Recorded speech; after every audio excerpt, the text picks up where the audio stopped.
any sort of interesting reaction, because it's more of the same. It's exactly what you would expect a Tinubu administration to do, because Tinubu knows no other way. Tinubu's entire political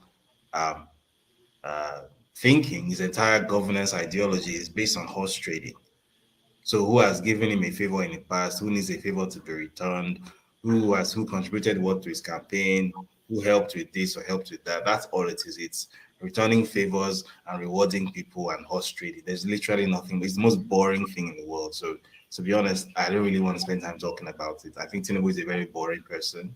His administration is very boring. It's exactly what you expect it to be. It's every bit as banal, as unthinking, as stereotypical, and as pointless as you would expect it to be. So there's really no point spending more time talking about it. I mean, we're talking about Wike and El-Rufai, and why are we still hearing his name?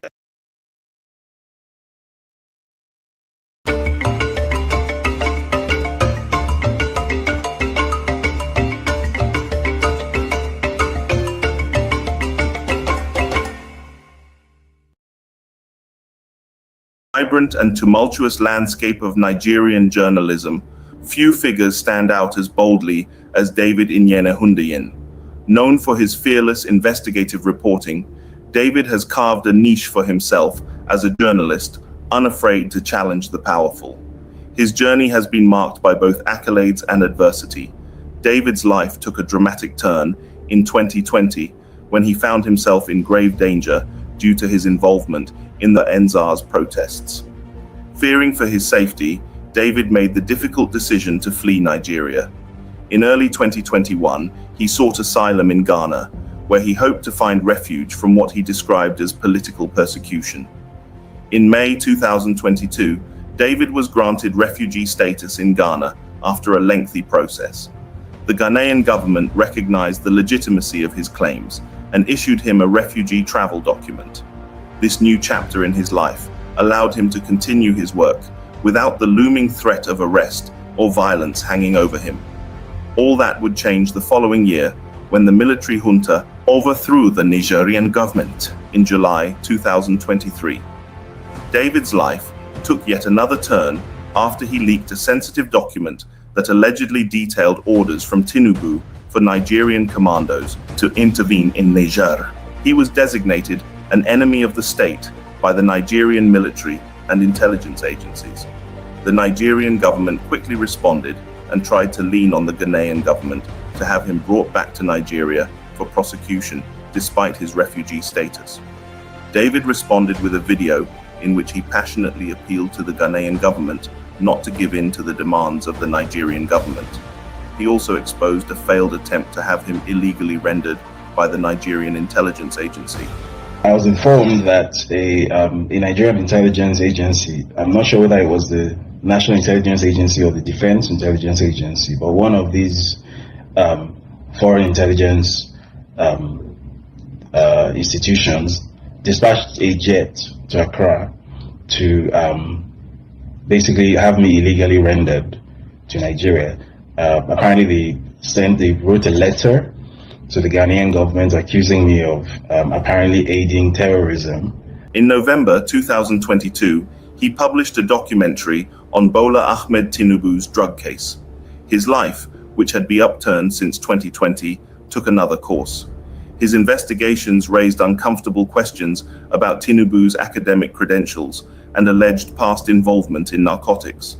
As his articles gained traction, David became a person of interest in Nigeria, facing increasing scrutiny and threats from the government. An accountant living in the Chicago area who worked for Mobil Oil Nigeria with a declared monthly income of $2,400 had just deposited over $1.4 million in the bank.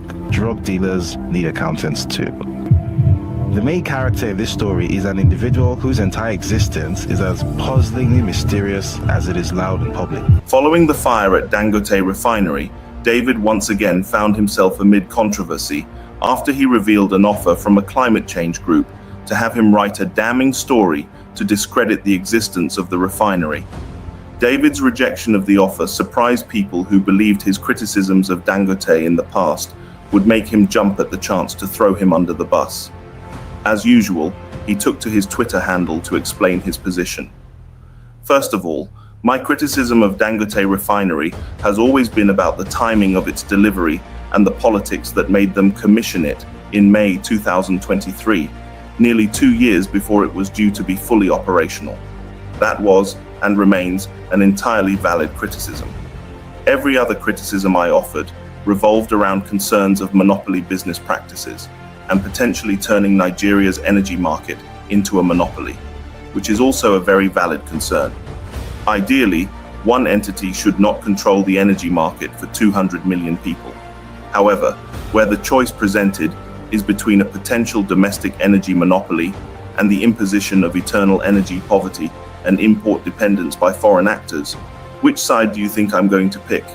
You think I'm going to campaign for the continued poverty of my continent for the benefit of some rich white guy simply because I don't like Dangote? Oh, this was a story where I was essentially just supposed to color in the blanks, fill in the gaps, and put my name on it. And it also became very clear that this story was intended to use the language of environmental activism and concern about climate change and Nigeria's energy transition commitments and all those related things. David's passion for a working country spreads across Africa. He shares his thoughts on the socio-economic and political issues affecting Africans and Africa through his Twitter page. Following the suspension of Kenyan-based African Streams Media on YouTube and across all Meta apps, David warns of the danger of divergent news censorship by people he describes as the Lobito Corridor people. He says, "Unfortunately, the Lobito Corridor people are not capable of changing their worldview or adopting new tactics, because here we are in big 2024, and Blinken is here accusing me and the guys in Nairobi of being Russian government cutouts." This tells me two very important things. One, the work that African Stream and others in the non-Western controlled African media space are doing is having a real effect in cutting through decades of foreign propaganda and raising the independent consciousness of the new generation of internet-savvy young Africans. The US state propaganda machine cannot keep up with social media, so it is lashing out with petulant stunts like holding a press conference falsely accusing an independent media platform in Nairobi of being run by RT with zero attempt at providing any evidence for such a claim. 2. Washington DC's Lobito Corridor government is planning to go to war in Africa. The first act in war is controlling the narrative. This is an attempt to destroy sources of alternative viewpoints so that Africans can once again go back to having only America, woo-woo, as our news. When the information war is won, then the shooting war will commence. Dear African, you are under direct attack. Raised in an upper-class Jehovah's Witness home, David described how going on evangelism to parts of Lagos that were opposite, different from the plush neighborhood he was raised in, forced him to see the reality of the majority of Nigerians. He would later break away from the faith, which he calls a cult, when he got married in 2015 to a woman whom his family did not approve of. The marriage ended a few years later. In a post on his Twitter handle in July 2023, David tacitly said he had found love again. David has 2 published books to his name. The first, The Jungle, a personal journey with the enfant terrible of Nigerian journalism, whose launch came laden with controversies and was finally released in 2023 to critical acclaim. The book was ranked among Nigeria's best-selling non-fiction titles in 2023. In his sophomore book, Breaking Point, A Journalist's Quest for Salvation, in Nigeria's Chaos, released in January 2024, David writes about the challenges he has faced, reflecting on his private struggles. He talks about the emotional toll of his investigative work and the pursuit of truth, all while seeking moments of joy and fulfillment amidst chaos. His work has not gone unnoticed. David has received several prestigious awards, including the People Journalism Prize for Africa in 2020 and the GRC and Anti-Financial Crime Reporter of the Year in 2021. He was also the 2023 James Curry Fellow at Cambridge University.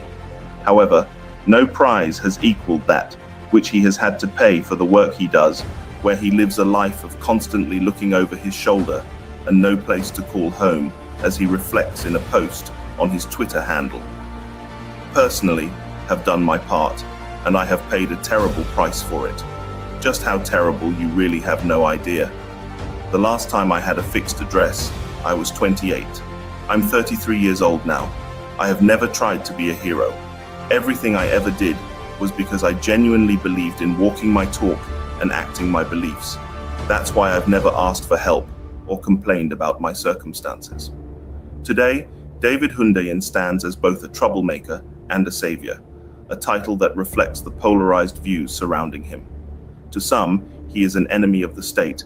To others, he is a champion of truth and justice, a champion who, unlike the people he fights for, has had no place to call home. 4 years ago, on October 20th, 2020, my ongoing journey began with the Lekki massacre, which happened just a couple of kilometers from my apartment. Within the next 17 days, I was forced to smuggle myself out of Nigeria, and I haven't been able to go back since.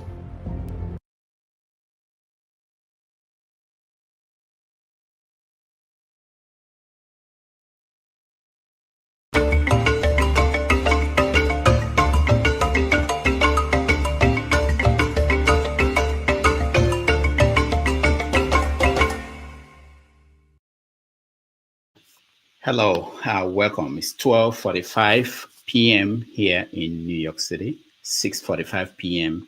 in Nigeria. My name is Rudolph Okonkwo. Our guest today, David Hundeyin, is not with us yet. I know there's something going on. We were in touch with him this morning, about an hour ago, but we haven't been able to reach him. So we hope that he will join us. Something probably is going on where he is, so bear with us. I'm sorry about that. We've been trying to reach him in the last 30 minutes. I'm sure he will join us in a few minutes, so bear with us. Thank you. And before I go on, let me welcome one of our friends who is in the studio, and I will talk to him while our people try to reach out to David.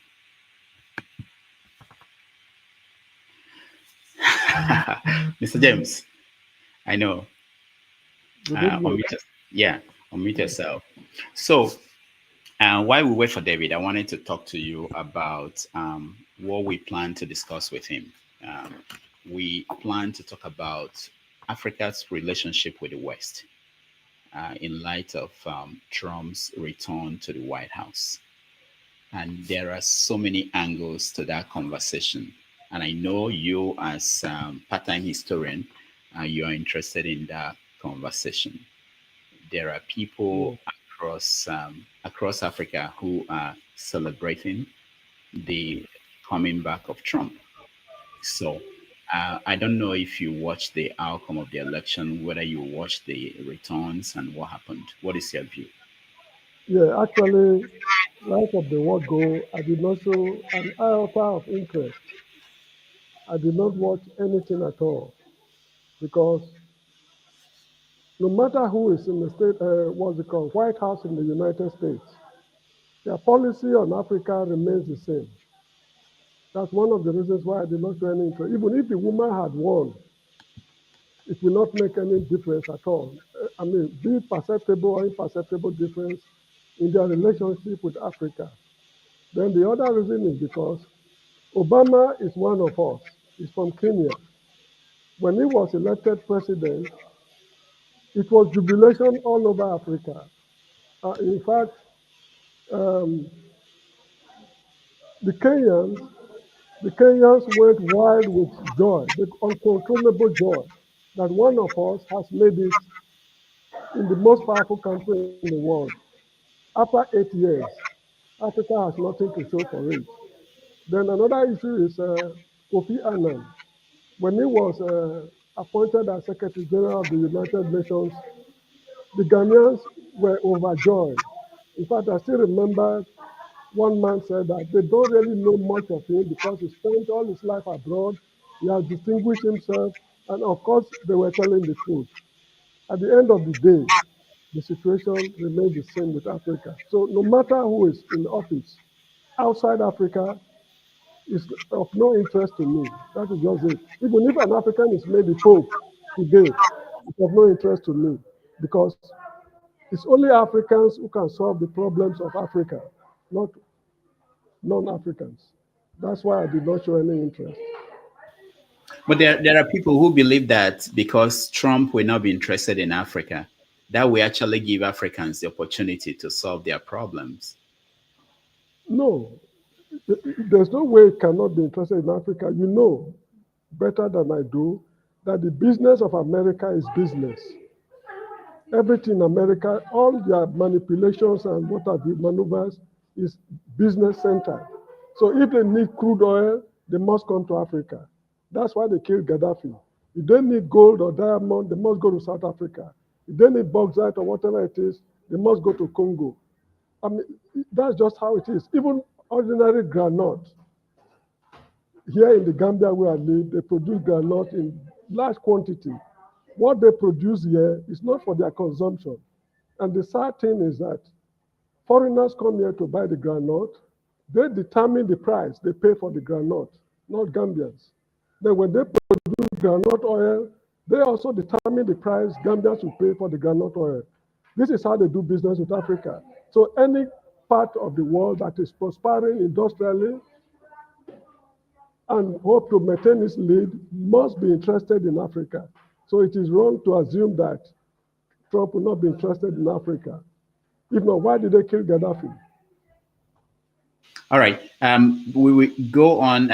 Get your view, but let me play this video for you to look at and the viewers, and let me know what you think at the end. Have built a foreign policy of hectoring and moralizing and lecturing countries that don't want anything to do with it. The Chinese have a foreign policy of building roads and bridges and feeding poor people, and I think that we should pursue a foreign policy, a diplomacy of respect, and a foreign policy that is not rooted in moralizing. It's rooted in the national interest of this country. Because Ambassador Sullivan is at the lead of moralizing instead of pursuing America's national interest, I object. All right. That was the incoming Vice President of the United States saying that they want to copy the Chinese model of foreign policy. And that's exactly what is in Project 2025, that United States would copy what China is doing around the world. Instead of preaching to people about human rights and all the other culture war issues, they would just mind their business, and which is business, as you said. Don't you think that? No, it cannot work for one reason. You see, the United States in particular is not like other African, it's not like African states for one reason. Everything they do there is based on policies. There are policies on defense, policies on trade, foreign relations. Every aspect of American life is based on policies. And these policies are there. Obama came, implemented it, and left it. And whosoever comes, you see, this is how they run their life. So for him to now say that they want to copy the Chinese, and about why can't they copy the Russians? Communism. Why the Chinese type of what we call a communism? Because China is a communist state, but they are practicing capitalism. They mix capitalism with communism. If they want to imitate people, I think the best country to imitate is Russia. Why China? You see, they say these things just to please people, to please Africans. That is, you see, if they want to change their style of doing things, let me tell you one reason why China is prospering. For the past 50 years or so, in fact, since I was born, if I'm not mistaken, please kindly correct me, the Chinese have never fought any war. I was born in late 50s, before independence. They've never fought any major war. But you can count the number of wars the Americans have fought. They went to Vietnam. I think they were in Korea. They went to Iraq. So, I mean, there are uncountable wars. These wars cost money. The money they use to develop themselves, they don't. So it's not possible for America to change.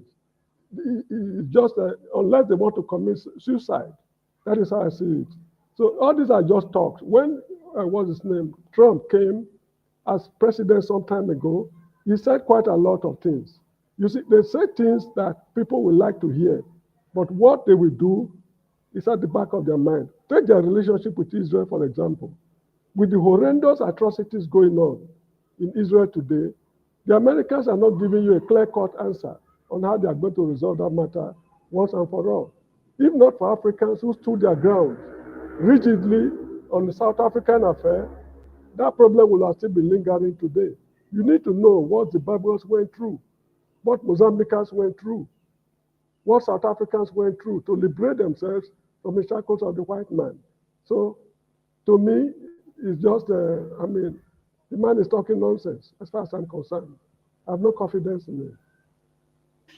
Now, yeah, I know you said that, and a lot of people tend to say that. But one of the things we know that Trump has reinforced since he won the election was that he's going to pull America again out of the Paris Climate Accord, which will have impact on Africa, which is one point that we know will happen. He did it before. He said he's going to do it again, and Africa is going to lose potentially the money that will have come to them for the purpose of dealing with climate change issues. Isn't that a concern? No, you see, look, if these guys are interested in Africa, let me tell you one thing they should do. They are planning to construct, gas pipeline from Warri to Europe. That thing costs billions of, US dollars. What stopped them from going to the central, Sahara, and build something like a solar village, a village for solar panels, to supply Europe and African countries? Because we have, the sunlight in Africa is just wasted. Instead of laying pipelines from Warri up to Europe, the best thing is to construct a solar panel village somewhere, anywhere in the Sahara, or if they like Kalahari Desert or Namib Desert in Namibia. So I don't think these people mean well. They live on exploitation, and that's the game they know. This is why they are so threatened when people talk about what's called communism. Although I'm not a communist, I'm an African. I don't believe in these isms. So I don't think they have no plans for Africa. Africans need to come together. Your question is very difficult to answer. These guys, they have no plans for Africa. All right, let me. Climate change is not our problem. We are not complaining, although it's affecting us, but we have more terrible problems we are facing, particularly our dwindling educational standards. In the question of food, people cannot feed in Africa. There are better problems we are thinking of, not climate change.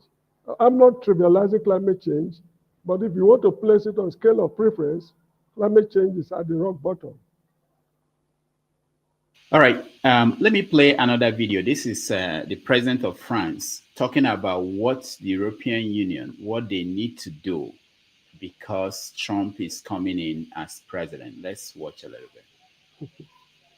Je trouve que notre rôle ici, ou au sein de l'Union européenne, c'est pas de commenter l'élection de Donald Trump, savoir si c'est bon ou pas bon. Il a été élu par le peuple américain et il va défendre l'intérêt des Américains. Et c'est légitime et c'est une bonne chose. La question, c'est est-ce que nous, on est prêt à défendre l'intérêt des Européens? C'est la seule question qui nous est posée. Et moi, je pense que c'est notre priorité. Et donc, ça ne doit être ni dans un transatlantisme qui serait naïf, ni dans la remise en cause de nos alliances, ni non plus dans un nationalisme étriqué qui ne nous permettrait pas de relever ce défi face à la Chine et aux États-Unis d'Amérique. Et donc, c'est un moment de l'histoire pour nous, Européens, qui est décisif. Au fond, la question qui nous est posée, voulons-nous lire l'histoire écrite par d'autres, les guerres lancées par Vladimir Poutine, les élections américaines, les choix faits par les Chinois en termes technologiques ou commerciaux, ou est-ce qu'on veut écrire l'histoire? Et moi, je pense qu'on a une force pour l'écrire. Nos économies sont fortes, nos pays ont des systèmes de défense sophistiqués, et on représente quelque chose. L'Union européenne, c'est 440 millions d'habitants avec ses 27 pays, et la communauté politique européenne, c'est plus de 700 millions d'habitants. Si on décide d'avoir conscience de ce qu'on représente géopolitiquement, commercialement, c'est une puissance inouïe. Il n'y a aucun marché de 700 millions d'habitants aussi unis par l'histoire, des intérêts, des valeurs que nous autour de cette table? Aucun. Si on se réveille et qu'on décide au fond de ne pas disparaître géopolitiquement et de ne pas être le marché d'ajustement des autres puissances économiquement et commercialement. Et donc pour moi, ce moment, c'est celui où on décide d'agir, de défendre nos intérêts nationaux et européens en même temps, de croire dans notre souveraineté, dans notre autonomie stratégique, et de dire au fond, on n'a pas envie simplement d'être des clients, d'être un marché qui est pris, de déléguer en fait à d'autres notre économie, nos choix technologiques ou notre sécurité, mais on veut pleinement se saisir de la question de la paix sur notre sol, de notre prospérité et de notre modèle démocratique. Pour moi, c'est ça les trois défis de la communauté politique européenne qu'on a à discuter ensemble. All right. That was Macron talking to Europeans, telling them that they have to take control of their destiny from America and from China, and that they have 700 million people. That is a big market. They don't need to worship any of these two new power centers of the world. Why are Africans not thinking along that direction? We have 1.something billion. It is not possible for Africans to think along that direction because, you see, whenever I blame the white men, colonialism in particular, for what is happening in Africa, people criticize me severely. Of course, they are entitled to their opinion. You see, I've said it on this platform very many times in the past. Whenever we have reasonable African politicians, particularly leaders, presidents, they don't know peace. And who are those disturbing them? It's not the Chinese, it's not the Japanese, it's not the Malaysians, it's not the Singaporeans, it's the West. Kwame Nkrumah was in Hanoi when he was overthrown by the CIA. Murtala Mohammed was killed January 13, 1976 in Lagos. Suka Bukadimka on that same day was at the British High Commission in Lagos. Patrice Lumumba of Congo was murdered. Robert Mugabe of Zimbabwe did not know peace till he died. Thomas Sankara, the same thing. He was killed with the help of Blaise Compaoré, who is a puppet of France. So for you to be a leader in Africa today, you must go to Chatham House or the equivalence of Chatham House in other European capitals. It is there they decide who to lead any African state. So colonialism has not ended in Africa, as far as I'm concerned. We're all still colonial subjects. So this is a predicament we are facing. Now, if you look at Niger Republic, for example, they kicked out the French, they brought in the Russians. And of course, the French, is not as if they basically hands off and they walked away. They are still trying to find someone they could use to overthrow the government in Niger. When will it end? Is there a point where if there are no Russians, for instance, in Niger or Burkina Faso, won't the other elements who may be working for the French come back to power? You see, let me answer it this way, if I get you right. In history, no condition is permanent. Empires have come and gone. What's it called, Babylonians, the Assyrians, the Persians, the Ottoman, the Egyptians, they've come and gone.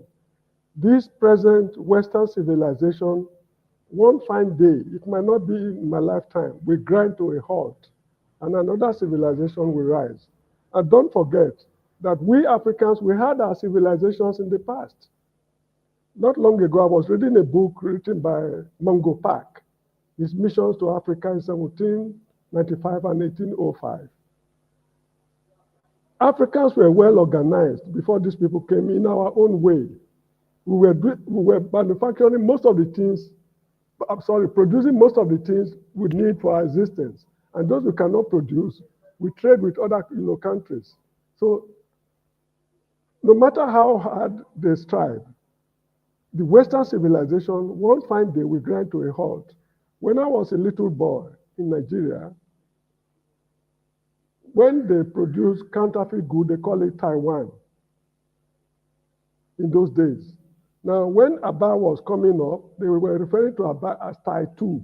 when they fabricate what has been produced elsewhere, they were referring to a bias type 2. But today, the Taiwan we're talking about is the China that is giving America sleepless nights. So no matter how terribly bad it is, it might not be in our lifetime. Things will surely, the table will turn again. But if we do not prepare for the future is not there waiting for us. So what we need to do is the people to fight for their, when I say fight, I don't mean taking guns and, I'm not advocating war. They should stand for what they believe is proper for them. Don't vote for anybody because it's an Urobo man, it's a Yoruba man, it's a TV man, or with what we have experienced in the history of mankind, we should be wiser, because in the history of man, from my own point of view, the Westerners of today have enjoyed an unparalleled or unequal standard of civilization, economic prosperity. While we Africans were at the rock bottom. In the history of mankind, no ethnic group or race has suffered the way Africans are suffering today.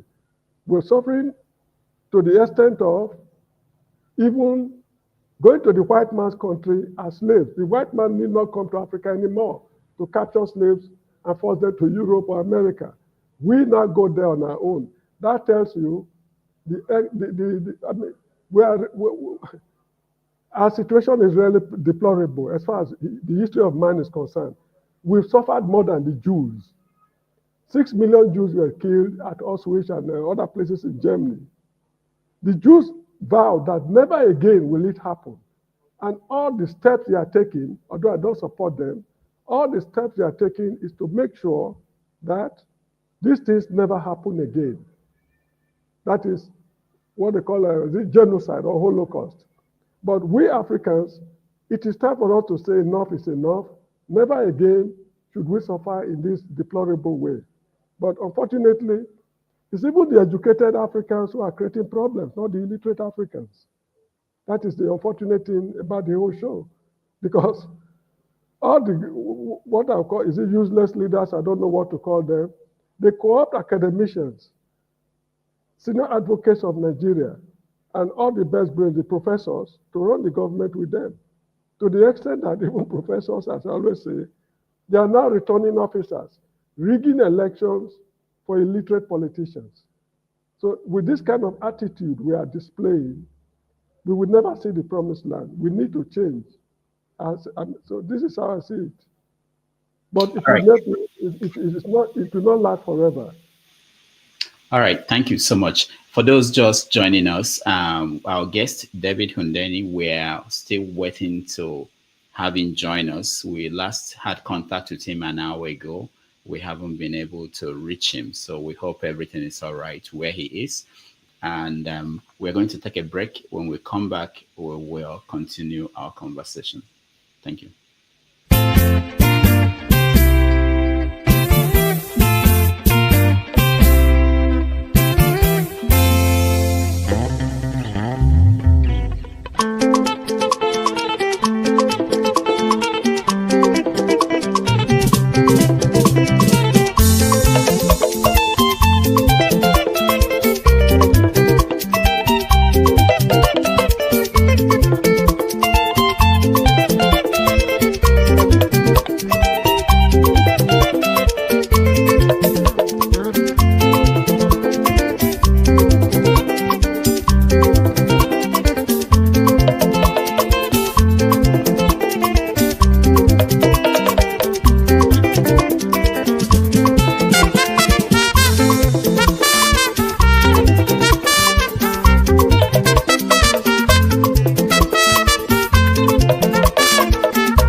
has carved a niche for himself as a journalist, unafraid to challenge the powerful.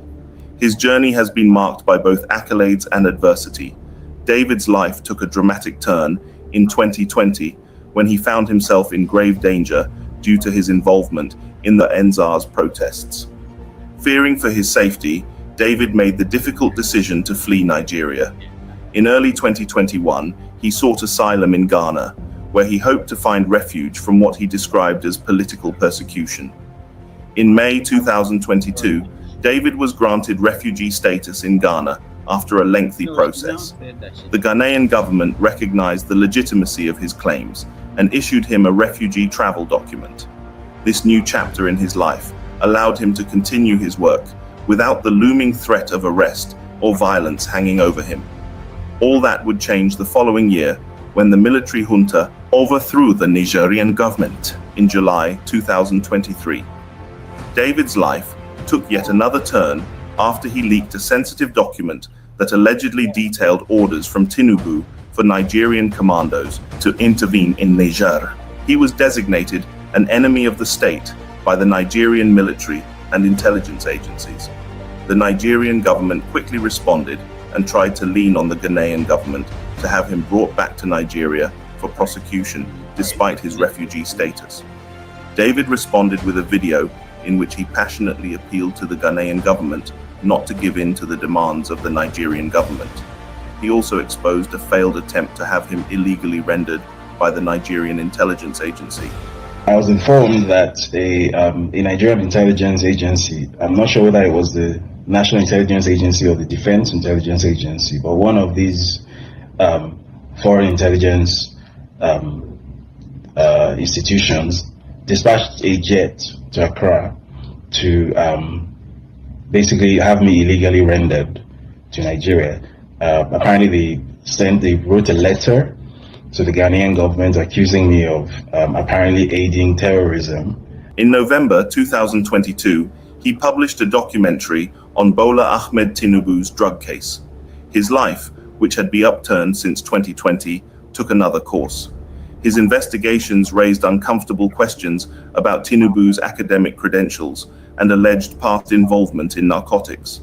As his articles gained traction, David became a person of interest in Nigeria, facing increasing scrutiny and threats from the government. An accountant living in the Chicago area who worked for Mobil Oil Nigeria with a declared monthly income of $2,400 had just deposited over $1.4 million in the bank. Drug dealers need accountants too. The main character in this story is an individual whose entire existence is as puzzlingly mysterious as it is loud and public. Following the fire at Dangote refinery, David once again found himself amid controversy after he revealed an offer from a climate change group to have him write a damning story to discredit the existence of the refinery. David's rejection of the offer surprised people who believed his criticisms of Dangote in the past would make him jump at the chance to throw him under the bus. As usual, he took to his Twitter handle to explain his position. First of all, my criticism of Dangote refinery has always been about the timing of its delivery and the politics that made them commission it in May 2023, nearly 2 years before it was due to be fully operational. That was and remains an entirely valid criticism. Every other criticism I offered revolved around concerns of monopoly business practices and potentially turning Nigeria's energy market into a monopoly, which is also a very valid concern. Ideally, one entity should not control the energy market for 200 million people. However, where the choice presented is between a potential domestic energy monopoly and the imposition of eternal energy poverty and import dependence by foreign actors, which side do you think I'm going to pick? You think I'm going to campaign for the continued poverty of my continent for the benefit of some rich white guy simply because I don't like Dangote? Oh, this was a story where I was essentially just supposed to color in the blanks, fill in the gaps, and put my name on it. And it also became very clear that this story was intended to use the language of environmental activism and concern about climate change and Nigeria's energy transition commitments and all those related things. David's passion for a working country spreads across Africa. He shares his thoughts on the socio-economic and political issues affecting Africans and Africa through his Twitter page. Following the suspension of Kenyan-based African Streams Media on YouTube and across all Meta apps, David warns of the danger of divergent news censorship by people he describes as the Lobito Corridor people. He says, "Unfortunately, the Lobito Corridor people are not capable of changing their worldview or adopting new tactics because here we are in big 2024, and Blinken is here accusing me and the guys in Nairobi of being Russian government cutouts. This tells me two very important things.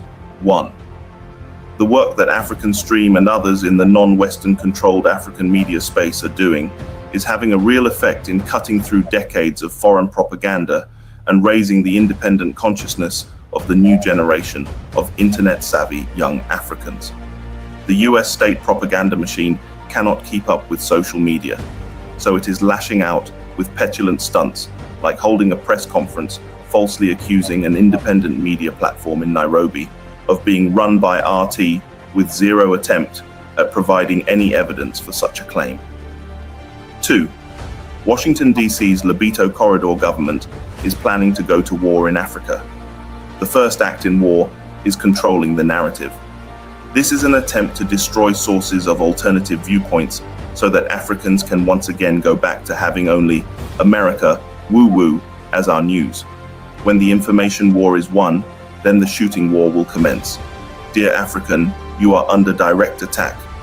Raised in an upper-class Jehovah's Witness home, David described how going on evangelism to parts of Lagos that were opposite, different from the plush neighborhood he was raised in, forced him to see the reality of the majority of Nigerians.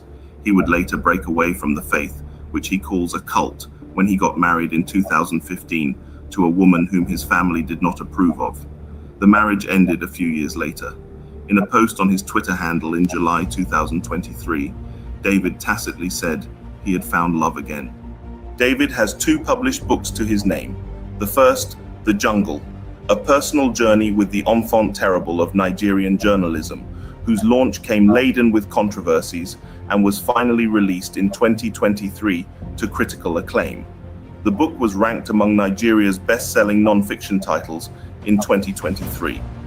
In his sophomore book, Breaking Point, A Journalist's Quest for Salvation, in Nigeria's Chaos, released in January 2024, David writes about the challenges he has faced, reflecting on his private struggles.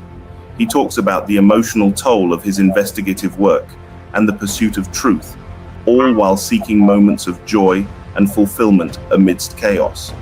His work has not gone unnoticed. David has received several prestigious awards, including the People Journalism Prize for Africa in 2020 and the GRC and Anti-Financial Crime Reporter of the Year in 2021. He was also the 2023 James Curry Fellow at Cambridge University. However, no prize has equaled that which he has had to pay for the work he does, where he lives a life of constantly looking over his shoulder and no place to call home, as he reflects in a post on his Twitter handle. Personally, have done my part, and I have paid a terrible price for it. Just how terrible you really have no idea. The last time I had a fixed address, I was 28. I'm 33 years old now. I have never tried to be a hero. Everything I ever did was because I genuinely believed in walking my talk and acting my beliefs. That's why I've never asked for help or complained about my circumstances. Today, David Hundeyin stands as both a troublemaker and a savior, a title that reflects the polarized views surrounding him. To some, he is an enemy of the state. To others, he is a champion of truth and justice, a champion who, unlike the people he fights for, has had no place to call home.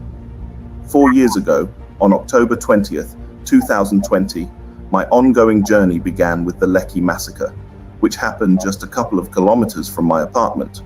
Within the next 17 days, I was forced to smuggle myself out of Nigeria, and I haven't been able to go back since.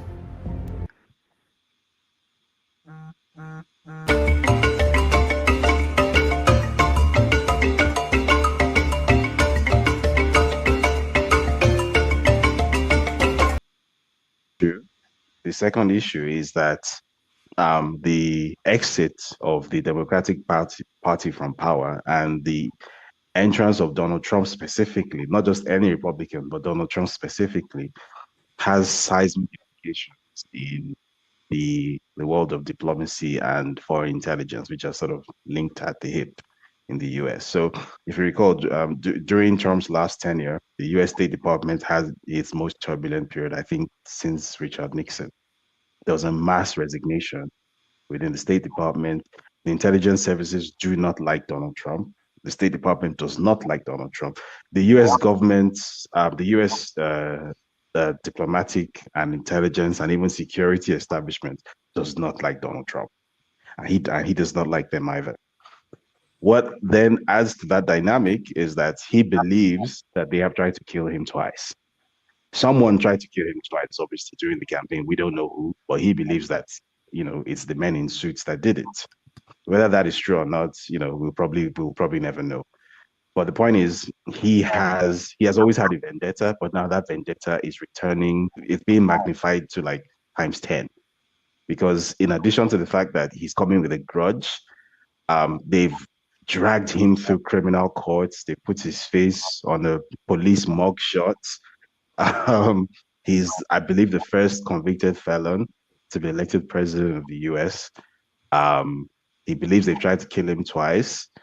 There was the whole fallout from the January 6th thing in 2021, where he's portrayed as an insurrectionist.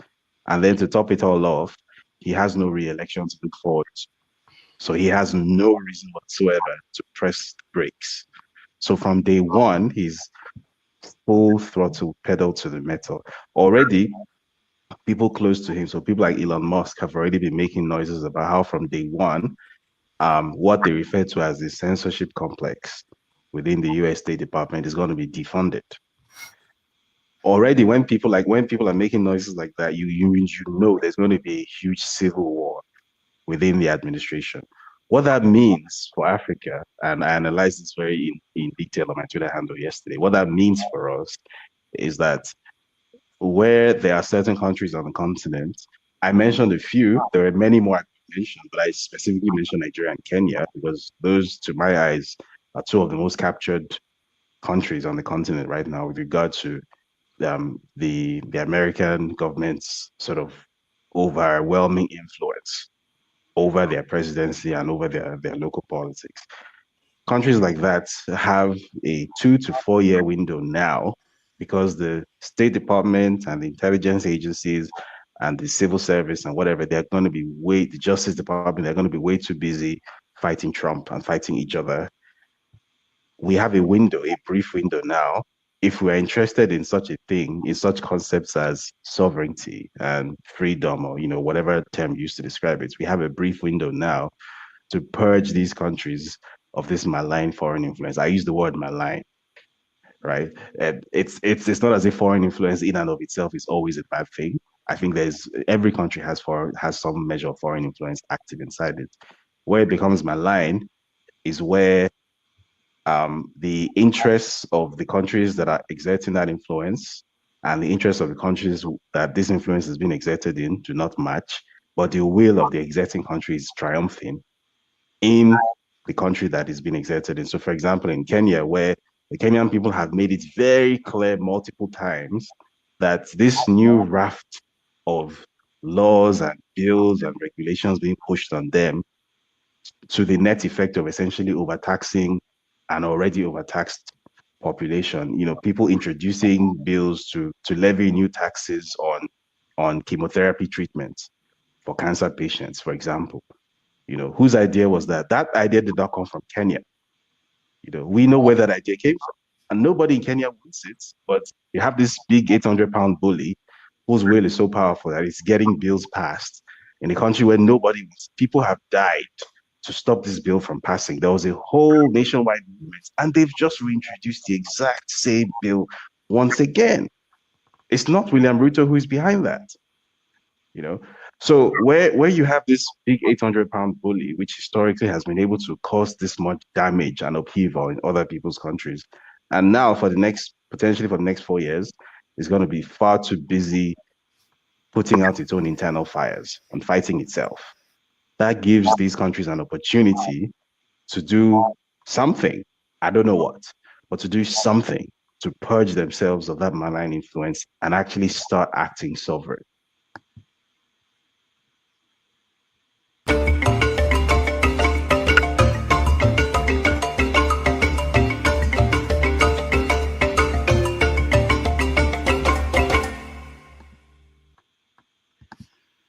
All right. Thank you so much for joining us, everybody. Unfortunately, we haven't been able to reach our guest, David Hundeyin. We hope all is well with him. We were able to talk to him today, yesterday, and the day before. Once again, I'm sorry we have not been able to reach him. We are going to reschedule his interview with us unless he joins us as we continue our regular programming. If he joins us, we will have him. If not, we will reschedule and let you know. I'm very sorry for this unfortunate situation. This is unlike him. So something must have happened, something serious that he couldn't respond to us, he couldn't call, he couldn't join us. We just hope that everything is well with him. So please accept our apologies. It's quite unfortunate. All right, what we're going to do is that we're going to turn this program into what could have been our after interview program. So we ask you if you're interested in joining us to come in and we can have conversation about some of the issues that David will have discussed with us. Issues about what will happen to Africa in light of the change, the coming in of Trump, which will happen in January of next year. So I'm still here with Mr. James, and let me go to the studio and see who is there. Righteous Man is here. If you want to join us, the link is out there for you to use. And another programming note, on Tuesday at 6 p.m. Nigerian time, we are going to have Simon Ekpa, who is the Prime Minister of Biafran government in exile. He will join us on Tuesday, special discussion at 12 noon here in New York and 6 p.m. in Nigeria. So if you can join us, that will be welcome. That will be an important conversation. All right. So let's go back to the people who are here and those who will join us. Righteous Man, welcome to the show. Yeah, good evening, Rudolph, and good evening, Mr. James. How is Gambia? Okay. So, yes, Gambia is cool. Gambia is cool. All right. So, Righteous Man, we know that from all the sources we can reach, the Nigerian government, they were more disposed to having Kamala win the election. And now that it's Trump they have to deal with, they have to rearrange their calculations. And we see that they were one of the first countries to congratulate Trump, and they are doing other things to try to be in his good book. What is the situation down there?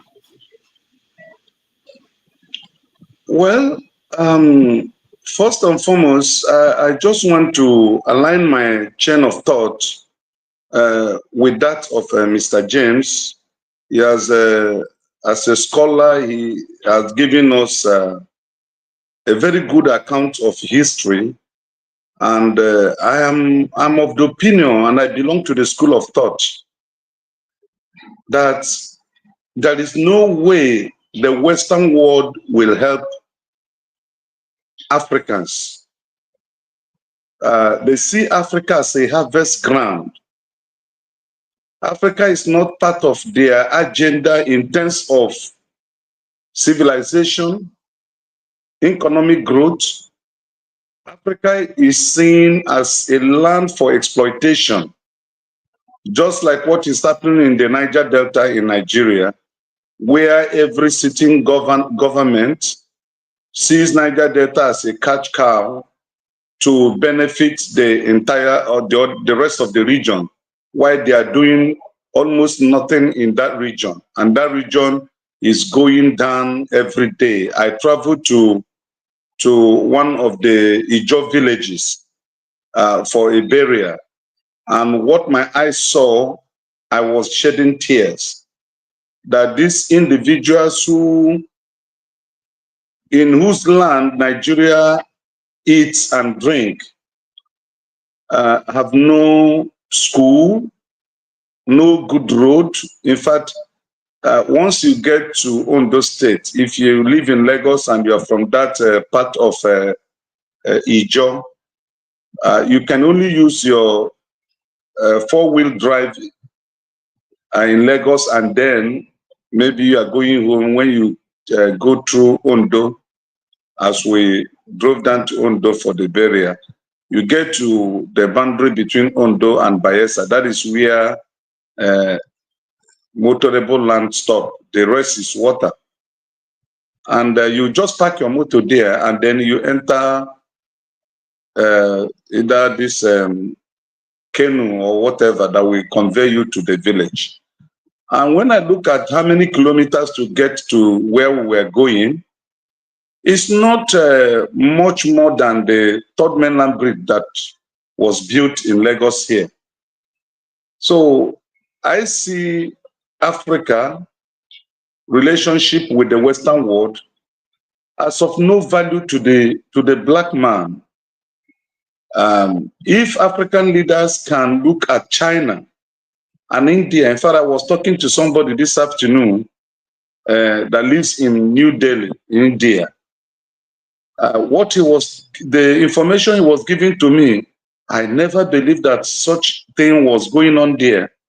That the Indian people and the Indian government, they have a policy that do not allow the Western world to influence them. If not even the British that colonized India, the guy was telling me that when they were leaving, they left with the Bible and the Quran, and they left with their language. It is the Indian language that prevails in India, not even English. You know? So Africa must realize that we are in slavery 2.0. Just like I alluded to what Mr. James said, the other time they came and chained us and took us away. This time, we are the one paying to go and meet them, and also for them to use us the way they want to use us.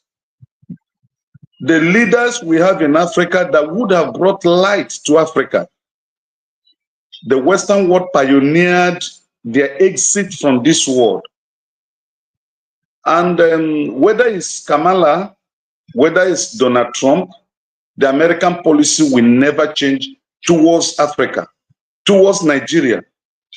There is something they are benefiting here, and it benefits their economy, their investment. So once anybody tampers with that, their investment, you see them coming hard on the government. But as long as the establishment here, their companies prosper, it doesn't matter the idiots that takes over the reign of affairs in Nigeria or any other African countries. It doesn't bother them. Can anyone explain why in Cameroon, this man have ruled Cameroon for close to 50 years, if not 50 years, and the French people that are clamoring for democracy have not done anything about it? I traveled to Cameroon. I spent close to 1 month in Cameroon. They took me to their, what do they call it, plantain plantation and banana plantation owned by French companies, occupying hundreds of kilometers of land. So as long as the Western world are getting what they want from Africa, that was why they partitioned Africa to themselves and created borders that never existed prior to that time. So I have no confidence, I have no faith in the Western world helping Africa. All right, thank you. Mr. James, let me ask you, if you listen to what David was talking about in the last video I played, he was talking about the chance that African nations have, that there is a small window. The way he put it was that there's a small window when Trump will get in, and that it will be a distracting period for those at the State Department because he wants to clean the house there. And what that means is that we are not, they are not going to continue with most of their policies. That is an opportunity for African nations to do something and fix the people that he called the puppets of the West who are running Africa. And I wanted to ask him the question. Let me now ask you that. I wanted to ask him the question, what should be done? He said in the video he doesn't know, but can you think of what could be done within the next, let's say, 2-3 years, if the State Department in America and the French and all the other allies they have are distracted that they don't pay attention in what is happening in Africa?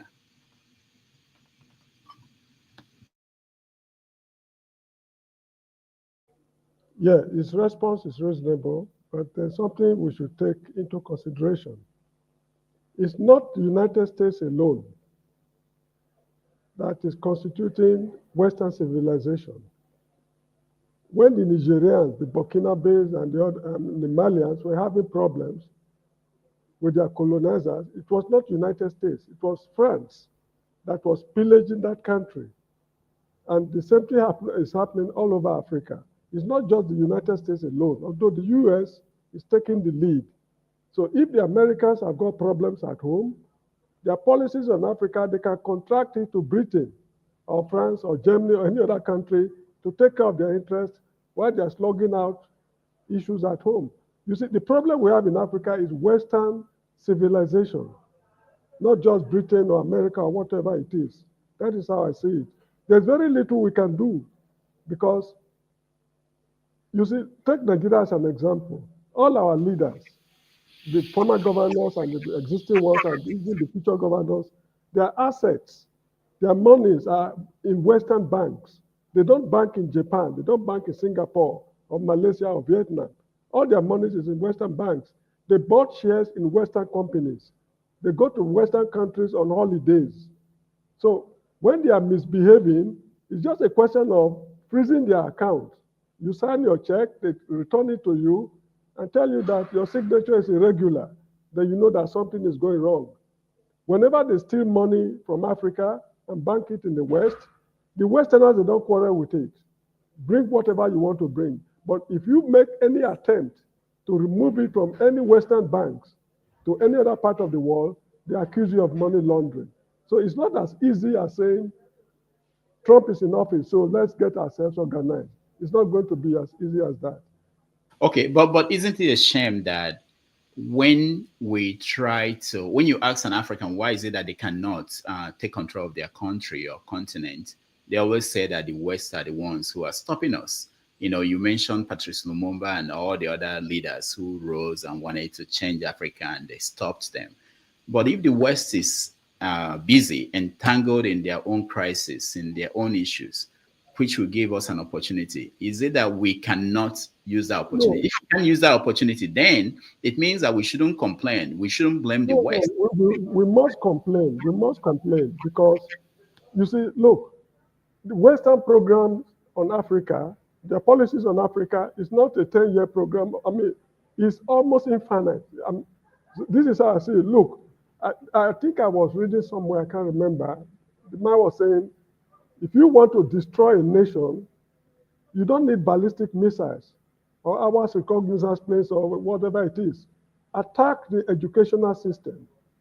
Look at what is happening all over Africa today, the educational system, from Dakar to Mombasa in Kenya, from Cairo to Johannesburg in South Africa.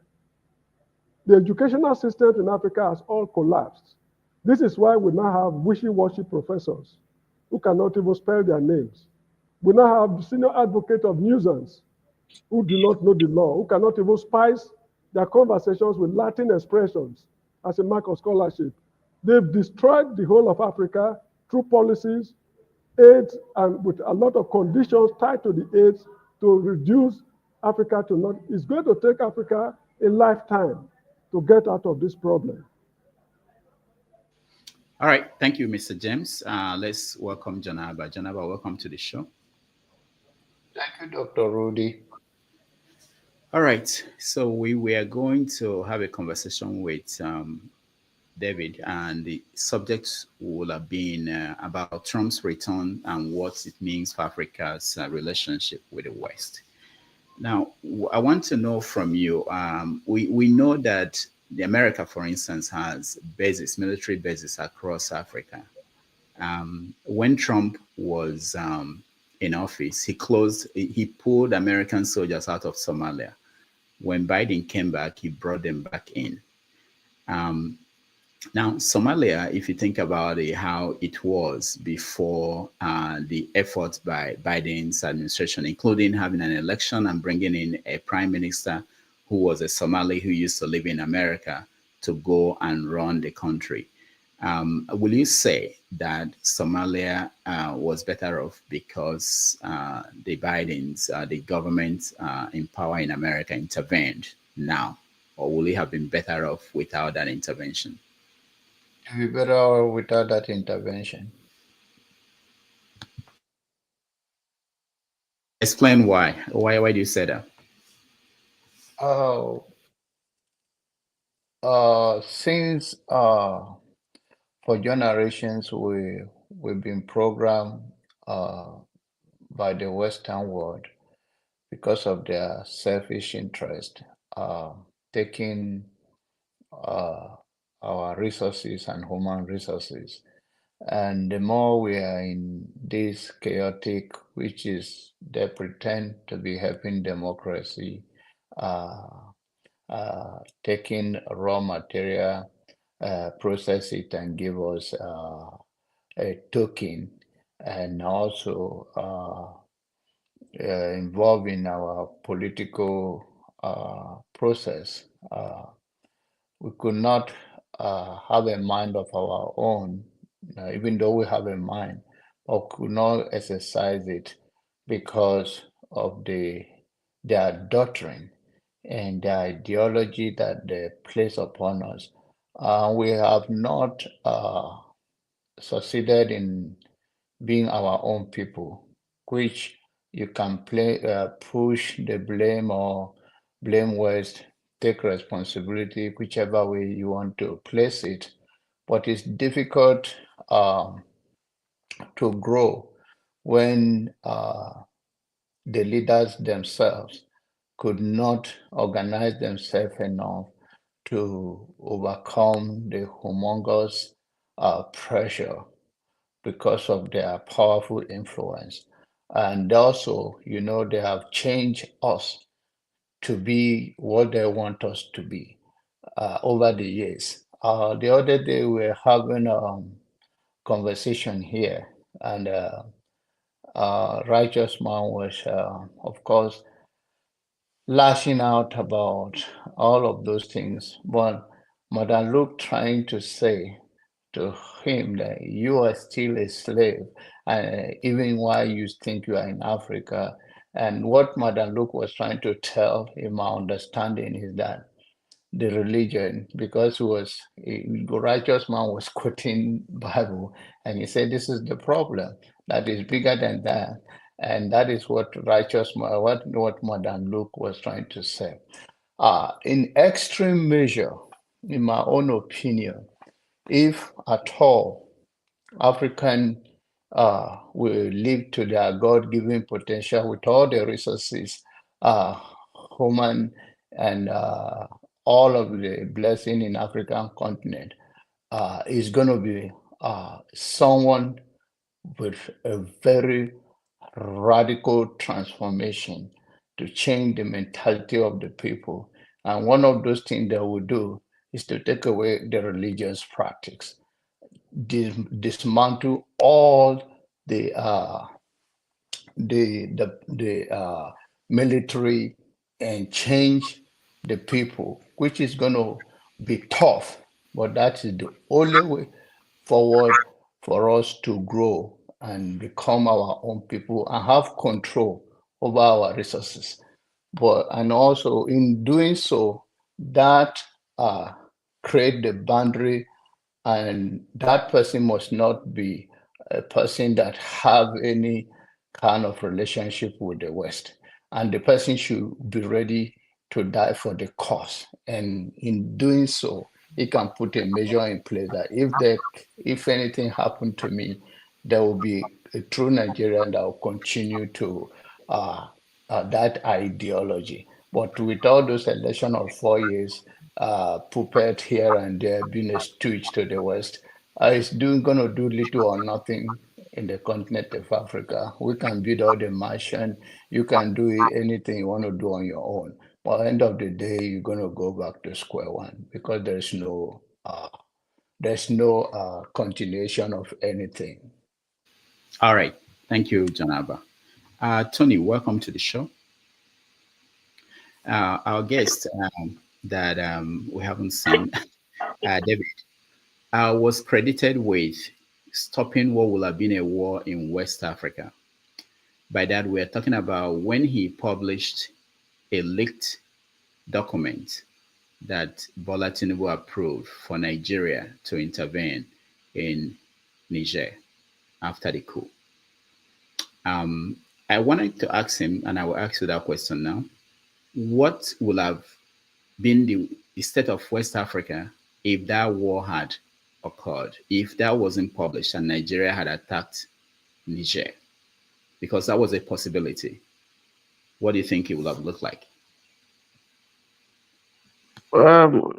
Let me send my greetings to you, Doctor, and everyone right there on the platform and those listening.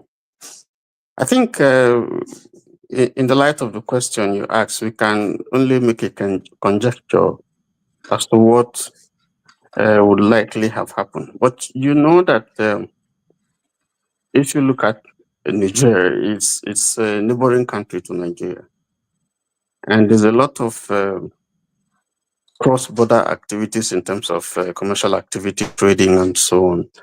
And then you also have even family ties and relationships. So the border is very, very fluid. You can't, it's difficult to actually draw a line between where is Nigeria and Niger in terms of this commercial activities and inflow and outflows between the two countries. You could see that if you feel the pulse of our brothers in the north when this whole thing was at its peak, and there was this rumor of an intended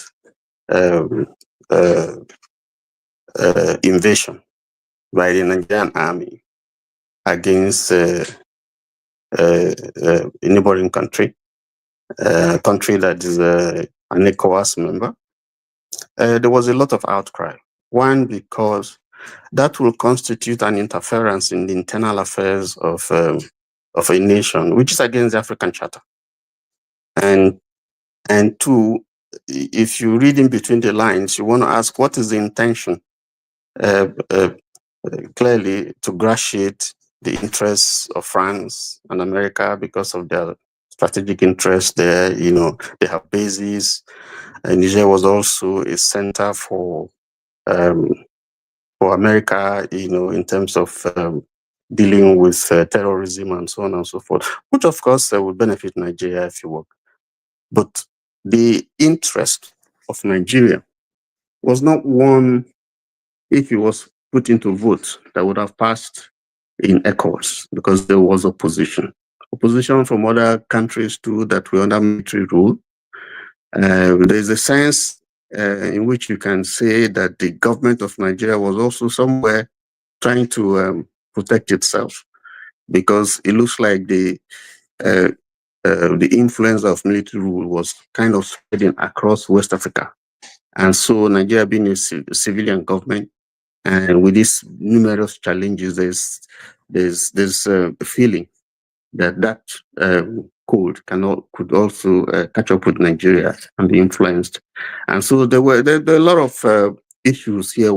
You have the international connections, and then they identified perhaps Nigeria as a leading African country that they could use. Of course, if you read in between the lines, you could see that we had a government that was frantic about trying to get support to legitimize its authority. And so if he can get the support of France, get the support of America, that would be good for it. You know, so all these interests, you know, you could say, you know, conglomerated in the push by the government to buy into that idea, and that if it does that, because it also has the muscle to be able to speak to some other African countries, maybe Ghana and so on, to buy into it. Nigeria also had the means. There may be some other benefits that would have been promised the country if it did do that, to preserve colonial interest against what constitutes against an African interest, because Nigeria was tired. If you look at the statistics and the evidence, you see how Niger over the years have lost, all the benefits of the resources that, the country had. And so in Niger itself, it looks like there was a groundswell of opinion to get these people out. But you needed a government that had character. The civilian government there was just like a stooge to foreign interest.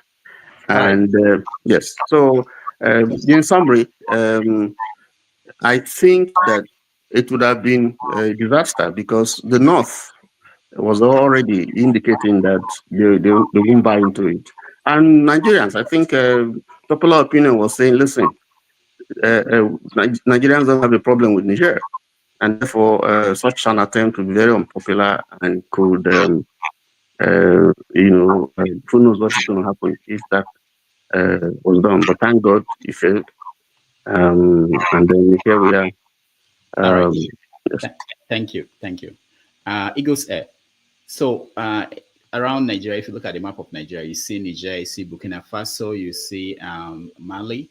They're all more like allies of Russia. And knowing that Trump is coming back and Trump is a friend of Russia, it's no longer the same relationship that we are going to have Nigeria and the West. I mean, by West, I mean America, France, and all the other Western nations. Because now America is sympathetic to the big country giving cover to Niger, Benin, Niger, Burkina Faso, and Mali. So the question now is, with Trump in, even the kids that were arrested and were going to be tried for treason because they were holding the Russian flag, as a way of, I believe, showing the Americans that we consider this very seriously. That wouldn't have happened if Trump were to be in charge, because the idea that you're holding a Russian flag in Nigeria wouldn't be dangerous anymore for anybody if it was dangerous under Biden and the Democrats. What do you think about that? Yeah, Rudolph, thank you so much, and good morning from here to everyone in panel and the comment section. I want to ask a question. What is too special in that flag, sir? If you go to Nigeria, some hotels in Lagos, they have different country flags in their hotels. You will see Russian flag, you will see American flag, any kind of flag. Even some people do that, even some senators, when you go to some of their home, you will see different flags. These children that we saw some time ago in the court, are they going to be the people who are going to overthrow Tinubu and co? No, Eagles, that's the question you have to ask. Eagles, let me answer your question. The fear I believe the government had was that by holding that flag while you are protesting, that you are sending a message. You are saying that you are looking for Russia to come and help you. And they didn't like that. And they didn't like that because they know that the Western supporters of their government wouldn't like to see that happen in their country. So that's why they reacted the way they reacted. So I'm saying that something has changed. The neighboring countries friendly with Russia and the government in Washington that will have a different attitude towards Russia will change the reaction of the Nigerian government to something like that should it happen again. Probably. I don't think that kind of thing will happen the way it is before. Reason. There's one phrase in Igbo land that says that there is where a dog follows somebody that has a big stomach. Either he poo or he vomit out. So two things are involved. He must give up one. So this is why Westerners, especially America, have so much interest in everything concerning Nigeria. They don't want to lose it. The way France are losing their own allies, African allies, who they are getting something from you. They don't want to lose Nigeria, because if they lose Nigeria, a lot of things will happen. Don't be surprised that Tinubu may receive a call. Now they will ask him, what are you doing? Are you keeping quiet that these people are showcasing the flag? I know this flag is for northern side, and most of this northern side have a cordial relationship with Niger Republic. And bear it in mind, Niger Republic have a good relationship right now with France. So indirectly, they're just looking at the message. It's like France want to step in. France want to have an affair with Nigeria. That's what brings fear to them. But somebody like me, when I look at those things, there are some certain things you need to consider. These children that carry flag, who gave them the flag? How come about this flag? Who are they? Who are the sponsors? Now, they say that they arrested somebody who is showing that flag to them. Now, when you arrest that person that is showing that flag, who sponsor, who pay for the person that is showing that flag? That's where you're going to start the matter. But the most important thing is that America don't want to lose Nigeria. Westerners don't want to lose Nigeria. That's why America is spending that money they're spending in Lagos right now to build is it a military base or embassy, about $500 million. We found out that they don't want to lose anything. So they want to stick to Nigeria because Nigeria is a big hub to them. And when they lose Nigeria, they lose some of Western Africa. That's the main issue. So probably Trump will come in a better idea. That's why he look at the woman that he make the chief of staffs, so that he will not be making some certain mistake that he made before. That woman will be in a position to correct some certain things and then bring something like international policy. You know, sometimes Trump lack international policy, how to relate internationally. So right now, it's going to come in another diversion of knowledge to make sure that he did not make something mistake and make sure he did not lose Nigeria. Trump will not do anything that will create problem within America and Nigeria, because Nigeria is a strong hub. All right. Nigeria is, in fact, all the Western countries, their eyes is in Nigeria, because when you get Nigeria, you get other West Africans. All right. Thank you. That's the truth about it. You're welcome. The flagship. I played a video a few minutes ago of a French president talking about how European Union, how they are going to come together and prepare for their own defense, prepare for their own markets, and make sure they can sustain themselves, not to rely on America, because Trump is now coming in, and they believe that Trump might not be an ally to Western Europe. And that will have implications across, including how America and Britain used to relate in terms of interests in Africa.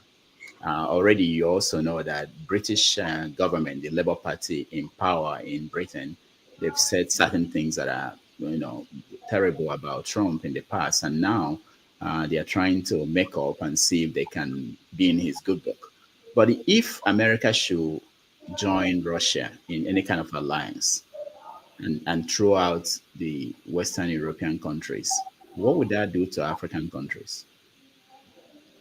Well, good afternoon, Rudolph, and good afternoon to the other panelists and the viewers and those in the comment section. You know, the first thing to note is that the West is a capitalist ideology that they have. They seek after what will interest them, and whoever aligns with them gets in their good books. Right now, the entire African continent is looking for an alternative. And if you know, there's been a great push for many to join BRICS. Nigeria, of course, just indicated their interest and made all their submissions about 2 weeks plus ago. And other African nations are doing the same. It seemed like the entire African continent knew that this was going to happen. And the only way to get themselves a better footing in terms of the African-Western relation or European relation would be to align with another stronger power, and the alliance that is being formed by these world powers, speaking of Russia, China, and the rest, seem to be more appealing to them. So in terms of what it will do, if we're just assuming that if America aligns with Russia, which I do not think it's going to happen, that easily, if at all it does. 4 years is a short time to make that happen. Americans and their politicians need to sit down to watch that happen. But let's assume that does happen. They align with Russia. I believe that the BRICS and the rest of Europe will figure a way out to make themselves fall in line, because their biggest hope, that statement by Macron when he talks about looking for their way out to get Europe and the rest of them situated for fear of Trump, Africa is in the picture. They cannot do that without Africa quite well. So Africa is figuring a way to get out of their grip. I don't think they would take themselves out of the relationship they have with America, despite Trump. It's still going to go on, but they'll find a way out to align themselves and see how whatever policies America decides to bring or the Trump administration decides to bring will be something that they can work with, and if they cannot, to figure a way out to make it work in their best interest. My biggest concern is the African continent. I think this big push for support from the West, it's high time we put that aside and begin to look inwards amongst ourselves as a nation. If you look at everything that is going on now, the West, Europe, and the rest of them, Africa is their main support. If you cut Africa away from them, everything they are doing now in terms of economics, finance, politics, and generally would not be able to. It's not sustainable to them. So Africa is just figuring a way out. They see Russia-China alliance as the way to go, the next option out there outside of America, in case Trump's get in. And in addition to the question you asked before, with reference to the flags, you see, it's not that, it all ties into this same thing. Nigeria and the North, well, when I mean the North, Niger and the rest of them, they already are fed up with Europe and America, and they are looking for an alternative. So when those flags came into Nigeria, it may subtly have been a way to appease America that Tinubu took that action to arrest those kids. But the underlining part of it is that the North meaning northern Nigeria, is still in strong alliance with Niger and the rest of them. They see themselves as brothers. And that's why they made the move to quickly go to BRICS, regardless of what America thinks. So Africa, as it is trying to align with BRICS. They think that's the next super strength for the world globally. And hopefully within the next 4 years, if Trump doesn't do anything that damages their economics or sustenance, the big move would be Russia, China, and the rest of them. And America will be dumped, unfortunately. All right. Thank you, the flagship. The Blackstone. I saw a tweet by David. In that tweet, he called Trump the orange racist man. And he said something to this, I'm not quoting it now, something to this effect that the other people, that the Democrats and the liberal governments in Europe, that they were the ones who, using NATO, destroyed Libya.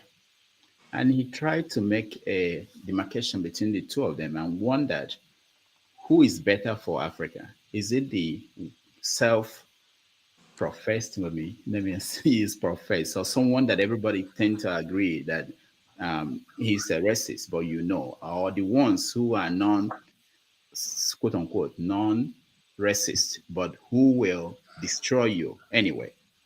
So my question is, how are we dividing these people? They are basically fighting for their interest, whether they are liberals or conservatives. They are fighting for their interests in Africa. Do you agree or do you disagree? Thank you, Rudolph, and good day to everybody in the panel and those in the comment section. I like to put it like this. I think one of the greatest enemy anybody can have is a friendly enemy. So that is how I would put it, because when it comes to the policies of the Western world, or like you said, Democrat and Republican, Donald Trump or any other person, you find out that one part, probably Democrat, they will come in a very friendly way without actually bringing out their true agenda to win the heart of the African government, African people, right? But what they want to do is in their mind, right? But the Republicans will come out straight and tell you, this is our policy, this is what we want to do, right? Like make a reference to Libya. We know that, like, let me say, most African countries prefer the Democrats to the Republicans, or maybe Kamala to Donald Trump when it comes to African policies or where Africa stand in this area. But the truth is that we cannot actually tell when these people are campaigning, during the campaign time, we don't actually tell what will be the program or the policy of the government, or the person or the government that's going to power until they get there. It is when they get to power, they begin to dish out their policies and how it will affect each country. And another thing I also realized that the bottom line of any relationship or diplomatic relationship with any other country is depending on the economic performance or standing of that nation. I don't think a rich man would like to be a friend to a poor man. Right. All right. The Blackstone, I have to stop you here. I'm sorry. Our guest is around, so we are going to revert back to our original interview. Thank you, everybody who stayed. David is in the studio, so we are going to reintroduce him, and then we will do the interview. And when we are done, we will bring everybody back for our usual feedback from the interview. So please bear with us, and we will get back to you. Thank you all for coming into the studio, and we will be right back after we introduce David. Tumultuous landscape of Nigerian journalism, few figures stand out as boldly as David Hundeyin. Known for his fearless investigative reporting, David has carved a niche for himself as a journalist, unafraid to challenge the powerful. His journey has been marked by both accolades and adversity. David's life took a dramatic turn in 2020 when he found himself in grave danger due to his involvement in the NSAS protests. Fearing for his safety, David made the difficult decision to flee Nigeria. In early 2021, he sought asylum in Ghana, where he hoped to find refuge from what he described as political persecution. In May 2022, David was granted refugee status in Ghana after a lengthy process. The Ghanaian government recognized the legitimacy of his claims and issued him a refugee travel document. This new chapter in his life allowed him to continue his work without the looming threat of arrest or violence hanging over him. All that would change the following year when the military junta overthrew the Nigerian government in July 2023. David's life took yet another turn after he leaked a sensitive document that allegedly detailed orders from Tinubu for Nigerian commandos to intervene in Niger. He was designated an enemy of the state by the Nigerian military and intelligence agencies. The Nigerian government quickly responded and tried to lean on the Ghanaian government to have him brought back to Nigeria for prosecution despite his refugee status. David responded with a video in which he passionately appealed to the Ghanaian government not to give in to the demands of the Nigerian government. He also exposed a failed attempt to have him illegally rendered by the Nigerian intelligence agency. I was informed that a Nigerian intelligence agency, I'm not sure whether it was the National Intelligence Agency or the Defense Intelligence Agency, but one of these foreign intelligence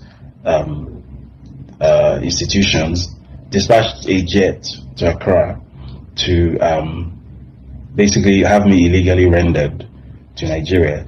Apparently they wrote a letter to the Ghanaian government accusing me of apparently aiding terrorism. In November 2022, he published a documentary on Bola Ahmed Tinubu's drug case. His life, which had been upturned since 2020, took another course. His investigations raised uncomfortable questions about Tinubu's academic credentials and alleged past involvement in narcotics.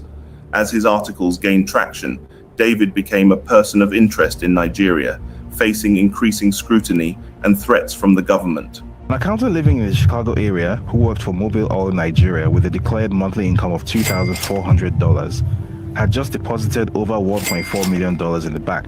Drug dealers need accountants too.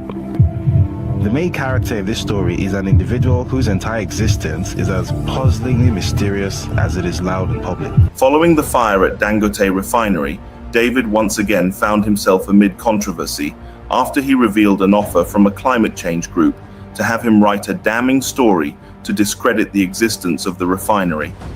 David's rejection of the offer surprised people who believed his criticisms of Dangote in the past would make him jump at the chance to throw him under the bus. As usual, he took to his Twitter handle to explain his position. First of all, my criticism of Dangote refinery has always been about the timing of its delivery and the politics that made them commission it in May 2023, nearly 2 years before it was due to be fully operational. That was, and remains, an entirely valid criticism. Every other criticism I offered revolved around concerns of monopoly business practices and potentially turning Nigeria's energy market into a monopoly, which is also a very valid concern. Ideally, one entity should not control the energy market for 200 million people. However, where the choice presented is between a potential domestic energy monopoly and the imposition of eternal energy poverty and import dependence by foreign actors, which side do you think I'm going to pick? You think I'm going to campaign for the continued poverty of my continent for the benefit of some rich white guy simply because I don't like Dangote? Oh, this was a story where I was essentially just supposed to color in the blanks, fill in the gaps, and put my name on it. And it also became very clear that this story was intended to use the language of environmental activism and concern about climate change and Nigeria's energy transition commitments and all those related things. David's passion for a working country spreads across Africa. He shares his thoughts on the socio-economic and political issues affecting Africans and Africa through his Twitter page. Following the suspension of Kenyan-based African Streams Media on YouTube and across all Meta apps, David warns of the danger of divergent news censorship by people he describes as the Lobito Corridor people. He says, "Unfortunately, the Lobito Corridor people are not capable of changing their worldview or adopting new tactics, because here we are in big 2024, and Blinken is here accusing me and the guys in Nairobi of being Russian government cutouts." This tells me two very important things. One, the work that African Stream and others in the non-Western controlled African media space are doing is having a real effect in cutting through decades of foreign propaganda and raising the independent consciousness of the new generation of internet-savvy young Africans. The US state propaganda machine cannot keep up with social media, so it is lashing out with petulant stunts like holding a press conference falsely accusing an independent media platform in Nairobi of being run by RT with zero attempt at providing any evidence for such a claim. 2. Washington DC's Lobito Corridor government is planning to go to war in Africa. The first act in war is controlling the narrative. This is an attempt to destroy sources of alternative viewpoints so that Africans can once again go back to having only America, woo-woo, as our news. When the information war is won, then the shooting war will commence. Dear African, you are under direct attack. Raised in an upper-class Jehovah's Witness home, David described how going on evangelism to parts of Lagos that were opposite different from the plush neighborhood he was raised in, forced him to see the reality of the majority of Nigerians. He would later break away from the faith, which he calls a cult, when he got married in 2015 to a woman whom his family did not approve of. The marriage ended a few years later. In a post on his Twitter handle in July 2023, David tacitly said he had found love again. David has 2 published books to his name. The first, The Jungle, a personal journey with the enfant terrible of Nigerian journalism, whose launch came laden with controversies and was finally released in 2023 to critical acclaim. The book was ranked among Nigeria's best-selling non-fiction titles in 2023.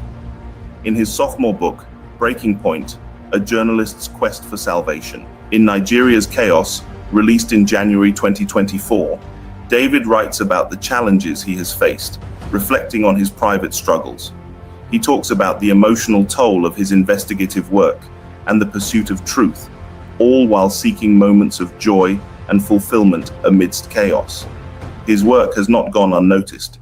David has received several prestigious awards, including the People Journalism Prize for Africa in 2020 and the GRC and Anti-Financial Crime Reporter of the Year in 2021. He was also the 2023 James Curry Fellow at Cambridge University. However, no prize has equaled that which he has had to pay for the work he does, where he lives a life of constantly looking over his shoulder and no place to call home, as he reflects in a post on his Twitter handle. Personally, have done my part, and I have paid a terrible price for it. Just how terrible you really have no idea. The last time I had a fixed address, I was 28. I'm 33 years old now. I have never tried to be a hero. Everything I ever did was because I genuinely believed in walking my talk and acting my beliefs. That's why I've never asked for help or complained about my circumstances. Today, David Hundeyin stands as both a troublemaker and a savior, a title that reflects the polarized views surrounding him. To some, he is an enemy of the state. To others, he is a champion of truth and justice, a champion who, unlike the people he fights for, has had no place to call home. 4 years ago, on October 20th, 2020, my ongoing journey began with the Lekki massacre, which happened just a couple of kilometers from my apartment. Within the next 17 days, I was forced to smuggle myself out of Nigeria, and I haven't been able to go back since. All right, David, welcome to the show.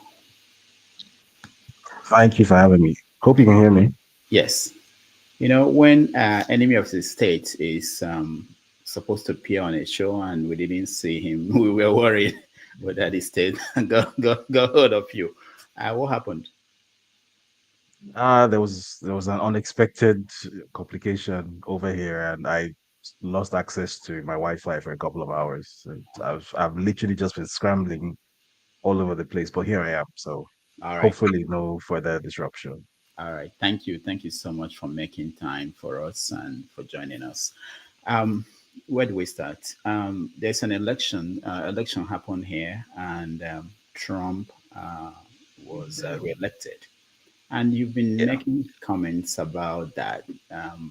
You think it's a good thing for Africa? Can you? I think it potentially could be a good thing for Africa. In and of itself, it's not necessarily a good or a bad thing, but I think it represents an opportunity. And the opportunity here is specifically in the case of Nigeria, Kenya, and a few other African countries that are very highly captured by American interests in terms of the control that the State Department and the CIA have over their presidency or their government apparatus.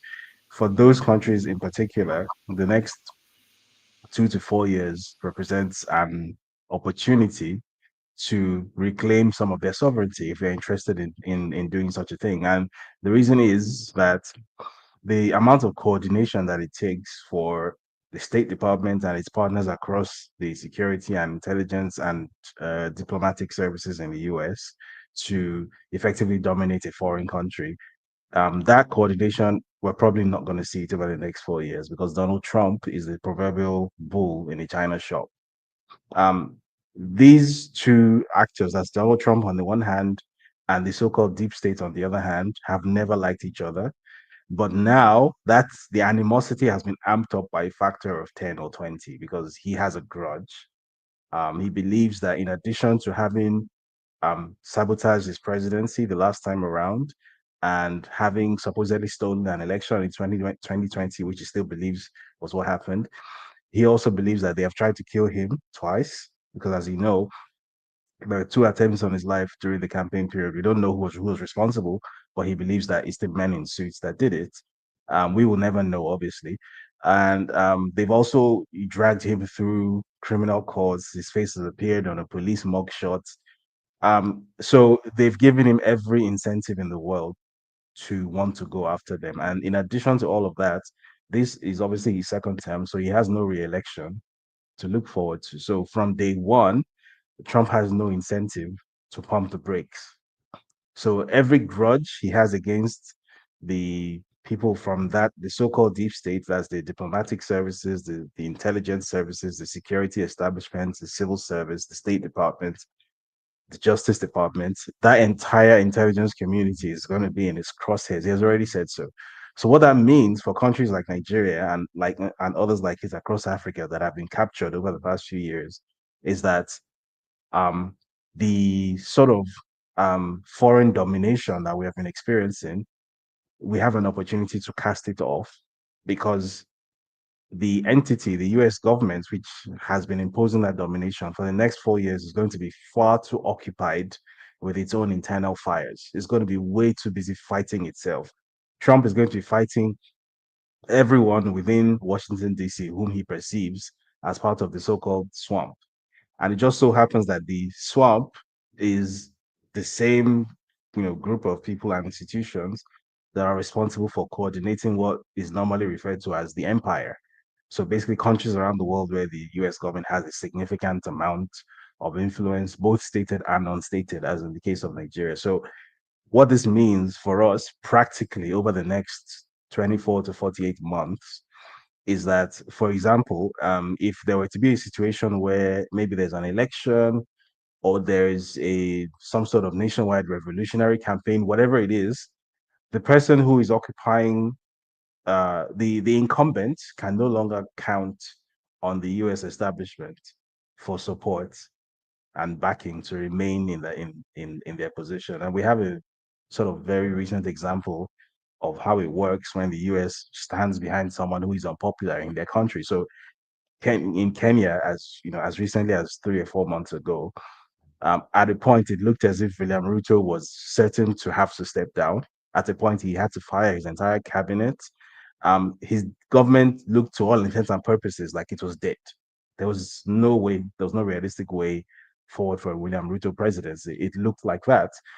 His country was quite literally burning in a way that it hadn't done maybe since the days of Daniel Arap Moi. And the US ambassador made the call that Ruto is our guy. Ruto has carried out every instruction we have given to him. As you may be aware, the U.S. mission in Haiti, which uses Kenyan manpower as its front. So basically, it's a U.S. funding, essentially a neo-colonial occupation of Haiti, using Kenyan police and Kenyan troops, and Kenya is getting paid for that, right? So essentially, Kenyan fathers and uncles and brothers, Kenyan men are being sent to die in Haiti for American interests, and the Kenyan government is getting paid for that. That's the sort of relationship that exists between William Ruto and the U.S. government, and because of his very sort of loyal and unquestioning acquiescence to everything that has been asked of him by the U.S. government, they stood behind him and made it such that every diplomatic support that was needed for him to survive. Bear in mind that the entire Kenyan government has basically changed since July. The entire cabinet has changed. Even the vice president is no longer there. The only person who has survived is William Ruto because he's a very loyal US puppet, right? That's what the US can do for you if you're a good enough puppet to them. They can keep you in charge of a country when your people don't want you there, right? They have the power to do that. So now that over the next 24 to 48 months, depending on how long it takes Trump to enact this this campaign of revenge that he has in store for the deep state. A lot of these characters, first of all, they're not going to be in the State Department anymore. A lot of them are going to resign or get fired. Some of them have already started resigning. And the ones who are left over are going to be way too busy trying to appease whoever it is that needs to be appeased in Washington, D.C., trying to survive and keep their jobs, or just trying to put out fires back home to be able to effectively coordinate whatever it is that they're doing on the continent. So that means that within that time window, if the Kenyans then decide to do a Ruto must go part two, he isn't going to survive this time. And something similar could happen in Nigeria as well, maybe in the context of an election. I don't know. But the point is, everyone who has an interest in concepts like sovereignty and freedom, the next 48 months are very crucial in casting off whatever needs to be cast off. Because after that, I fully expect that, even if it's another Republican, I think the only president in the US that offers this kind of opportunity is Donald Trump. I don't think anyone else offers this opportunity. So I think once Donald Trump leaves office, the US establishment is going to regroup and is going to return. So whoever hasn't successfully purged their country of any malign influences by then, well, good luck to them. You were part of NSAS. Did you see the hands of the Americans in stopping it for the government? Absolutely, absolutely. In in the case of NSARS, it wasn't a direct intervention like it was in Kenya. So in Kenya, they supplied equipment to the Kenyan police. So those water cannons and tanks they were using on protesters. So if you look closely, even the uniforms the Kenyan police were wearing, you would see American flags on them. So there's very direct intervention in the case of Kenya. In Nigeria, it was a bit more indirect. So what happened was, after the Lekki massacre, for example, it was widely expected that based on, you know, expectations that one would have of the US government. These are the people who fund all these NGOs and CSOs concerned with human rights and civil liberties, expansion of the civic space, all your MacArthur foundations and your OCWAs, these are all US establishment funded institutions that are constantly pushing these messages. So we expected that the US government and its affiliate organizations in that space would, at the very least, issue some sort of very strongly worded condemnation of what happened. And instead, what happened was radio silence across board. So I remember when I just left, so the massacre happened on the 20th of October. I left Nigeria on the 6th of November, 2020. And between that November 6th and I think about March the next year, I reached out to everyone I knew because, as you know, I used to be quite chummy with the U.S. embassy with the U.S. consulates in Lagos, right? I used to attend all their. I was always getting invited to one event or the other. In fact, in 2018, they nominated me for the IVLP. I don't know if you're aware of that. So I was a friend of the house. So I reached out to everyone I knew, and not just in the US, also, US allies, Canada, Germany, Netherlands, everyone I knew in the diplomatic space in Abuja and in Lagos. That why is no one saying anything? This guy has just murdered hundreds of innocent protesters on the street, civilian protesters, unarmed civilian protesters. This is worse than a war crime, right? How can there be no response whatsoever? And I used a lot of energy reaching out to people, and eventually the one time I got any kind of response, it wasn't even from an American. The Americans completely blanked me. The one time I got a response, it was from someone who works with the who used to work with the EU delegation to Nigeria. And what he said, not in so many words, was the only concern that um sort of NATO and sort of NATO affiliated, governments have with Nigeria at that point in 2021, the only concern we have is stability. So, in other words, anything that could potentially bring down the government of Buhari and could potentially lead to some sort of upheaval in Nigeria, we're not interested in that. So, even if he implied this, he didn't say this, but he implied this. He implied that even if the only way to maintain that stability was to send weapons to Buhari to shoot more protesters, that they would do it. That was the implication of what he said. And that was when, for the first time, I had my sort of like my come to Jesus moment, that these people that you think are your allies and your friends are interested in your civil liberties and your freedoms and your human rights. They're really not. The only thing that they're really interested in is their own interests. If their interests happen to align with yours, then sure, they're very happy to help you out. But if your interests do not align, you're not a person, you don't matter. So, and it was, that was someone obviously from the EU delegation, but I could also extrapolate from that. This was the reason why the US government kept completely silent. Completely silent. There was no response whatsoever. Joe Biden came into office in January 2021, right? So you could say, okay, the massacre happened under Trump. So, maybe it was Trump's responsibility to, his government should have said something. Maybe Mike Pompeo, who was then the US Secretary of State, should have said something. He did say something, in fact, Mike Pompeo. He put out a tweet or something. I mean, it wasn't like an official, he didn't officially put Nigeria's government on notice, but at least he said something, right?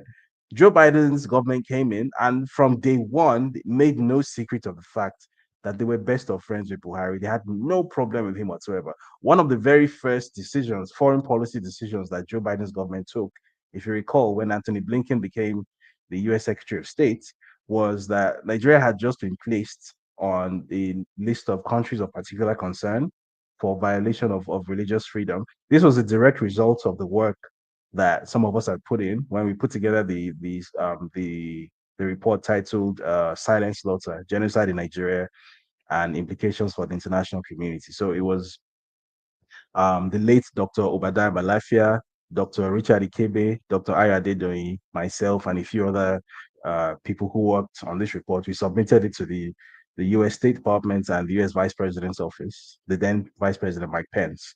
And we got the result of that was that Nigeria was placed on that list by Mike Pompeo shortly before he left office. That was Mike Pompeo's last major foreign policy decision as Secretary of State. And as soon as Anthony Blinken came in, literally a few months later, one of the first things Blinken did was take Nigeria off that list.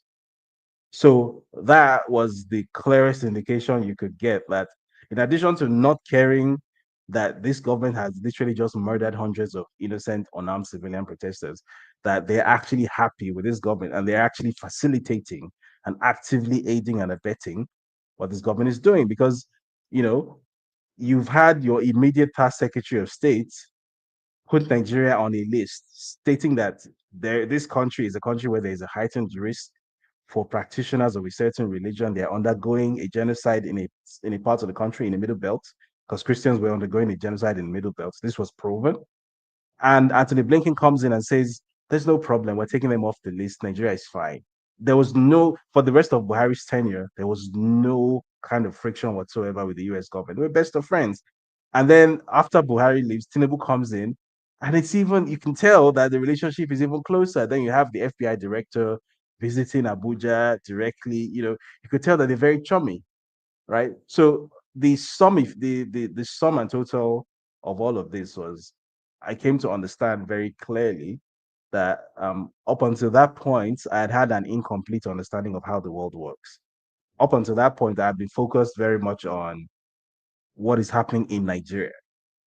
But when all this happened, I started to understand that Nigeria is part of the world. Nigeria exists in a global context, and there are global actors that have a lot more influence on what happens in Nigeria than even people in Nigeria, right? Nigeria is not quite as sovereign as I once imagined it was, right? And that these people who have this influence, they only use that influence in their own interest. They don't really care whether 200 million Nigerians die or not. That's not really their business. It's not that they hate Nigerians. It's just that Nigerians are not a factor. Nigerians are not important in their own calculation. So yeah, that was sort of how I started to come to an understanding of sort of moving away from just journalism that is focused on just exposing corruption and looking at the bigger picture that Nigeria exists within a geopolitical context, and Nigeria, as it currently exists, is not sovereign.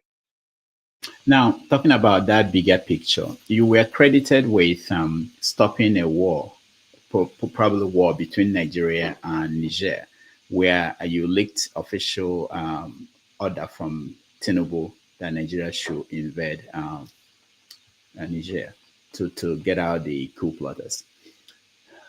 What do you think? I know you do a lot of this extrapolation of what will happen. How would you think that would have changed West Africa if that had gone on the war? Right. Okay, so first of all, I think I should specify that the person who actually leaked the document is a soldier. The person who actually had access to that military signal is a soldier, and he, from what I understand, paid an even heavier price because he was traced, apparently. So even though obviously I paid the price for being the one who actually put it out there and published it, so I paid a hefty price for that. But I think we shouldn't forget the person who it was who actually leaked it, and apparently was locked in a guard room for more than a year, to my understanding. I don't actually know if he has regained his freedom now. So we should keep that person in mind. That person is the real hero in all of this. That's the person who actually stopped this war from happening. I was just a vessel. Now, if that war or if that invasion had gone ahead, there are many things that would have happened. The most immediate consequence that I can think of is that it would have put Nigeria in direct conflict with a Russian-backed military. And what that means is that this Niger, as you know, it's not just supplied by the Russian military. It actually has a sort of de facto defense pact with the Russians. So if you attack Niger, it's not quite a defense pact that the Russians are then, mandated to attack you in return, but you know, in some way, shape, or form, we are going to get a response from the Russian military. Why that would have been especially disastrous for Nigeria is that, if you recall, earlier in the year, I exposed the fact that Nigeria, as it currently exists, um, has no functioning primary radar coverage in its airspace. There was a circular from the NCAA saying that an unidentified plane was seen flying over the presidential villa. It turned out to be a civilian aircraft, I believe the Max Air aircraft. But the point is, a country that cannot stop civilian planes from flying through unauthorized airspace, restricted airspace, that country was going to start a war with a country that was backed by the Russian Air Force, that has all the MiG 29s and MiG 52s, fourth and fifth generation fighter aircraft that Nigeria does not have, that has all the missiles that Nigeria does not have. It would have been nothing short of disastrous for Nigeria, even more so than Niger. Because the most Nigeria could have done to Niger, I mean, you know how they say that he that is down needs fear no fall. Niger was already pretty much one of I think, the bottom five poorest countries in the world. So whatever it is that you do to them, how much worse can it be than where they already are? Nigeria, on the other hand, has a lot more to lose. And I remember making this analysis on my Twitter handle last year that if I were in the Russian Air Force and I was looking at this, say Nigeria had actually staged that invasion, and it was my job to plot a sort of counter, a response to that, I can point at maybe 6 or 7 strategic locations for airstrikes that would have ended Nigeria as a going concern. Even as a civilian, I can think of those places, and this is how you end Nigeria as a going concern. I can think of the first and second Niger Bridge. Those are like the key economic link points that link basically one half of the country to the other. We conduct an airstrike on both bridges, and the Nigerian economy essentially grinds to a halt. Add to that the Tactical Air Command base at Makodi, which is Nigeria's largest air force base. An airstrike on that, Nigeria's air force is effectively put out of commission. An airstrike on Third Mainland Bridge, and the economy of Lagos is effectively put out of commission. Add to that the Tinkan Island ports. Nigeria's ability to import and export is effectively put out of commission. And then maybe add the armory at Kachia, which is like it's the largest uh, uh, ammunitions depot in Nigeria. So airstrike on that, the Nigerian military no longer has any capacity to mobilize large amounts of weaponry. And then maybe the 2 sort of bonus airstrikes on Mogadishu barracks in Abuja, Dudan barracks in Lagos. That's it. Nigeria has ceased to exist as a going concern. That's how weak Nigeria is. And Nigeria was somehow going to poke this bear for some unspecified reason. So the most immediate result of that would have been that Nigeria would have um, devolved into some sort of catastrophic refugee situation. And that would have had real implications for the rest of the West African sub-region, because where you have one country that is like 200 and something million, surrounded by countries that are like 30, 15, 10, 40 million here and there. And then that country, that big 800-pound gorilla breaks up, very suddenly, very violently, very unexpectedly. Those other countries are going to get overwhelmed, and the whole region basically devolves into chaos, total chaos. Nobody benefits. Nobody, right? It's it's very interesting. I also made this analysis last year that if you look at the map, between Alaska and the northernmost point in Russia, the gap, which is known as the Bering Strait, is only 55 miles wide. So the distance between the US and Russia is about 55 miles. They have never fought each other directly. They have never fought each other on their own soil. They would rather fight each other in other people's countries. So they'll fight each other in Ukraine, in North Korea, in Afghanistan, in Cuba, everywhere else, in Angola, but they will never fight each other directly. So basically, you should never offer yourself up to be a theater of proxy war between those two elephants, right? Because those two players are only concerned about their own interests, right? So the Russians helping Niger is not because the Russians love the AES states. It's not because they love the concept of African sovereignty. It's not because they're trying to help the Nigerians. There's a specific foreign policy goal the Russians are pursuing. Same as the people, the Western people back in Nigeria and ECOWAS, who were trying to push someone into invading Niger. It's not because they have any love for African democracy or anything. Everybody's pushing their own agenda, their own interests. So you should never let yourself become the grass for two elephants to fight on. And that's what would have happened to West Africa. We would have become grass for two very well armed and very well motivated elephants to fight on. The proof of this is that even though that war didn't eventually happen, in some parts of Mali, if you recall, earlier this year, you had uh, uh, troops from Ukraine showing up saying that they are going to fight the so-called Wagner paramilitary forces who are present in Ukraine, effectively opening up another front in the Russia versus Ukraine war on African soil, right? That was the goal in all of this. It was to open up another front in the NATO versus Russia war on African soil. It really had nothing to do with the fact that Niger carried out a coup. Yes, that coup might have pissed off France, it might have kicked out French interests, it might have done this or that, it might have irritated France, yes. But that in itself wasn't important enough to start a war over. The real issue was that the powers that be wanted to start a war. And they had a look around the map. Where can we start a war on the surface of this earth to test our latest weapons, fight each other as we want to, Russia versus USA, and do so in a place where nobody's really going to pay any notice to it. Nobody's going to take pictures. It's not going to trend on Twitter. CNN is not going to report it. Nobody's going to care because it's just a bunch of black people dying in darkest Africa. Nobody cares. And that's what was going to happen to Niger and to Nigeria.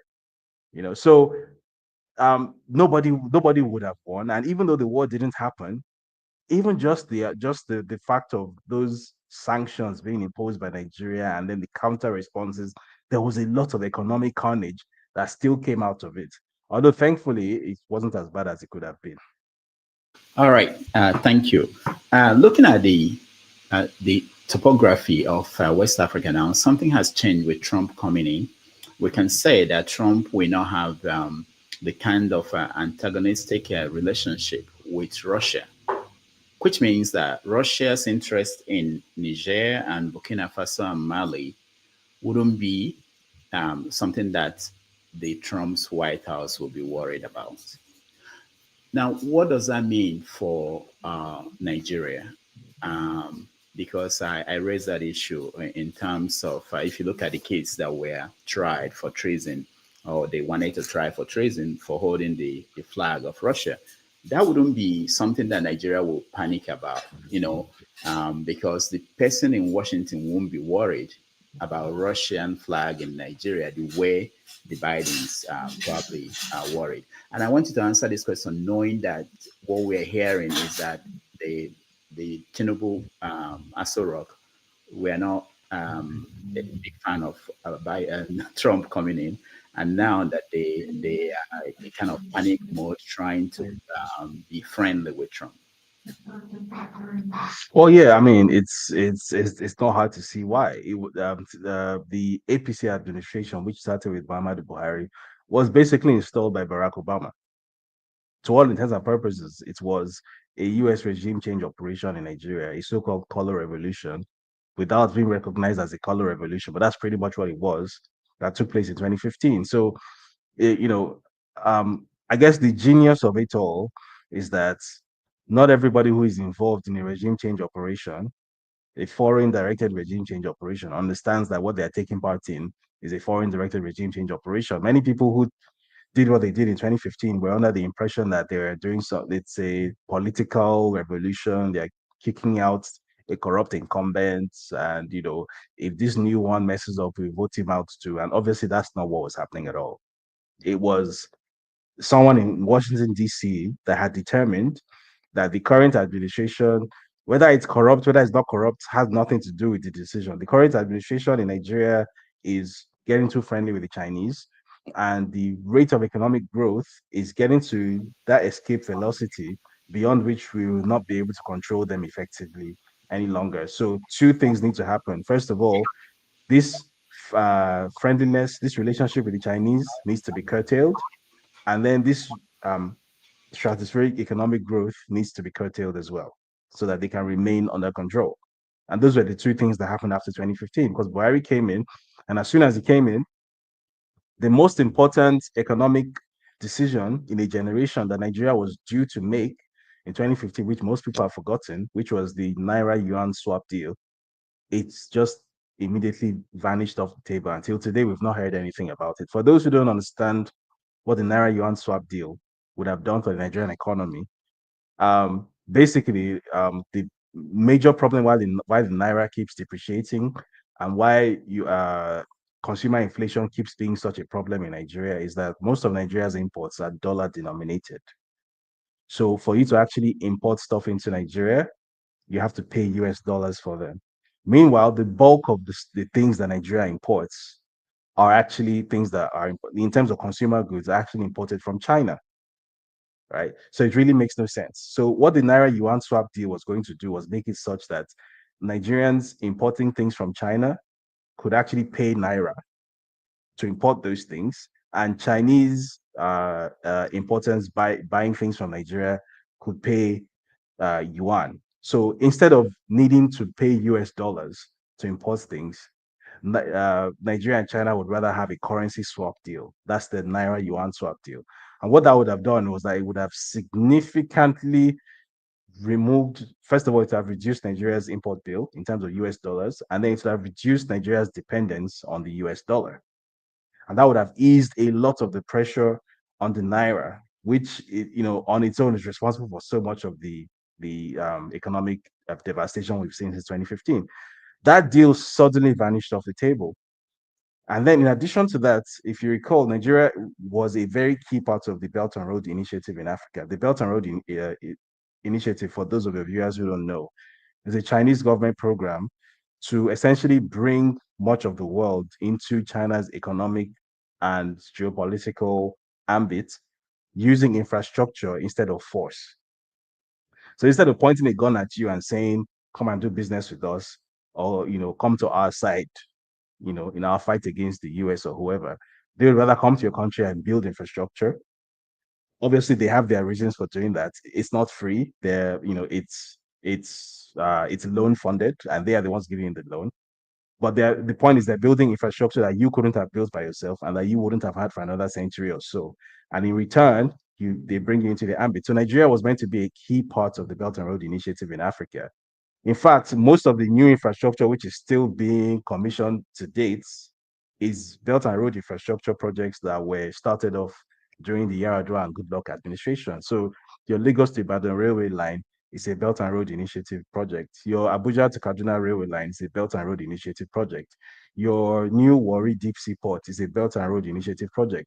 Your Itakwe to Abuja railway line, which is under construction, is a Belt and Road Initiative project. Your Abuja Metropolitan Railway system is a Belt and Road Initiative project. Your what's it called? What's the other one? Kano to Maradi.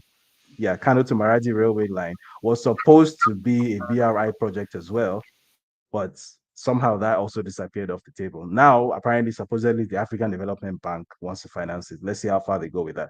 The point is, Nigeria was meant, based on the trajectory that was built under the Goodluck Jonathan administration, Nigeria was meant to become geopolitically paired with China, which the US government did not like. Because if Nigeria does that, the rest of Africa will follow, and the US effectively loses Africa, which it sees as its resource base. The US sees Africa as the source for cheap industrial inputs, the source for cheap raw materials and natural resources to feed the global economy. So if that place that is the source for cheap raw materials becomes twinned with China and it starts building up an industrial economy of its own, then it's no longer going to supply cheap resources. It's going to use those resources for itself, or those resources are going to become a lot more expensive, which will upend the entire global economic system as we know it, which currently has the US on the top. That was the issue in 2015.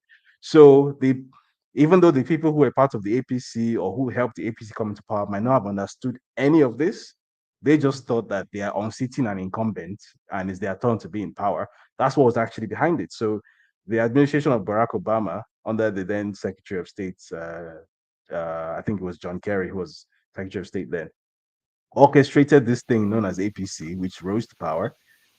And obviously, the APC retained power in 2023, and it just so happens that the person that became president in 2023 is someone that is not just this time around. So under Buhari, you could say that the APC was a US political project, but Buhari himself, you couldn't really categorize Buhari as a US puppet, not really. You couldn't really categorize Buhari as that. You could accuse Buhari of a lot of things, but Buhari wasn't really a US puppet. He didn't have that sort of captured mentality. He wasn't someone that you would say the US has like dirt on him, he's being blackmailed or anything like that. You could accuse him of being mentally limited, which he was, but in terms of being a puppet, not really. Bola Tinubu, on the other hand, is the SI unit of a foreign intelligence puppet. This is someone who, in addition to his very well publicized criminal record history, it's very well publicized criminal history and his record of political corruption, scandals, things that make him an ideal puppet because there's a plethora of blackmail material to be used against him. In addition to all of that, this is someone who, for the past 20 odd years, it was very well known that this person had been working as a US informant. So if you read through the WikiLeaks cables, this was mentioned in several places. Bola Tinubu, both when he was governor and after his governorship tenure in Lagos, was constantly talking to one US embassy official or the other, constantly briefing them about this or that. So they don't have to tell you upfront that this person is basically Nigerian political informant, is a snitch. But it's pretty much laid out in front of you in those WikiLeaks files. Tinubu has been working for the US government for decades, right? So now, in addition to having a party, which is basically a US government project, a US government creation, they then have a head of state, a president of Nigeria, who is very much a US government, a US intelligence puppet, right? So it's no surprise that now that the so-called swamp, the deep state that put this whole project together, is now sort of threatened by the re-entry of Donald Trump into office and the fact that Donald Trump specifically hates these exact people for a completely different set of reasons, but he specifically hates these people. And all of them know that their jobs are on the line. All of them know that they're going to be in danger of not just losing their careers, but some of them might even, potentially be going to jail. If Trump is vindictive enough. Knowing all of that, obviously there's a lot of panic behind the scenes, and Tinubu knows that for the foreseeable future, he has actually lost the political cover that he enjoyed with the Democrats. He knows that. So for the next, who knows, maybe 2 years, Some have suggested that it might not be up to 4 years. Some have suggested that 4 years is an optimistic thing. It might not even be 2 years. That basically, when the next U.S. midterm elections come up, the Republicans under Donald Trump might no longer retain control of both houses. So their ability to go after their enemies might be degraded at that point. So some have suggested that it's only 20, the window is actually just 24 months. But the point is whether the window is 2 days or 24 months, there is a window, which is maybe it's already started, maybe it's going to start in January after the inauguration, but there's a window within which Tinubu is going to be politically exposed. He and his mates, his colleagues like William Ruto and elsewhere, will no longer be able to call up the U.S. ambassador and use the U.S. ambassador as basically their political bodyguard. That's no longer going to be possible for a while because Trump, to put it in Nigerian terms, does not have their time. So I can completely understand why Tinubu would be bothered and why the people around him. I mean, I was seeing the former, I think it was former Minister of Foreign Affairs, Bolaji Akinyemi, went on a Rice TV and had a whole tantrum, basically about Trump winning the election. And the tantrum had nothing to do with Trump being bad for Nigeria or anything like that. He was talking about U.S. internal issues as if he's an American. And I was looking at it like, okay, so what's really your issue here? What are you really upset about? You're not really upset about, women's rights in America and all that. That's not what you are really concerned because that has nothing to do with you. So we know what your real game, what's really worrying you, or people like Sam Omashe, who, as you know, is a Tinubu mouthpiece, coming out and saying, "Oh, the the U.S. electorate has disappointed him. That they've chosen a racist, blah blah blah blah blah." And I'm like, "Oh, so you suddenly care about American racism? Is that so?" Let me play this video and then I'll get your reaction at the end. We have built a foreign policy of hectoring and moralizing and lecturing countries that don't want anything to do with it. The Chinese have a foreign policy of building roads and bridges and feeding poor people, and I think that we should pursue a foreign policy, a diplomacy of respect, and a foreign policy that is not rooted in moralizing, it's rooted in the national interest of this country. Because Ambassador Sullivan is at the lead of moralizing instead of pursuing America's national interest, I object. All right. That is the incoming Vice President of the United States. What he said there is exactly what is in Project 2025, which is that they are going to adopt towards Africa the Chinese model of dealing with African continent, which is not getting involved in human rights, gay rights, and all these cultural issues. They identified it as things that the African countries don't even care, and they don't care about that. So my question for you is, knowing that this is the policy that is coming, and in that document, that same document, they also talked about what Trump did the last time with Morocco and Western Sahara, which was that when it was time for him to get more countries to sign up to the Abraham Accords, they went to Morocco and said, you have to, if you have a relationship with Israel, we're going to let you control the territory you want to control.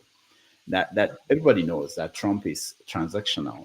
If there's something, a deal to be had, he will put it on the table and move on.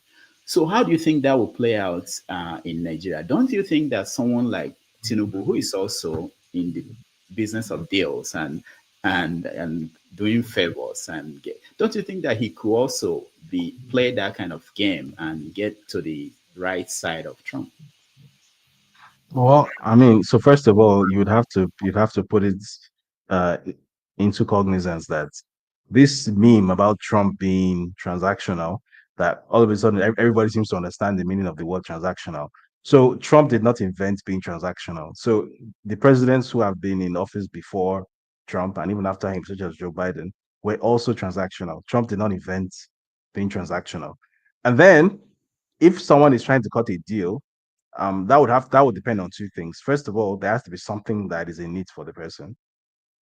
The person has to see some value that could accrue to him for the deal to be worth it. So in the Moroccan example that you mentioned, Moroccan support for the Abraham Accords was what was in it for the Trump presidency, and then in return, gave them Western Sahara, whatnot. In the case of Nigeria, what is it exactly that Nigeria has to offer the US that the US isn't already getting from Nigeria? Pretty much nothing. And then, more importantly, in the case of Trump, the second thing is the person has to even see this entity as an entity worth striking a deal with. Trump thinks that Africans are basically resource monkeys. Trump described Africa as, shit. He described Africans as people from shithole countries. As far as Trump is concerned, Africa is a place on a map where your eyes just skip over it. Like it's not relevant to Trump's worldview, right?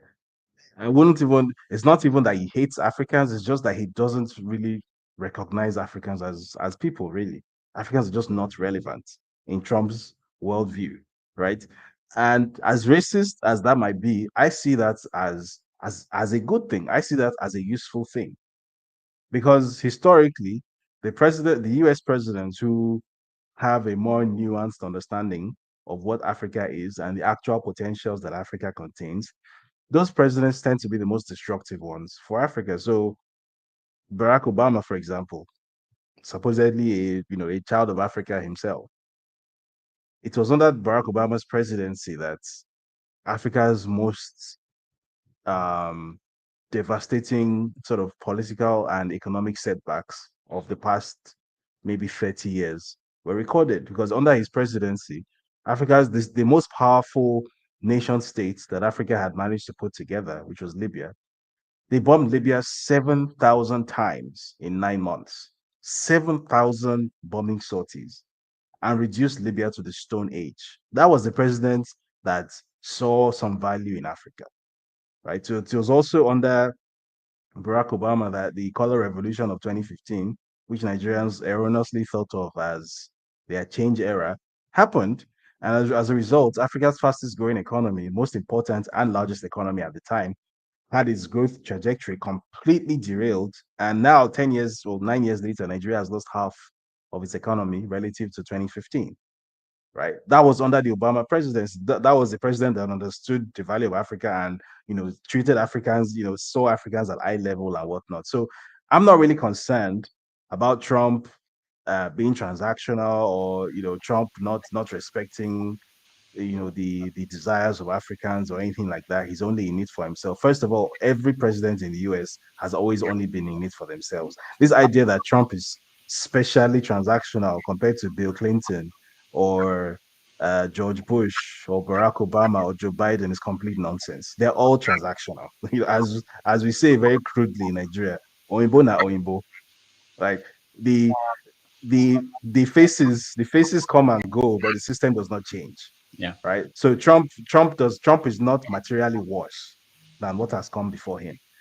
So this whole thing, this meme that is being circulated on the internet, oh, he's so transactional. You don't know that guy. You think he's going to be neutral, but he's all about this, that, that. They are always all about Okay. what is in it for them. So people, I think, need to sort of focus more on the big picture. The big picture here is that based on precedent, this is very important, based on precedent, based on historical data, right? Because historical data is the closest thing you have to the ability to tell the future. Based on historical data, what is a Trump presidency's foreign policy likely to look like? And we have 4 years of historical data to make that projection. He was president between 2016 and 2020. Yes, he cut deals like the deal with Morocco, but in the case of Nigeria specifically, what did he do as president? When Buhari went for the state visit to the US, what did Trump do with that state visit? Famously, he said the first thing he did, he accosted Buhari and said, why are you killing Christians? And that might not sound like, a statesman-like thing, or that might not sound like an especially big detail, but that little comment saved thousands of lives in Nigeria, because as a result of that, the Buhari administration was, spooked enough to at least pretend to care about the genocide that was happening in the middle, but for a short while, right? What else did Trump do with the Buhari presidency? Nothing much, because again, as I said, there's nothing that the US wants from Nigeria that it isn't already getting. Nigeria is already a US vassal state.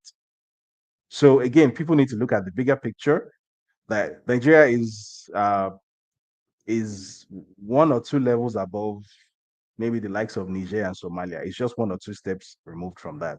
Nigeria is already in a very dire situation. So what Nigeria should be looking for now at all costs is whatever can move it forward by any means necessary. And I'll just quickly close with this, that whenever any country in the world, like any of the so-called serious countries in the world, when a new US president comes into office, what those countries are concerned about is how can we manipulate this situation to our benefit. So when Trump became president, then we saw the Russians come out. President Putin came out and said that his plans for de-dollarization, basically, that he's going to slow down. And then, so essentially, he's extending an olive branch to Trump that if you don't mess with us too much, then our plans for basically tanking the US dollar, we're going to slow down on those things. So, give and take. That's how everybody is transactional with their foreign policy. Why isn't Nigeria or African countries, why aren't we allowed to be transactional with our foreign policy? Because what I'm saying, which some people seem to find very, very difficult to accept, is that you take what you can get. And it doesn't matter who it is that is giving you this thing. Right? If you see an opportunity, you take it. But some people are like, no, Trump is racist. Trump is this, Trump is that. As a black person, you're not supposed to like Trump. Somehow that is supposed to be more important than the fact that Trump's presidency potentially offers some sort of geopolitical opportunity to you. That's not how a serious person looks at the world.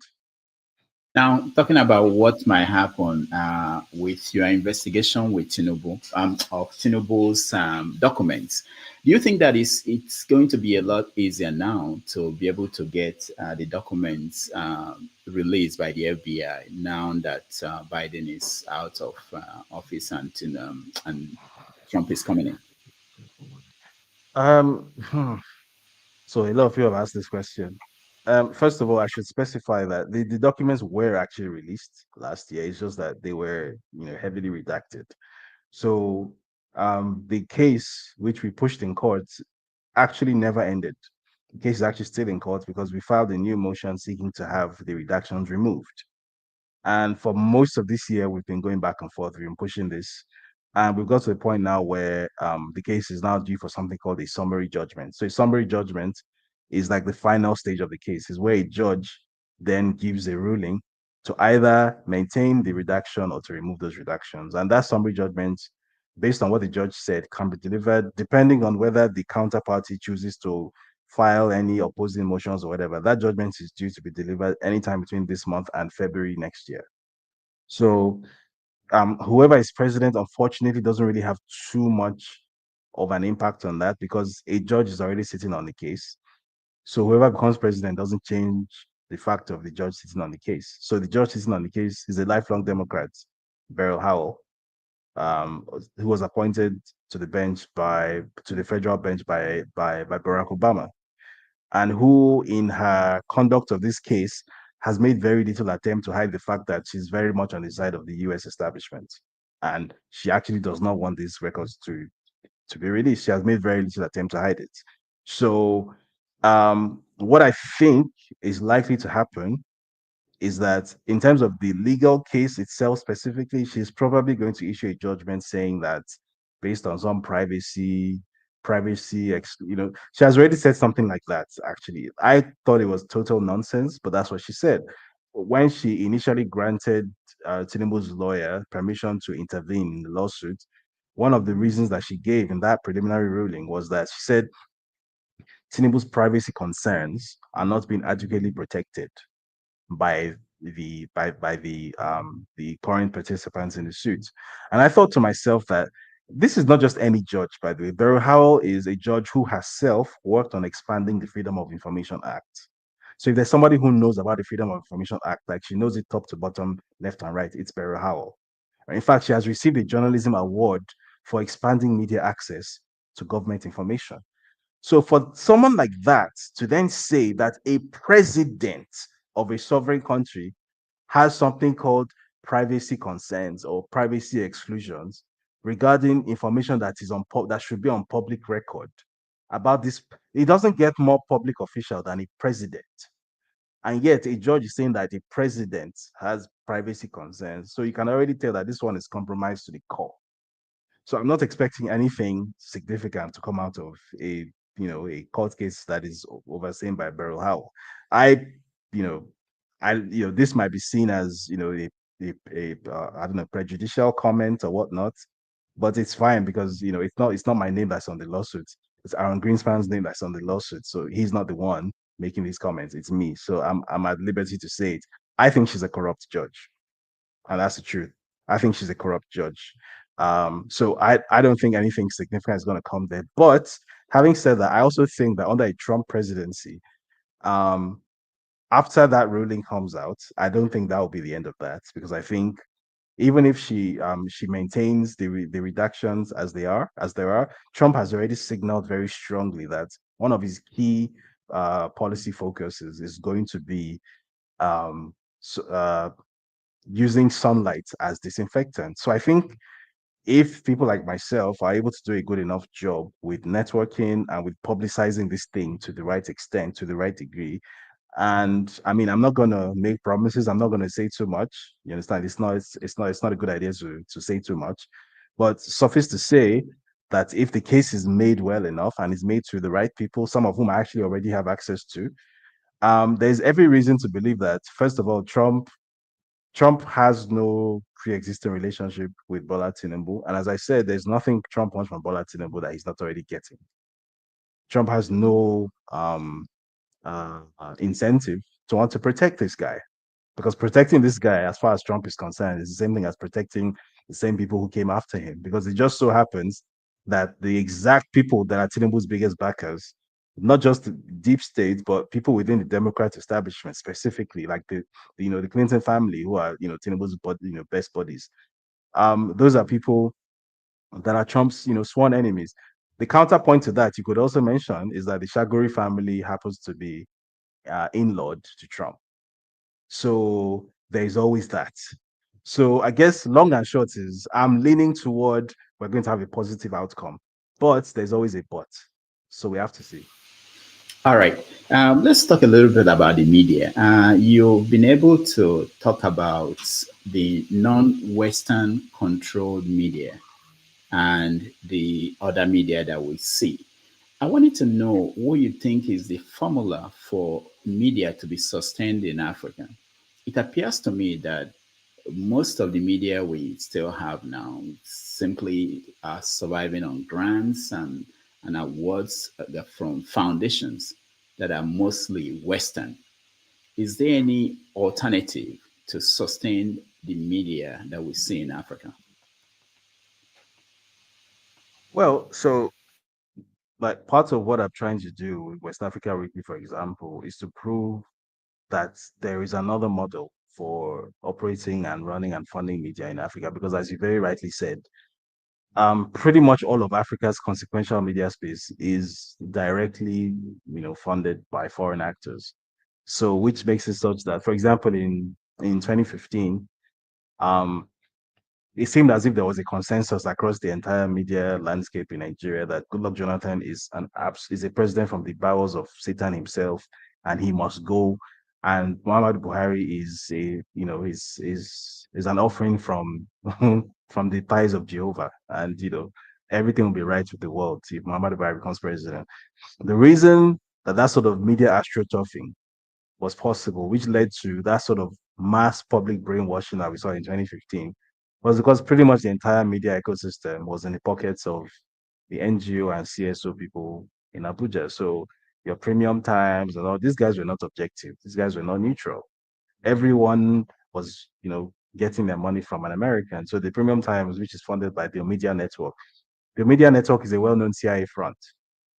So where I use Premium Times as an example specifically because it's Nigeria's largest online, or it used to be Nigeria's largest online media platform, and it was perceived as the medium of record in Nigeria's internet space. So where you have the medium of record that is being directly funded by a cutout of a foreign intelligence agency, which has its own geopolitical goals in Nigeria, what kind of news are you going to be seeing in it, and what kind of framing of the stories are you going to be seeing in it? And that's what we've been seeing. So one of the things I'm trying to prove with West Africa Weekly is that there's another way of doing things. That first of all, there's another model, because one of the things that I've had to accept, after years of fighting that reality, is that journalism is not profitable, and it's never going to be. So it needs to be funded the same way that um, research is funded, or the same way that I don't know, lobbying is funded. It needs to be thought of as something that is either a public good or something that is a necessary part of a larger sort of geopolitical, geostrategic, political goal, whatever it is, it needs to be seen in that way. However, the flip side to that is, if you accept that media cannot be run on a for-profit basis, it simply doesn't work. The Nigerian economy, despite how big you think it is, the Nigerian economy is simply not big enough to be able to run media, using like advert revenue and stuff. It doesn't work. I've tried. So I've experimented with a bunch of models. I've experimented with the gifting model, which is that the platform, I don't put a paywall on it. It's open to read. But if you see value in it, then please buy a subscription and pay. I've experimented with that. I've had mixed results, some good, some not so good. Actually, most of it not so good. I took on some investment last year, and this was investment from a group of Nigerians based in the US. These are not rich people. These are regular middle class Nigerians, Nigerian immigrants in the US who are trying to do something good in their country back home. And they came together as a consortium. They put some investment into the thing and basically tried to, so they put together enough money to like pay staff salaries for a couple of years, buy some equipment, and do some experiments here and there. We've experimented with video content, going into long form documentary making, that sort of thing. But the long and short is that we're still very much in the stage of experimenting. We haven't actually found a model, a reliable model that can what's the word, consistently and unfailingly fund the sort of media that is needed in Nigeria. So where I think the missing link is in Nigeria is that the Nigerian private sector, for whatever reason, doesn't understand that it has to be involved in politics. The Nigerian private sector doesn't see itself as part of a bigger picture. The Nigerian private sector thinks that its existential purpose is to have a better Q3 than Q2. Right? The Nigerian private sector doesn't understand that. So, for example, earlier this year, we saw the richest man in Nigeria and one of his contemporaries, doing a whole display in public, including on Twitter, when the Dangote refinery was obviously being targeted and obviously being set up to fail by the government. It's very obvious. And I remember I made a comment at the time that when there was an election going on, these people who should have understood that this signature investment of theirs, there's no way it's not going to be politically exposed one way or the other. You don't invest 20 something billion dollars in a country like Nigeria and expect that that investment is not going to be endangered by the entry of the wrong person into government. All right, because Nigeria is a country where in America the private sector holds more power than the states. In Nigeria, the state holds more power than the private sector. So if you're trying to grow in the private, if you're trying to grow your private empire, you need to be involved in the states, right? You need to have leverage with the states. Otherwise, one policy will wipe you out. And we've seen this happen to rich Nigerians so many times. Billionaires who get wiped out by one policy, right? But the Nigerian private sector really hasn't caught on yet that funding media, funding policy research institutes, funding, political lobbying, right? Actual lobbying, not the crude version of it that we do in Nigeria, right? That these things are, these are not, they see those things as a cost center. So I remember in 2021, a friend of mine whose name I'm not going to mention is a very well-respected researcher in Nigeria. And he was having a conversation with a Nigerian billionaire about the possibility of putting together a think tank, like a proper think tank, right, to make policy recommendations. The way it is in the US, where these think tanks literally write legislation, which is then, adopted by someone in Congress who sponsors it and whatnot. So you get a bill passed and you think, wow, Congress came up. It wasn't Congress that came up with it. It was a private think tank, right? And this guy was trying to put together something similar in Nigeria, and he was having a conversation with a billionaire who, yeah, he loved the idea. And then where the conversation ended was that the billionaire then wanted to know, how would this think tank make profit for me? And the billionaire couldn't understand that it's not the value of everything that can be measured in naira and kobo, or that can be done in a very direct way. That these things will have returns, but the return is indirect and it's a compounding return. That is not an understanding that the Nigerian private sector has at all. The Nigerian private sector sees media either as a business venture, which it is not. It categorically is not. Media is not profitable in Nigeria. If you go into Nigeria trying to make profit in media, you will lose your money and cry, right? Or they see it as, if they are funding it and they're not expecting a profit out of it, then they expect it to be small scale and they expect it to be just basically just a PR mouthpiece and nothing more, right? They don't understand that there's a certain power. So if you are Jeff Bezos and you own the Washington Post, it's not everything the Washington Post does that Jeff Bezos approves of. The Washington Post is more than just a PR mouthpiece for Jeff Bezos. They do actual journalism there sometimes, right? But Jeff Bezos understands that that's the price, that's the cost of being able to use that thing to influence your wider agenda. Again, that bigger picture thinking. That's something that you will find in the Western world a lot. That's something you don't find in Africa, specifically in Nigeria. So I think where things will start to change is where your Dangotes and your Tedolas and your Elumelus and your Ovias and whoever they are, the Dantatas and your industrialists start to realize that business is not separate from politics. Business is a realm of the state. So if you are trying to maintain or grow your business, you need to be involved with the state. The state and the politics of the state is far too important to be left to career politicians. These guys don't understand that yet.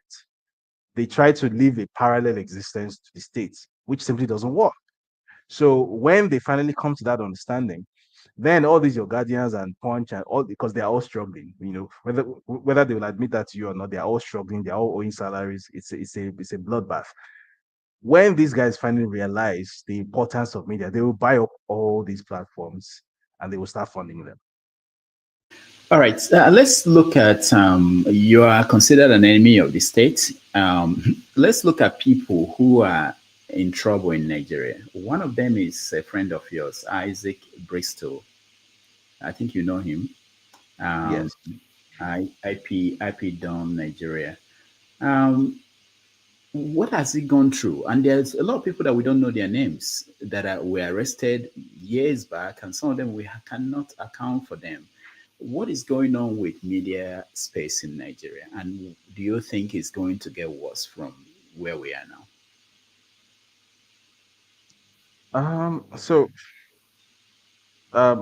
This actually started in 2015, this incremental degradation of the civic space in Nigeria, because it's not just the media space, it's the civic space in general. It's been shrinking incrementally since 2015.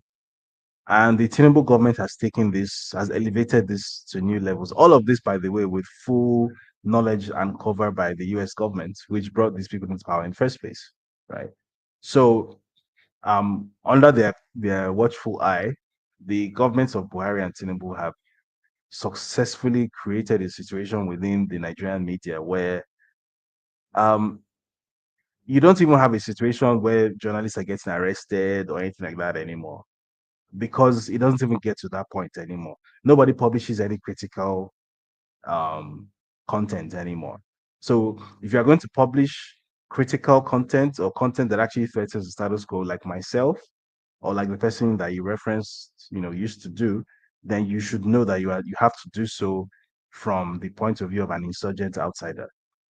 So you actually have to be physically located outside the country, or you have to understand that at any time you need to be ready to get up and jackpot, because they can be coming for you at any time. So even before I left Nigeria, I didn't know when I would leave, but I knew that it was coming. It's just a matter of time. The more you keep going after them, the more your cup is being filled, right? So we're in a situation now where even the act of doing anything that is critical, anything that involves truth telling in a way that is not palatable to the government, one doesn't even have to be actively anti-government. One just needs to be critical. That's all. That is now a crime in Nigeria. So in the case of this freedom issue, for example, police later put out a statement declaring me wanted and accusing me of treason, amongst other things. Right now, I can understand the treason accusation in the context of the military. What's the word? There's a specific word for it. Story that the military, that yeah, was the military documents which was leaked through me last year. I can understand that, but they were talking about it in not just in that context, but also in the context of putting out information that is embarrassing to the government. Right nowadays, merely causing embarrassment to the government in and of itself is now seen as something of a crime. Right? That's that was I think the last time that was the case was maybe under General Abacha. Right? So under Obasanjo, obviously there were civil rights violations. Things used to happen, but by and large, there was enough self-awareness in in the system at the time to understand that even if you're going to go after journalists, you have to at least make an attempt to build up some kind of case against them. Nowadays, that's no longer the case. Nowadays, if a journalist just says something that you consider to be personally offensive, you can just instruct someone to go and pick him up. And that's that. We saw that a few days ago in Sokoto when a woman came to social media and made some mention of a new terror group that is terrorizing locals. And next thing we knew was the woman has been arrested by the police and has been charged for embarrassing the governor, and she was locked up. Right. So that's a new state of affairs that we started seeing in 2015. I believe the first time we ever saw something like that in the Fourth Republic was when I believe it was 2015 or early 2016. I think it was somewhere in Ogun State where a young man was arrested and locked up for naming his dog Buhari. And it seemed like such a strange and out of the way occurrence at the time, but it just kept happening and happening and happening. And then 2023, I remember the story of the young man, I think he was in either Kano or Zamfara, who was arrested and detained by the DSS for weeks because he made mention of Buhari's wife gaining weight and becoming fat at the expense of the people. And he was jailed for that, and the Tinubu government has elevated this to another level. So now I remember shortly after, I think this was like 3 months after Tinubu took office, Bayo Odonuga went on Twitter and said something to the effect of, I'm quoting him verbatim here, said anyone who says Tinubu was a drug dealer, that person is a son of a bitch. This is a presidential spokesperson talking. So this level of like combativeness toward anything remotely critical, it's a new phenomenon. It's a relatively new phenomenon, and unfortunately, it's only going to get worse unless, of course, as I said at the outset, Nigerians do something. I don't know what that something is. Nigerians do something to oust this guy who was placed in that position through malign foreign influence. So it's up to Nigerians. We are going to invite people who are in the audience to join us if you want to ask a question or make a comment. But before we do that, let me, there's one of your tweets. I cannot pull it up, but you remember when I said the first line. It started this way. The year is 2049. China and the NATO Federation are in their 15th year of their. Now, how did you? I like your imagination. I like where you took that story. The ending was surprising, but I want you to imagine the world 30 years from now. How do you think it will look like, considering the geopolitical games that are being played now? And give us your own take. Let me know what you think. How would Africa look like? So that's the reason that is a very difficult question to answer, is that normally what I would say is that, as I said earlier, the easiest way to look into the future is to use historical data and extrapolate. Now, the problem with that is if we're using historical data to extrapolate, then maybe 2049 is not even a year that we even want to survive, to be alive in. So I have to use hope instead of data in this case, because if we're using data, then we're saying that nothing really changes and that Nigeria and Africa continue on the trajectory they're currently on. Then by 2049, maybe the population of Africa should have halved or something, because the world is becoming a dangerous place like that. But I choose to be hopeful because I'm an African. I come from Africa. Africa is where I intend to live the majority of my life. It's where I intend to be buried. So it's where I intend to raise a family. So if I'm not hopeful, if I'm not bullish about the future of Africa, then why do I even exist? So I'm going to go with hope instead of data here. So bear with me. So I would say based on my hopeful expectation of what Africa should be in 2049, I think by that time Africa should have at least $2 trillion economies. So Nigeria was supposed to be Africa's first $1 trillion economy, and that was supposed to happen this year, if you recall, based on the trajectory that was established from 2015 on. It was projected by, I think, JP Morgan that Nigeria would be Africa's first $1 trillion economy by 2024. Nigeria is currently a $250 billion economy. It's basically halved in 10 years. So, that's a sad story.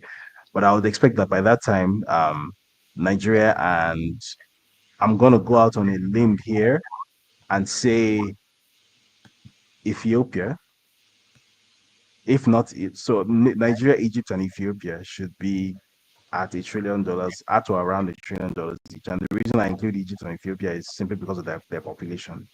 So after Nigeria, those are the two most populated countries on the continent.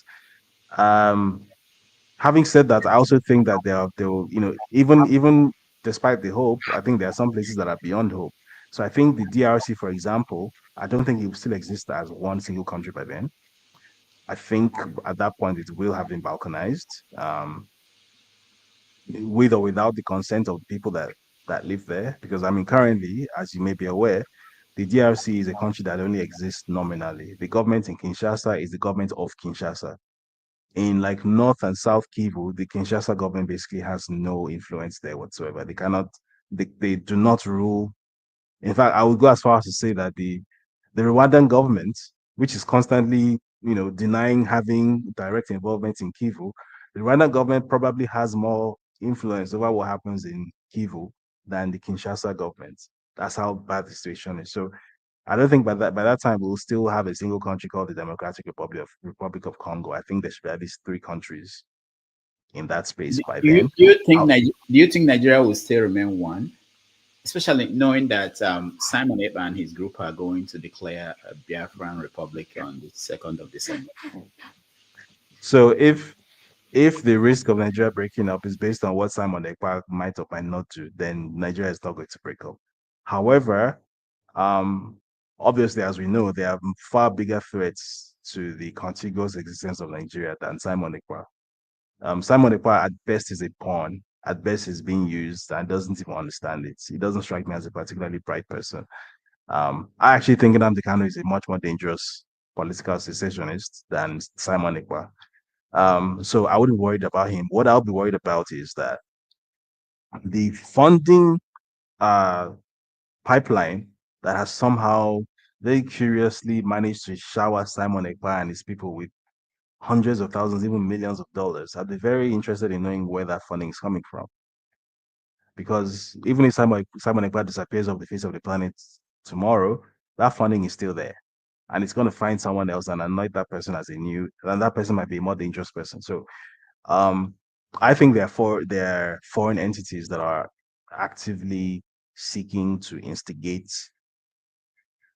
crises that would lead to the not just the disintegration of Nigeria, but the violent disintegration of Nigeria. I think there are people who are actively working toward that. As I've said multiple times, even though personally I would very much prefer for Nigeria to remain one country, I think it's in Africa's best interest for Africa to have powerful, geographically large nation states. I think that's what's in Africa's best interest.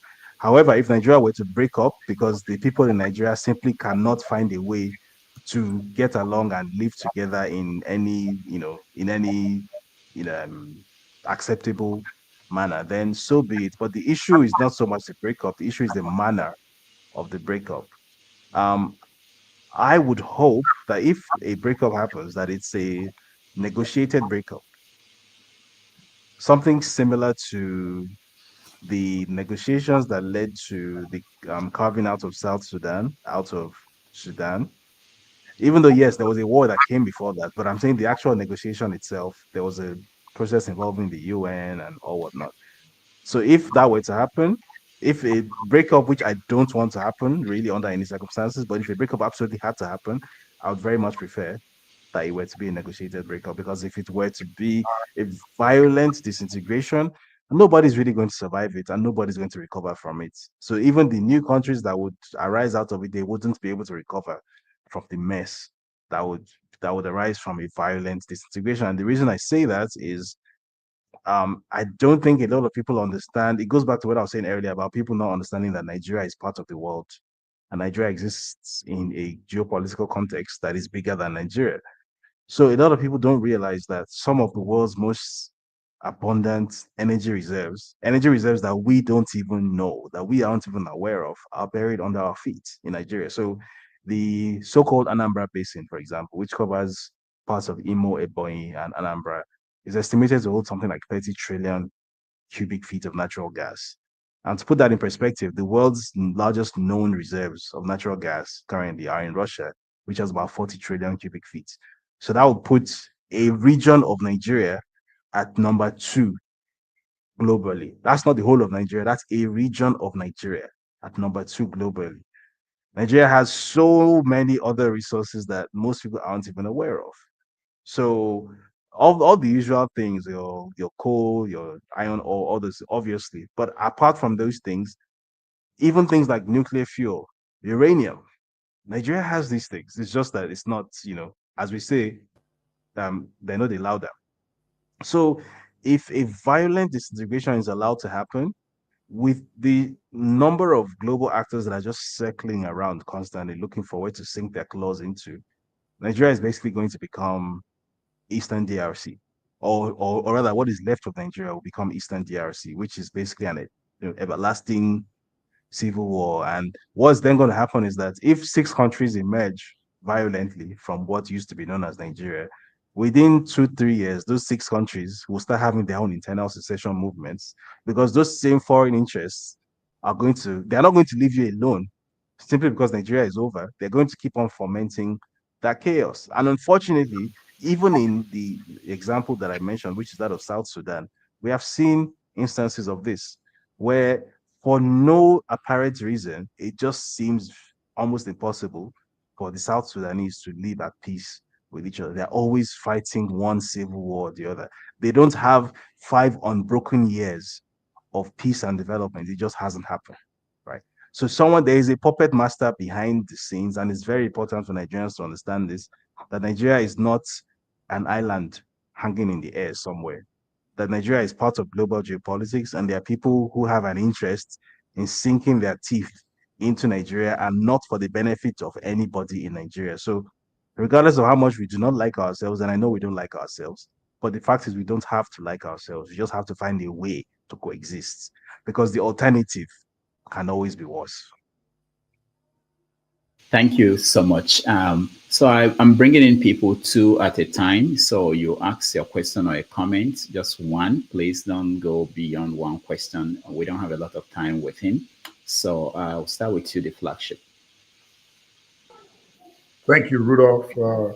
And good afternoon, David. It's good to meet you. Can you hear me? It's good to meet you too. Yes. Oh, good, good. So here's by the way, thank you for your submissions today. Quite educative and informative. Here's my question. In Trump's second bid for the White House that he failed in, there was a picture that came out from one of his campaign meetings where Nnamdi Kanu was seen. And it was said that he had been invited by a senator from Ohio who allegedly has a relationship with the now appointed chief of staff for Trump, Wise. My question is this: do you think that with Trump getting into office, that some way, somehow, this would facilitate the release of Mazi Nnamdi Kanu from detention? To be honest, not really, because again, from the point of if you were Trump, what is in it for you? Trump doesn't really care either way. So maybe if the Tinubu administration were put under a specific type of pressure, maybe if the arguments were made successfully to a Trump administration that the continued detention of this guy somehow harms America's interest in Nigeria, then maybe the Trump administration might be interested in that. But to be honest with you, I don't particularly see a situation where the Trump administration is that interested. I think the so-called indigenous people of Biafra have very successfully sold the narrative that there's this they have some support in some places or something. And while they definitely do have some support by some sort of clandestine foreign intelligence actors, I don't think they have that sort of political cover the way they always claim that they do. So, to be honest, I think what is likely to happen is that the Tinubu administration will keep on holding on to Nnamdi Kanu and using him as a sort of, I don't know, baits or, local leverage to sort of, as you may be aware, the Tinubu administration is very fixated on the idea that its primary tool for maintaining the current economic balance, the current political balance in Nigeria, is by using the so-called Igbo race as a whipping boy. And a key part of that strategy is to hold Nnamdi Kanu in custody and say, hey, we have your golden child and there's nothing you can do about it, right?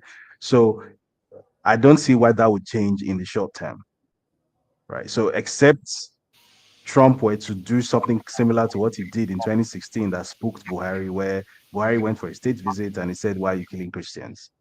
And, that actually spooked the Buhari government enough to actually, pretend to start paying some attention to the security issues in the Middle Belt at the time. Except something similar to that happens, I don't see why that would be the case. I don't think Trump is actually going to pay that much attention to the Tinubu government, to be honest. The reason I mentioned that is that there's alleged to be a meeting that was had yesterday in Abuja. And from what they said, the discussion revolved around a possible influence by Wiles with reference to Nnamdi Kanu's detention. So they're trying to see how they could figure a way to lobby and get in there to ensure that they still maintain the status quo as it is.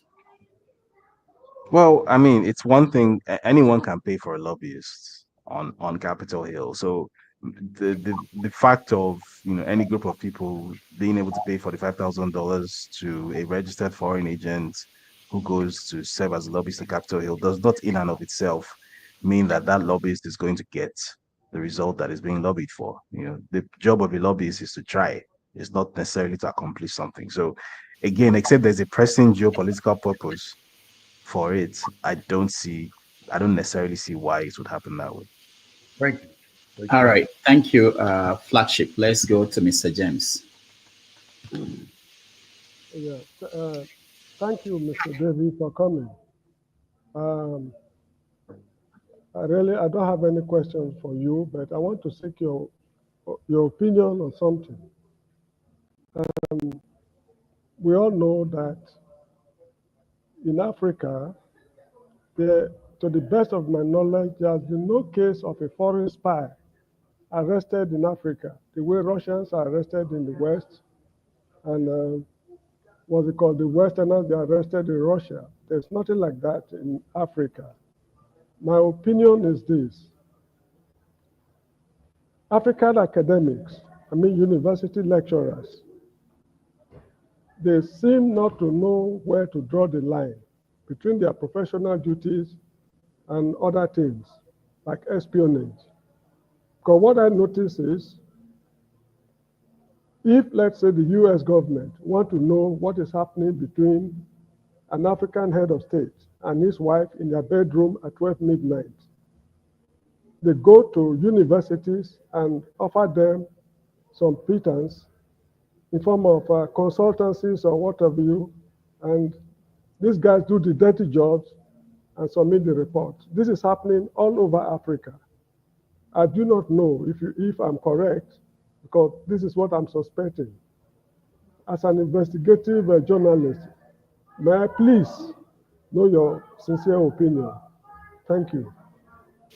Well, I mean, so you're not wrong about that, and it's actually quite a well-known or a publicized policy of not just the U.S. government, but any governments with significant intelligence, foreign intelligence capacity. Um, the primary way of gathering intelligence, unlike most people think, is not by sending in James Bond. It's not by sending in a spy. Like those people, those trained foreign intelligence agents are actually they're actually not that many. The primary means of sourcing intelligence from a foreign country is by using the people in that country and using them as assets, cultivating them as assets. So in Nigeria, that's everybody. That's journalists. They a lot of journalists are cultivated as foreign assets in Nigeria, which you may or may not know. It's done to university lecturers. It's done to politicians. So, I mean, I can speak for myself. I, as you may or may not know, I used to be very chummy with the Americans back when I was based in Nigeria. In fact, in 2018, I was nominated for the International Visitors Leadership Program by the State Department. Right, that was when I was working at Channels TV. I was always getting invited to one event or the other at the U.S. Consular General's house in Ikoyi. And what would happen at those events is that one of these people, they'll call them cultural attaches. By the way, if you see someone at an embassy whose job title is cultural attache, that person is a spy, right? That person is a foreign intelligence agent. That's actually what they're doing there. But anyway, that's by the way. So this cultural attache with no well-defined job description will then start to engage you in conversation, very deep conversation, very meaningful conversation, and who basically debrief you, basically ask you questions about everything within your domain of knowledge about the country. And if you don't understand that you are talking to a CIA agent whose job it is to get information and write a report at the end of that evening, you would think you are having a sincere conversation with an intelligent person who is interested in what is happening in your country and maybe who wants to help or something. Meanwhile, they are just juicing you for information and you are being cultivated as an asset. That's the purpose of cultivating that relationship with you. That was done to me. That was done to several people that I know in my space. So no, you're absolutely not wrong. That is a thing that is done not just in the academic space, but in every space that foreign intelligence agencies have access to in a country. It's their job to cultivate locals to basically give them all the information that they need. In fact, it's cheaper and more effective to gain information that way than to send one special agent so and so to go in and do some James Bond tactics. Nobody really works like that anymore. That was like Cold War era that things like that used to happen. And by the way, I'll just also correct the impression that it doesn't happen in Africa that spies get arrested. Maybe it doesn't happen anymore, but it used to happen. In Ghana, for example, I don't know if you're aware of Yes, I'm aware. I'm um, aware.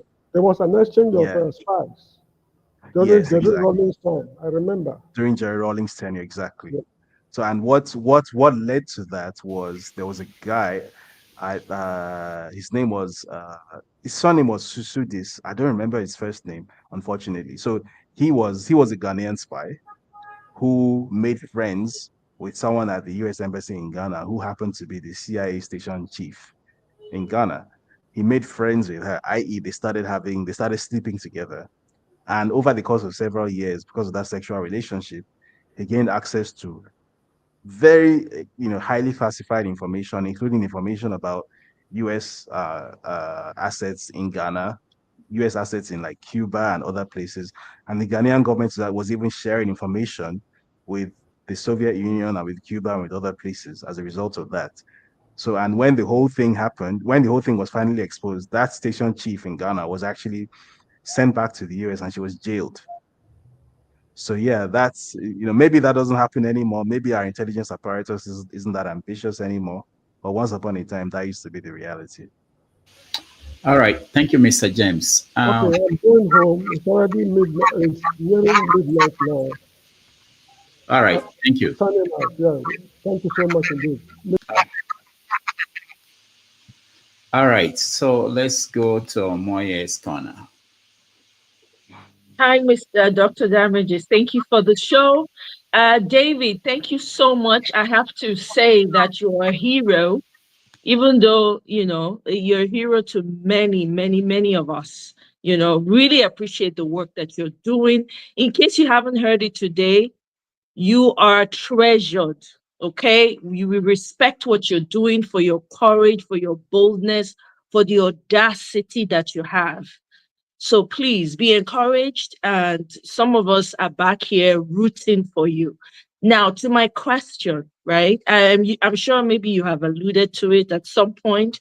It's in the area of the national media that we have in Nigeria. So as you know, I'm sure we don't have any media that tells it like it is in Nigeria. We don't have investigative journalists doing the real work, right? Of course, because we know we're well aware of the danger and all of that. So my question is, how, right? Do you have any idea of how we can, create our own media to be able to tell our stories as it should be told, so we can fight some of these things back? I don't know what you have to say to that, but that's a huge concern for me, because what I find is that a lot of the news being translated to Nigerians in Nigeria, it's whitewashed most of the time, and some of it, or most of it, is misinformation. So a lot of people on ground, and there's even no light to even listen to the news. So I want to hear your thoughts on that. So again, one of the if you like, the experiments that I set out to um action with West Africa Weekly, when I started it off as a Substack newsletter, was to I always used to refer to it as Okada for journalism. And what I meant by that was I felt as if the traditional means for getting information across to Nigerians, first of all, they simply didn't work anymore. So traditionally, you would print a broadsheet newspaper, or you'd have a radio station or a TV station, and that was how Nigerians would access information.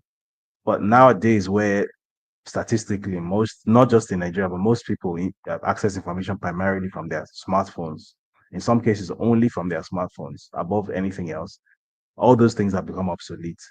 And then you have online newspapers, which are trying to fill in that gap, but you know, as you mentioned, they are captured. Most of them are for foreign sponsors, likes of Premium Time is funded by Media Network and whatnot. So it's not doing the job either. So one of the experiments that I set out to do with West Africa Weekly was to even rethink um how information is passed across to Nigerians. That does there have to be this formal thing called a news medium, a newspaper, where you write a story that follows, that has the five W's and the H, and do things have to follow this method for information to be passed across to Nigerians? Why I called it Okada for journalism is using the analogy of how the Okada. I don't know if they're still banned in Lagos, but back when I used to live in Nigeria, they weren't banned. So when there's like traffic in Lagos and all the big cars are stuck in traffic, they're not moving anywhere. You come out and you get on the Okada and it just dodges and weaves through traffic and you get to your destination on time. That was what I was trying to do with West Africa Weekly. So I intentionally set out to break as many rules as I needed to. So which is why many people, for one thing, for the longest time, my biggest criticism was that I'm not a real journalist, because apparently what a real journalist is supposed to look and sound a certain way. The stories are supposed to be put together in a certain way. They're supposed to put together that be constructed a certain way, and people are supposed to read and interpret the story a certain way. But instead of doing things that way, I went in a completely different direction than what they had done before. So I mixed genres, for example. So print and video, visual journalism, I mixed the two because I don't see why they have to be distinct genres. So why does documentary making have to be a separate form of journalism from writing? The two are linked. So, that was what I set out to do with West Africa Weekly, and I think it had some success. I wouldn't say it's necessarily validated the thoughts that I had, but it had some success. And what I've come to understand, it goes back to what I was speaking to Rudolph about earlier, is that the basic problem we have in Nigerian media is that nobody's funding it. I think if there was enough of funding infrastructure, then more people like myself, younger people than me, would have come out and would have figured out how to pass these messages across, how to um how to introduce news to Nigerians. Because I think till today, one of the biggest roadblock that I have and that other people like me have been trying to inform Nigerians is that there's a significant proportion of Nigerians who can read, they're literate, they can read and write, they can understand information, but they just can't process it in the way that it's presented to them. So if you tweet a link, like this is an article, so you tweet the link of the article at these people, 90% of the time they're not even going to click on the link. If they do click on it, maybe they won't make it past the second paragraph. If they read the whole thing, they might not comprehend it properly. So there's a real problem with accessing and processing information, even in an age where there is infinite information. So what it is exactly that needs to be done to sort of package information in a new way that actually gets to audiences at their point of need. That is a whole new type of experimentation that will require a lot of time and money. Maybe we have some time, money we absolutely do not have. So, I mean, in my little space, I keep trying to do whatever experiments that I can. But I must say, what I'm doing is it's a drop in a bucket. Like there needs to be 30 organizations like West Africa Weekly doing different things, trying to experiment and trying to expose Nigerians to information. Because you're very right in saying that Nigerians are only exposed to someone else's version of events, someone else's story, often which is completely false. And they just, don't know any better. So I look forward to a time when um, we will be able to have this conversation and I'll be able to give you an answer that this and this has been done. And it's not just hypotheticals. Okay, just really quickly, Dr. Damages, it's not a question. Just to add on to that, right, David, like, I don't know what your idea of transistor, I don't know what you think of transistor radios and eventually, and how we can, if there's a way we can do like a space to call for support, because I follow your Africa Weekly, for instance. So if there's a way if there's anything we can do, I think we need to continue to call for donations so people can understand the importance of having this media and how we can get it to the grassroots in the different dialects that we have. That's all. Thank you very much, Dr. Damages. All right. Thank you, Amoye. David, if you're watching, there's a question that I want to, it's from the comment section. Okay, you're back. The question says, I'm having a problem. Okay, good. Now the question says, hold on, let me get it. He said, do you think Trump has the same relation with Crown Prince of Saudi as Obama and Biden? Do you think Brits and Saudi are for the cabal? Therefore, no change with Trump. So I have no way of knowing what Trump's relationship is with the Saudis. I'm not going to pretend that I know. I simply don't know. But from the little that I know, Saudi Arabia is 100% a US ally, and that is not likely to change. I think any noises we hear about Saudi Arabia moving toward the BRICS is just noise. I don't think it's going to happen anytime soon. I think the Saudis there has been more than half a century of very, very, very close diplomatic collaboration between Saudi Arabia and the US. So I definitely don't think the Saudis are ever, not going to be a US ally. The Saudi Arabia is a founding member of the American world empire. Let me just put it that way, right? The prevalence or the dominance of the US dollar in the global financial system is entirely built on Saudi Arabia. The so-called petrodollar was a deal that was put together by the Saudi king and US President Richard Nixon in the 70s. It's an actual thing.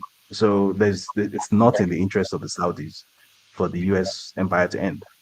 So no, the Saudis are definitely very much outside of the US. However, the BRICS, on the other hand, that's a more complicated conversation. I think they're definitely BRICS members. There are many BRICS members that are diametrically opposed to US dominance. So the likes of China, Iran, those people definitely have a vested interest in, supplanting the existing world order. But I think even within those so-called BRICS member states, there are some that swing both ways. So, like Brazil, for example, I am not convinced that Brazil is anything but a US client state, right? So, I think the only reason that Brazil is part of the BRICS is because, well, what the BRICS initially started off as was an alliance of big economies in the global south. I think that's why Brazil was so sort of included by default.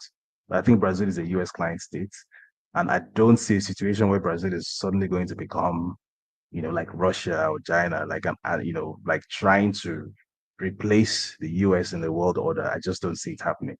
So again, I'm very cautious about the BRICS. I would love to see a multipolar world happen in my lifetime, but I'm not entirely convinced that the BRICS is going to be the vehicle through which it will happen. No, sorry, David. I think there's a correction. He actually meant Brits, like Britain, not BRICS. Okay. I Britain had and Saudi BRICS. Arabia are they for the cabal? That's what he meant. Are you asking whether the British government is for the US cabal? No. The That's cabal his in comment. Nigeria. I think he's talking about Nigeria. Right. Oh. Yeah. So he's asking whether the Saudis The and the British Saudis. government Yeah, the are British are in government. lockstep with the Nigerian government. Yeah. Oh, well, I don't think the Saudis have an especially strong opinion on what Nigeria should or shouldn't be, because I think the primary Interest. convergence that the Saudi government has, the primary interest that the Saudi government has with Nigeria is the Islamic relationship within Saudi Arabia and Nigeria. It's not much of a trading relationship, and it's definitely not oil. Nigeria and Saudi Arabia are both major oil exporters, so technically they're actually competitors. So the only real point of commonality between both, and the only thing that has been a historical point of convergence for them, is the fact that northern Nigeria is heavily dominated by a brand of Islam that was directly exported from Saudi Arabia in the 50s, and that over the past half century, Saudi Arabia has been actively, using state sponsorship to push that version of Sunni Islam in Nigeria. So beyond that, I don't think the Saudis have an especially strong opinion. The Brits, on the other hand, I think we know exactly where the British government stands. To be fair to them, they don't pretend about it either. The British government is fully in lockstep with everything, everything that represents the status quo in Nigeria. The British government has a finger in it somewhere. All right, thank you. Let's go to Tony. Tony, you are next. Thank you, Doctor. Greetings, David. I want to start first by thanking you for the very instructive and information that you have given here at on the panel. But I have a personal question for you, if you don't mind. And given the way, the path that you have chosen in your journalistic career, how do you feel? Is this a natural path that you had proposed, a career path that you had proposed to follow, given the fact that as you walk this path, you are constantly probably looking behind you to see, who is, I'm talking about safety issues now, your personal safety. I recall that sometime you were in one of the African countries and there were issues about your safety and so on and so forth. But fortunately, you were able to get out of it to safety. So how have you been able to cope, given the issues that are surrounding some of your journalistic investigative work that you have done. Thank you. So first of all, I think I wouldn't say it's anything like it's like a calling or anything like that. I think it's more of as my understanding of the world evolved, then I had to make a choice that I either go along with the status quo and manage the reality, the disappointing reality of the world that I grew up into, or I decide to take action and do something that I think could possibly change it. And me being being the strong head that I am, I decided that I didn't want to accept it. I wanted to do something to change it. So again, that's why I don't see myself as a victim or a hero or anything. I made a choice. I knew what I was getting myself into. I understood the risks that were inherent in what I was getting myself into. I grew up in a family that is part of the Nigerian establishment, right? So I understand what Nigeria does to people who make trouble. I wasn't naive about any of this. So no, I don't see it as like some grand calling or something that was thrust on me. I see it as I made a decision that I wanted to try and change something because Nigeria took Nigeria took things from me that I wasn't prepared to keep losing. Specifically my dad. When he died in 2017, that was really the trigger for all of this because that was when I realized that there's really no way to get away from it. No matter how economically comfortable you've built your existence to be, no matter how insulated you think you are, you're not insulated. There's nobody in Nigeria who is not poor. Even if you have $1 billion in the bank, you are a poor man if you are physically located in Nigeria, because Nigeria is a geographically poor area. It's something as simple as an ambulance or the lack of it can kill you in Nigeria. That's what killed my dad. Right? My dad was not a poor man, but it was just the fact that an ambulance needed to show up and it didn't show up. And that's how he just died randomly for no reason. And I wasn't prepared to continue going on with a situation where like you live in a country that is like every day you get out of bed, you are gambling. Especially being that I've traveled significantly, I've seen better and I wanted better. And at the same time, even though I wanted better, I didn't want to leave my country. I didn't want to leave Africa and go live in Canada or live in the UK for the rest of my life. I believe that it's possible to have that better and to have it where I was born. So whatever it is that is stopping that better from happening to the place where I was born, me and that thing were going to fight. So that's how I see things. I see it in a very black and white way. And honestly, I don't understand people who don't see it the same way, to be honest. So yeah, I hope that answered the question. Thank you. All right. Thank you, Tony. Let's go to Jide. Jide, the next. Thank you so excuse me. Thank you so much, Dr. Damages. Thank you so much, David, for everything. Thank you so much for being resilient, for this struggle. Thank you so much. I don't know what else I can say. But I don't take a lot of time.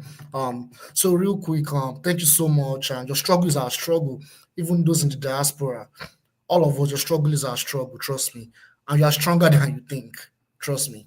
Okay, now to my question. You said a lot of things, particularly the geopolitics of the election of Donald Trump. You made a lot of interesting analysis. Very interesting. I learned some things. Actually, I disagree with certain things. I disagree with certain aspects of your analysis. And when I disagree, maybe when I ask my question, you understand better. So you talk about Donald Trump coming in and reversing a lot of the policy of the Democrats. I'm not sure that is the case. I think I don't think that's not actually the case, in my opinion.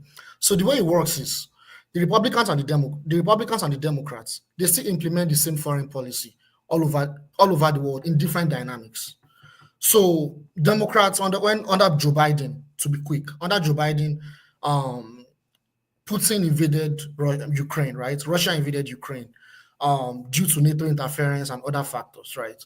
The attack of ethnic Russians. Actually, when Donald Trump was in power, that was when NATO started to fund the Ukrainian governments, supply them with military support and everything before Joe Biden actually came to power.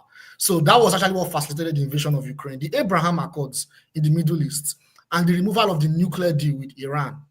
That was one of the major reasons that that facilitated the instability that we're seeing right now in the Middle East. So it's a continuation. So now with the fact that the US and the collective West are tied in Ukraine, and there's been an obvious failure, right? There have to be a way out.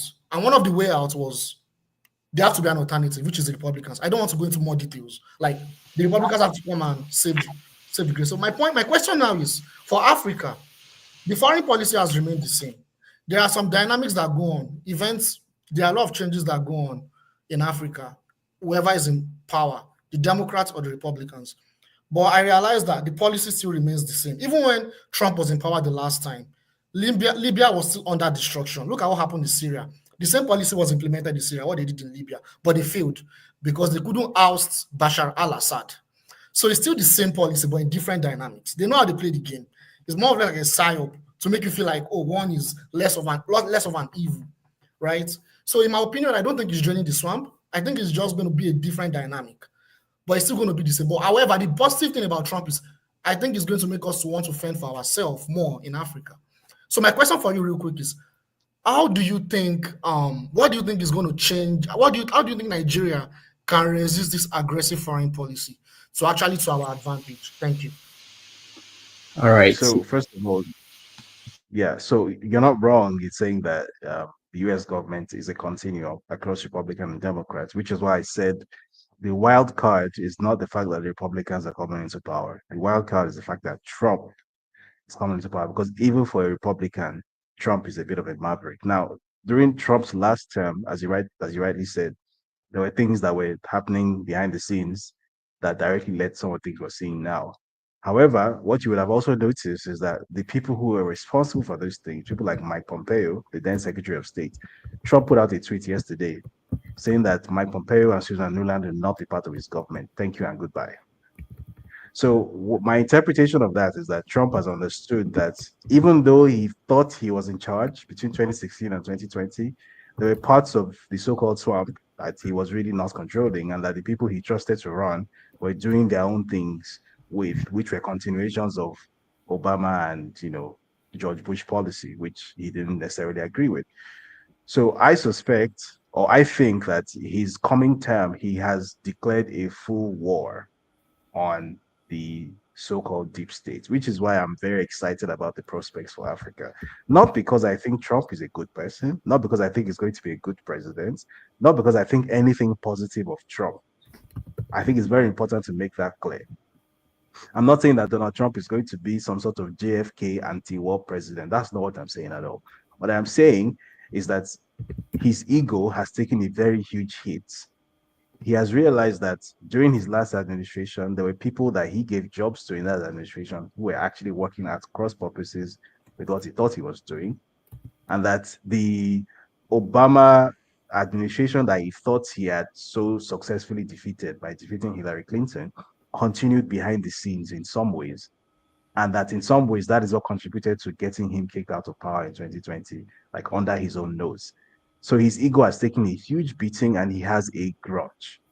So his entire thing this term, if you look through it, since he was declared winner from then till now, all his tweets, look through everything, the only thing he's talking about is revenge in some form or the other.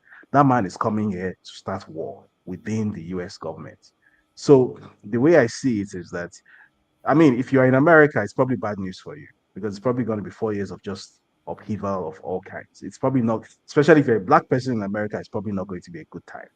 But I'm looking at it strictly from a continental African point of view, that the opportunity here for us is that this man is going to be busy setting so many fires within all these apparatus of states, many of which are directly used to interfere in Africa, that we on the continent, specifically in places like Nigeria and Kenya, there are some things I want to say, but at the same time, I don't want to say, because, I mean, now that I've already been accused of treason, let me not go and, load more coals on top of my head. But let's just say that if an enterprising person, of a certain, of a certain disposition were to seize the opportunity now and do something, I don't know what that something is. It could be an election. It could be a revolution. It could be whatever it is. I don't know. But if that moment were to be seized and something were to be done to kick out the existing puppets we have in place, the political cover that those puppets currently enjoy from the Obama, Biden people, Clinton people, they are not going to enjoy that political cover anymore. I'm looking specifically at Bola Tinubu and William Ruto. Those are the two most immediate candidates in my eyes. Those are two people who wouldn't be in office right now if the US State Department did not want them to be there. William Ruto specifically is somebody who, even after being elected, with all the chaos that went on earlier in the year in Kenya, there is no reason why William Ruto should still be the president. As I was telling Dr. Damages earlier, between July and now, the entire Kenyan government has changed.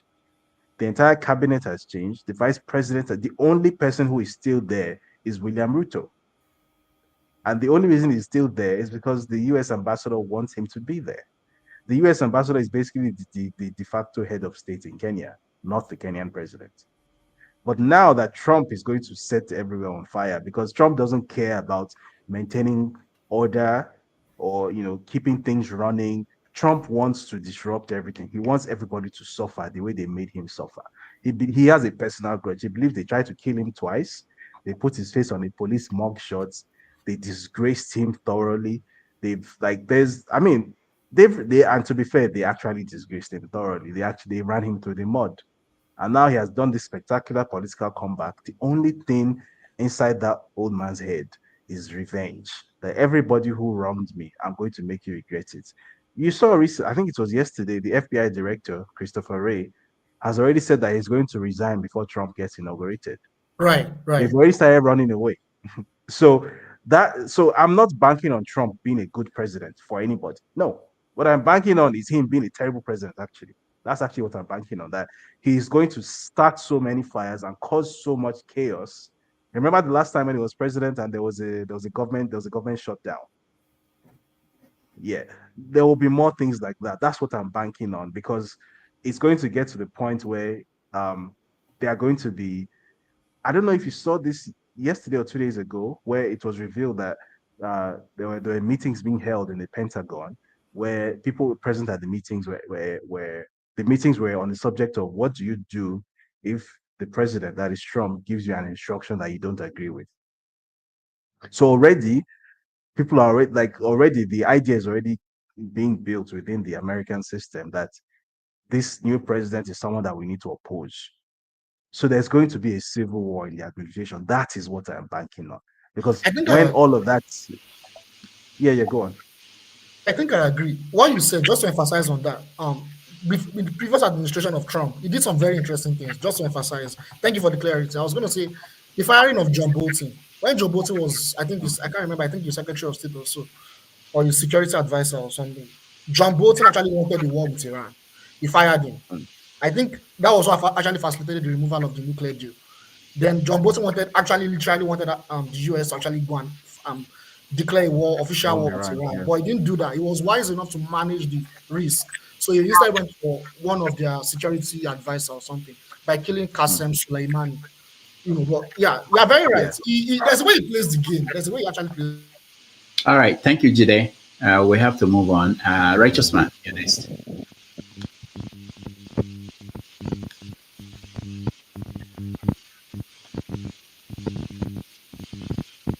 Righteous Man, we can't hear you.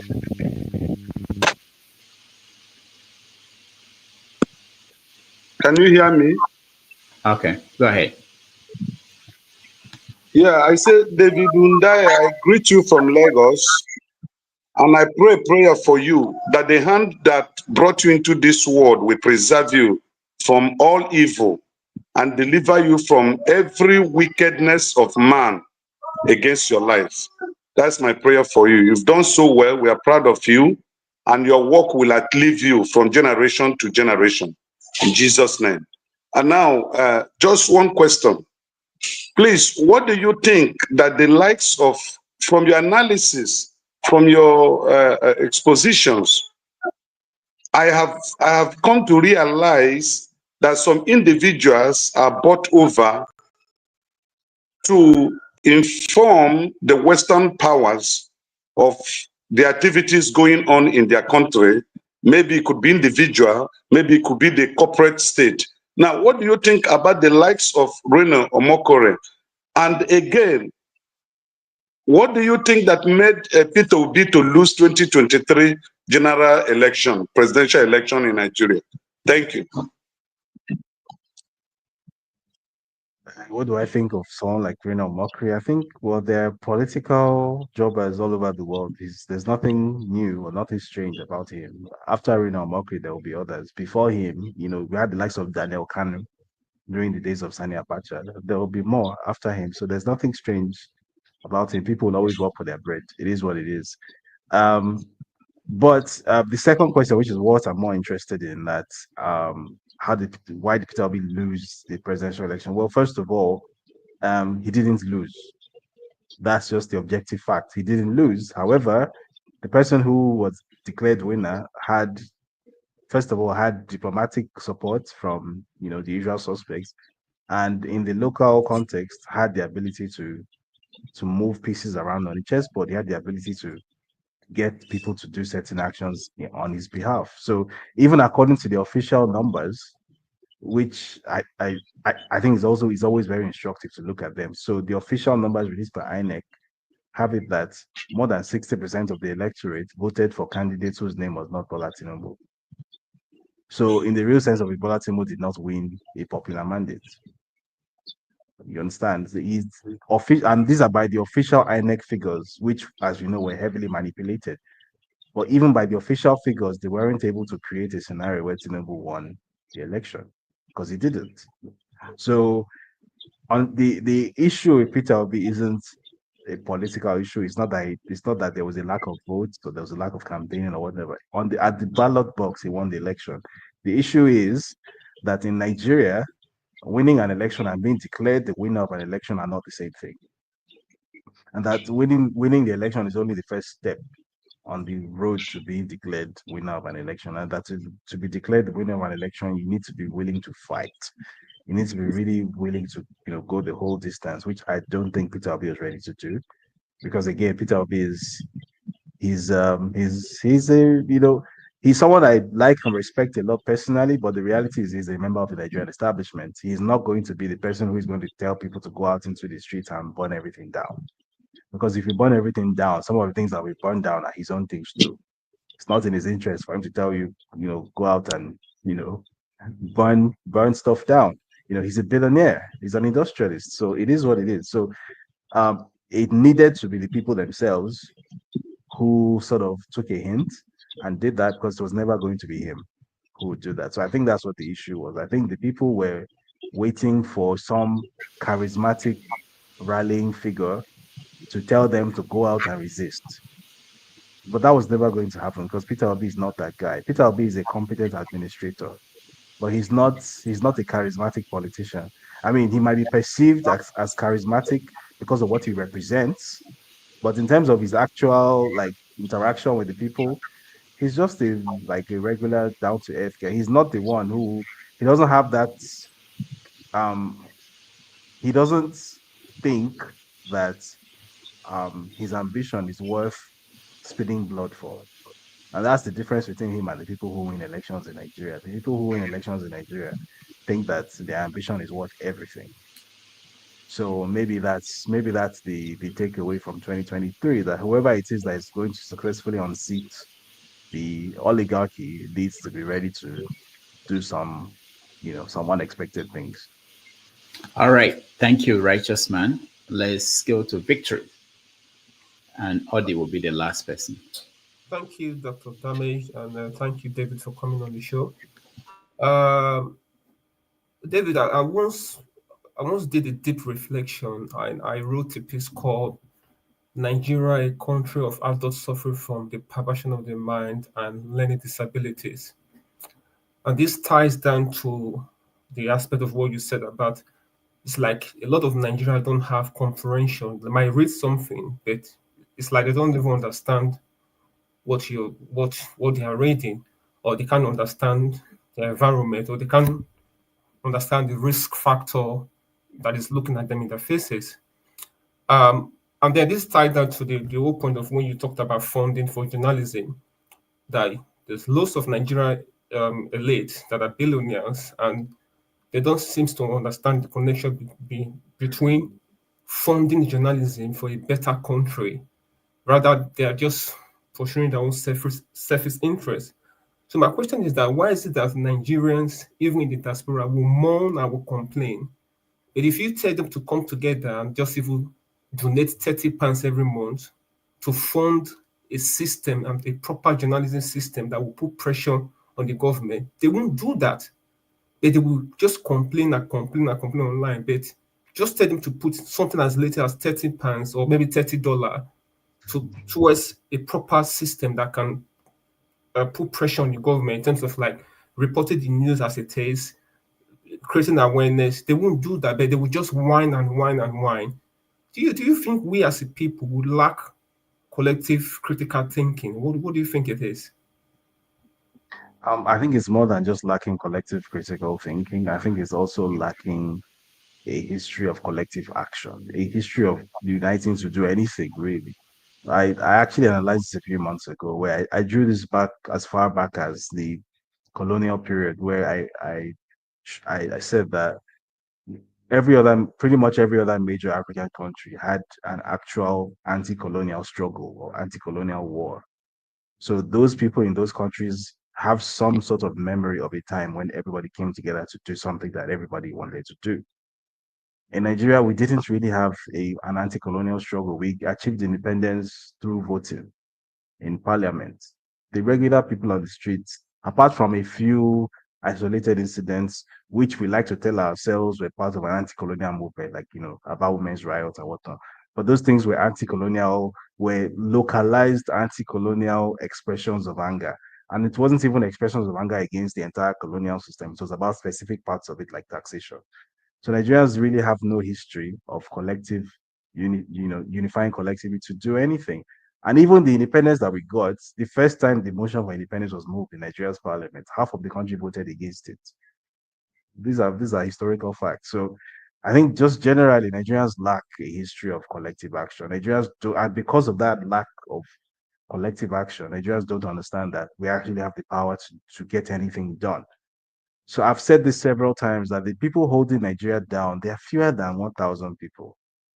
Because even the so-called police and army and whatnot, they are also part of the downtrodden. The actual people holding Nigeria down, there are fewer than 1,000 people in Abuja and Lagos. They are not that many, and there are about 200 million Nigerians. But those 200 million Nigerians don't understand that it's possible for the many to rise up against the few and get something done. They don't even realize that it's possible. As you said, something as simple as funding something that will put a proper amount of pressure on the government. And I know this because I've spent how many years now until I gave up last year and I took investments to try and keep the platform running. I spent 3 years trying to run what was at the time West Africa's biggest subscription funded investigative journalism platform. And I had, at its peak, he had something like 55,000 subscribers, which sounds like a lot. But of those 55,000, there were fewer than 150 who had ever paid. I didn't say who were paying. I said who had ever paid, including those who had stopped paying after a while and everything. So, it was like a labor of love because all the while I was running West Africa Weekly as a subscription platform, I was working a day job as well to fund it. I still work a day job, in addition to running West Africa Weekly on the side. I don't get a salary from it. It's a labor of love that I'm doing pretty much because I believe that there needs to be an alternative to the mainstream nonsense that is being pumped into the heads of Nigerians. I believe that it's a disaster for a country of 200 million people to have no alternative media. That you only have a media that is tightly controlled and then social media noise, and there's nothing in between. I think that's a disaster. So that's what I think I'm trying to do with West Africa. But I have a day job. I'm a project manager. I work in tech.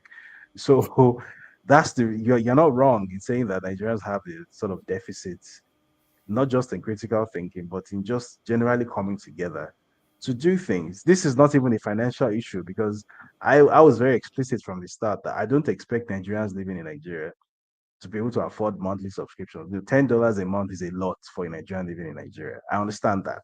So nobody's expecting them to be able to do that. I'm talking about Nigerians in the diaspora who are well settled, who can easily afford these things. And even at that level, they just can't see the need for it. They can't. However, you watch, maybe there's some Nigerian community in Canada or UK or wherever, or Germany. Maybe somebody dies and they need to like crowdfund to do a funeral or send the body back to Nigeria. And then you see people raising 30,000, 60,000 euros in a few minutes. And it's like, okay, so you people do know how to crowdfund things, just not the important things. Well, that's okay. I guess we will get what we deserve eventually. So why do you think that's the case then? Well, apart from the two factors that I've already said, I think also, I mean, and it gives me no pleasure to say this, I think culturally, across most Nigerian cultures, we have an inability to set priorities. Again, it gives me no pleasure to say this because saying this sounds very suspiciously close to, that racist caricature of the Nigerian native that was painted by Frederick Lugard, where he described us as happy, excitable, thriftless person that is half devil, half child. That characterization that he gave of us. Unfortunately, there are some parts of that characterization that hit very close to home. We have this inability to set priorities, to sort of add 2 + 2 and get 4, and think in a straight line. Well, always sort of we have this like paralyzing inability to process information and arrive at a reasonable conclusion. We're always sort of going off on a tangent and getting lost in our own nonsense. So that's the only explanation I can think of apart from the other two things that I've said. Because again, I've had this conversation so many times, and I even put it out there several times. And every time I put it out there, people say, "No, you're generalizing. If you do a GoFundMe, we'll do this, we'll do that." And basically, what it is that people want you to beg. You want to help them, but they want you to beg them to help them. And then even if you do beg, they won't still do it. So here we are. All right, thank you, Victory, and Odi. Hi, David. It's a pleasure to talk to you directly, and thank you for sharing your knowledge over the past, few years. And I've really learned a lot from you about Nigeria, where we come from. And I just have one question for you, but I just wanted to pivot back to what the other panelists had said on your comment. Personally, I've never really been exposed to, let's say, subscription on West African Weekly or any of your platforms. I think also your team, instead of you bearing the brunt on your own, you can also get folks to be able to give exposure to this. Not begging. I don't think you've done. I think even if you beg, if it's not beneath what you've done, you've risked your life. So because I think if you're able to expose these platforms that are safe, that where people can commit whatever and know that they can do it safely without being chased down by someone, people will respond, and there's a lot of exposure and knowledge coming from folks like you and others that have been coming on the platform and in other social media. And, before we were very controlled by the few media we had. Now there's a lot of exposure. So I think you should rethink that also. Even you being here today, you can commit for us and say, hey, this is a link where you can go and, subscribe to. This should be that. I think that should be the first, advertise yourself, and people will be able to support your cause because we love you. Many people do actually. But going back to my question, is who is Lakaruas? And, and what's their relationship to what's going on in Niger? Recently, and knowing your history with, what happened, what was going to happen in Niger, because my concern is, what happened, the war that was going to be spooked between Nigeria and Niger. Essentially, you were at the forefront of kind of detonating that. But, it looks like I thought that could have spooked the northern elite to abandon some of their old ways of doing business and their alliances and friendship to join really the fight to rescue Nigeria. But that didn't happen.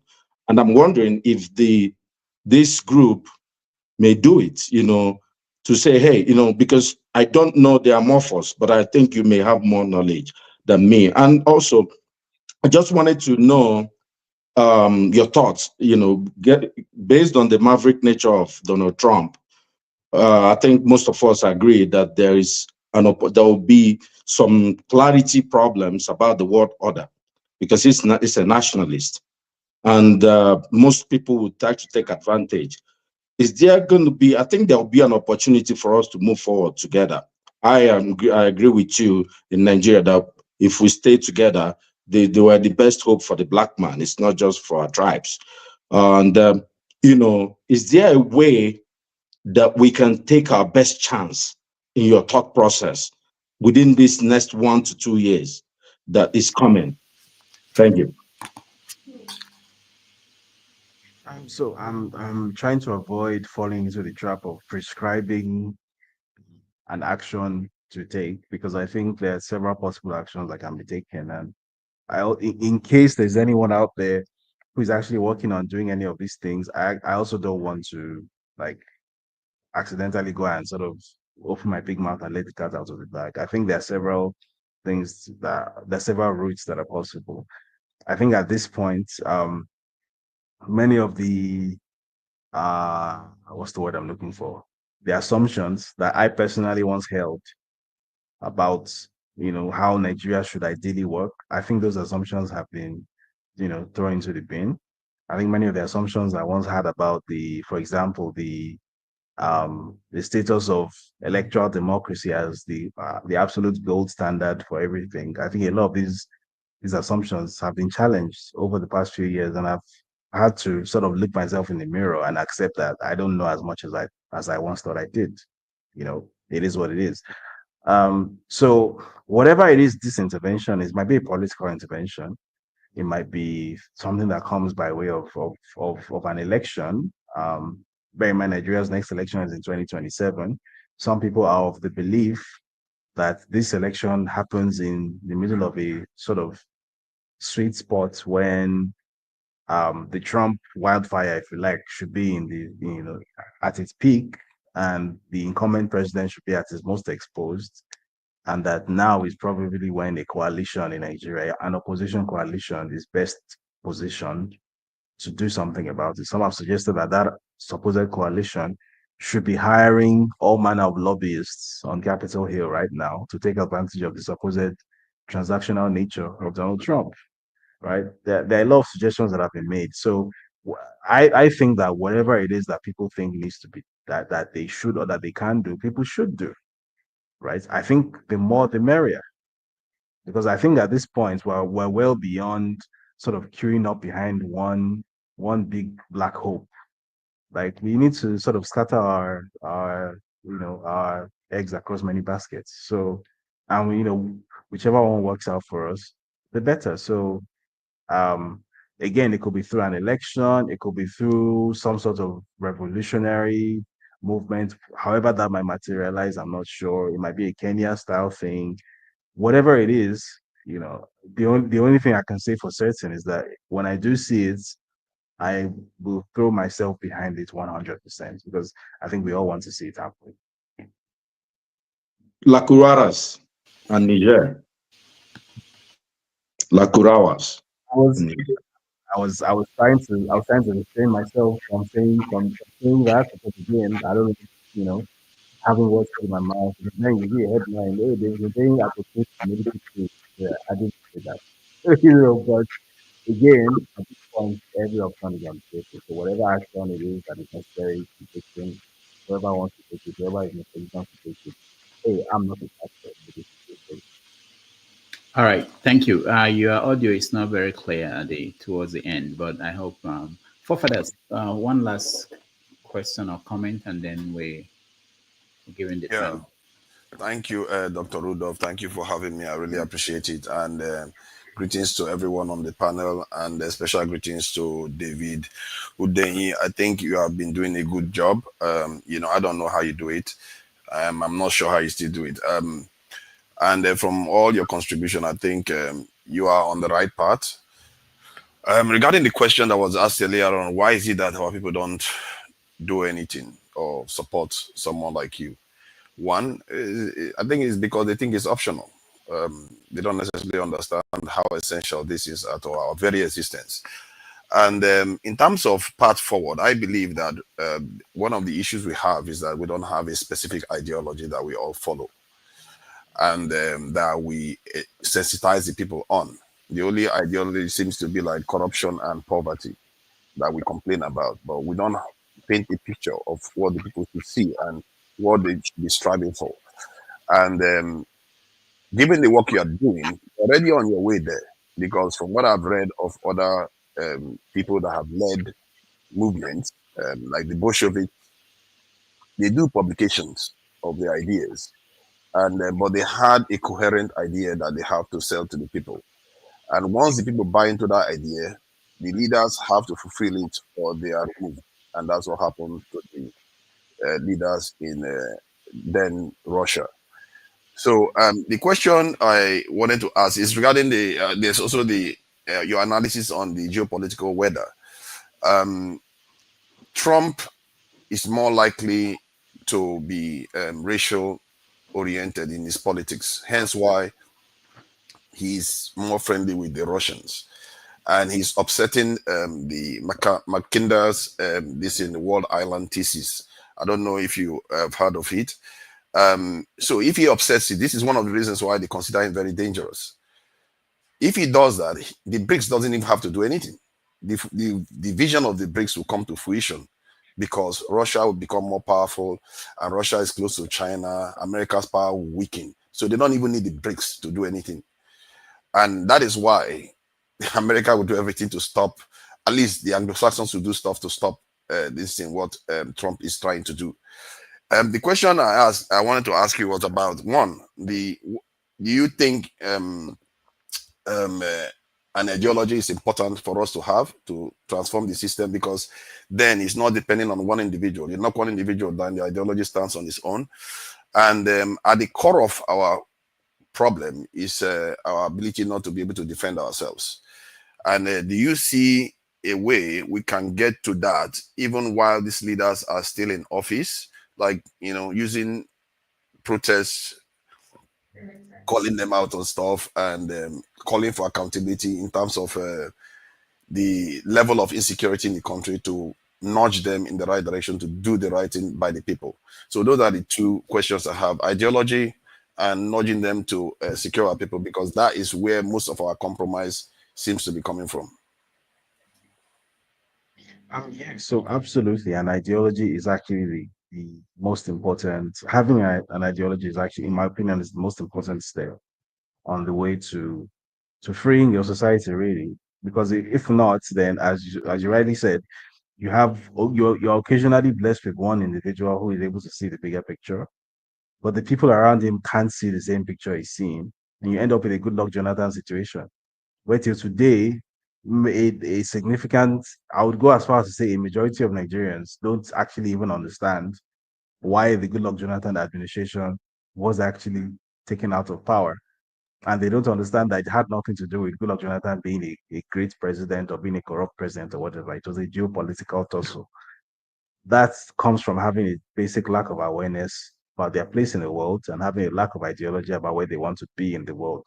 So, which is why if you ask a an average Nigerian, what's the problem in Nigeria, he'll give you a very pedestrian answer like corruption or something, like an answer that is not really an answer that is just a symptom of the actual problem. Or you tell you that the problem of Nigeria is tribalism, is that they don't like Igbo people or something. Like, these are symptoms, these are not the real issues.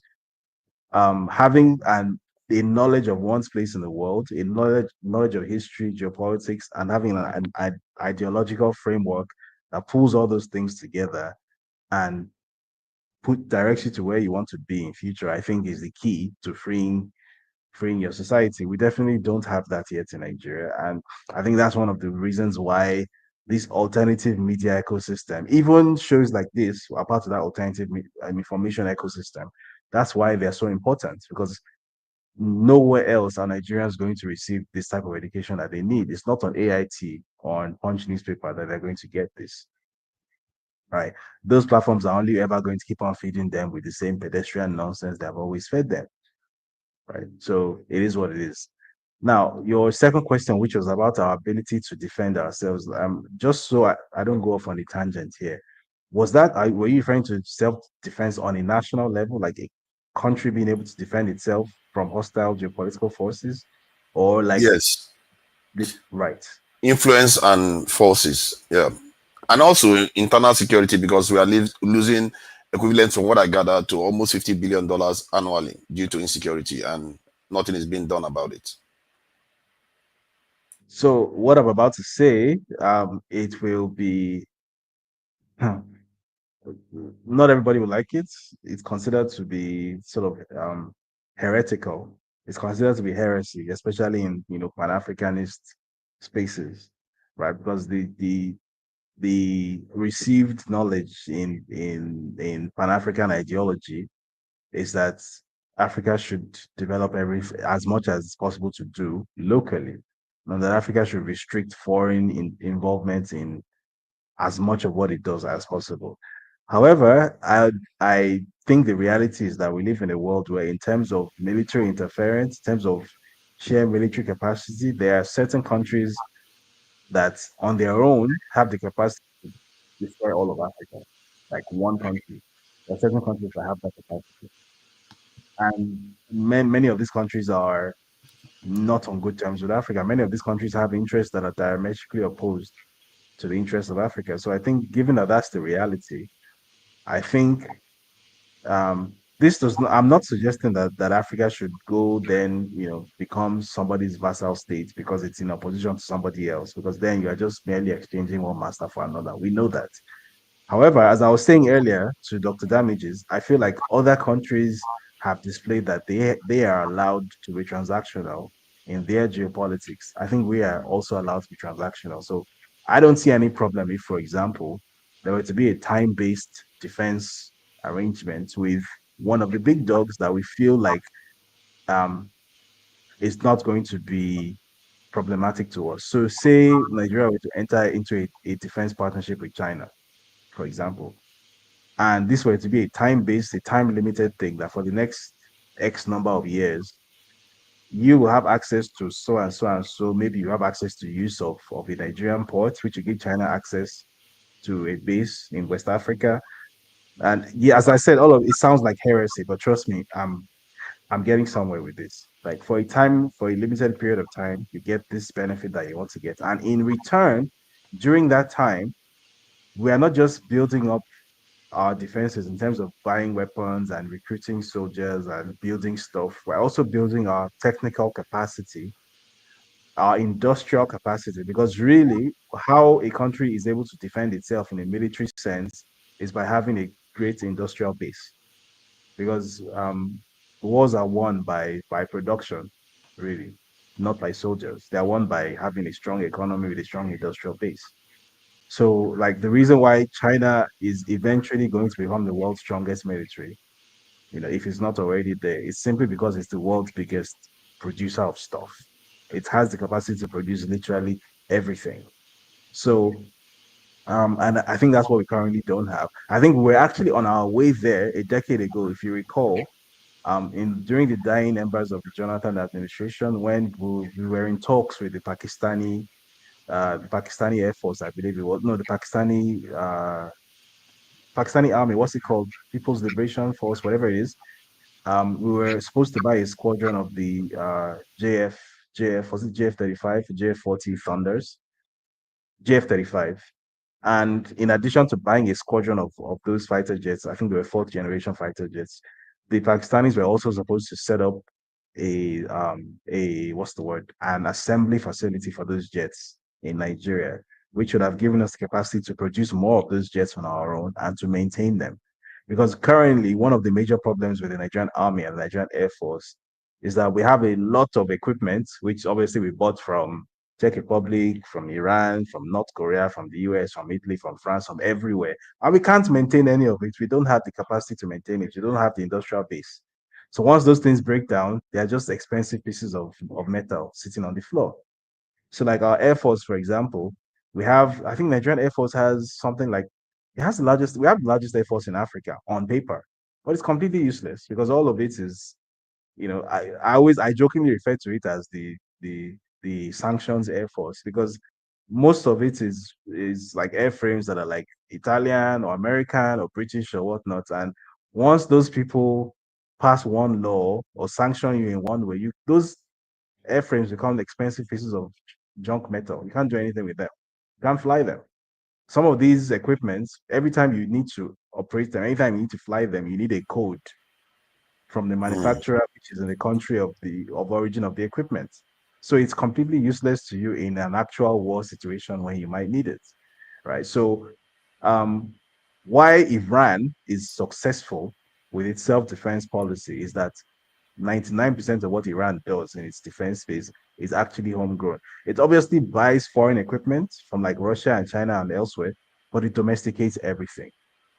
So, for example, the F-4 Phantom fighter jets that were bought under the Shah of Iran in the 1960s or 70s, Iran still has those F-4s and is able to maintain them locally. It has built up an entire supply chain to maintain these foreign-built jets locally, right? That's the capacity we don't have in Africa yet, and that's the capacity we need to build, like as a matter of urgency. Because presently, anytime Africa has security challenges, all we are constantly crying about is how so and so did not sell weapons to us.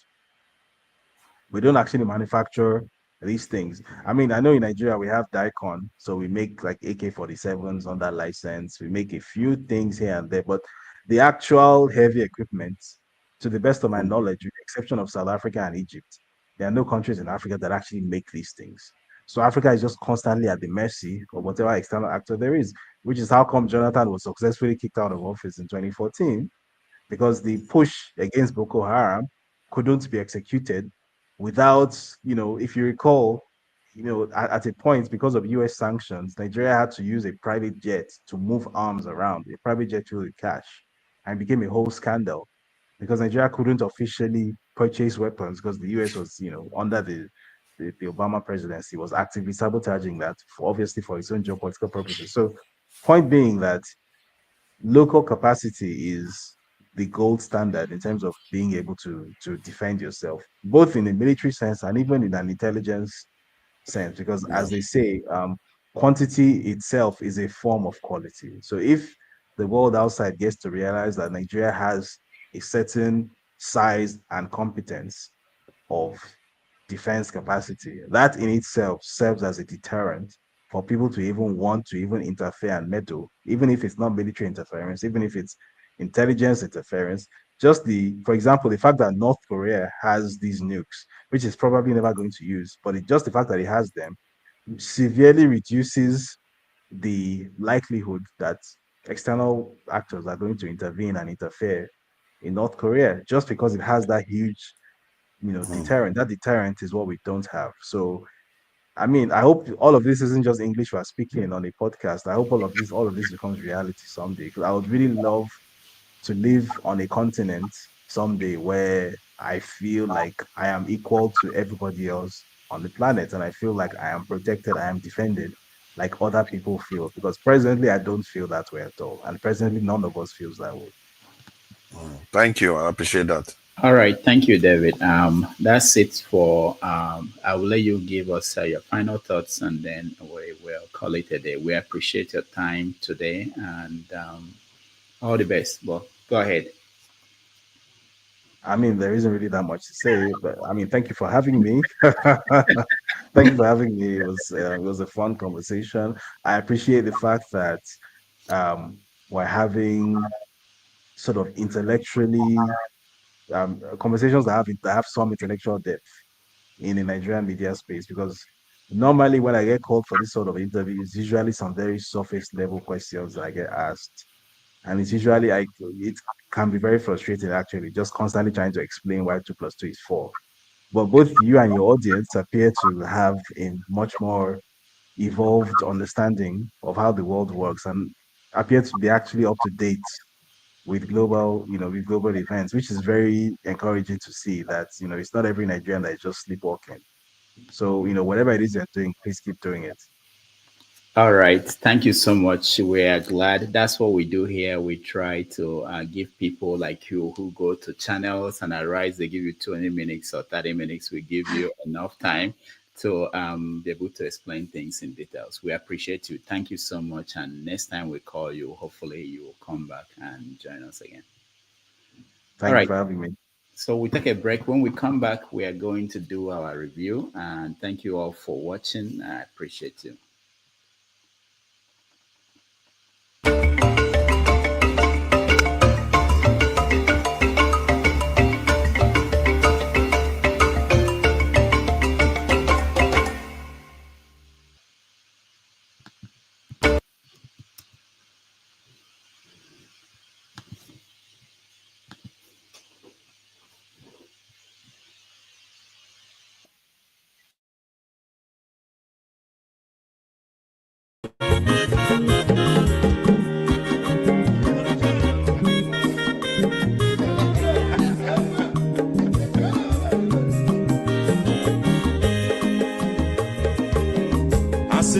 Onye ọma zoro bio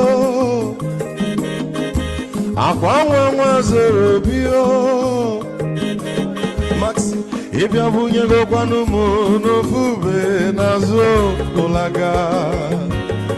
ụlaga n'ịbịa zigo mmanwụ ụlaga do n'ịbịa zigo akwa nwa nwilochi yo biko rapụ zoro ka ọ nabazi ya onye ọma zoro biko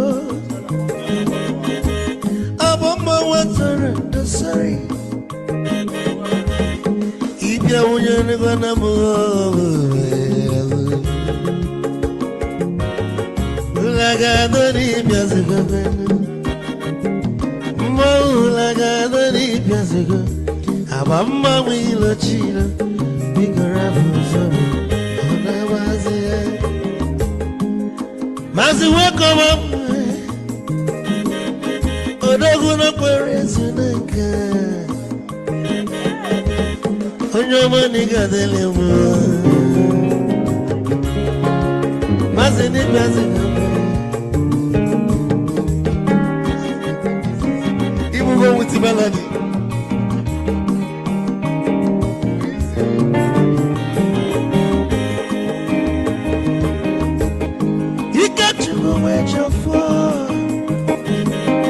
Odogu na chala noka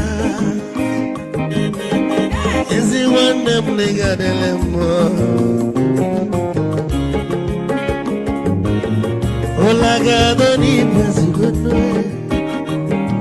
Ma olagado ni bezigo Amama wilo chilo Nikora muzoro Anabazi Te Onyama zoro no Mama was a sorry. If I were to go on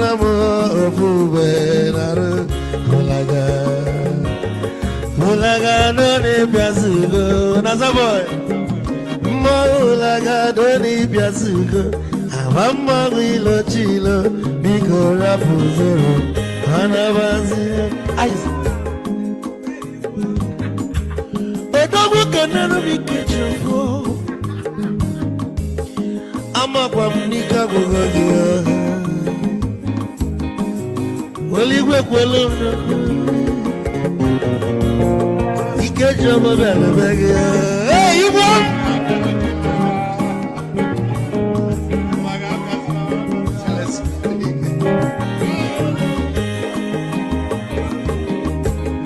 Eku kampune kene Oma gondin so Chukwu negaji Esi nwanne m ekene ịlapụlụ ife niile na-eme wee bịa ka gosili na anyị na gị bụ nwanne wisdom ga-adị ka nye gị maịkị ka ogobanya bụ egwu esili mmaksi ọ bụ na-etiri egwu a malụkwa malụ n'imego m ife ọjọọ Wesi gị nwanne m ife ọkụ na-echọlụ na ngeme Wisdom onume ekene gị Bama iyo iyo biko lapụ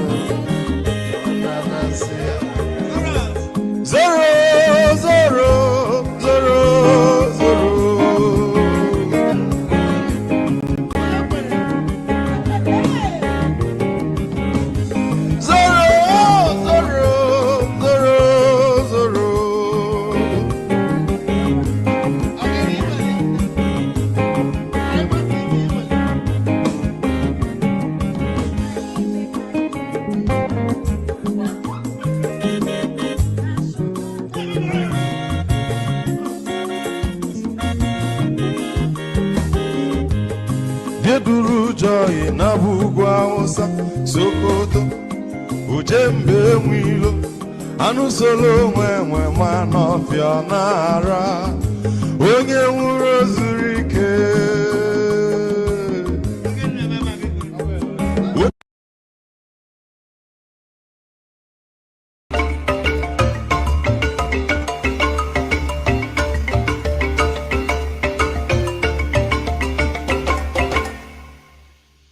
All right. Welcome back, everybody. Thank you for staying with us. All the new friends that joined us today, I hope you subscribed to the channel. Please, if you have not, help us and subscribe. We are moving to Iroko Post TV from January 1.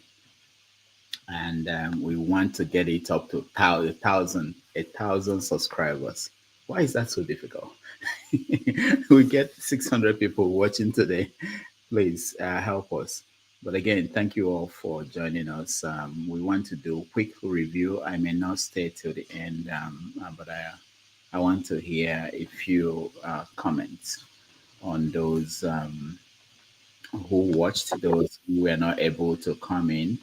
On a programming note, on Tuesday at 6 p.m. Nigerian time, 12 noon, New York, we are going to have the Prime Minister of the Biafran government in exile, Mazi Simon Eba, will join us. To be quite interesting. If you have any question for him, join us and we are going to talk about it. All right. KJ, I don't think I saw you. Were you there? No? Oh, okay. Yeah, I deliberately kept first of all, Dr. Rudolph, thank you for having me, and I want to thank you for doing a nice job. The interview was, you touched every area that any concerned Nigeria would have touched. So I commend you for that. It was, you took your time to extract some of the things that are most important to any political watcher. So I think it was good. And David, of course, we already know that he was going to deliver. In fact, he delivered more than I thought, because some of the things that we have talked on this your channel, so it's not as if most of the things he said were new. But at that time, there are so many people in your channel who don't believe, once they're not on the side of once they're not on their side, they don't believe whatever you say. But it was good hearing him talk about those things. I'm more also interested in the fact that, if it blew my mind, even though I knew that Obama had a lot of hand in taking off Jonathan, I didn't know that was how far they went.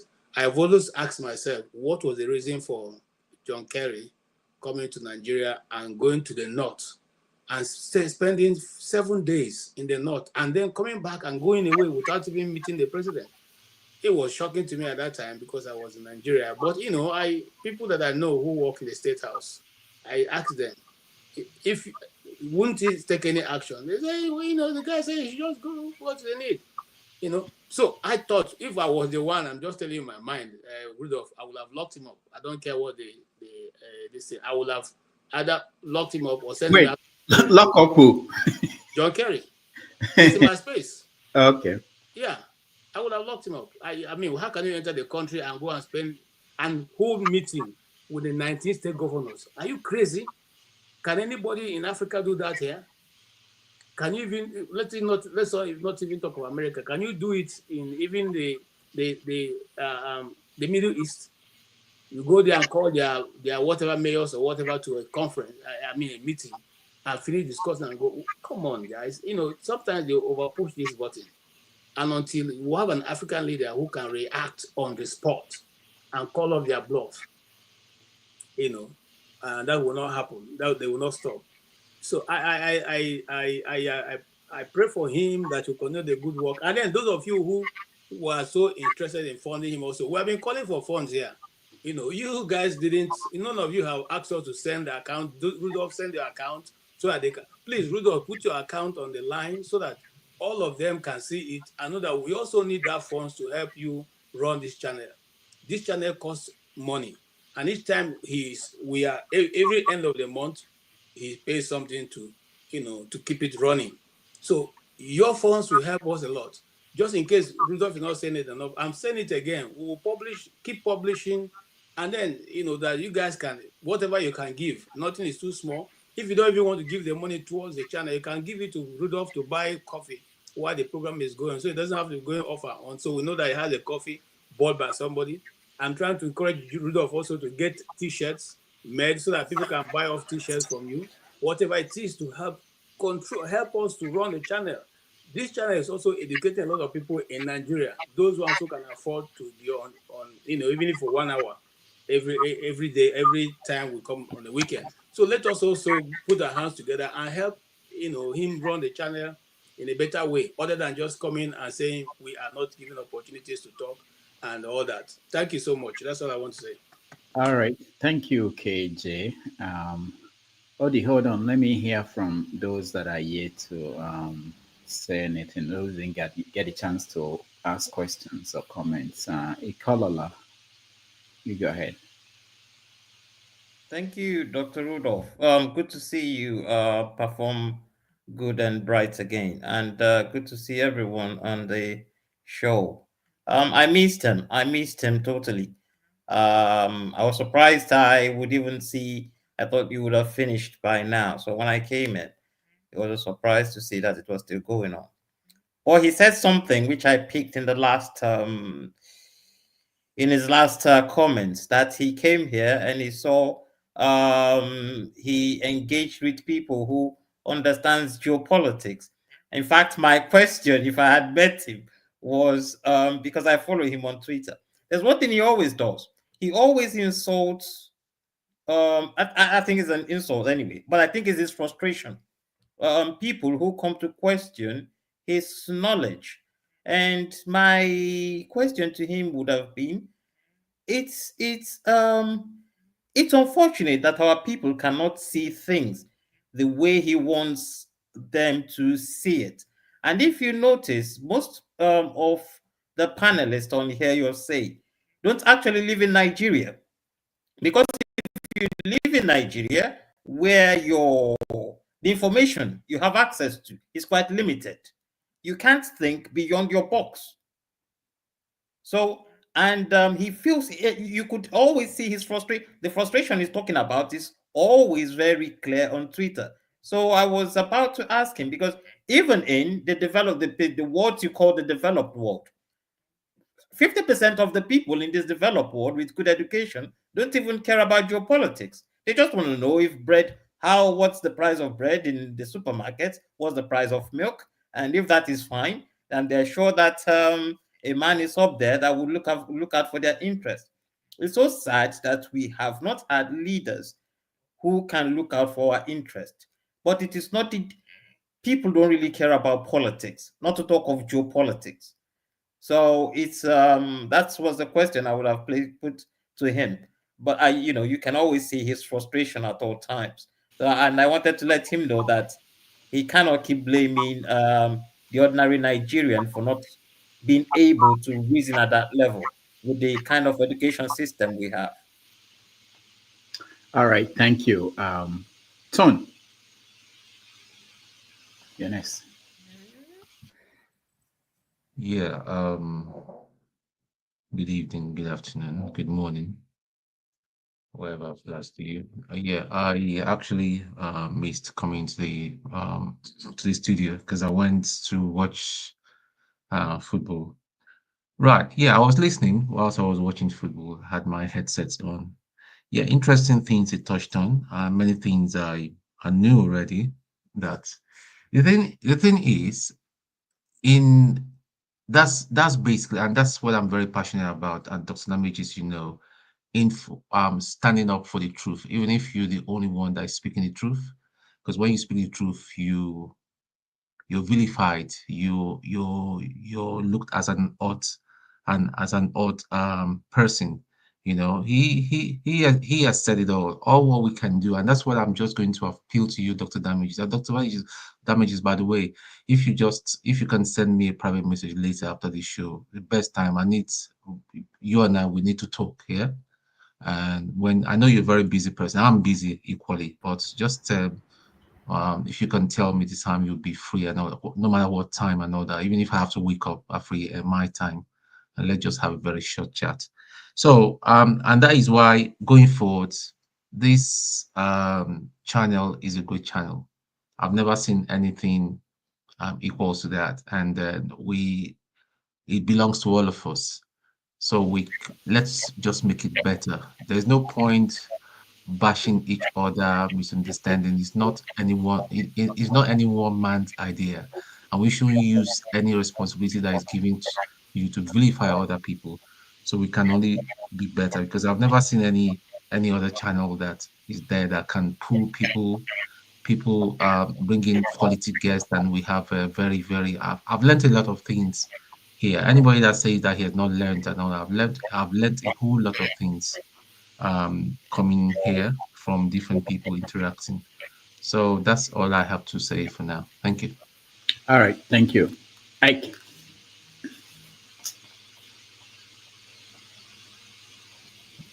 Dr. Damage, God bless you. Good afternoon, good evening, good morning. It's a happy Sunday for all of us today. From the place I started listening, it was very instructive, and I think none of us should be surprised about what the young man represents for every one of us. He's a voice for the downtrodden, you know, and his voice is powerful, and his knowledge is well received for the people who really want to know what is going on around themselves, around the world. And the few things that I had he said, I think I learned a lot, and I think we only pray that God will keep him wherever he is, because he's, you know, that his life is also very risky. So we pray that God will continue to keep him safe, so that he will continue to do the good work that he's doing for humanity, for all of us. You know, and it was good for me to listen to about 10 minutes when I came in. So I think it was good. And Rudolph, also I want to thank you for platform for what you do. Like Tone just said now, you know, I've come to learn a lot of things here. And sometimes when I look at the people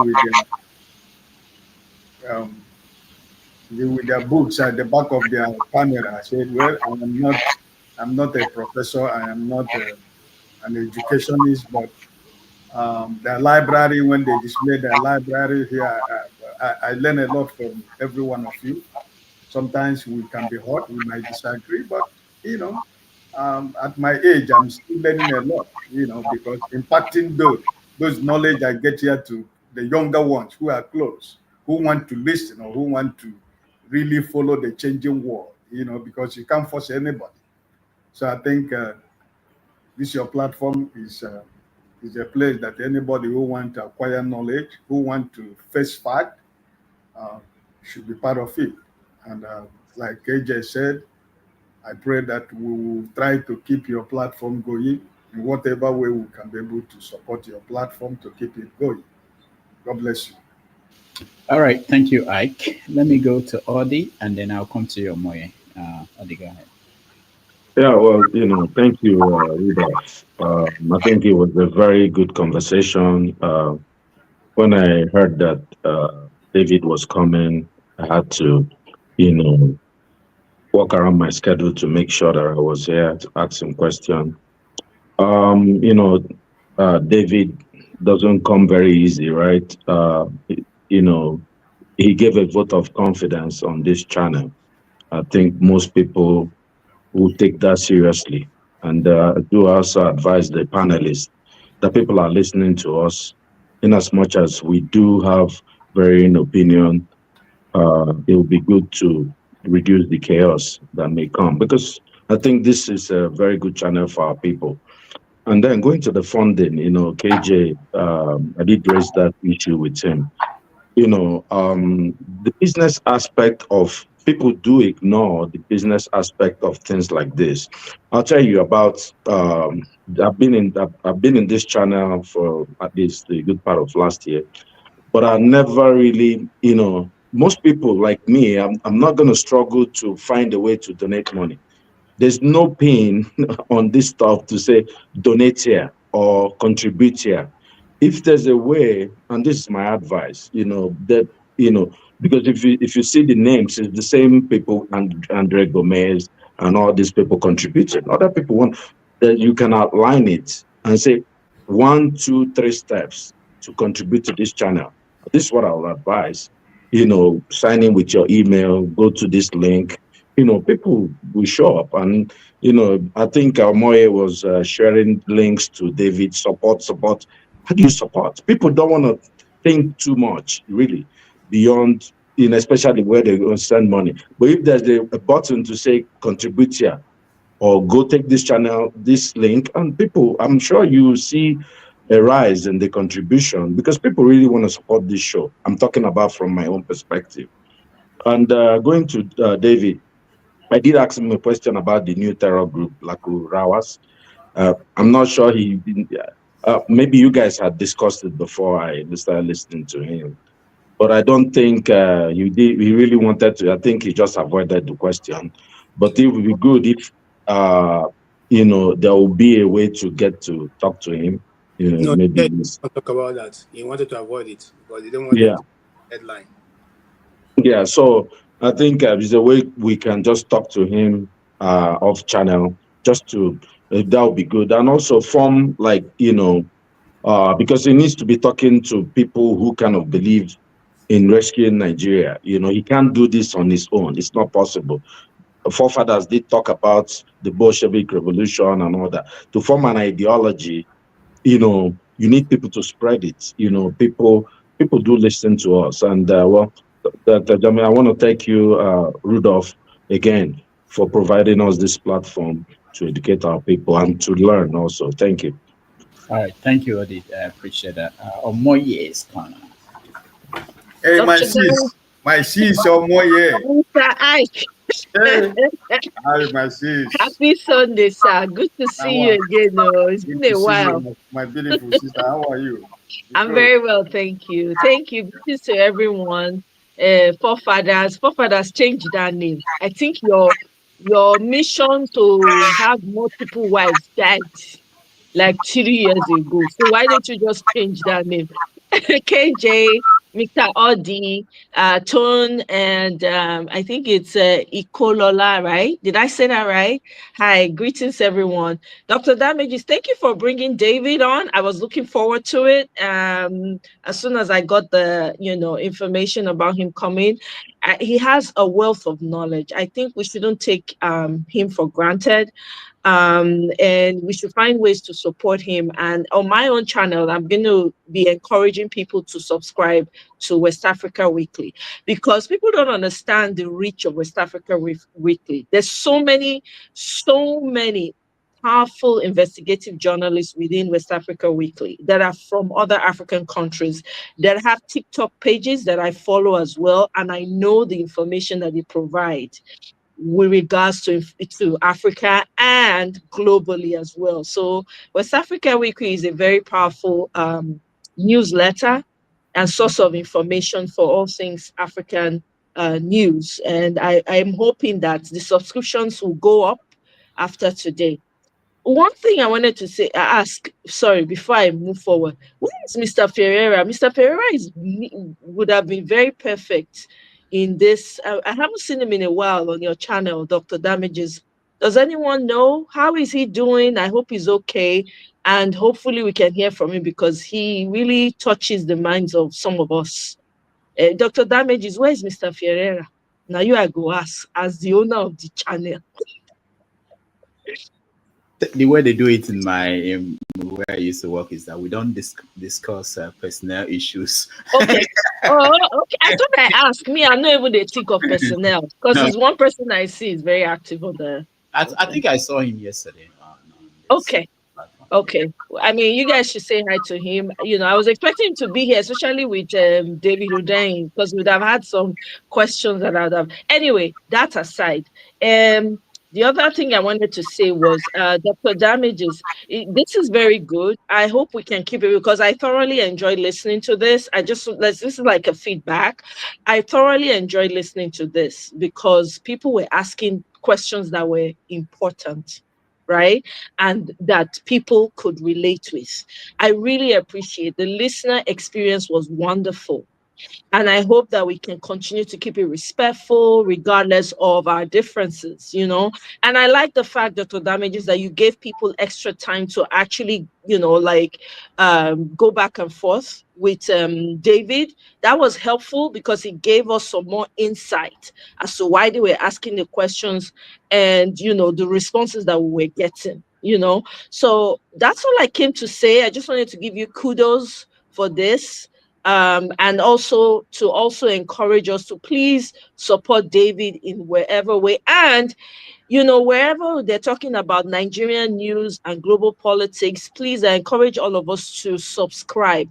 Politics is literally live. I found out too late, unfortunately. Yeah, I don't know whether it's too late to say anytime you wake up, might be your morning. So I'm taking this as my morning, but I also want to use it to encourage everyone. Please, wherever they're talking about Nigerian news, global politics, trust me, you want to be there. You want to learn, you want to have an open mind. You know, you might not get active right away, but it helps. We have a country to save. Even though some of us don't like the country, we're pissed at it, we don't have good experiences. Trust me, we're the only ones that can fight and get that country back where it needs to be. If we're quiet, guess what's gonna happen? We won't have a home, we won't have a country to call our own. I know it can be very jarring sometimes and overwhelming sometimes, but please, we got to do what we got to do. Nigeria is the only country we have. If they say, oh yeah, everybody go back to where you came from, where you won't go, not be house you go first face. Anyway, that are my 2 cents. I don't say past 2 cents, but I just wanted to say thank you, Dr. Damages. This was a wonderful listening experience for me, and I was glad I was able to participate in it. And everyone have a wonderful rest of the day. Thank you. All right, Amoyes, thank you. Thank you so much. We appreciate that. Forefathers. Yeah, thank you for bringing him on.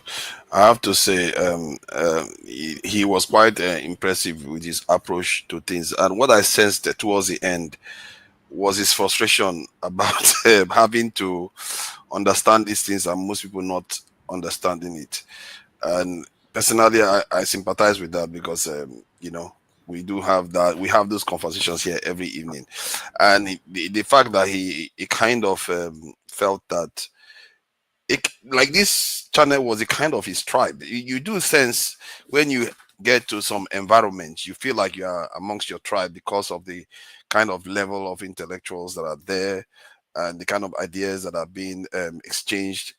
And I think we should keep it up and, you know, it kind of get it to even higher levels, a level that, you know, there's no ceiling. You have to be the best in this world. That is what it is.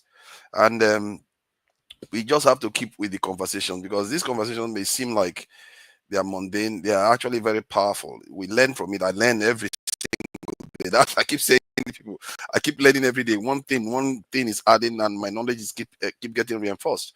And it's funny because the first time he came here, he probably misunderstood me too.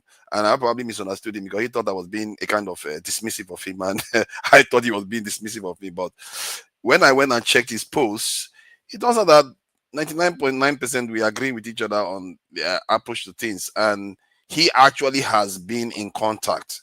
I don't get involved with embassies and all that shenanigans. He has actually been, he has seen. And he writes. So, and supporting, if he's the one in charge of the West African list, I think he deserves support. And because if he can, you know, crystallize some of these ideas that we are sharing into an ideology that we can present to our people, I think that is the way forward. Because once the people start understanding the direction they need to go, you can see that it will be easy for them to look to make change. Right now, all they see is corruption. Corruption is not the end result. That's not where they want to get to. They want to get to a place where they know, okay, this is the lifestyle my children are going to live. This is how the healthcare is going to be. This is how safe we are going to feel. And this is how prosperous we are going to be. A Nigerian can pick up a passport and travel to any country. Those are the kind of things, pictures you want to paint to them and let them know the value of their lives. And once we start doing that, I think eventually we'll start seeing the change. We'll see the change happen before it actually happens, because you see the direction of travel. It will change, and the leaders will be struggling to hold on to power. Eventually, they are going to fail, because if they don't fulfill the vision, the people will remove them, and that is what is going to happen. And I really, I don't want to take the whole this in credit for being the only person. It's down to me and hard work. I always joke about it, that it's down to me and hard work that I like to have these sort of conversations. But I think it's down to everybody that has been on this channel and willing to engage. It's unbelievable how people engage in stuff. Yesterday, I think it was yesterday, we were talking about Kemi Badenoch. It caught fire. People started engaging in nuances about how we go to foreign countries and how we serve people and everything. And I think, I've always said it, that in this life, you don't know where things change, transform nations. And you can see, David, today he came here and he's telling you that your platform is unique. And I really think that is something, that spirit, we need to preserve it. It's a powerful thing. Thank you. All right, thank you, forefathers. And let me also say, is credit is to you guys who come here with your questions and you put it out there. People, I also get that feedback from our guests when they come here. They know that they are going to meet what I think is where you find the best people abroad. So it's credit to you guys, and I appreciate all of you. On that note, I will have to take my leave. I'm sorry. I meant to do 3 hours today, but it's about 5 hours. But thank you all. And our forefathers will take it from here. And KJ is here too. My forefathers is not going to. I didn't talk to him. I think it's one of your best interviews, actually. There was something about it. People were behaving themselves. Nobody was arguing with him. It's so strange. Nobody argued with him at all. So it's one of the best I've seen. Yeah, I think so too. I don't think there's need to. Once you don't come with the idea that you want to argue, you come with the idea that I want to find out more from what you are saying. This is my viewpoint. That's it. That's what it should be. All right, Kolola, you want to say something? Yeah, go ahead. You said you are leaving, so I was saying goodbye to you. Oh, okay. All right. Thank you so much. And then I'll see you guys on Tuesday. So again, on Tuesday, we have Simon Eba. It's something that we have to do. So if you can join us, please do. And next week, we'll have another guest on Sunday. Take care. Yeah, thank you. Right. And he's prime minister, eh? Yes. I didn't know he was prime minister. Okay, it's all right. I didn't know they give titles for those things like that. So, what do you guys want to talk about? We could go ahead and. You didn't know Simon Ekpa is prime minister of where? Please don't make this discussion. Let's wait for Tuesday, please. I know where this thing is going to go. Let's wait for Tuesday, please. This is the kind of insulting questions that I can't put up. Forefather. KJ. These people are watching this. So please. But he is prime minister. Isn't that how they introduce him? No, you're laughing. You're making it laughing matter. Please don't. Yes, Tom, I can hear you. Are you part of his faction? I hear there are two factions of IPOB. No, I am Igbo. I am indigenous. What else do you want me to say? Is indigenous people of Biafra. I am from Biafra. I am Igbo. So please, let's not. I know where this is going. Forefather, shut this thing down. You are going to join my group. Forefather, shut this thing down. Let's go. Let's talk about David. Shut this thing down. How do you shut KJ down? Good luck trying to shut KJ down. Please don't come on the panel on Tuesday, because people, they will just annoy you, or just come with a very pure heart. Come at Jesus on Tuesday. No, you see, as an interviewer, or somebody who wants to, just like Rudolph said, you go into a discussion with an open mind. You don't have to come with an already preconceived notion of who the person is. Let the person present his card, and based on what the person has presented, you ask him questions. You know, I don't but have you go into a conversation. Sorry, KJ, to cut you. You go into a conversation with knowledge as well. I didn't know he's a prime minister. That's why I want to know if he's a prime minister or okay, not. so now, And it's a listen. genuine question. See, why are you laughing? See, KJ, why is KJ laughing now? Eh? I started to laugh. KJ said I should not laugh. Why are you laughing when they call the prime minister? Eh? Why are you laughing? No, KJ? listen, what I'm saying is this. The guy has the right to choose whatever type of, after all, Idi Amin choose field marshal. So you can choose the title you want. Okay, so it's a self, that's all you should have answered, KJ. So it's a self given title. Yes, of course. Okay, he's leading the charge. He's leading the charge for his team. And I make it clear here, I'm not a member of his team, but he's no, leading but the truly, charge. I thought actually his when he said it, I thought he has been made a prime minister in Finland, and that was news to me. Oh so no, that's no, why it is Biafra. It's prime minister of Biafra. Okay. Biafra in diaspora. Self-given title. We should give Jonaba a title. Can't you see he's wearing something that looks like a chief as well? Jonaba is the chieftaincy holder of the Idoma People's Association representative in Texas. That one cannot be contested. He was like, no. Yes. Jonaba, you missed the interview. I have a question, you know, and I know David didn't want to take this thing on. Does anyone know about this new terror group in Sokoto that's taken over 5 of our local governments? You know, anybody? I heard about it. What's going on there? Nobody seems to know. And you know the hilarious thing, the new army chief of staff is appealing to people that if you have information about them, they should come and report. This is embarrassing.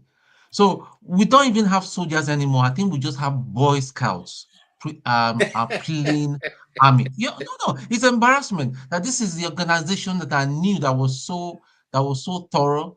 And what I need to be hearing from him is, listen, since these new people are coming on, you guys, you better be ready because we'll match you shoulder to shoulder, head to head. That is what I expect a general. That is the kind of language.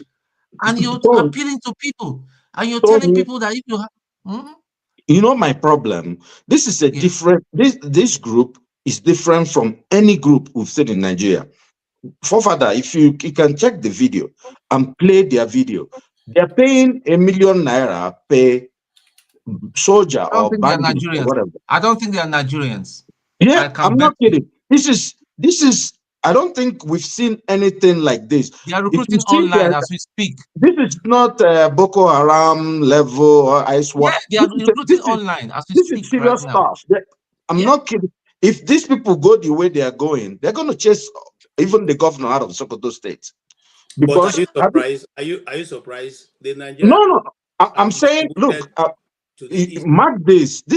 We've never seen, and you know the proximity between Sokoto and Niamey. And this is why I was asking him, where I know he just kind of, jumped that one. But then, fair enough, I didn't want to put him in a bin.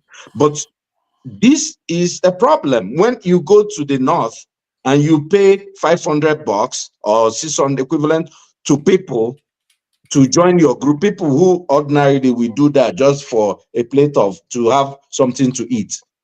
And then you're paying them that to join a group and you arm them to the teeth. And without any questions, why was Jonathan removed? That some local governments were taken. They've taken 5 local governments in Sokoto State. And we didn't know when this happened. And we're here, talking about, PDP and APC. The question is, are they interested in finding out? They are not interested. They are only interested in the East. They are not, I repeat again. I disagree with you, KJ. This is serious stuff. Let me talk now. Let me talk about Oga. Now, this was some Nigerian army who told us that Sambisa was too difficult to conquer. So Boko Haram had lived in the Sambisa for more than 10 years. In fact, what's over 20 years now. But you also know that in that same Sambisa, part of it has a base. Part of it have a base. I don't want to go into that. I just want to lay that part of it has a base And the people I who know what live you're there, saying, and I and those agree. people who live there are armed, but they are not yet able to discover the people who are Boko Haram who live in Sambisa. And Sambisa has shrubs, because by Nigerian geography, there is no, it's no serious forest, mangrove forest in the north.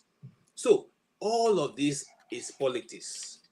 For Nigerian army that are supposed to defend the territorial integrity of Nigeria to tell you they are looking for information. The Nigerian army itself have an information group unit that all they do is collect intelligence. That's all their work. So if they can no longer be able to collect intelligence in Nigeria, the same Nigerian army that went to liberate Liberia, Sierra Leone, and other parts of the world. KJ is not the same. How come? No, hold on, sir. Remember that the reason why General Victor Malu resigned from the army was because Obasanjo wanted him to serve under the army that he was bringing from America. I said he cannot do that.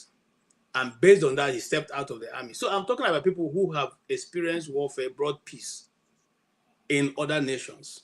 These people sit in the, and they are still there. Some of them are still consultants to the army right now. Why are they not able to get information to where it is needed? Why are we not able to deploy arms and ammunition to where it's needed? You see, the reason why they can run over Sokoto State is that after Sokoto as a city, that is Sokoto, the capital of Sokoto as a city, you don't see any other thing. You don't see, in fact, I've gone to, what do you call it? That city in Niger where Buhari was doing railway to, what's it called now? I forgot the name, but where Amechi did railway to, that place where he did it's the railway. Daura, is it not Daura? Maradi. No. Now, from Maradi. Sokoto to Maradi, you don't see any army post. The custom guy I saw there was in his singlet. He had gone to farm. And because we wanted a passport stamp, we waited for him. They went to call him. His wife went to the farm to go and call him. He came back and was laughing. If you just passed, I would say, no, wanted an official stamp. So he stamped, and we found, I'm saying that you could just walk through. There's no any, it's just like a desert. You don't see any tree. I have the pictures, so if you want, I can send it to you. You know, you see only trees. I mean, no tree, just white sand. So it is easy. The majority of the armed forces are in the south. Why do you think that is? Empty. Why do you think majority of the armed forces are in the south? Now they are chopped there now, bros. Why they talk that kind of thing now? I'm asking you so that you answer the question. Now you know the answer to what you are describing, because they know that's where the resources are, the strategic assets are there. That's why. And the question you should be asking is, why are they not looking to increase the size of the security forces so that they can form a grid in the north too to prevent it from happening? That is the secret that nobody. You'll come again with. Don't start with me now. See, until we do these things, you're not going to end. It's never going to end. I will tell Tinubu to come and take you to go and join the army. Let him come and take me. Let him come and take me. If he's going but let's if he's keep willing to create the size. Let's keep the conversation cordial. If you have anything, any information you have against what he has just said, too, why don't you just inform us? Some of us are listening here. What I'm saying, listen, no, with all due respect, there are some certain things I cannot say in the live broadcast. But what I'm just trying to tell you is the military as we know it back then is not the same. Okay, the chief of army staff have just died. I don't know, he's not been buried. Have they told us what killed him? No. Did he have typhoid? Was it they cancer? Said it now. No. Tone, they said it's brief illness that killed him. Brief illness. Brief illness, that illness. And now that's what has become. Now every Nigerian officer dies of. Yeah, I think he's relatively young too. For no, that's not his. But I know him personally. Don't worry about that. We are the academy about the same. That he's well older than me. He's not 54. Forget now that one official age. But then that's another discussion for another thing. We all know this thing. People reduce. Of course, now should be have said it in on this panel that even your chief of naval staff that is from Enugu State, that age that he's giving is not his age. We all know. I mean, we all know there were a few of us that really had their real age when we got into the academy, you know. So, but Yeah, that's but by the the issue way. still remains. The issue still remains. If we keep going round and round the issue, Yes. you are all in countries where if they call police will show up in 15 minutes. Why do you think that is? So, Because the head Fofa, is do you want us corrupt. to make that as a topic so I will start No. discussing that? You Why, want us the reason The why head is that is, corrupt. The head but that is is not the corrupt. question. What head? Forefathers understand one thing. Listen, understand one thing. Yeah, getting to the academy now connection. I went to the to Bonny camp, like this thing. I was asking. I mean, the form they were holding at by that time they still even started holding the form. It was one major. I don't want to mention his name. Now he's retired now. He retired as a brigadier general. That said, okay, young man, I like your. He said, have you been to NMS? I said, no. I went to a regular secondary school, and he gave me a form. That was what I filled, and I got I got in. So what I'm saying is that even the guys that are there, their knowledge is that one day they all want to be general or maybe overthrow. That is just the mindset in the academy. And the thing is that when you're too sharp, you will not get to a certain rank. There were some brilliant guys. A friend of my buddy, we were friends from secondary school and all that. They retired him as a lieutenant colonel. Then the United Nations took him on. Now he's back to Nigeria. He's lecturing. He's with the Corps Yeah, of but Engineers and all that. it cannot be the reason why a whole But nation's military is but not in no, the no, right. no, no. What I'm telling you, the rods. No, no. I'm trying to I know let you there is understand rot, that but how does that that apply to why we are not forming a grid like other nations do? West Point, before you go to West Point in the US, you do still need connection. You can't You're just not being it come is constructive there. still connection. That is what I'm trying to. That is what I'm about trying to your explain to question, you. Most of forefathers. the He's hardware, telling most of the aircraft we have in Makurdi and all that cannot be operated because there's no technical support from the people that sold it to us. Mhm. I was saying on this platform that Tucano it is the biggest joke of the century. Somebody attacked me. Is Tucano not a plane? Tucano, where they take the waiting. See, Ikolala, you see, what I see is, you know how David Hundeyin said, we keep talking about symptoms.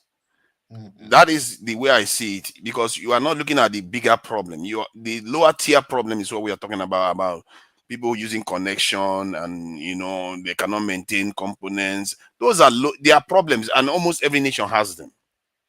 But the one we don't have is that strategic one, where if somebody makes a call, there is somebody 15 minutes away, 5 minutes away to come to your rescue. That doesn't happen. And as a matter of fact, I checked in the north whether they have roadblocks like the way they have in the south. No, why I said We you're see not being it. constructive is this. Let me tell you why I said you're not being constructive. You asked a genuine question. Why is the military not in the vast part of Sokoto, which is the north? And KJ answered you. He said, because they are always back in the south where the resources are, which boils down to corruption. And Tony is trying to tell you how ingrained the corruption is. So they are trying to tell you the fundamentals of the problem. So that's why I But said you're not you being misread constructive. it. You misread it by thinking that it's because of corruption that they are in the south. It's because they are protecting national assets that they need. You can't, if you can you imagine if, oh, sorry, let me finish my point. Let me finish the point, please. Can you imagine you have a safe in your house and you decide that the place you want to go and protect is the backyard? You don't do that. You go and protect where the safe is. It's a logical thing to do. The question you should be asking is, why is there nobody in the backyard? That's the question I'm asking. Okay. And we keep, yeah, please go Okay, so ahead. please, let me answer forefathers. Let me answer forefathers based on what KJ and Tona said. Let's make this constructive. So you are saying you have a safe, you're not protecting the safe, you're protecting the safe, you're not looking at the backyard. But they are telling you why that is happening. What is that telling me? The corruption. They are saying why the army is in the south rather than protecting the whole of Nigeria is down to corruption. Yes, which is it down to corruption that you're protecting your safe? Forefather, the Nigerian assets Because they want the resource more than the higher goal of protecting a whole nation, creating security, and bringing up the economy of the nation, which is where you are going. Exactly. So So you because see, you want you no, see I the agree with you, but you but should be But agreeing with me I then. You even should be want to go agreeing with me further. then. I want to go further. Okay, You see, please go the ahead. national assets you're talking about are not being, especially the oil, it's not really being protected by the army. Remember, we have the navy. Most of what we Yes. have is in the sea, and you have the naval ports there. But because of corruption, majority of them are there on their own. You see, it's only in Nigeria you post the navy, the air force, the police, the boy scout, the girls guide, the cop scout, all of them in one location, and they are all doing the same function. Now, the pipelines that you're talking about, the national assets you're talking about, have been given out to a private individual to protect. So even the Nigerian military and the rest don't have anything to do with those things because they've been given out. That's one of the contracts that signed out to Tom Polo. So what are they doing there then? Okay. Okay, so from an expert in Nigeria that revealed this information, he said 70 to 80% of Nigerian security forces are used to protect assets. And some of these assets, in terms of the police, 30 to 40% of them are being used to protect VIPs. In military terms, can you imagine Lagos? Lagos is being kept safe for a reason. It's not because it just magically became safe.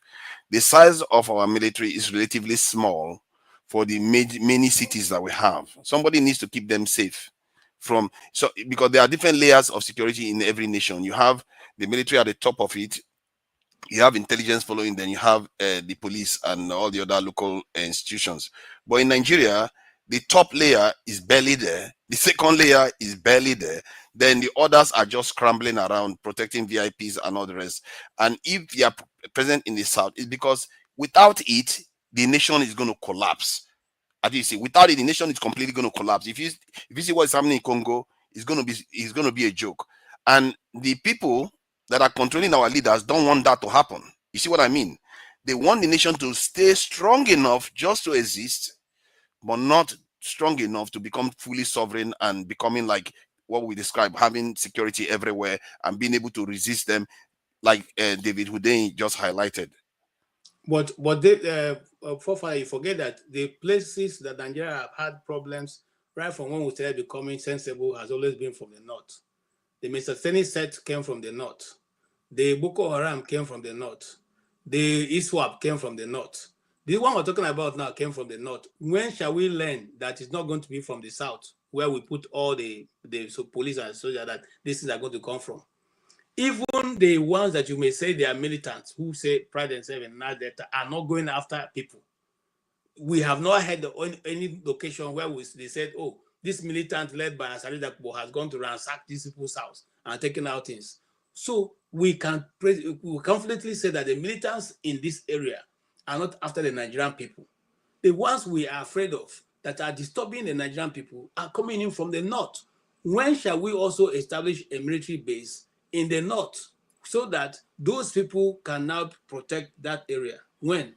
Does it take rockets from the time? Do you support increasing the size of the security services? Sorry, forefathers. If we now go, for instance, and cite a very robust military base, my Igbo brothers will say, you see, they are trying to fortify themselves so that they will gather and fight the Igbo people. Listen, I don't think this is about the army, to be quite fair. It is the feeling of the people that are responsible for our borders. And who are they? The custom.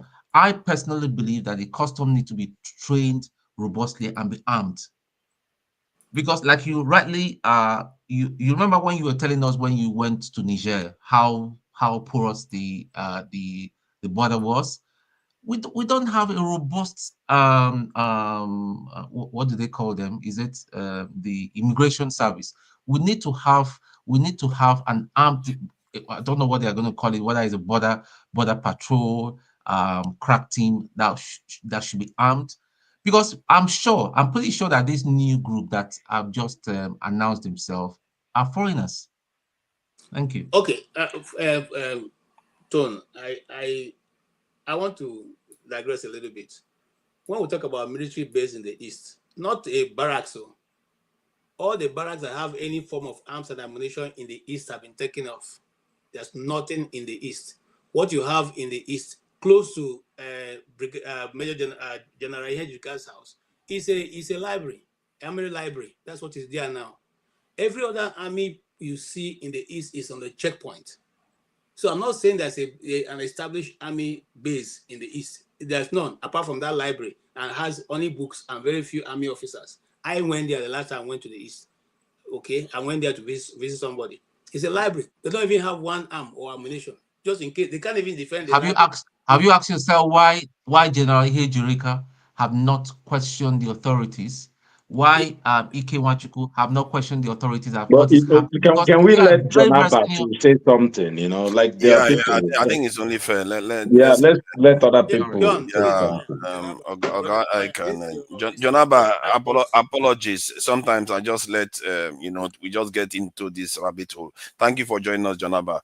You missed David Hundeyin, so I don't know whether you watched some of the video.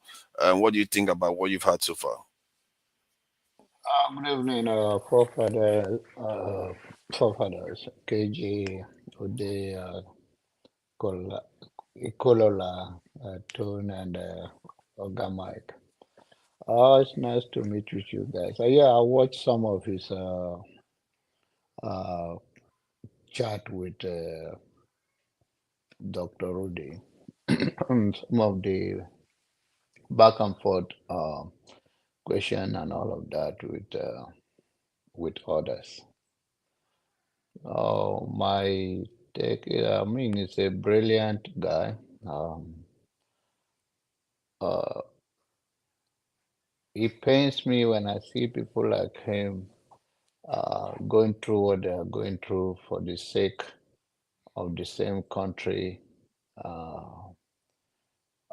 because people are just don't understand. Leadership in Nigeria is to come to occupy a position and use it against the very people you're supposed to serve. The resources they gather is just to serve their best interest and their friends, and going after innocent people who want a better Nigeria for all Nigerians. But other than that, it is what it is. We continue to have a dialogue like this. Platform like this is a good place because other network in Nigeria are compromised, and also they are under impression of interest and who support them and how they control the narrative and spinning the message they want the people to hear. And it is like that almost all over the world. But what makes Nigerian and most African country are different is that you should have the best interest of your people, make your people competitive.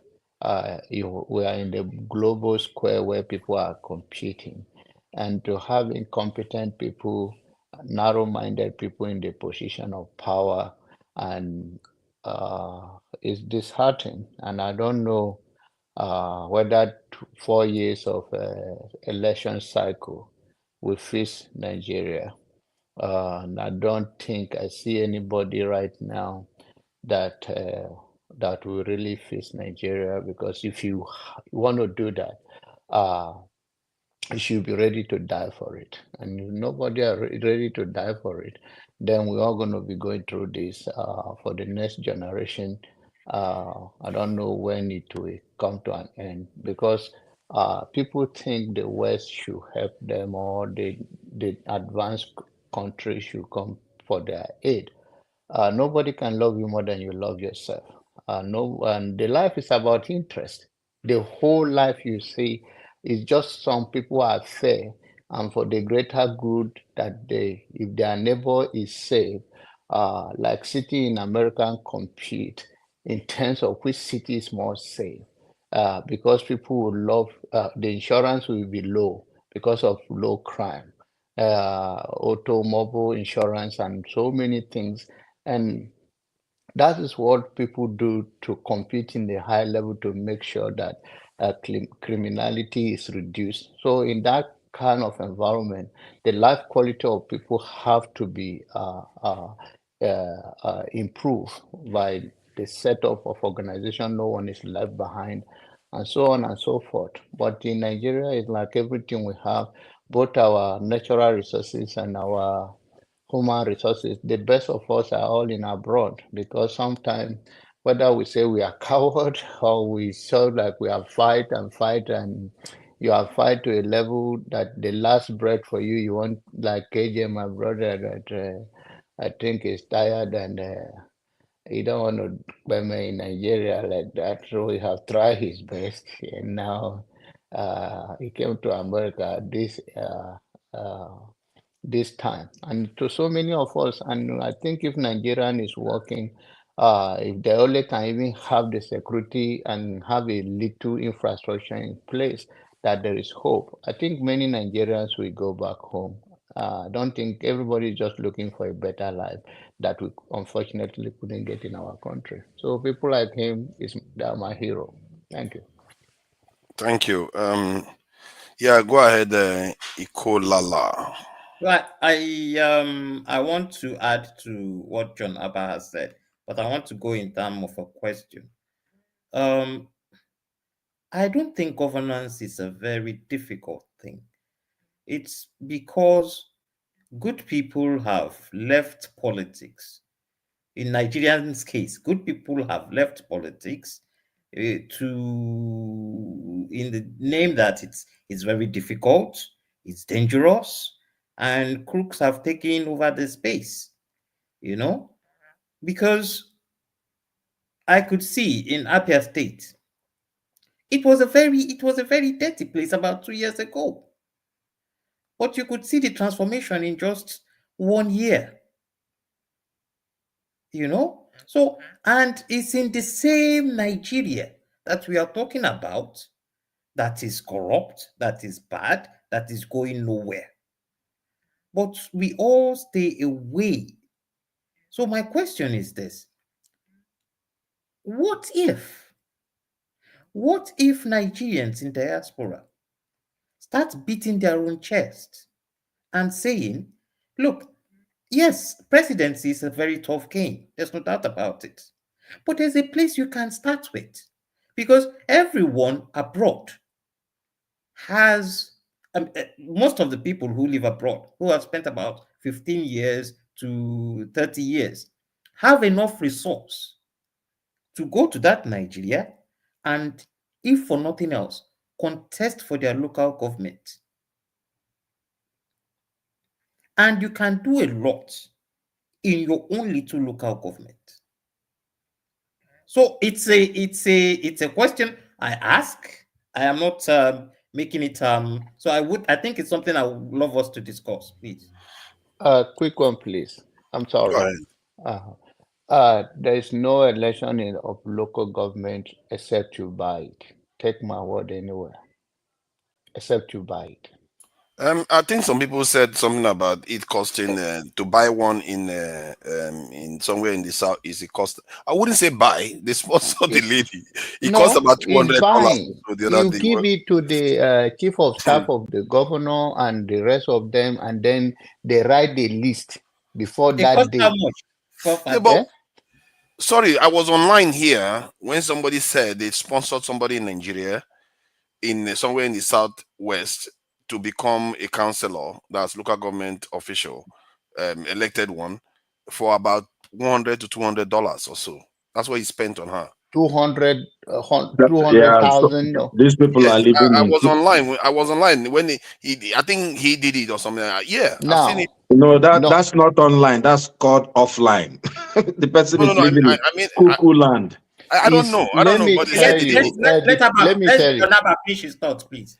Okay, I'm telling you categorically. Take my word anywhere. There is nothing like local government election in Nigeria.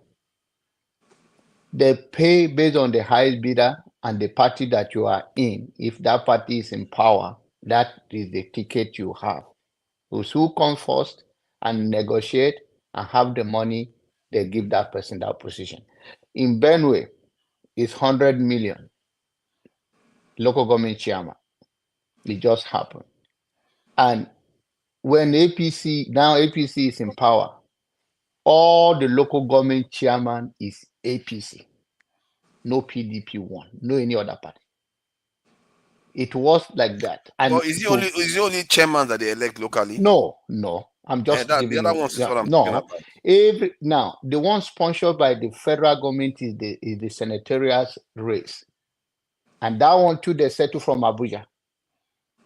So any election that we are hearing in Nigeria, I have a friend who this young man, is my boy. He lived with me for 4 years. He joined the army in New York. He's from Abia State. He even came to a deputy, whatever. I don't want to mention his name.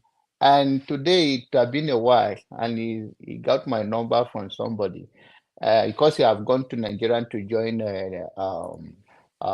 politics. It was a local government, a house of rep, and to the local government and to the chief of staff and all of that. He's now living in Chasen. And I asked him, I thought you are going to run for governor and your governor is doing well. He said, we already left it. I say, but the people trying that sponsor you are not. Then the point I'm making is that it's not only in Benue, it's all over Nigeria. I'm just giving you because I'm familiar and there is no election. So if you live here and you want to go and contest to make a change and you have the money and you are in the right party, you can make a difference. But it's not like a true election. You buy your way if you come to the office and you want to change things. Yes, you can. Yeah, because you can say, okay, I have my reason of coming, but there is no local government chairman anywhere. Any election anywhere in Nigeria that somebody truly won it. But you can sponsor yourself and go there. But end of the day, you become an enmity to those areas that you are the local government you belong to. Because normally the one that left there before you came, after they take the money, now you know they're under federal, the money go to them directly right now, right? Before then, the money come, your governor take almost half of it. It's just it's garbage in, garbage out. But right now, that's why it's a big business right now. So because the money comes directly to the local government and about 300 million every month. To some depends on the size and all of that. I'm just giving you that. So what happened now that if you want to do well, empower your people and all of that, you cannot even make it to become a governor because because of the corrupt system, by the time you do that, you already have enmity. You are one man chance because you are trying to do the right thing. That you cannot go further. That's how it is. I wanted to ask about councillors though, because I think they are lower tier. Yes, they are very low. Yes. So what role do they play?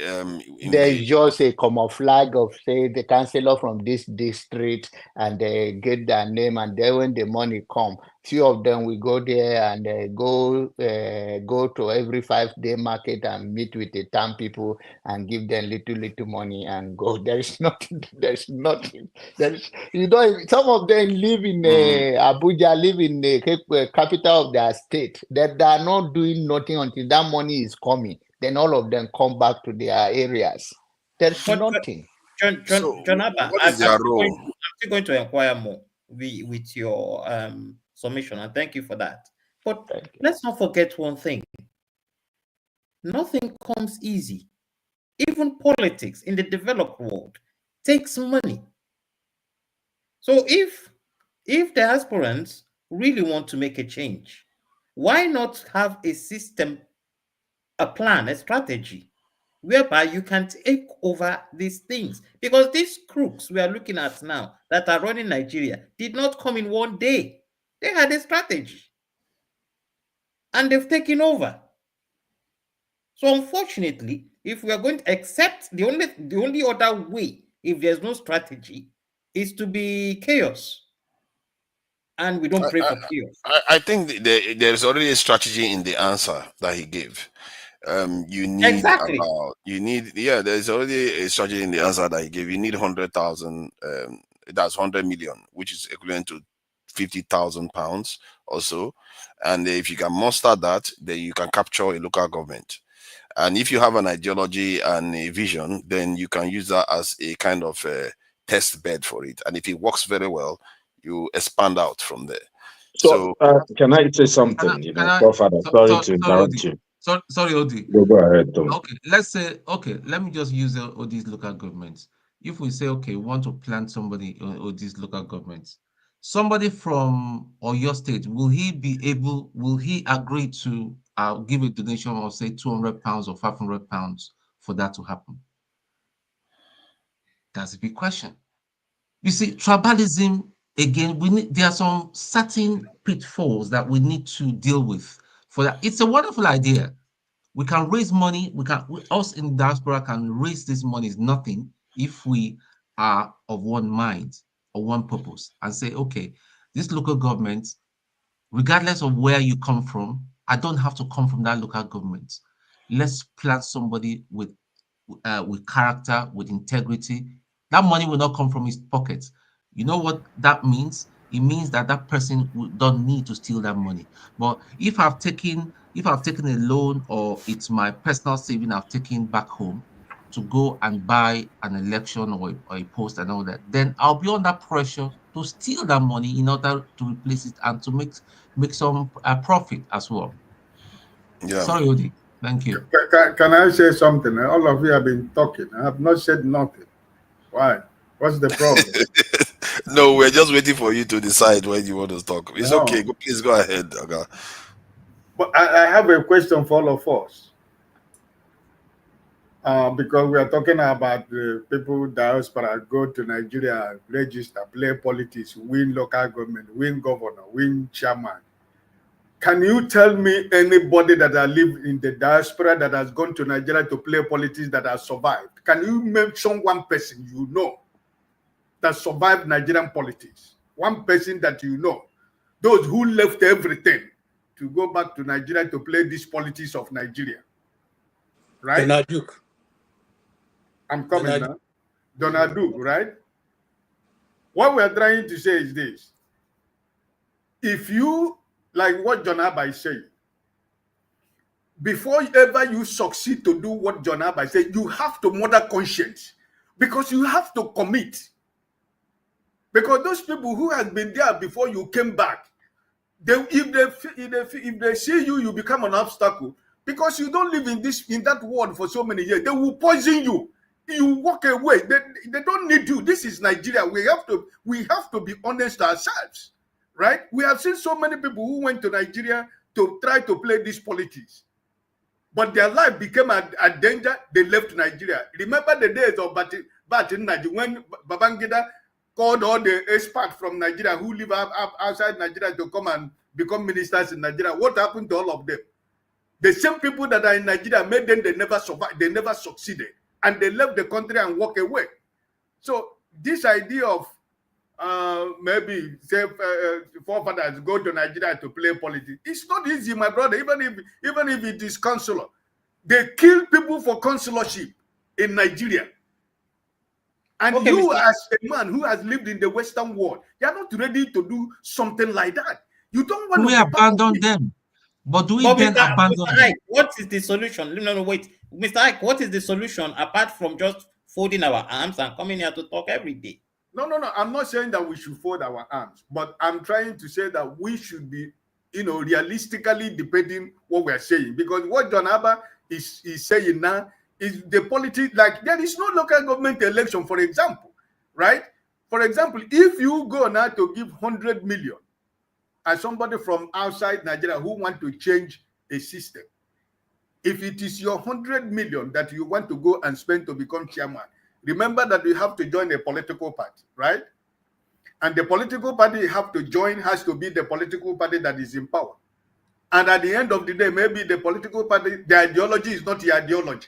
The principle of their party is not what you believe in. But just because you want to see if you can make a change. And remember that the moment you walk in there, God help you, you win that local government chairman. You walk in there, you want to perfect that change. Remember that they're going to start that change with the people that have been corrupted in that system already. If they are doing any change that is not beneficial to them, they work against you. This is Nigeria. So I'm not saying that it's not a good thing that we should make a change, but you have to discuss it in a way that we all should understand that this is the issue, but how do we solve that problem? Because it's a very big problem that most of us, like for example now, Ebola is a fact. Some of us now, when you travel to Nigeria, you go and pay police or mobile police people to protect you in your own village. You cannot go anywhere. Even when it is 7 o'clock, your mother or your father will be calling, where is Ebola? Where are you? You don't know that it is night in Nigeria. It's a fact. You have to go and pay for security to protect you from anywhere you go. So a policeman will surround your car. You don't even have the free movement to enjoy yourself, to enjoy the free air in your village, because everybody is a suspect. So it's a very big problem, my brother. I'm not saying that we can't try something like that, but we have to be factual. You have to be honest to the fact, because this is what is happening in Nigeria. Most of us can't go to Nigeria and just say, okay, let me just go and visit people and go to the village and walk away. No, your family will not even allow you to do that. Okay, let me just jump in here. I thought we were really going to focus on the things that David discussed. Mainly regarding the election of Donald Trump and the implications for our people. But let me comment on this local government thing. Someone who believes that you can't really get any success from bottom up. It has to be from top to bottom. Changing one local government at a time in Nigeria. I think we have like almost 800 local governments. It's not going to work out. We already talked about the 5 local governments that are already taken over by people we don't know. Let's do the math. The fact location for March or April, February 2024 for Adamawa State for local government was $8.4 billion. That's for the local government. They have 21 local governments in Adamawa State. If you split it equally, you get 400 million for each of the local governments. All right. Now, we know, at least I know in Anambra, I think they're making a law whereby that the state governor takes like half, even with the new law, the state assembly take half of the money, or maybe a fraction of it. As it is now, or before, they were taking all the money anyway. So let's say you live here, you go back to Nigeria, and you're now, hey, wonderful, you're now a local government chairman, and you get maybe 50 million naira to after in an Adamawa State local government, out of the 400 million that was supposed to come to your local government. By the time everybody takes all their money and you get 50 million, you have to pay salary. You have to do all this and that. Look, you're going to be just a lame duck guy, unless the idea is to provide charity to the local government, which you can do without having which may be even better for you to do without having authority as local government chairman, because that way you don't draw salary. You can just go there, provide. Why don't you take 200 million will be maybe $120,000. Then you take it and just go there and help your people instead of waiting for Tinubu to, give you maybe equivalent of $30,000 for you to be able to help your people. I'm just saying, look, we're having, and I think this is a very surface discussion. I think there are more deep discussion that we need to have. That's my own opinion. Regarding what David said, what does Donald Trump election mean for our people? Because something that I didn't vote for Donald Trump, but I see opportunity in Donald Trump being president. I was never convinced to vote for Harris for many reasons. I said it on the platform, just because she came to Nigeria. If you see her Twitter page, after Harris, after Tinubu wanted to invade Niger, she wrote a very strong message, how good Tinubu was, how strong a president. I couldn't forgive her for that. But, we vote for so many different reasons. Donald Trump, if you have cryptocurrency, I'm sure you're balling, over the past few days. So he is bringing many good things, and that's why being whoever is US president doesn't really, he can favor you, you can vote against, or doesn't matter. But how can we benefit from this guy who is going to be erratic, who is a maverick, who's going to blow up everything, hopefully in the next 2 years? Hopefully we don't go into a war, but at least how do we benefit? That's my question, if you can discuss that. Yeah, I think the reason why this conversation we're having earlier on is important is a way of kind of having trial runs on the ground. All the conversations we're having here is to see how you can change people's lives on the ground. And if there is a formula that one can come up with that would allow that to happen, I think it's something that is worth having. Nicola, please go ahead. We'll come back to the other topic. No, it's the same thing. I think Odi just wants to jump the gun by this, and I say that with a lot of respect. You see, even if you go to Trump today and say you want this done for you, you must have a strategy. He's not going to form it for you. So this is why we're talking. What is the strategy? The strategy because is hang on. It's already there. Let me finish my thoughts, forefathers. Because if you look at this guy called Tinubu today, who is the president, he didn't become the president of Nigeria just last year. This guy had a strategy. He started from his Lagos. He conquered most of the western region. That was strategy, whether we like it or not. But we come here, we talk, we say this, we say that, but you don't see strategy. And this is one thing with every diasporant. They can tell you, talk to any diasporan, he will tell you all the problems of Nigeria. But how do you solve it? He doesn't want his neck in it. He's happy where he is. But ask him where he is, what is the problems? He will tell you all the racisms or troubles he faces. There's always a lamentation. Sorry, I didn't really want to interrupt you too much, but do you mean that diasporans should go and gather money and rig election to become, because that's really what you're advocating, so that we can get person we want. That's what you're saying. That's what Tinubu's strategy and the political. Okay, let me explain to you what I'm saying. What I'm saying is this. I just used Tinubu as an example. I don't mean his way. I'm just saying he had a strategy. So if anything is going to happen, we need to come up with a strategy. So let me put it in one sentence to you. Different ways leads to the market. So if you are going to get to a goal, you must have a way.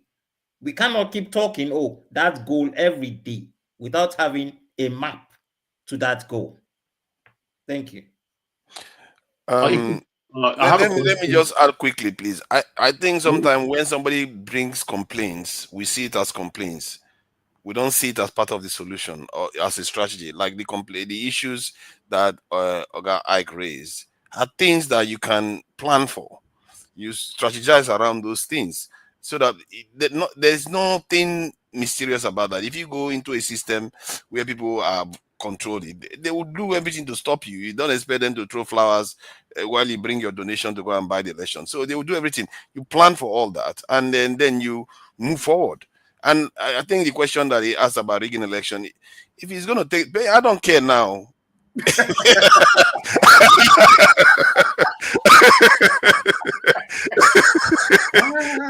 I don't care now. I care about changing our people's lives. I don't care. And I think you have to have an ideology behind whatever you want to do. And if you have a guide on what you need to do. Please, who wanted to say something? Okay, sorry. I wanted to add something to what Ikolala was saying. If you can give me space to say that. If you give me, can I say? Yeah, please go ahead. Okay, listen. For example, my brother Ikolala was saying the strategy.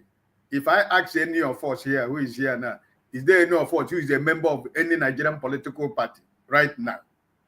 Is there any of us who is a card-carrying member of any of the political parties in Nigeria? KJ is one. only get Mr. Ike, for it. Mr. I'm Ike, sorry. I'm not, but I wanted to answer your question. If you're a member, if you're a member of the a card carrying party, and you're not on ground. As a matter of fact, you're not even going to the night parties, night meetings. Forget it, too. Yeah, So I know. That's where I'm coming. Member or not. It's true. KJ, you made a very good point. But what I'm trying to say this is that I want to, like what I said before. Listen, I am from Imo State. I'm from Olu local government area. Quote me. In Olu, if you are from Olu local government in Imo State, when we talk about the issue of the Biafra and the struggle in the East, the center of everything is in Olu local government, Olu area. There is no more young men in my local government. Every young man from the age of 20 years has left the local government. Because the point is that it's either you're with us or you're against us. Because the government of the Imo State are kidnapping young men. If they see you, you are just free young men walking around, you have become a member of the other group. So that's to tell you they are ruling the fear. They are ruling with fear, with kidnap and killing. In Olu local government, quote me, go to Olu, ask any other person. How many young men do we still have in Olu local government area? No more young men. Everybody has left the city, the village, the towns. Because the government is ruling with fear. If you are not a member of APC, you are a member of IPOB. As long as you are not a member of APC, you are a member of IPOB. Look at what Ugo Chinyere is going through Oga Ike, please try and be here on Tuesday. Do you know who I will blame for that? Samuel Ekpa. Janaba, please, this one, Senticas can say something. Then Mr. Mori. I'll be very quick, you know that. All right. Go ahead. Okay. Now we all understand that we are just trying to talk on issues and create awareness, and in most cases, trying to send a strong message that will let the people get this information there. The oppression in Nigerian space is big, and I don't think in this forum anybody will come and say, okay, this is my strategy or this is the strategy.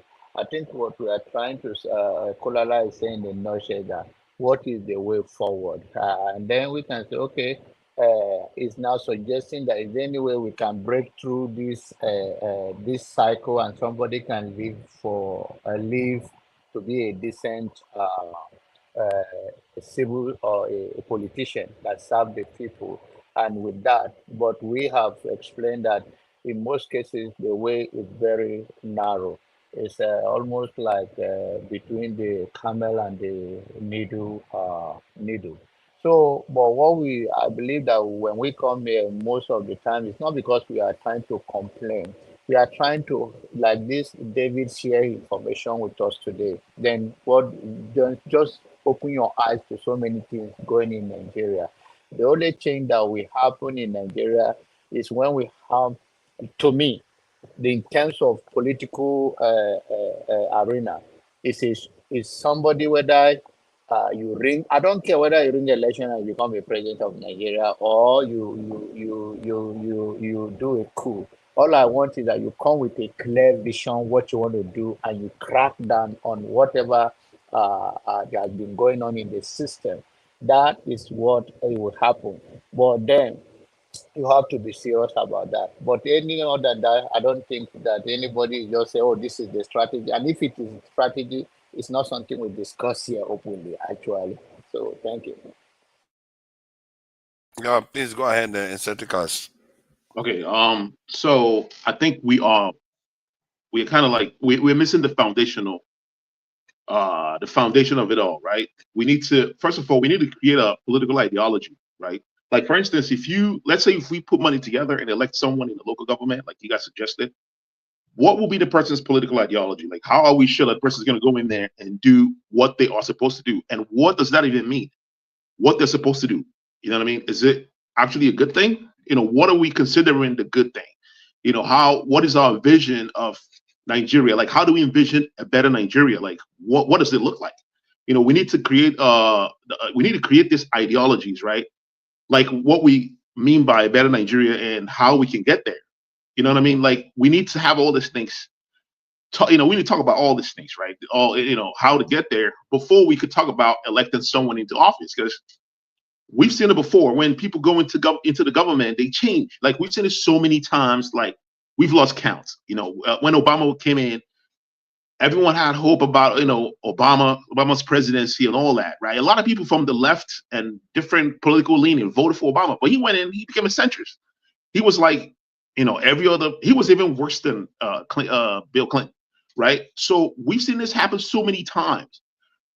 You know, something in politics, something in the system of government that we are running corrupts people when they get in there. Like, we need to find out, like, what is this? Like, for instance, like countries like where there are social policies that actually help the people that are not Western countries actually have different system of government. Like, take China, for instance, right? Or the Soviet Union before, you know, became corrupt and fell apart. You know, because, you know, the West was antagonizing it. You know, they were in a military conflict, you know, Cold War, whatever. But, you know, the system of government, you know, based on in a capitalist economy, it's easy to corrupt, right? I've talked about this. Like, it's like a Trojan horse, you know, where you elect someone could come in and run for election, and you elect them in the government. You know, you have political parties. These political parties are easy to be manipulated. That's why we have the godfatherism thing, right? In the United States of America, it's called lobbyists. You know, you have the AIPAC. AIPAC did an ad recently where they claimed that all the 36 candidates that they supported won the election. And their aim was, I mean, their core message was, if you're anti-Israel, then you're not going to win the election, right? And democracies, the way that it's practiced here, are easily to be corrupted, right? The system is easy to be corrupted. Like, for instance, Tinubu, right? Tinubu went to school in Chicago, right? We don't know his background story. He just appeared from nowhere, controlled Lagos State. Now he's the president, right? And we saw how Blinken congratulated him, how the U.S. government is in support of Tinubu. It tells you that perhaps he was, who knows, Tinubu might be creating a lab in a CIA lab somewhere, right? And just thrown in there just to do the bidding of the West. I mean, that's the system. Okay, so let's say if we elect someone in, let's say we have like $50 billion to spare, and then we elect the president, right? The president comes in, start all these policies that create changes and have all these social policies. And let's say if you are out of work, you get paid every month. Maybe fund researchers in schools and all that.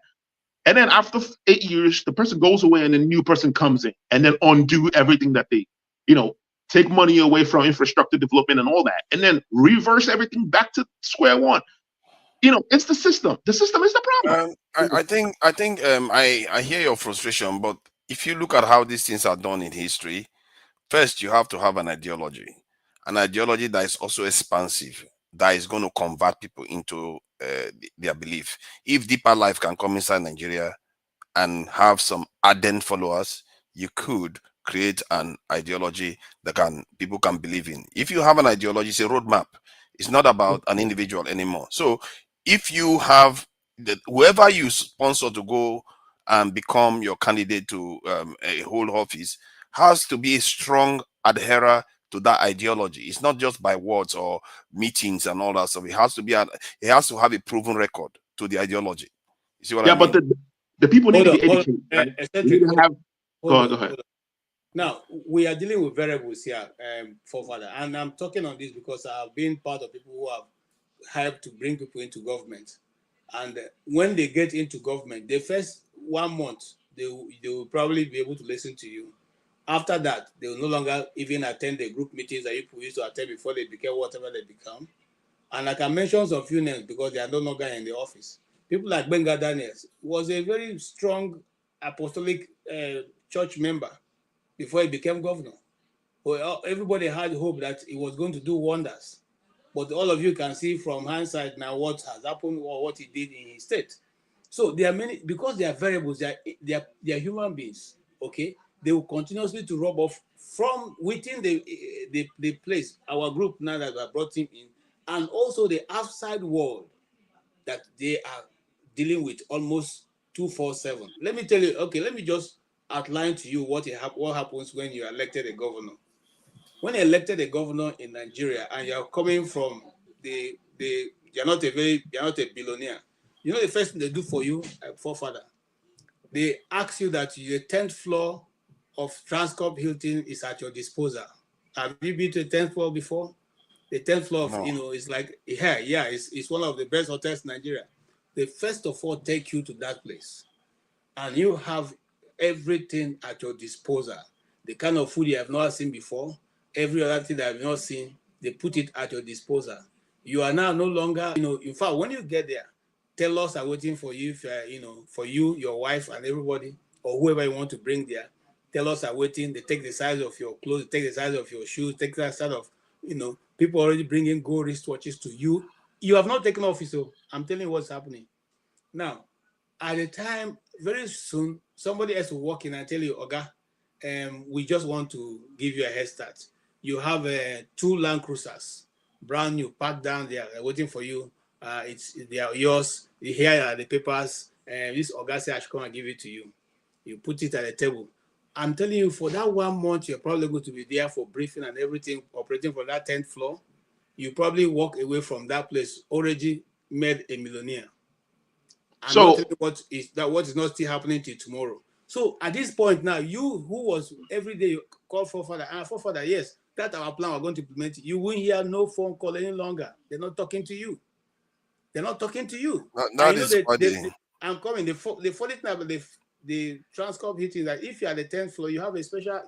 You can only go to the 10th floor if you have a special key. So the lift is not going to carry to the 10th floor. So somebody has to give you the code that you are going to put in the listing to get to the 10th floor. So even if you people now, if all of us decide, say, okay, this is our guy forefather will put there, he's not even responding to us. They say it's at Transcorp listing. Let's go and meet him. When we get there, we can assess you. The only thing we can do is wait for you at the lift when you come down, if you're ever going to come down. So this is the thing. It's still happening. It happened in 2023. It has been happening before that time. They take over. These people take you over. They run everything. You can't even say, before you say, oh, bros, you're thinking like a poor man. You're no longer a poor man. Come on. Upgrade. They give you a Rolex wristwatch. You say, this is too expensive. With this wristwatch, I can train the whole of my village. Say, I'm gonna leave that mentality now. Come on, you're rolling with the big boys now. Even you, after a while, will begin thinking that true. You forget your people. You forget your village. You forget who you are. You now begin to think you have joined the big class because they take you to places you have not been before. That is why Nigeria is the way it is, my brother. So it takes a very hard man, like people like I can still mention one guy, Chikelo, former Minister of Information, who refused to play that game. And you know what it ended him? He served only 1 term. After that, they never called him again. And he said he didn't care. So there are few of them that I know of. There may be other people out there, but I'm not telling you what really happens. With those people we put in, we expect. Whoever thought that a reverend father will allow what Jonaba explained to happen in Benue? Did you ever think that? A reverend father, all of us who know, when he was a reverend father, when he was still, serving in Catholic Church, he used to do adoration service where the people go and receive. I know India very well. He used to hold adoration service. People gather. People receive miracles. Did you ever think when he gets into government, you will have heard this kind of story? I'm trying to bring one of his officials here to come and speak. I know that you will not expose those things, but I'm telling you, these are people I grew up with, so I know. All right. Thank you. So that Eccentric has finished, so that Mr. Mori you speak. Okay, so it's not a coincidence that what he explained actually happens in the United States of America, right? When people are elected, they have a conference where all the godfathers, I forgot what they're called again. I mentioned it before. Lobbyists. The lobbyists, yeah. So they'll come in and do an orientation, and then they explain how everything happens, right? And then they tell you, hey, if you need funding, then you can come in and you call this number. This is what they do for the junior officers elected in the government, like the people in the Congress or whatnot. So what I'm proposing is we need education, right? We need to educate our people, right, on how the system works. We need to talk about this what we are talking about right now is educated. You know what I mean? We need education. There's a process where we can educate people. But first of all, we need to have a political ideology, right? Because most of us in the West, like based on what I observe here, most of us are, adopt a lot of ideologies that are also counter to what we are claiming, right? Most of us have conservative ideologies, right? And I don't see how that would help us get away from where we are, because most of the political parties in Nigeria are conservative parties, right? But they are neoliberals, right? They care about their pockets. They do the bidding of the Western masters. Anyways, the system of government that I propose is called cybernetic system, right? Go to your Google, ask your Google AI, what is cybernetic system of government? Look it up. And it's a system of government where the system is designed to do what it does. Nobody can come in and disrupt it, right? America doesn't even have that system. I would say countries like China are almost close to that system, right? No matter who comes in the government, the Chinese system will always operate, right? They will do their social programs, like the local governments, right, have power. Like they have very strong power. Like when the COVID thing happened, the people in the local governments, right, they were going around helping people out. They have like groups, right, in each region. These groups are part of, they are part of the government, right? But they go in to help people. If someone is poor, they will go in and find ways to help the person, right? We need that kind of social program, right? We need to have social organizations in every region, right? Now, let's say, for instance, in cities like, let's say, Lagos State, right? We have a social group, right? And what we do is like, we collect things like clothing from people that don't have excess clothing that they want to give away, shoes or whatnot, donations. And then we find the poorest of the poor people and go in and give them those donations, right? And then we're creating awareness. Then we talk to them about our political ideology, but we are using that to lift the poor people out of poverty. We don't need to be in the government to actually get that done, but we can use that as a strategy to spread our ideology, our political ideology, right? But we have to have a social, we have to have social groups, you know what I mean, in each region. Like, I mean, we talk about spending 50,000 to fund a candidate. Why don't we spend like 10,000 there to buy like used clothing here and accessories here, send them down only for the poor people? You know what I mean? Let's say we could say, hey, single mothers, with kids. That could be for single moms. It could be for families that's making a certain type of income. We can have that set up, and every month we can bring on everything that we have instead of donating it to Goodwill here. We can send it over there, right? And then have an agreement with shipping companies and say, hey, we can ship out our canned food. Like, I'm pretty sure I have like some canned tomatoes that I haven't even used in months, and it's there and it hasn't expired. We can put all these things together, send them over there, helping out the poor and then spreading our programs, telling them telling them our ideology. This is what we're doing and this is why this is necessary. We want to create a system where we lift out everybody out of poverty. And this is what we're doing. This is our political party, whatnot, boom, boom. We need to do this. You know what I mean? We need to put in work. If we start there, then we can go into, capturing political offices, but that shouldn't be the only plan, going into politics. We should have social programs, right? To help people out of poverty. Yeah, thank you, Centricast. Welcome, Mr. Omori. Please go ahead. Yeah, thank you for having me. Good evening to everybody. Yeah, I listened to Hundeyin, the tail end of the program. There was something he said, though not different from what a lot of people have been saying here. A lot of people seem to be, there was not much argument today. There was not much opposition. We seem to have accepted most of his submission, hook, line, and sinker. There was something particularly that struck my mind. He alluded to the fact that, please, I'm not here to play politics. So whether you're obedient, whether you are APC or PDP, please open your mind so that all of us can benefit from what I'm trying to say. He alluded to this fact that Obi won the election. Rightly or wrongly, that is his own view and the views of a lot of people too. He also alluded to, somebody asked him why he thought Obi lost the last election. He said he didn't actually lose the election. So in his own view, he said Obi actually won the election. But there were some local and there were some local factors and geopolitical factors that worked against him. He also alluded to the fact that, I don't know if people were listening to that, but I was surprised there was no much of opposition. He also alluded to the fact that Obi belongs to the establishment, to the elite, and the people were ready to fight for the mandate they gave to Obi, and they were just waiting for a rally point, a figure, a leader, that will lead that revolution, or whatever you want to call it.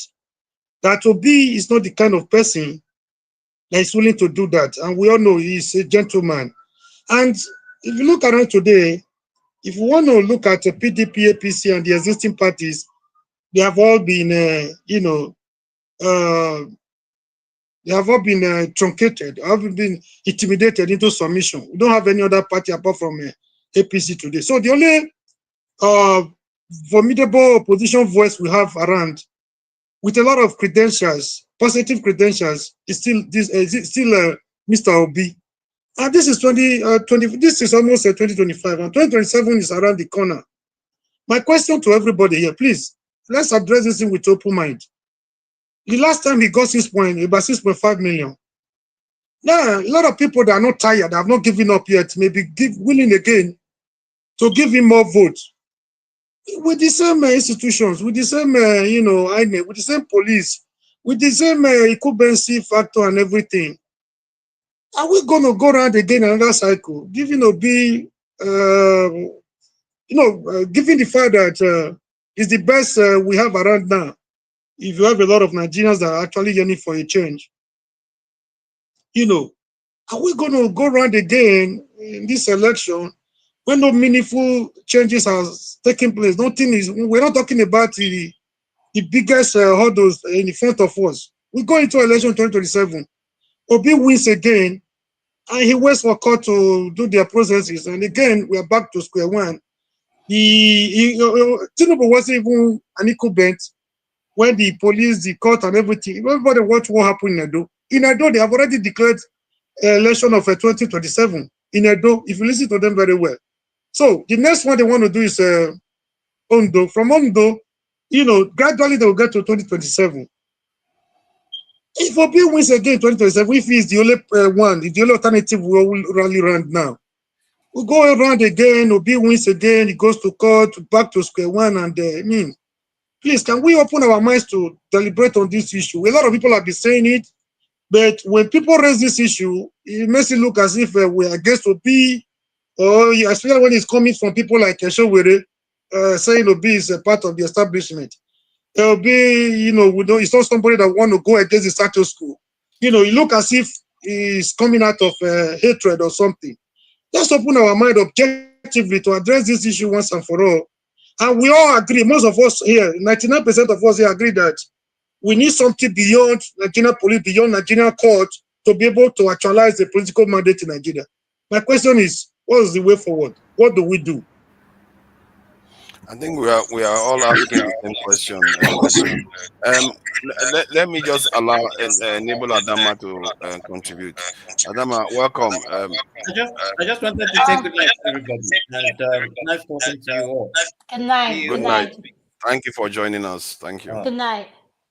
I just came in tonight. Thank you for allowing me to speak. I just came in to speak on behalf of the women's segment that happened last night. I just want to thank our panelists. Tonight, you happen to be one of them, and I just want to tell you I enjoyed you last night, even when I had something medical this thing that was not planned. That's the thing about medical thing in America. When you don't foresee things, they happen. Eccentricas Ndewo, my brother. Thank you. I appreciate you. Uncle Jonaba, I really missed you last night, though. I really do. I really do. When I come to Texas, I'm really going to harass you the way you will not like. Uncle KJ Ndewo, sir. Agwala electricity. Yenye heater. I'm a heater. Yes, sir. And Mr. Moyo, greetings. Torn greetings. I just want to tell our panelists, our viewers last night, thank you guys for supporting us on the women's segment. And I just want to tell you guys, please keep an open mind. This platform is a platform that caters to everyone. And I came in, I just want to support tonight, even though I'm tired. I said I have to come in. And because tonight, ask anyone, any of the moderator, Adama is one person that harasses tonight to the minimum. When we do our back meeting, it's me, Adama. But for the fact that one thing I love about Tunaija is a man that, regardless of what you say about him, he doesn't take it personal. And I want all of us listening today to listen to that. I have come to a meeting and I would say so much about him. And at the end of the day, he said, Adama, what did I do to you? And he would just listen. So please, to our men, Tunaija is now a model. Hi, Tunaija. Tunaija. You know, my head is not going to fit through my door at this rate. You need to stop it, though. You don't mean well for me. Tunaija, I have to say that let them listen. AY and you, AY is someone I've got to know. AY is a darling. Thank you, AY, for supporting Tope Onaya. We had fun last night. Last night was a ball. And I just want to tell all our men, please support the women's segment. We come on Saturday at 6 p.m. And Uncle KJ that I thought would not show up. Uncle KJ enjoyed himself. Uncle KJ, did you enjoy last night's segment? Yes or no, sir? Ndewo, sir. Told my brother. I don't know what I did to you, but maybe if you try and come to the women's segment, you know you're military. Tonight I came in because I have two brothers who are at West Point, who served at West Point. If you're in America, West Point is one of the highest military districts in the whole world. West Point, you can't get into West Point if you don't know what you're doing. So I respect. Sorry, Adama, I had to be in church very early this morning. I was rather late for me. I don't want to discuss. Tom, please, you have to make our time because I feel like the women's segment will make you loosen up. So you be among us, we can have fun. Tunaija was in heaven yesterday. Tunaija, you made me so scared of you. Was I? Yes, you and AY are bad combination. AY, you're listening to me. AY, please, if you ever try an email, don't even try it. I won't even answer any of your thing, but I just want to tell everybody, Uncle Jonaba, I really missed you last night because you're a man that, even when you're religious, and I feel like Uncle KJ represented you in a way that you would have approved of. So I want our women to know that this is a segment that we encourage everybody to come in and enjoy themselves, be who you are. At the end of the day, I just want to thank everyone, our moderators. Yes, I fight, and I always tell one person, Tunaija is one person, whatever he says, I will come after him, but Tunaija is a sweetheart. When I say a sweetheart, Tunaija do not take anything personal. When we come to this platform, I want to remind us, Samuel Ekpa is coming on Tuesday. I was supposed to be in the OR for 16 hours. I requested that day off for a reason. I want to remind us of one thing. Samuel Ekpa is coming on Tuesday. Please maintain your cool. Let him say whatever he has to say. And at the end of the day, we'll all, if you know the goal you have for Nigeria, I'm someone that was giving birth to me and my siblings who were born here in the United States. But I speak, when you hear me speak, you say, how can Adama speak Igbo like this? My dad made it an effort that all of us should know where we come from. But at the same time, I'm a United States citizen. If you ask me pick between Nigeria, Adama, if anything happened, I'll pick United States over and over because you know why? That's all I've known. And my parents appreciate it. And it has given me and my siblings so much. So I just want to tell our men here, please use Tunaija, who talks more than any moderator in this platform, including me. But I love you, Tunaija. I just want to come and say, forefather, you surprised me last night, though. But I've been watching you. You know you're coded. I'm the one that will decode you in this platform. You and AY. I say why AY knows me already. So I just want to tell our viewers, Uncle KJ, thank you. Uncle Jonaba, thank you. Eccentric, thank you, sir. I went to watch a comedy, Hoogly. Is one of my guys. He came to Dallas, so we went to comedy show with my wife yesterday. That's why I didn't show. You see, that's why I like you. When they see you as a pastor, they don't know you're romantic. They don't know you're romantic on another level. African men need to know that romantic is normal. And that's what I'm trying to teach. Chunaja exposed himself yesterday. Chunaja is so romantic, a lot of women don't know. But Tope fished him out. Chunaja, I just want to tell you thank you.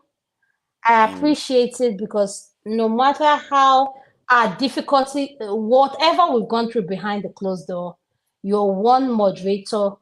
Uncle KJ, Chim is one person. I fight Chim a lot. And you know Chim is Chim is my brother, but I harass him a lot.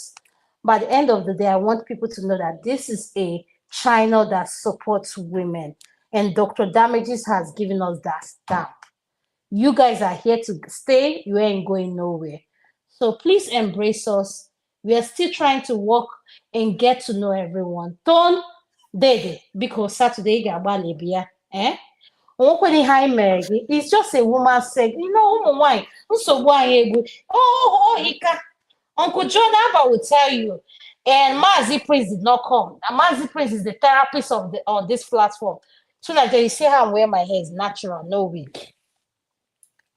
So at the end of the day, this one is too much. Oh, you are making my head too big. I appreciate you last night. I really do. I appreciate you last night that my daughter said something I want you to know. My daughter said, "You see what Daddy always say?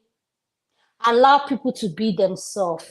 You don't know their story. Let them tell their story from their links. But for you to get to know them personally on a conversation that has nothing to do with politics." I don't know anything about Nigerian politics, and that's why I come to this channel. But I listen to people like you, Uncle KJ Tone, Uncle Ike, Eccentric. Eccentric is so knowledgeable. Eccentric was born here. He knows so much about Nigerian culture more than me. I learned from him. The point I'm trying to make for us is that our children that we gave back to here, Europe, we are their role model. I have a daughter in medical school. If my daughter can look at me and say, Tunaija is the best, Tunaija, you're the best, though. Wow. Don't worry, our Friday meeting. We still fight our Friday meeting. I understand. You didn't mean it. All this stuff she never made is her daughter. Uncle thank you so much. I really appreciate you guys. Please support the women's segments on Saturday, 6 p.m. This channel, we are walking through our struggle. But the good thing that makes this channel unique is Dr. Damages has made it a purpose where every voice counts, whether you agree or disagree with us. I came in to say to Tunaija, Uncle KJ, Tone, Uncle Ike, Uncle Janaba, you said you're hosting wherever. I'll show up in Houston. You know, I lived in Houston, in Austin, Texas for 12 years. My daughter was given back to in Austin, Texas Hospital, UT Hospital. My oldest daughter, the one in medical school. So anything about Texas, I know it. So I just want to tell us, let's keep an open mind because you don't know who is listening to every one of us. Much love. To Niger, I'm watching from the bar. AY, you know you are retired Alaji. Let me shut up. Good night. Thank you. Yesterday got out of control. I still need to go to revival service to wash all my sins away from the conversations. So thank you. Yeah, Ben, it gets really real. Let's go to the question that was asked. And that's the question very I think it's echo. It's forefather. It was Mr. Mori. Yeah, please go ahead. Okay. Mr. Mori asked a question, which is very pertinent. And we have talked about it before. If you have been following this channel, Mr. Mori would have heard. When Peter Obi came, one of the things we talked about, I think 2 weeks ago, was that if he's going to be available and if he's able to take that office come 2027. The truth of the matter is that I do not even believe that he will be able to do as much as he did in 2023. And like we have said before, that was an opportunity missed. And in politics, not a lot of politicians who have missed the opportunity that ever got, were able to recover it. And I'll mention names. Someone like the former governor of Abia State, Oboneonu. He was billed, was respected, and was being praised by every Nigerian. And then he was running for the presidential candidate. And then he said he now left the position and said he defied somebody else. And that was the end of his political career. He never was able to make it again back to the place where even people can remember him. Nobody even knows his name. And when eventually they wanted to reward him, they gave him Minister of Technology or something. So he wasn't even in the news at all. That was the end of his, coming to the position of being effective in the national level.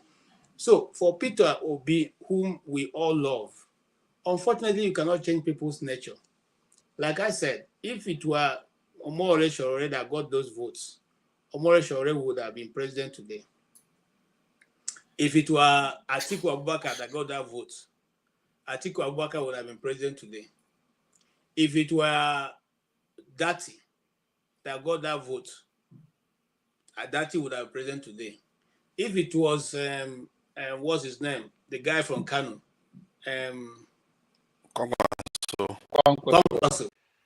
Kwankwaso would have not let it go. So you need some form. It's like you have to know how to. I think what you are saying now just is reminding me of a question I wanted to ask before. Let me just ask you though. Do you think P2B came in knowing that APC has elected an old man, PDP has elected an old man, divided, and this thing, Sowore was the person a lot of young people were going to go to. Sowore could have made a breakthrough, but P2B came on the scene and took all that away from Sowore. Is that possible that could have happened? No. If you notice, the people who followed P2B have been following P2B because P2B have been attending a lot of group meetings.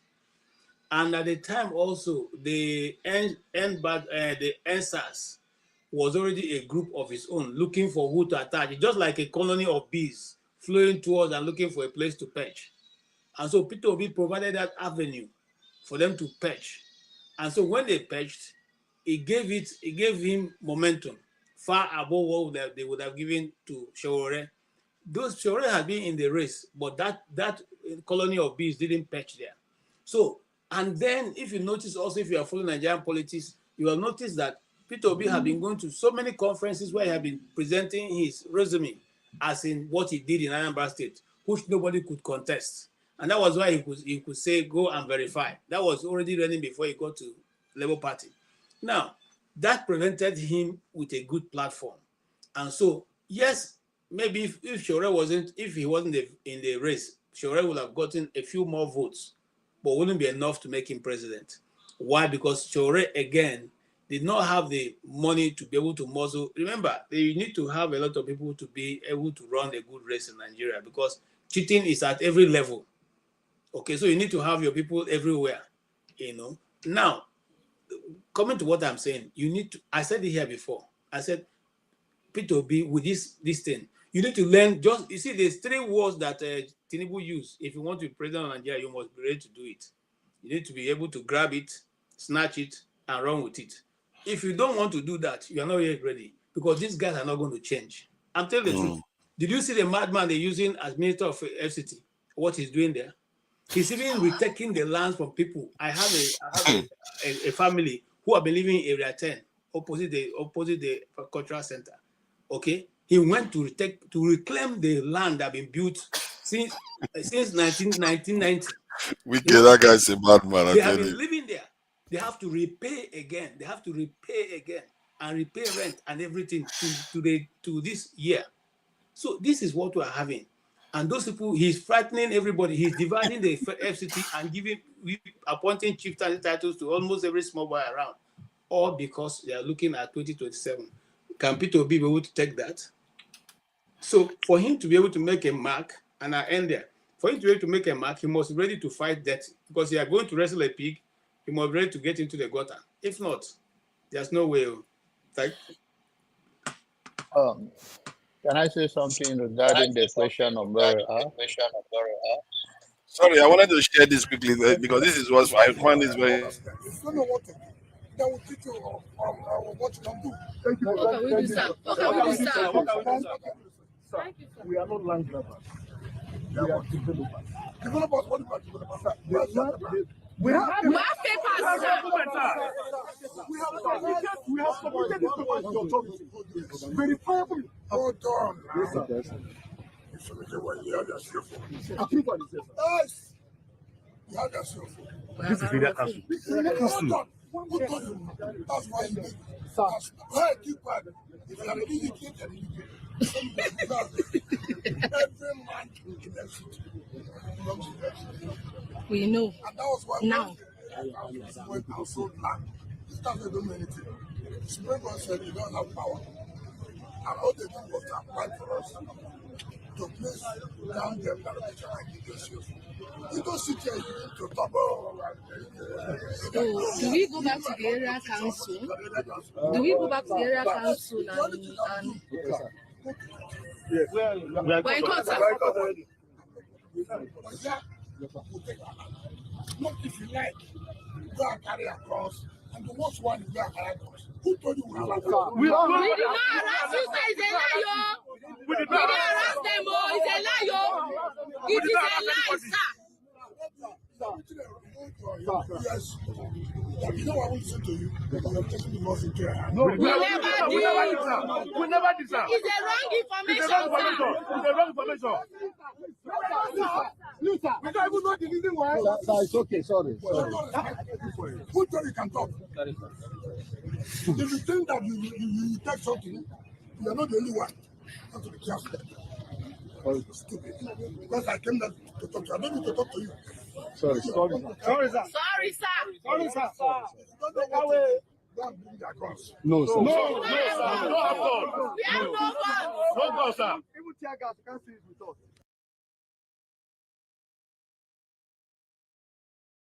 Welcome to Nigerian politics That is one-on-one. it.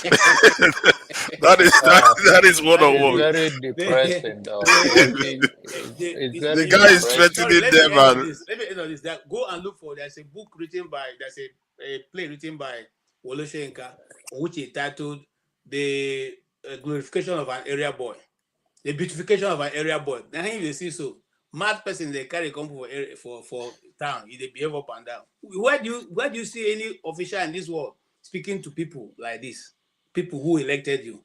People allow this to happen, KJ. But I don't want to dwell so much on. I don't even want to look at it on this screen. It's very depressing. You make me not to sleep because there's no point for that. I want to go to what Omori's the question or whatever. If you understand Nigerian politics, I know KJ have, and many people here do understand. But one thing for sure,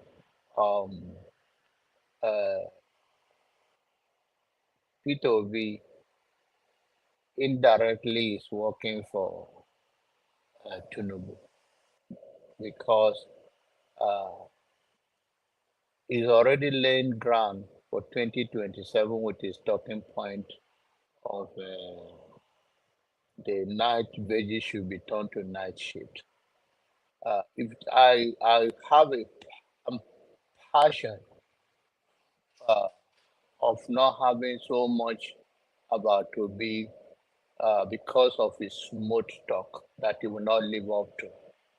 I understand those that are consumed by his smooth rhetoric, which is what makes Nigeria where it is today, is to tell people what they want to hear and not what they need to hear. And Peter Obi have masterminded it. And the last 2023, his talking point was bread is cheaper in any part of Nigeria. It's the same one you buy in Sokoto, the same to east and west. And people will relate to it. And even when you talk about turning night veggie to night shift, people can relate to it. But the truth is that he can't live up to it, and he cannot even go to church and say that. It's a double standard. when he was having that secret conversation with Bishop David Oyedepo of Winners Chapel. Can he go to Oyedepo Church now and say the same thing? But he knows that is what the country needs. So he's speaking to the vulnerability of the people, and that sits right with them. But it's a high level of deceit and blocking for the movement that Nigerian is looking for. Nigerians are ready to die for Peter Obi, but Peter Obi is not ready to die for them. And that is the problem people are having. And even if he comes there for 4 years, 4 years will not change anything in Nigerian policy, especially with people like him. It's just to patch or get worse. And he's part of the elite. We always say that here. You people look at it as antecedent in Enugu and all, in Anambra and all of that. But then my heart bleed because of the gullible society we have that buy into that narrative, and it's still going to stop them from moving forward because the people that is right to die for Nigeria, Nigerians are not ready to follow the person, and the person they are following is not ready to die for them. So this is a long walk to freedom.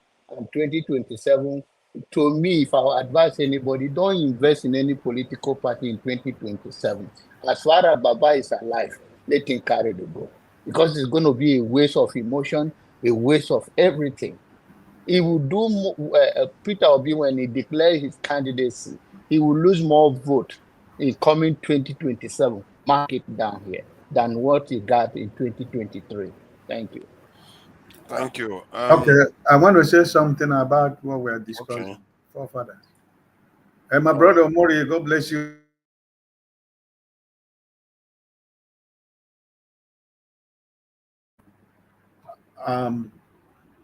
The question that Omori asked is like KJ said, KJ almost said everything. But what I wanted to add to what KJ said is that, or the question my brother Omori asked, is that Peter Obi has never denied that he's not part of the system. It was because he was part of the system. That is why he was able to stand to, continue to fight them. And because they have nothing they can hold against him. He has been part of the system.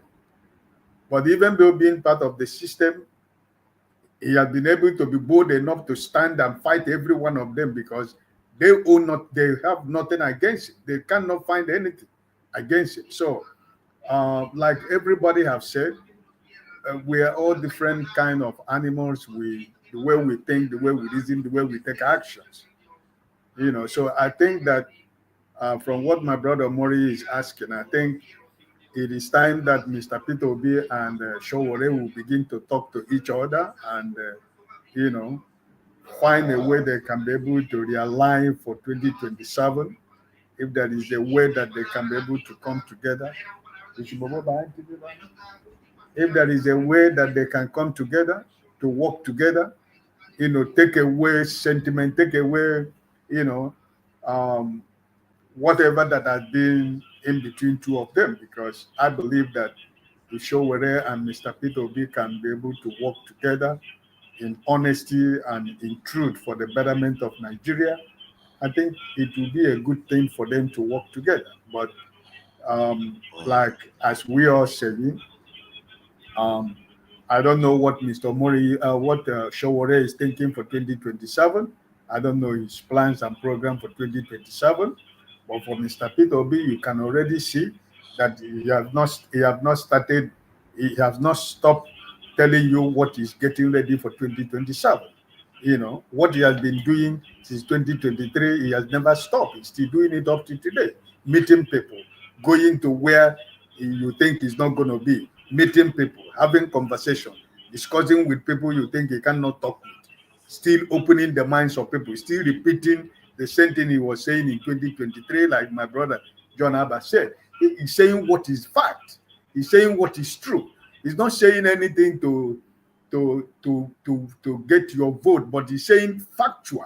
What he's saying is true. Whatever you buy fuel in Benue State is the same price you buy it anywhere. The same price you buy bread somewhere is the same bread you buy it everywhere. So he's not saying anything that is something that is fictitious. It's something that is real. That's why he said go and verify. So my point is this. It's true that everybody cannot be like Wike, right? And everybody cannot be like Mr. Peter or be like KJ said here. If we have Dati Baba Ahmed was on top of that ticket and they got where they went, they got to the level they get, we wouldn't be sitting here talking what is going on right now. Because Dati, even as the second man was ready to do, he was ready to lead Nigerians to the street. But it was the same Mr. Peter Obi who said no. It's not going to work like that. So I think that in politics, people should be able to realign together. People can let go certain things in order to achieve a certain goal. So you cannot, everybody cannot be Bola Tinubu, for example, or Atiku. They all have their own political ideologies and machineries and the way they want to play their politics. So for 2027, I cannot tell Nigerians that they should not be getting ready for 2027. We are not talking about incumbency. Incumbency, yeah, we know the incumbency in African politics is they always win election, but nobody know what is going to happen from now to 2027, right? So Democrats, after all, they were incumbent and they lost the election. So the point is this. I want Showore and Peter Obi to talk to each other, see how they can work towards 2027. This is my own, this is my own argument in trying to say, okay, like my brother Amori said, what if at the end of the day, for example, it is the same Mr. Peter Obi and Nigerians happen to put their vote for him and the same thing that happened before will happen again. But I think that if there are realignment with certain people, certain politicians, there might be change. And also, my brother Showore also should be able to open his mind because politics in Nigeria is different. It's not like in a developed world. Politics in, for example, if Kwankwaso tomorrow decide that he want to work with Mr. Peter Obi, Showore should not say, I'm not going to work with them because he and Kwankwaso is working. The politics does not work like that because if he wants to go alone, he's not going to make it. And the other man goes alone, even though he wins, they're going to take it from him. So somebody must give and take. It's politics.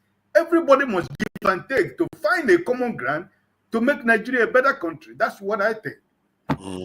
Thank you. For me, I think the human mind is a great machine, and there are solutions to this. Sometimes it appears hopeless, but it's not necessarily true. Because if you look at American election, this example that just happened recently, the Democrats raised over $1 billion. Trump barely spent anything close to that, and it was a wipeout. And this has happened twice with Trump, where when Hillary outspent him, she still ended up losing anyway. So what that tells you sometimes about politics is that you can do politics in an asymmetric way. You don't have to always be the big person with the biggest bank, the biggest cash or the biggest manpower on the ground. You just have to have very efficient strategy to maximize whatever you do. You could capture the headlines by your events. You could capture the ground by certain things that you do. So it's a matter of strategy.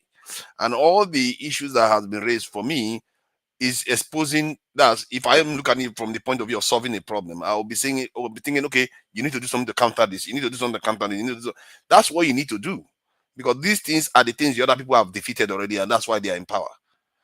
You have to be able to do those things to emerge as this in a political force in that country. And Jonaba, you said B2B could may not get more votes.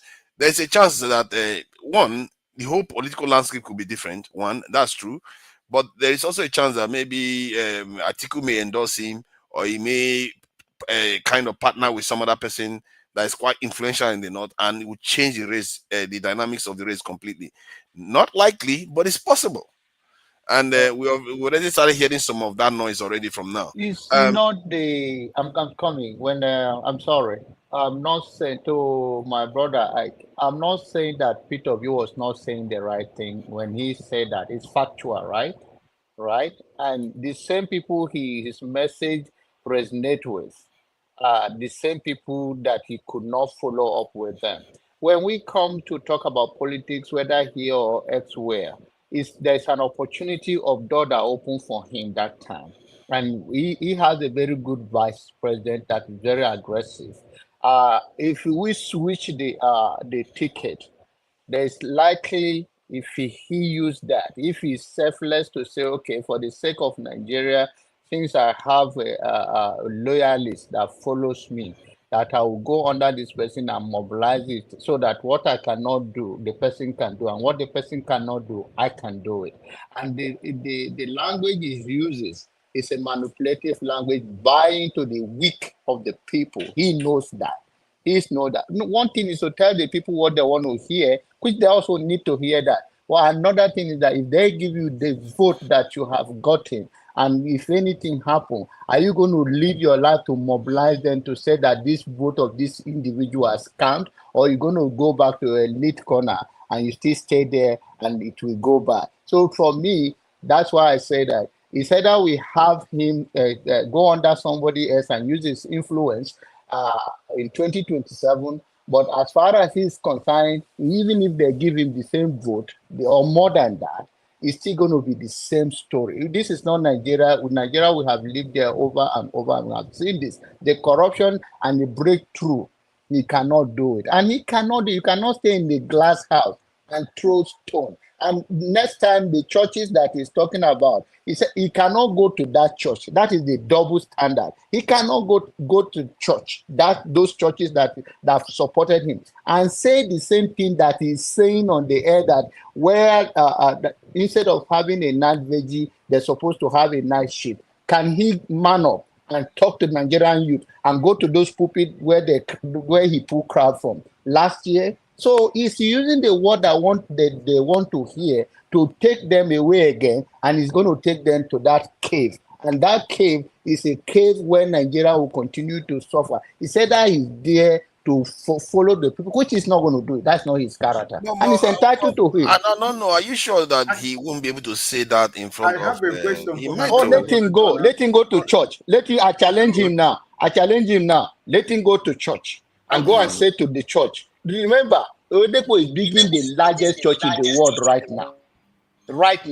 They will still support him. They don't care what he says. No, you are just no. I'm not saying whether they will support him or not. But okay, Sebi, we are here. There's nothing to argue. Last year I told you guys that I get depressed when I see this is not going to go anywhere. You guys say, you go and play that video, you will see it. Sebi, we are here. I'm betting with you right now. Whether 1 billion Nigerians support him, is going nowhere. If there's there is chance for Sowore to be a president of Nigeria. If you understand Nigerian dynamic, the elite know him. The elite know Obi, even from his own town. The elite know him very well, and he know himself. This is yes, he know him, and they know them, and they know that he's telling things that he's just trying to sweet mouth the people, that he will do nothing for them. So if you're not gonna do nothing for me, and you're the same person, why should I give you the power, even if I have to give you anyway? I don't know, because most of what he did is based on his record. What Mr. Peter B said, turning night vigil into night shift. What is wrong with that? It's a perfect word, but he don't live up. It's a word you use just to get the people emotions. He knows he's playing to the people's emotion. What is it what politicians do, though? Why is it? Why? Okay, listen to me. I'm asking you now personally as John Abba, not Mr. Peter Obi. I'm asking you as a man of God, like myself. I'm a man of God. I'm a priest of the gospel. I am asking you now what he said. What is wrong with what Mr. Peter Obi said? That is the question I'm asking you now. So my answer, you didn't get it. Something is echoing, please. Yeah, somebody is making an echo somewhere. Yeah. So the answer I say is what he said is factual, right? Right? It's a talking point in politics. It's just like what you saw in America recently. Both of them are at the same page. People play to the emotion of the people to get the message. Well, let's say like immigration issue. They may have a different thing, but they use it as a talking point over the years in America. Like Donald Trump is not going to deport the people he's saying he's going to deport. period. Going to watch it near you. He's going to deport few of them and then give few of them amnesty just to settle. That is so. When a politician, of course, he can say what he wanted to say to get to the office. But if I'm going to relinquish power to you, based that you're going to help the nation, that you're going to transform the nation, it's a good thing. Power is not ask or vote. All of this I used to say it here. You guys think it's a joke. But to be fair, let me ask you though: is Tinubu not pursuing the policies he campaigned on? According to the people, they say he have not even started his own. But you can see most of the policies he campaigned on, he's carrying it out, even if they are negative, the way he's doing it. Okay, is that what we want? No, my point is that why do you think P2B will not do the same? Because what is he going to do? What is he going to do? When he was in Anambra, what did he do? All those talking points you guys found. Did he build school in Anambra? Did he just paint the old school and then give a used computer? What are you guys talking about? What do you want to do? Not to repair the ones that are on the ground? Okay, you guys, when they say antecedent in Anambra, it's just like Benue's governor right now is paying paying the civil servant money, which is not his own money. By the way, by contradiction, Nigeria, we are just a weak people and we just pay somebody for no. What did he do? I was in Nigeria. I didn't know who P2B was. I didn't do anything. I think when I went in 2016 or so, I didn't know who he was. But when I went through Nigeria, I saw improvement in Lagos. I didn't see any in Benin. I didn't see there was marginal in a little bit of Delta. But one of the areas I saw a big difference was Onitsha. Big difference. And I didn't see that much of an improvement in the River State nonetheless. And if Onitsha is in Anambra, that is a state that he was a governor in. So if you are saying there was no improvement in Anambra, there was. I saw it in my own eyes. I'm talking about the extent that you guys are praising him. What did he do? Like it's outstanding that is even there. Today you can find out. The brewery he bring there, and then you have how many percent? Where could they talk another thing? He did roads now. He improved the education system. He left this in some money for the next president. Go look for another candidate. He's not been found to be corrupt in office, and you're beating him up. Go look for another candidate. Jonaba, be fair. If you are going to beat politicians up in Nigeria, there are many to beat up. This man, you can't find him stealing public funds. He did a lot of things. This is the problem. Did he steal public funds? This is when you have the money in the bank and some percentage go to you. When you open a brewery and a percentage go to you. So it's a loophole. It's not something. He provided funds for the state too. And then he takes some percentage. That is okay. That is his salary. That is the business, not his own business. I don't even know what that's. I'm talking about what you say he did for the state. I'm talking about he did it for the state. Actually, the brewery one, I'm not sure it was him personally. Actually, yeah, that's what I'm saying. But he has a percentage there, right? Yes, but he made money for the state. Is that Tinubu now build a city and then put a tollway, and the tollway money is going to him, and he said, "Oh, right, he build a tollway, the money is supposed to go to him." To be fair, and it's not corruption, and it's not something he did that is still right. The tax this collection system that Tinubu instituted in Lagos, many people credited him for that. The only criticism. No, I used the example of what I used. I was specific. I did not say tax. I said toll gate. Toll gate that he did. Yes, that the toll gate, like you are going to Victoria Garden and all those islands and Lekki and what do you call it, Banana Island. There's a toll gate there, and he's collecting the money for. So he have a contract for 20 years, right? So then that is not a corruption because he's a state, he's a Lagos state governor. He was a Lagos state governor, and that money he used from the state fund is entitled to it. Let somebody else talk, man. Hold on. If the road that Tinubu put that toll gate on was already there, then he just slapped toll gate on it and start collecting money. That is corruption. But the breweries case is not that case where somebody brought a new thing. No, because somebody brought something new and created it, invested to create it, and he put the state, said the state, get involved, you're going to make money out of this.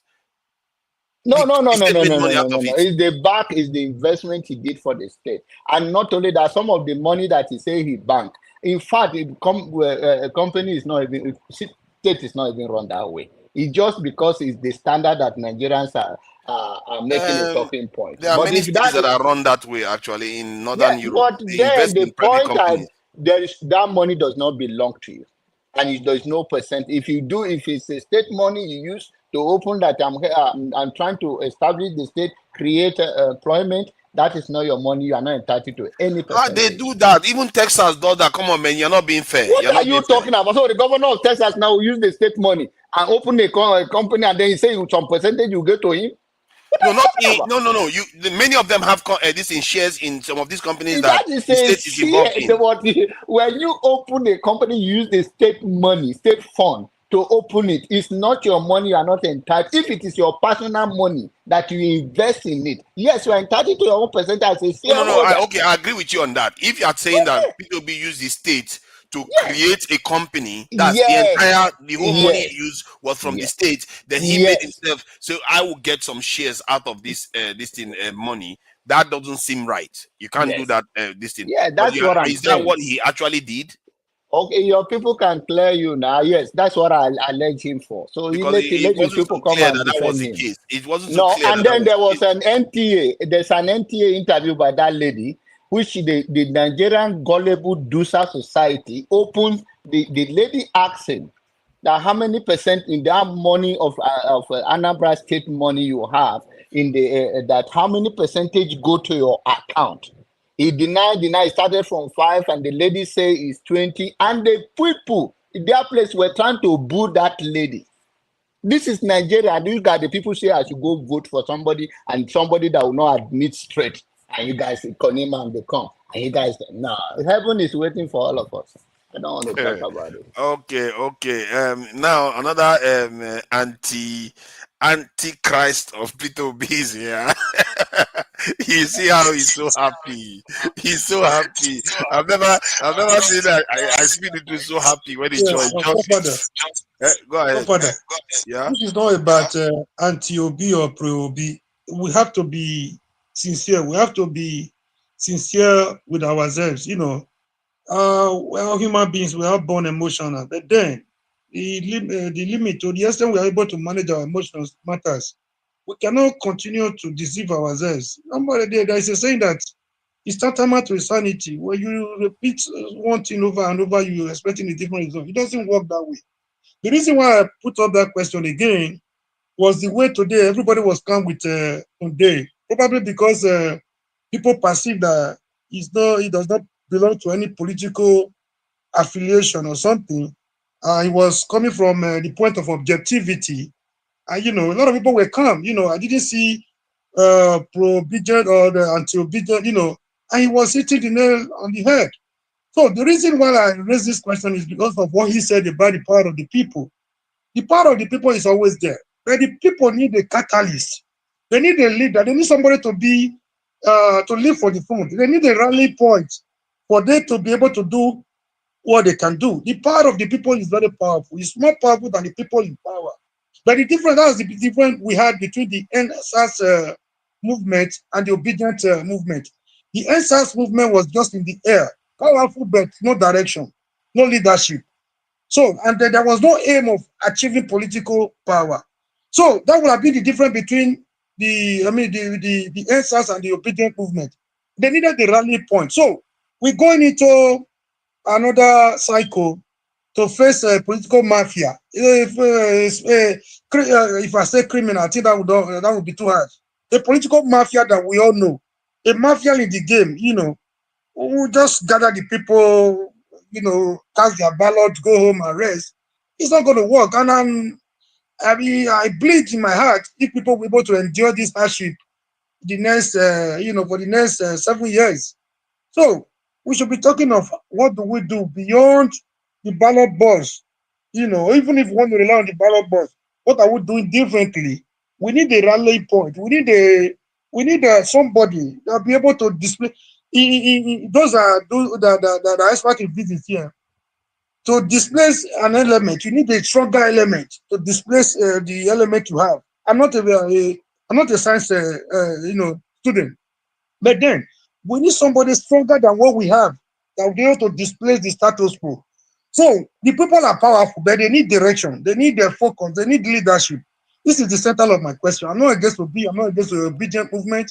We all, people are suffering. The Yoruba man is suffering, the Hausa man is suffering, the man from Edo is suffering. Because, like Obi said, it's the same gas station, it's the same marketplace, it's the same bank, it's the same, there's no special market for anybody. So, the rain is falling on everybody right now. So let's do away with emotions and think of what to do, and tackle the status quo headlong. This is the point of my question. Thank you very much. Yeah, correct some facts here so that just to be fair to the people here. So this is the words of Peter B. I brought international breweries into Nigeria, and as a governor of a state, they built a greenfield facility in the state, and they came to me and said, as our partner, we want you to own 15% of this company. And I said to them, no, right now I am the governor of a state. I know the future of this company, and I want the state to own 10%. And since I am no longer involved in the company, they can own 5%. I put in $30 million of state money here.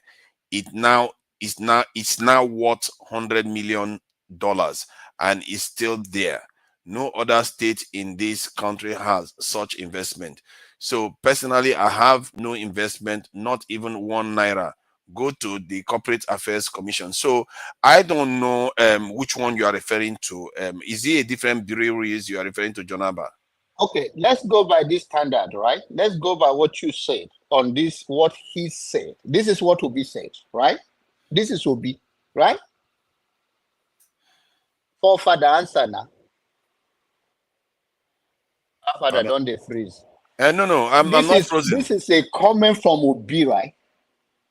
Yes.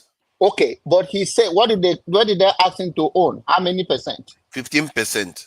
How many did he agree to own? Later he said he's not going to take it. That I think when let me read back. no, Come on, man. I'm not going to say. I don't know. I want to verify. I'm not going to say question that how many percent did they? He say from 15 to 10. How many percent did he say they say he owned there? No, let me check. Now I have to confirm because I'm you are not the going one to just that read it. you let me. Where is it again? Now all these people are their trouble. You just want to harass me. Hold on. Let's see what he said. He says. Then he said. They said we want you to own 15% of this company, and he said, no, not right now. Not right now. I am the governor of a state. I know the future of this company, and I want the state to own 10%. And since I am no longer involved in the company, they can own 5%. So I don't know what that means. Okay. I didn't hear him say he owns any money. I'm not going to argue with you. you. Did he say that he owns anything? I don't know. Listen, I wasn't gonna get into this conversation because it's something we beat over the head. You sure? Yes. So you sure? Yes, sir. So I wasn't gonna get involved because I wasn't gonna get involved, I'm gonna make my own complaints later. But between you and John Abba been saying, you've been talking round and round, and even you did not understand what he said because he just played a lot of word salad. So he just took you up, took you down, and dragged you all over the floor. Like, what's that generator that they call Tiger? Like a Tiger generator, just dragged you all over the floor. Carry on now. You didn't even understand what he was saying. So the bottom line is John Abba is right. Okay. What he did was a conflict of interest, however you want to look at it. But Peter Obi understands that he has his core audience, just like any politician. They understand that no matter what I say, no matter what I do, I have people, my supporters are not, they're not going to take umbrage to it. They're going to let it slide. So he goes from 10%. Then I said, oh, I love the state so much, but I want less. But what the lady was really asking him, I think her name is Adiza or something like that, the Fulani lady, was really asking him was, is it true you took money and put it in a company that you have an interest in? So now, every time you bring that up, Nigerians are quick to say, they're prone to say, it's not corruption. At least he didn't steal it. Well, it's conflict. It's a conflict of interest. You made some money off of that, which you weren't supposed to do. Oh well, they'll justify Nigerian. Oh well, it's not like he went and bought a mansion. He put monies. He benefited privately from it. That's the bottom line.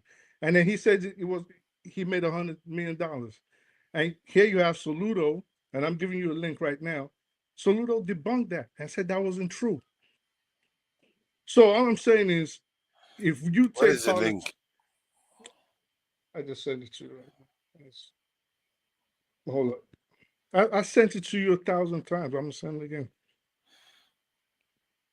Okay, so we need to stop.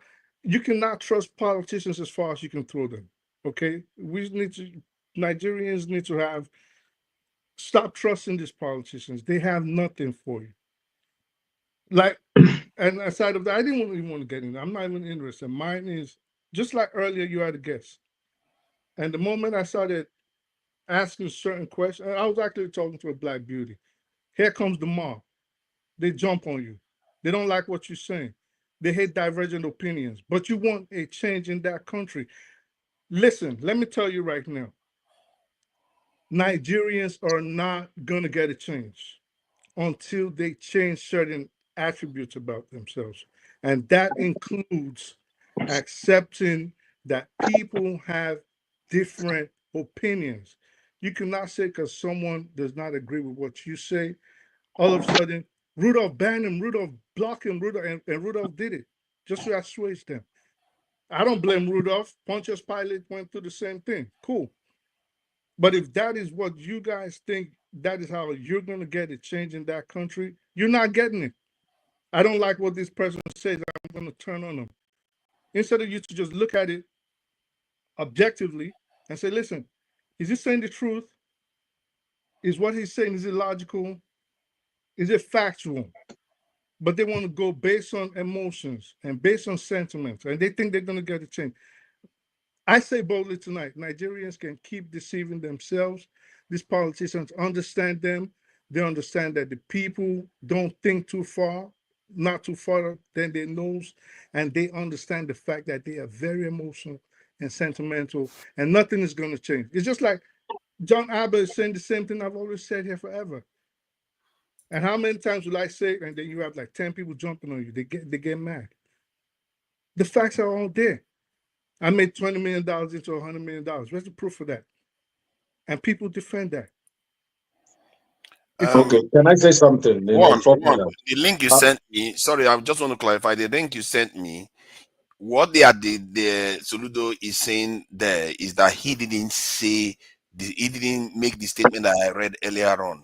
That it wasn't him that made the statement. So that is a factual thing. He can say he didn't make it. It doesn't mean that it was not true.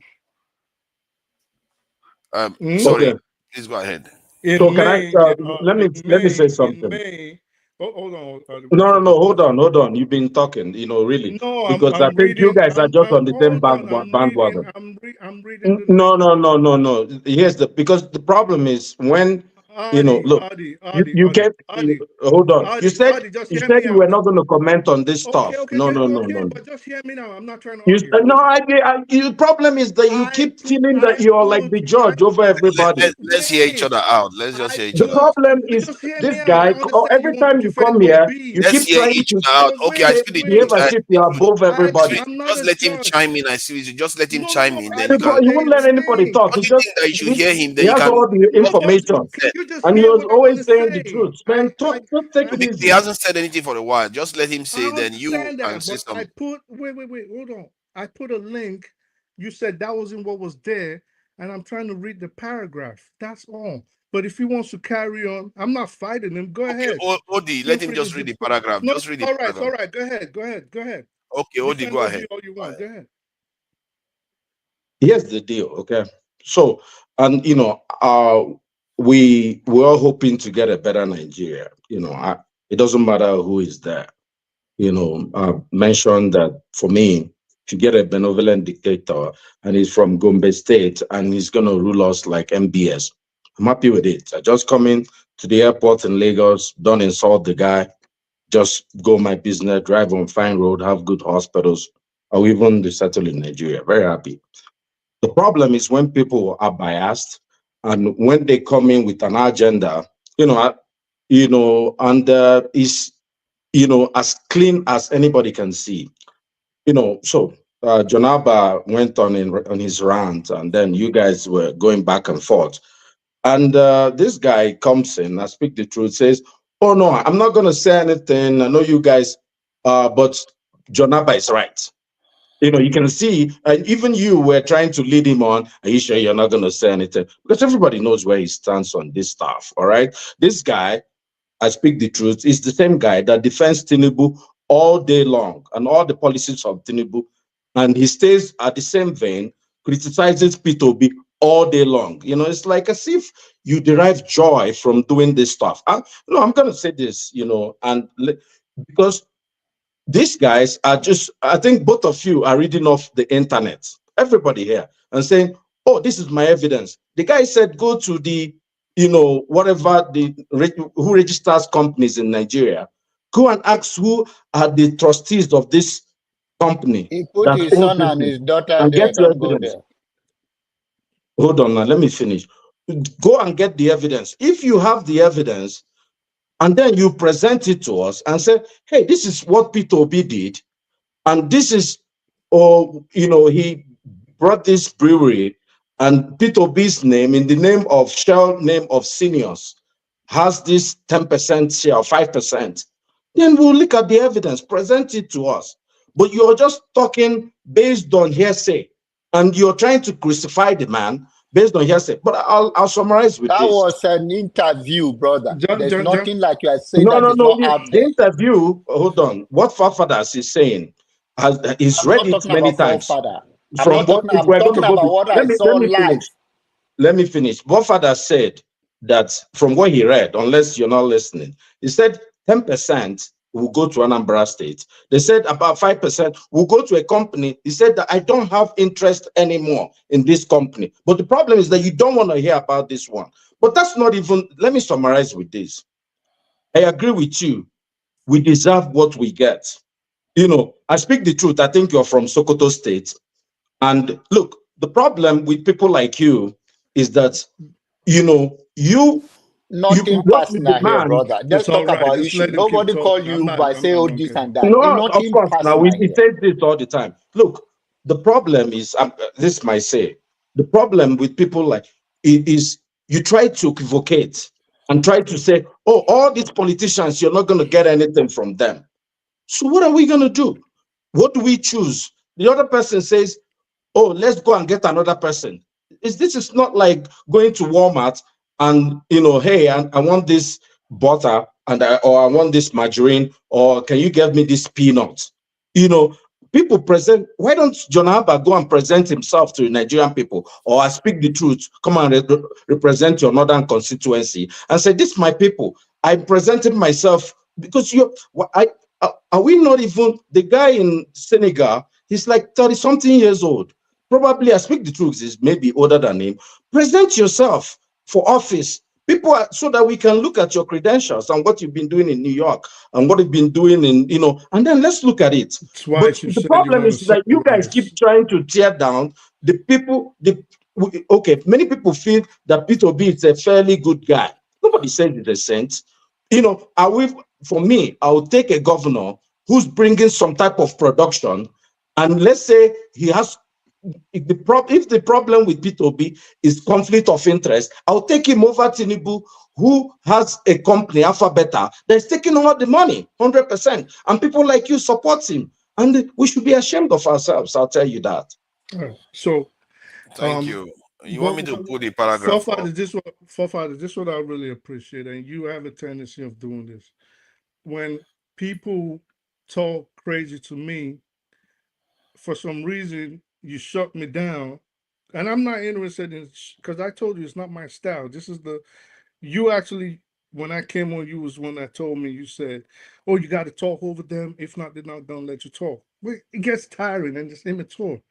You know what I'm saying? It's not my style. But also, when people make false statements, you let it slide. and then when I try to correct it, you turn on me, and it's fine, it's cool. Maybe that's No, you are correcting it now. That's what I was saying. That you all have right, the but opportunity no, to but correct it. all right, fair enough. But for him to come now and he makes this is if you want to say the truth, it's always nice when you talk, okay? When you're talking to somebody, at least you need some level of credibility. And this is the issue of and I think it's really childish when you have to be sentimental over everything. You become emotional on things that are factual that can be easily proven. Now you coming on here and you say this over and over. Each time we have this conversation, you make the false narrative and say you praise Tinubu, you praise all Tinubu, you always praising him. When have I ever praised him? And we go through this. It's tiring. This is why I said honestly, I probably didn't want to get into this. So in the next vein, he turns around and says, "You say we're not getting nothing from these politicians. So which is it? Which did I say? Can we We're can we not. get to the point that you wanted to This is prove? my point. This is my point. You didn't stop him when he was saying this. So and then you No, telling me, don't worry about that. then you telling me it's okay for me to speak, but then when I want to speak, you start cutting me off. So which is it? No, because Do I you want you to guys? get to the point you are trying to That make, is my so that I can point. dismiss him. That is my point. You can't keep I thought each it time was I come. about what Soludo said. All right, you know what? Y'all carry on. I'll just listen, bro.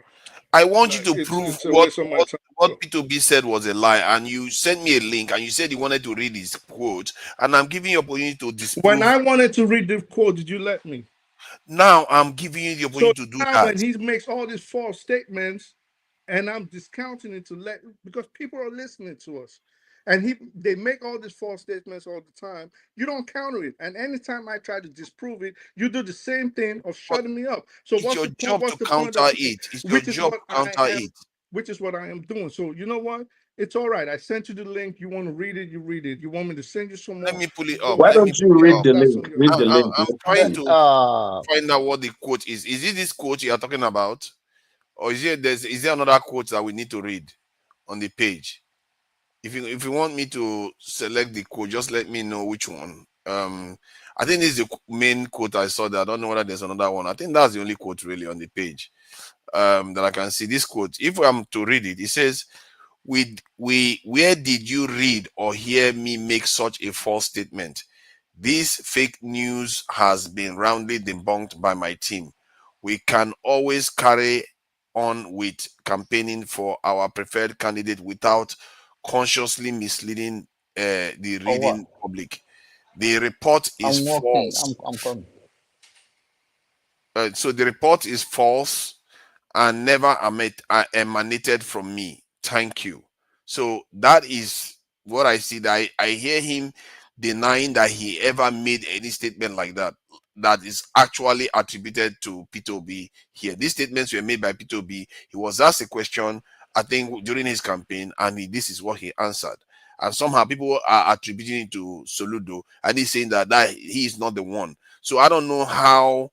If you can elaborate for me, how is that a debunking of the statement that P2B made?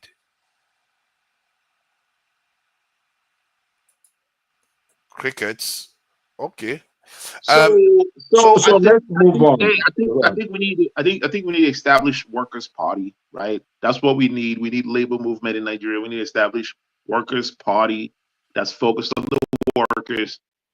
We know that the issue is not tribalism; it's a class issue, right? So we need to formulate an ideology that's workers based, so we can create. If we're going to create a political party, because right now I don't see any political party in Nigeria that's worker centric party. That's what we need. We need a workers party, and like I said, we need to establish social programs, right, that we could do back home. People are suffering this hyperinflation. We could do something. If we want to be proactive, like people always talk about, we need to do something. We need to do something, but then the conversation devolves into attacking one person or whatnot. The OB, this OB conversation, OB is a billionaire, he's the bourgeois. We talk about the proletariat, man. let's focus on the workers. We are all workers here. Let's have a worker-centric party. Before they Educate the start calling workers. you communist, you don't need that drama. Oh. If they call you communist, What do you wahala, mean? wahala start. Oh. The moment they call you communist, Who's suffering in Nigeria? Who is suffering in Nigeria? you are the one in the USA. You want to start the workers' party. Nigerians have billionaires, right? The Dangotes, right? The obese. Those guys are not suffering in the country. They are driving fancy cars. Pardon me. You know what I'm saying? Pardon me real quick. Pardon me. I just sent you the link. I sent you another link. Another link. Okay, good. Let me check the second link. Whoever Is it the last link? The So last here's my take on this. No, let's not flog this issue of Obi But and he's all trying of to that. get the link. Why he's getting the link? Can I have a say?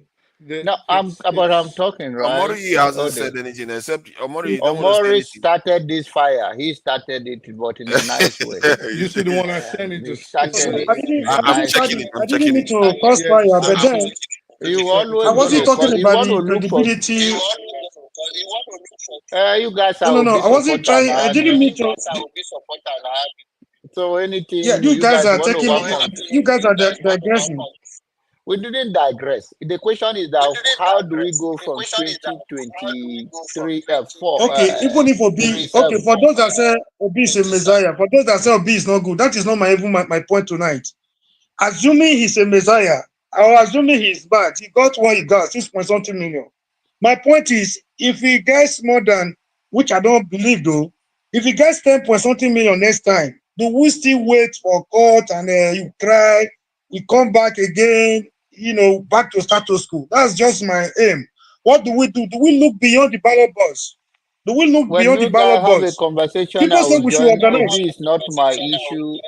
It's all that will be good for the next generation and black nation. On Obi issue is not a talk about. Anybody that you like Obi can speak with Obi. I don't have problem with him. I don't think he's the mind for the season, and he will not going to fix it. Anybody believe what they believe, come on the line to fight. You on your own. You can't walk into my perimeter. Bring your foolishness, I chase you out. Good night. Thank you, Jonaba. I appreciate you for coming in. And who is next? We may, because I think the idea of how we can organize on the ground.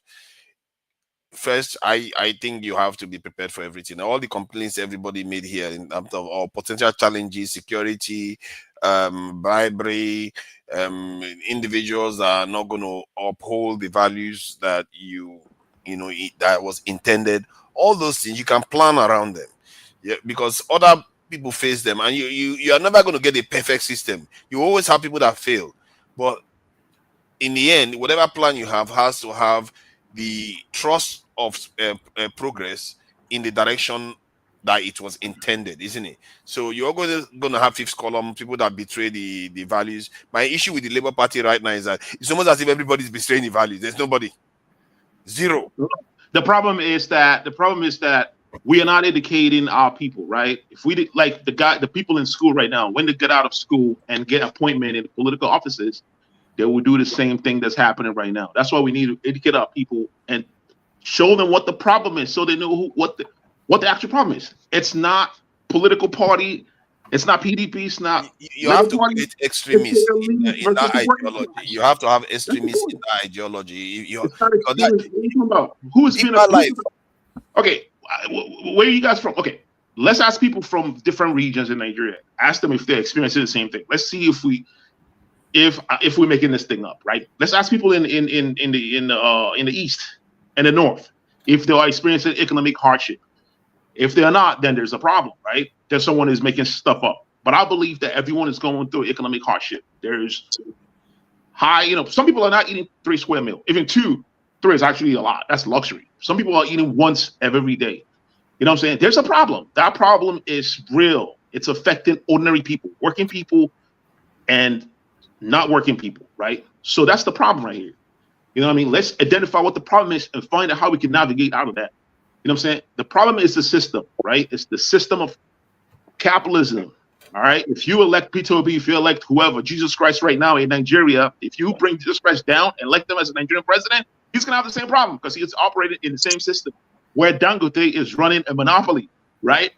All other, small businesses are being knocked out, and one guy is like buying everything and, beating a monopolistic empire. The system make that possible. It's inbuilt in the system. It's the system. You know what I mean?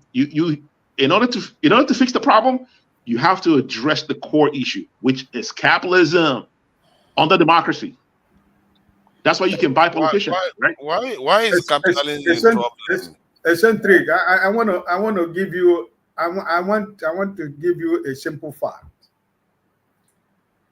When we are talking about the political leaders as the problem of Nigeria, we should not take away the fact that the majority of the problem of Nigeria is the Nigerians themselves.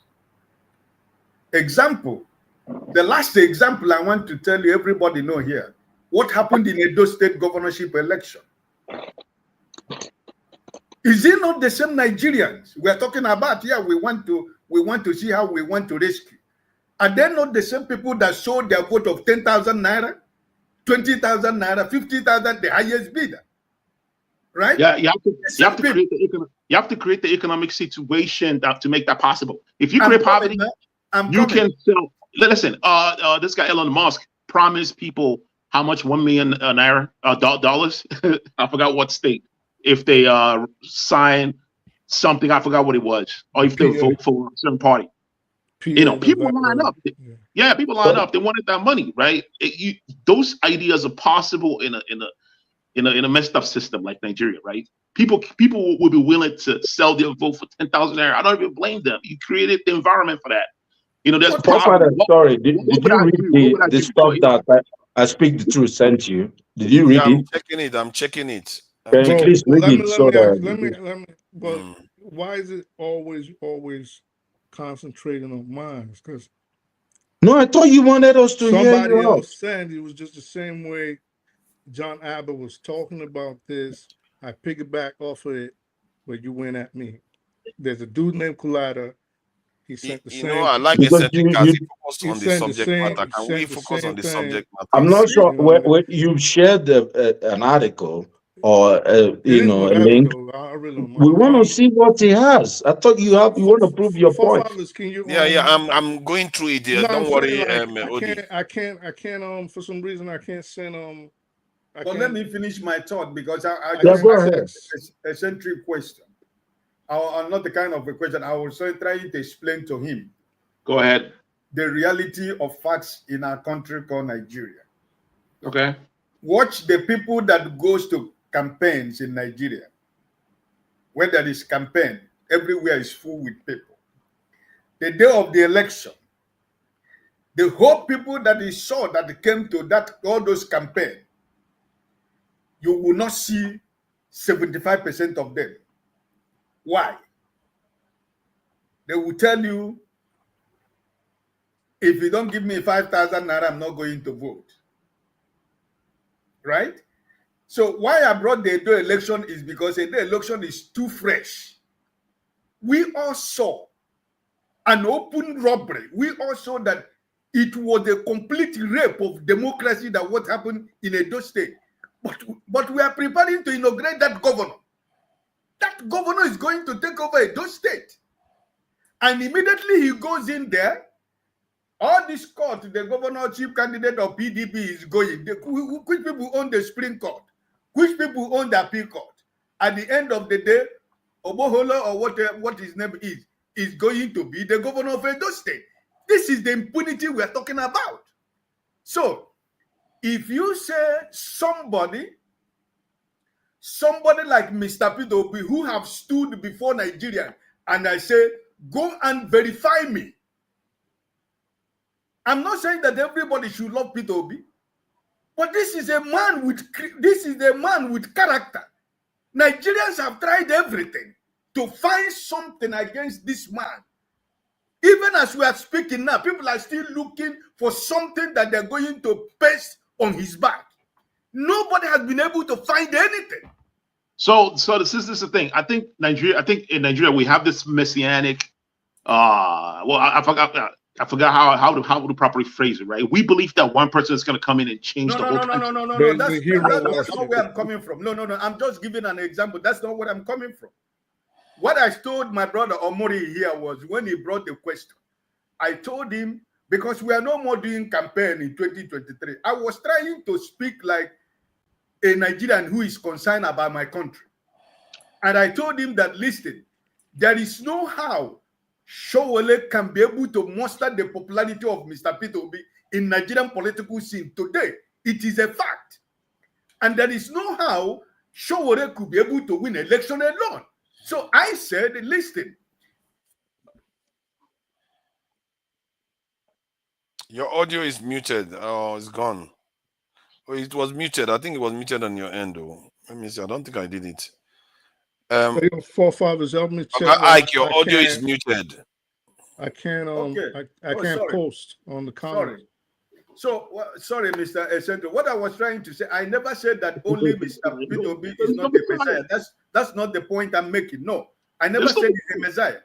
I'm just giving an example. I never said he's a Messiah. He is not. He's just one person out of more than 250 million people in Nigeria. He's just one person. We're trying to find a solution to Nigeria. And I was telling my brother Omori, I have a question for you. I have a question for you before you go on. What do you think Peter Obi's solution to the Nigerian problem would be? Like in all sectors, you know what I mean? In all sectors. What do you think his solution would be? What do you think he would come in and do in 4 years that will correct the system and change things the way they are, like, and then send us in the right trajectory? Like, what do you think he would do? There is nobody. That is echo is coming from somewhere. I don't know.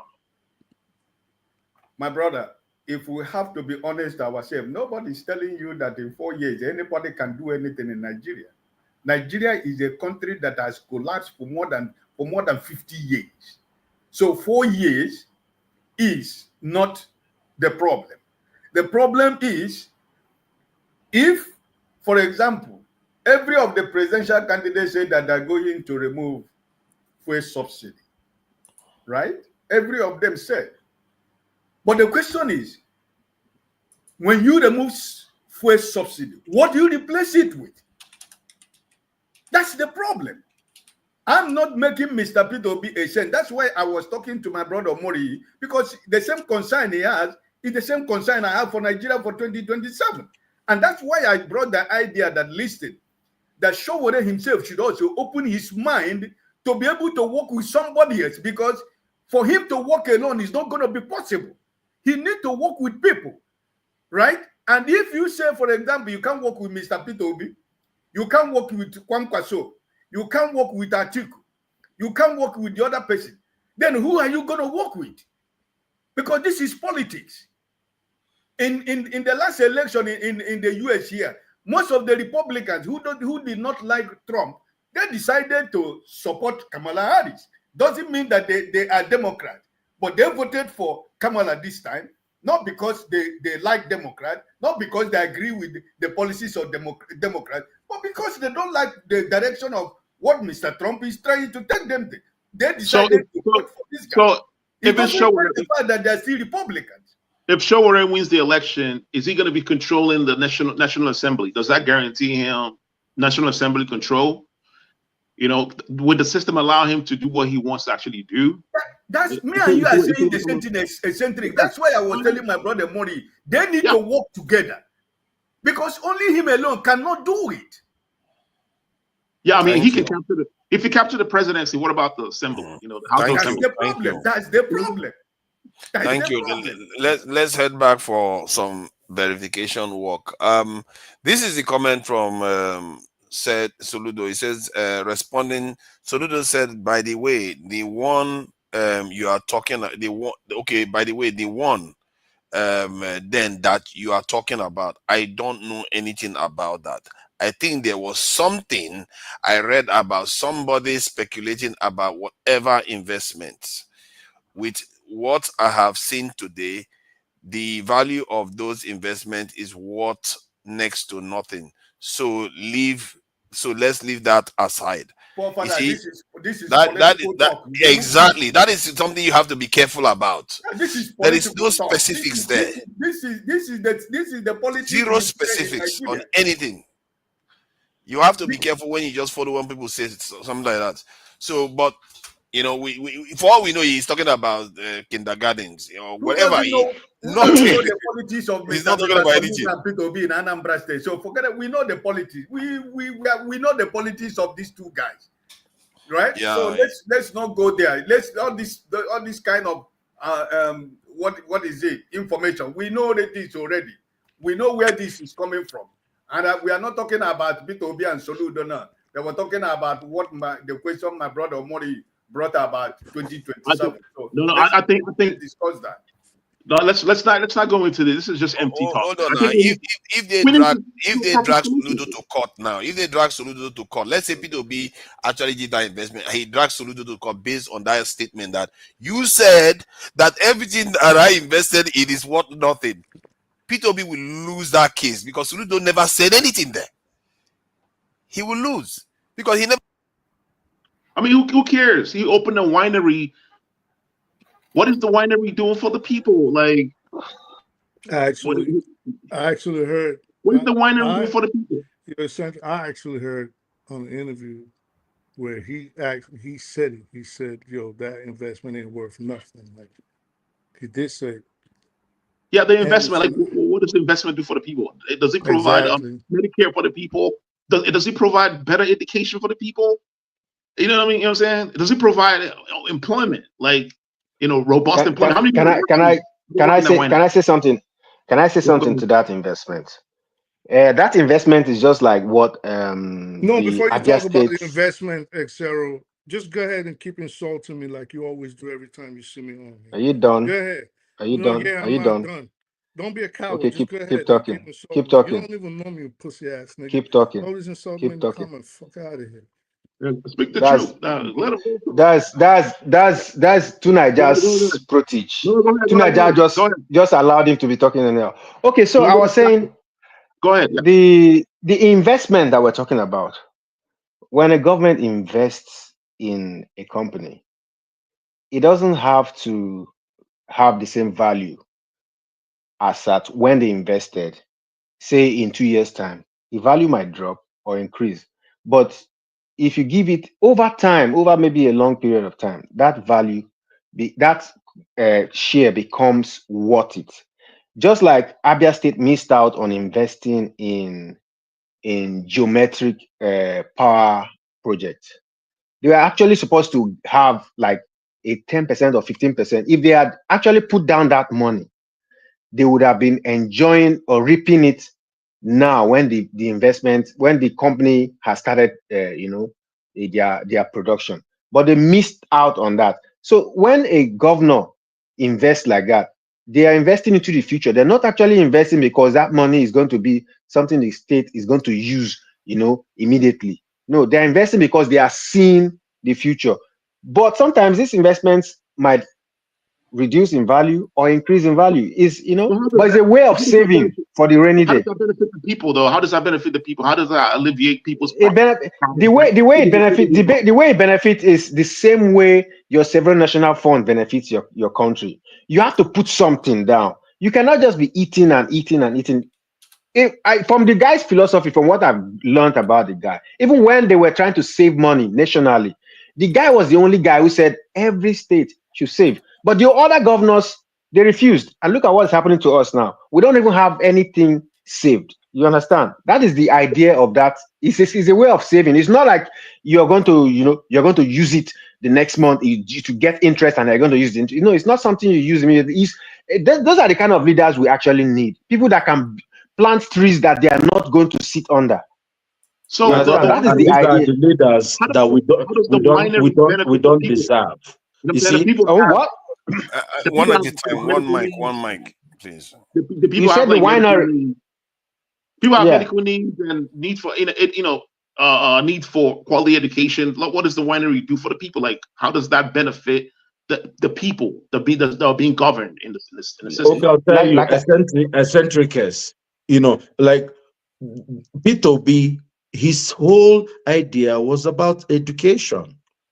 Anambra was leading in education when he was in office. So your question is actually correct, but that's what he did. When Peter B got into Anambra State, the boys were not going to school. He changed all that. Anambra is still doing very well from the he returned the schools back to the missionary, whatever the religious organizations. And that's still working out in Anambra State. And this is what I talk about, human capital development. Here's forefathers. Why I returned here is, look, when people, I speak the truth, kept saying, hey, I always present evidence. The evidence that he brought is you read it. I was reading it when I was offline. It's Soludo said nothing. There's no evidence. But when he presents his case, it's as if that he went to the files of Nigerian whatever and brought the evidence, and then we're not listening. He looks down at most Nigerians. We're actually very intelligent people. If you have evidence, present it. It's not when Soludo is a politician. If you know how the problem with Nigeria and the regions, Soludo was trying to present himself that as if he's going to be the governor, the president after Atiku. So he supported PDP. This was politics. And at that point, many people were attacking him. And he said, well, whatever investment that P2B did is nothing. But what does it mean? Nothing. Does it mean 1 cent or $100 million or $5 million? We don't know. And this is what you're presenting to us as evidence. And he never even said P2B. He just makes such a vague statement. He barely even mentioned P2B, nothing. And that's the thing. And that's the link that he's been trying to share with you to prove that P2B has conflict of interest. But why is it when other people say something and you're talking to see if I just pulled this out of my ass, so I pulled it out of the air. I didn't. I'm going based on what Soludo himself said, which I watched. And wait, hold up. I understand you needed to jump in. And John Albert was saying the same thing that I piggyback on. Colada posted the same thing. Why aren't you mad at them? Why is it whenever I speak the truth that says something? Because you don't speak the truth. But wait. So did Colada speak the truth or did John Albert speak the truth? No, see, the way John Albert, look, bro. You asked me a question. Let me answer. I'm answering the question. No, forefathers, I understand you want to tag in. It's a very no, but you asked the question. I'm answering the question. You're asking me no question. Okay, no, it's the question. It's not a question. Leave it. He says it's not a question. It's okay. It's a yes or no question because John Abbott said the same thing that I said. Collider posted the same thing that I posted. Why is it that whenever I post something or I say something, people tend to have a problem with it? Because the way you present your stuff, look at how you talk to us. You said anytime you bring evidence, what you said it tonight again. You said whenever you present evidence, Nigerians get emotional. Did John Aber say the same thing? Nobody cares about what John Aber says because everybody knows he's biased. You know what? Leave I speak the No, I'm trying to make sure people know who this guy is. It's an APC strategy. Let's leave this now. Let's leave this now. Two of you have stunted the conversation long enough. So now let's Amori, let's not go back. Tunaja, yeah. Can I say something? I don't know if you watched Huddein's interview today on this platform. I did, by and large. Okay. But did you guys hear when he was speaking? Because that has been my philosophy for a long time. That has been my understanding of the whole game for a long time. That no matter who we stand behind, if he doesn't have the backing of certain foreign powers, he doesn't get to office, no matter who you vote. Now, here we are again talking about Peter Obi or whoever. Do we think in the next election, even if we stand behind anybody, that if he doesn't have that support, that ordination from the foreign powers that is going to get into office. Because we seem to think that our problem is local, but time and time again we have been proved wrong. We've been proved wrong. No matter who we vote in, there still needs to be some foreign lobbying, or we need somebody who has the backing of foreign powers. That was what exactly happened in the last election. The person in power today wasn't the one that was chosen. We all know this. So that is where I want us to even understand. If we understand the problem plaguing us, maybe we will find solutions. We will know where we're. Yeah.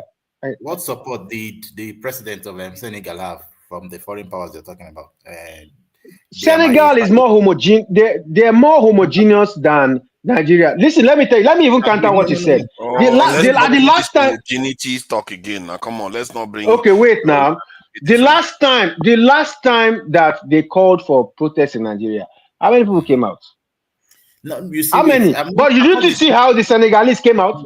No, wait. I'm not disputing your facts. What I'm trying to say is that you didn't need the nail on the head there by saying the homogeneity factor there. But I just want to use that too. When you said, is it possible that we could vote someone in without the effort of external influence? So I just wanted to paint that picture that it's possible if we want to, and if you are homogeneous. Exactly. That is the solution that we should be talking. Hold on. Let me ask then. So in Nigeria, President Tinubu will cancel an election a few months or a few days or so before the election. I think the entire Nigeria is not going to lose it. Babangida did it. Babangida did it. Nigeria lost it. The idea, what happened in Senegal, is not has nothing to do with homogeneity. If they did that in Nigeria, you're going to have a problem on your hands. Where an election is coming in, that Senegal president cancelled an election, literally cancelled it. You can't do that. And then he wanted to run again. What is as worse as rigging election? So my point is that I don't know why we always dive into the homogeneity stuff, or we are different. That's why what happens in Senegal cannot happen in Nigeria too. Don't make it look like homogeneity is not part of the factor. Exactly. It has nothing to do with it. If you do it in Nigeria, you're going to have a big problem on your hand. Forefather, don't. It's not black and white.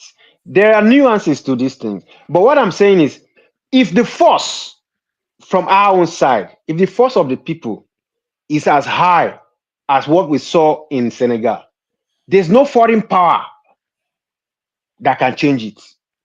You understand? That was where I was trying to play into.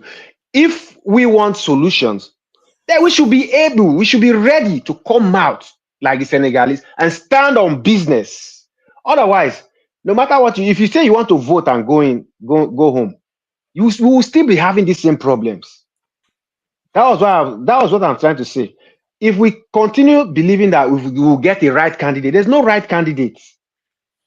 It's just the will of the people must be out there with full force, at least 70%, just like what happened in Senegal. But if you continue to argue about Peter Obi or no Peter Obi, you vote and you go home, you will not get anywhere, because the people who are imposing the leaders on you, they are somewhere deciding these things, and you have nothing you cannot change it unless we come out like the Senegalese or the Nigerians when they came out for this their military ruler now. If we don't come out like that, we are just wasting our time. Nigeria, in short, there's no solution other than coming out, because people are already meddling in our affairs. Look at that's the same thing Hundeyin said today. I'm surprised that you guys didn't pick it, you know. No, we actually, don't say we didn't pick it. He knows that we've been discussing this for a very long time. He acknowledged that fact. And it's not like we've been wasting our time here. He did commend us for actually being hold on, because it's not like we are getting lectured. He came in, we did converse at a very high level. He did say that, so we understand the geopolitics and what's going on in Nigeria. Most of what we're doing also, I say sometimes it's therapy, because it's not like we have, like a bazooka that can go and blow out everybody. Look, for someone like me, let's say Tinubu goes in there and decides that he's going to now become a good president, and he becomes patriotic and decides to do what is good for Nigeria for the next 3 years, my brother, everybody's going to support him. You know, like, why wouldn't, like, who cares where he's from? If Tinubu decides tomorrow we know the things to do. Start production. Let him start with putting more breweries, actually. Bringing, if it's cassava manufacturing plant, he can give his son, Sheyi, 5% of it. Bring production to Nigeria. Let people start making cars in Nigeria. Let's start, because the problem with Nigeria is production. That's why the Naira is completely being swamped. Who will support him?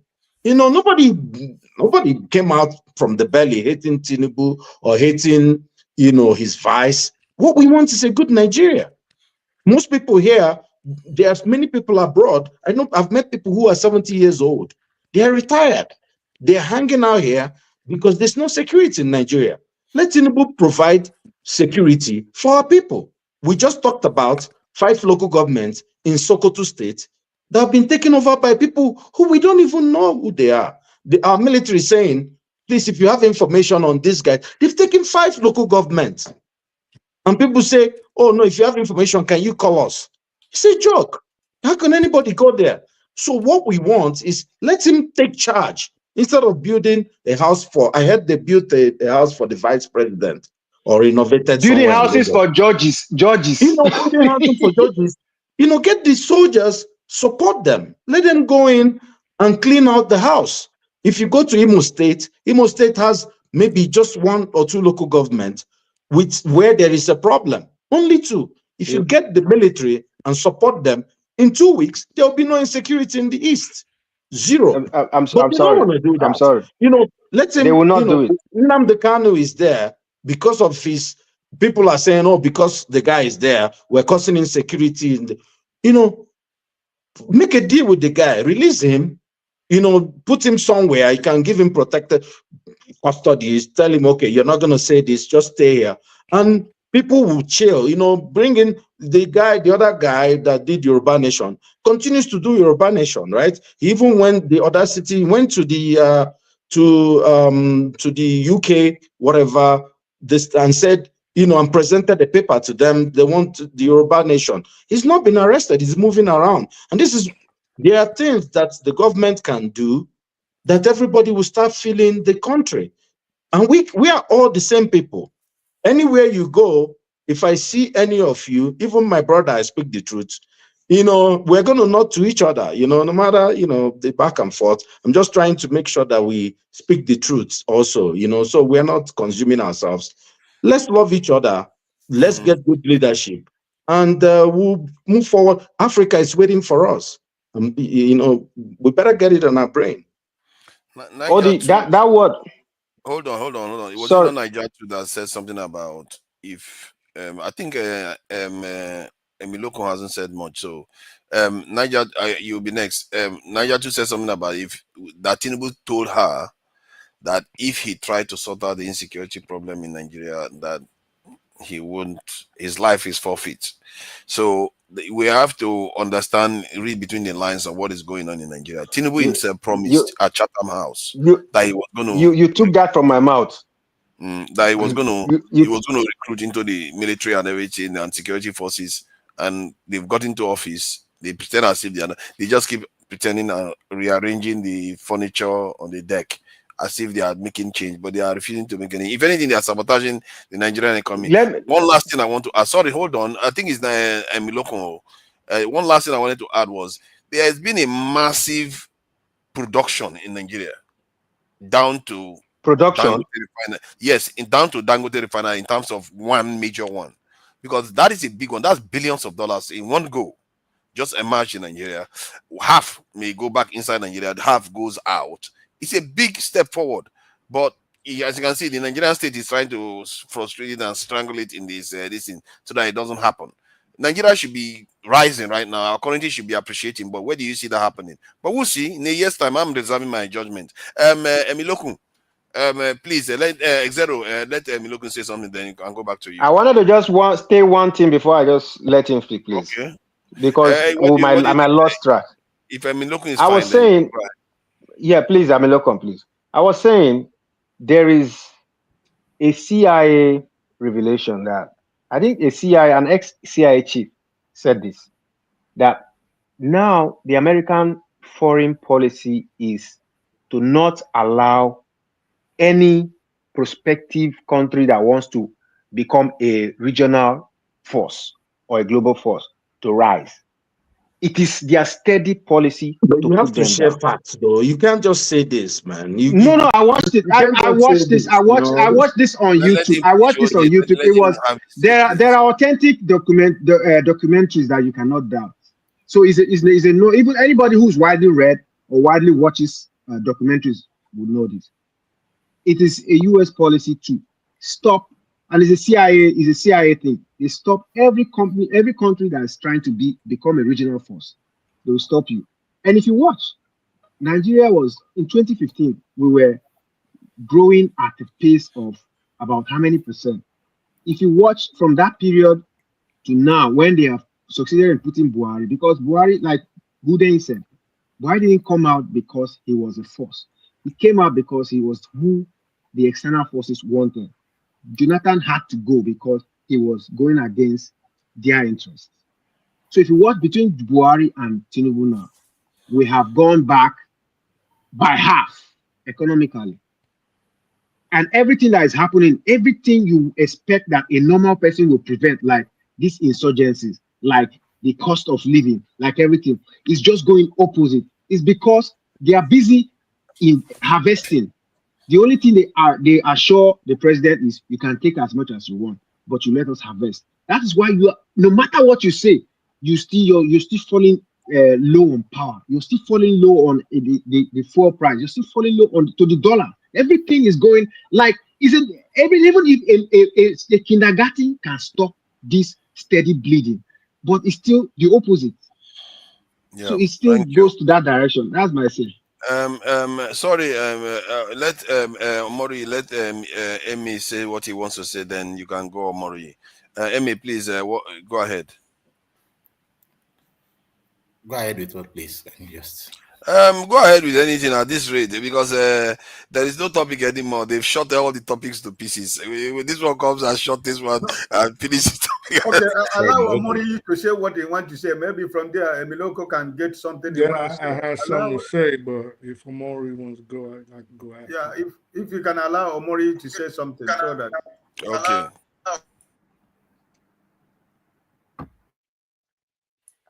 Go ahead. Omori is probably frozen. Yeah, it's frozen. Okay, Emmy, I think right, it is really your turn. I was going to say something. If that is that, no problem. I think I don't know what Crocs we can go. We can discuss. Maybe I don't know. I think this guy was saying that we should discuss the impact of the U.S. election on how it's going to affect us and whether it's going to be good for us. No, we need to go back to that article you read. You misread, and you need to Why? misinforming. Well, maybe that is past now. That is. How can it be past if you keep you have a tendency past, of never misinforming the public? Mr. Moro, are you back? I'm trying to come back.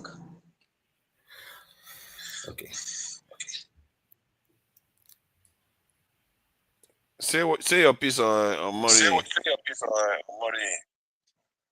Can you guys hear me? Yes. All right. I don't know what's happening on my end. Somebody raised an issue of existential problem, systemic problem. All these are facts. But we need somebody that has the courage and the political will, not just the courage. The person must be courageous because he's going to step on toes. He must have the political will also, because when there is a will, they say they Well, it's gone again. Emilokun, it's truly your turn. Emilokun, it's your turn. So the idea was to discuss, Mr. Mori, your audio is playing up. I don't think the point we can hold on to that point. So the idea was to discuss some of the effects and benefits that will come from Trump being in office now, how it's going to affect the African continent. OD wanted us to discuss that. So we can shift to that because it looks like this Nigerian one leads to a lot of arguments anyway. So, Emiloko, so what do you think about Trump coming to office? Oh well, I think I hope that we will get honesty from him. I think we really need honest people that you can read as a book. You know where they stand and you can plan with that. I think that is what we really we need in Africa and Nigeria's part of Africa as well. We need people that will be honest with us, and if they feel that we are not doing well, they should tell us to our faces without minds in any words, so that we can really sit our butts down and do the work. And I think that is what we are going to get from that's what I hope anyway, that we get from a Donald Trump. I hope that he doesn't also play the politics of the United States, trying to undermine other nations like that, especially the developing nations. Because of the truth, we know even from a book that I read, kind of the Confessions of the Economic Hitmen, you realize that there is a lot of dark heart by the United States towards the developing nations that hinder them from growing. So I hope that Trump, I hope he comes as a difference to the establishment, as someone who is totally different from the status quo and who is going to play by his own rule without having any issues without having any agenda concerning a global world order or whatever. So I hope he just gives us that privilege to really tell us to our faces, even if it means, hey, go and develop your country, don't come to my country, no problem. I don't have issues with that. But we just need that honesty. You get the point? So that we can sit down and really start questioning ourselves and see how we can bring the best of us to lead us into where we need to get to. That is just what I hope we get from him. And if he can do further than that, if he can also, with policies, help us grow, help us develop in our agriculture, in our security, and of course, in the past, he has even done that. Because I remember all this Tucano jet of an issue, weapons and things. During Jonathan's time, I know that there was a time Jonathan was clamoring for weapons from Barack Obama, but he wouldn't sell to him because it wasn't, Jonathan didn't accede to his policies. Eventually, Trump came in, and then we did, even despite calling the nation a shithole, without blinking an eye, he sold us weapons. So I hope we can get that this time around again from him, that kind of favor from the United States, so that we can really sort out our problems and from there grow, hopefully. Thank you. Yeah, that is an interesting submission from you there, Xero, what do you think about Trump coming to office as it relates to Africa and Nigeria? Well, you guys know that the American foreign policy is almost the same, no matter who gets to power. Though there are slight differences internally from the home front, but abroad they almost have the same policies. The policies don't change that drastically. Even when Trump was there, Nigerians were clamoring, "Don't sell Tucano to this government. This government wants to use it on the." I don't know if you guys knew. And there was a huge lobby by Nigerians against the sale of that Tucano jet to Nigeria. And Trump actually, one of the first questions he asked Buhari when Buhari came was, "Why are you killing Christians?" And there was a huge protest by Nigerians there. I don't know if you guys follow the news. That a lot of people must know this. And because of this, Trump didn't want to sell the Tucano jet. But what happened at the long run? they needed to make their money. They needed to make their money, so they sold it. So I don't think there's going to be much difference because we are not. What are we offering? What are we offering to America? What? This guy is a transactional guy. For all I care, what this guy will not do is give aids. He will not be giving aids like the former ones are giving, because he wants to see the worth of his money.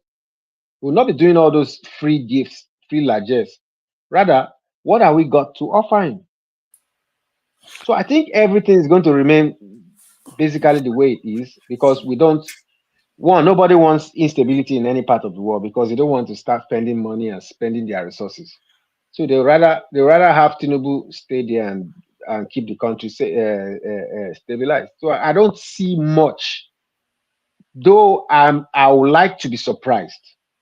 I would like to be surprised, but I don't see much changing. Don't forget that Trump also wanted to demolish Iran. The same Iran that is now at loggerheads with the US and their allies. So most of the foreign policies will remain almost the same for me.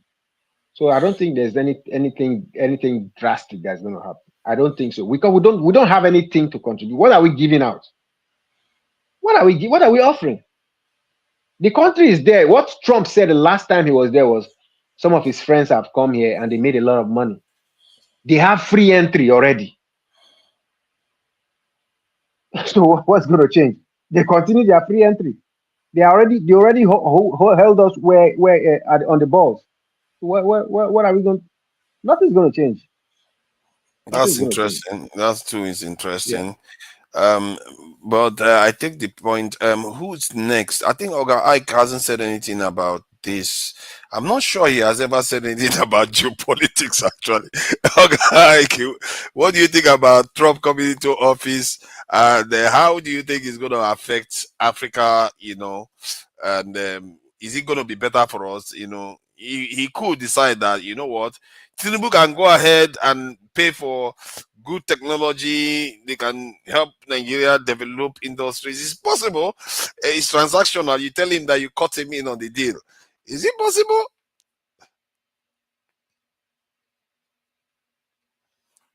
You're muted. Forefathers, you know where I stand in all this geopolitical stuff. I don't believe in all those things. It's just politics. All na politics, right? Like the last speaker was asking, what do Nigeria have to give? Trump is a businessman.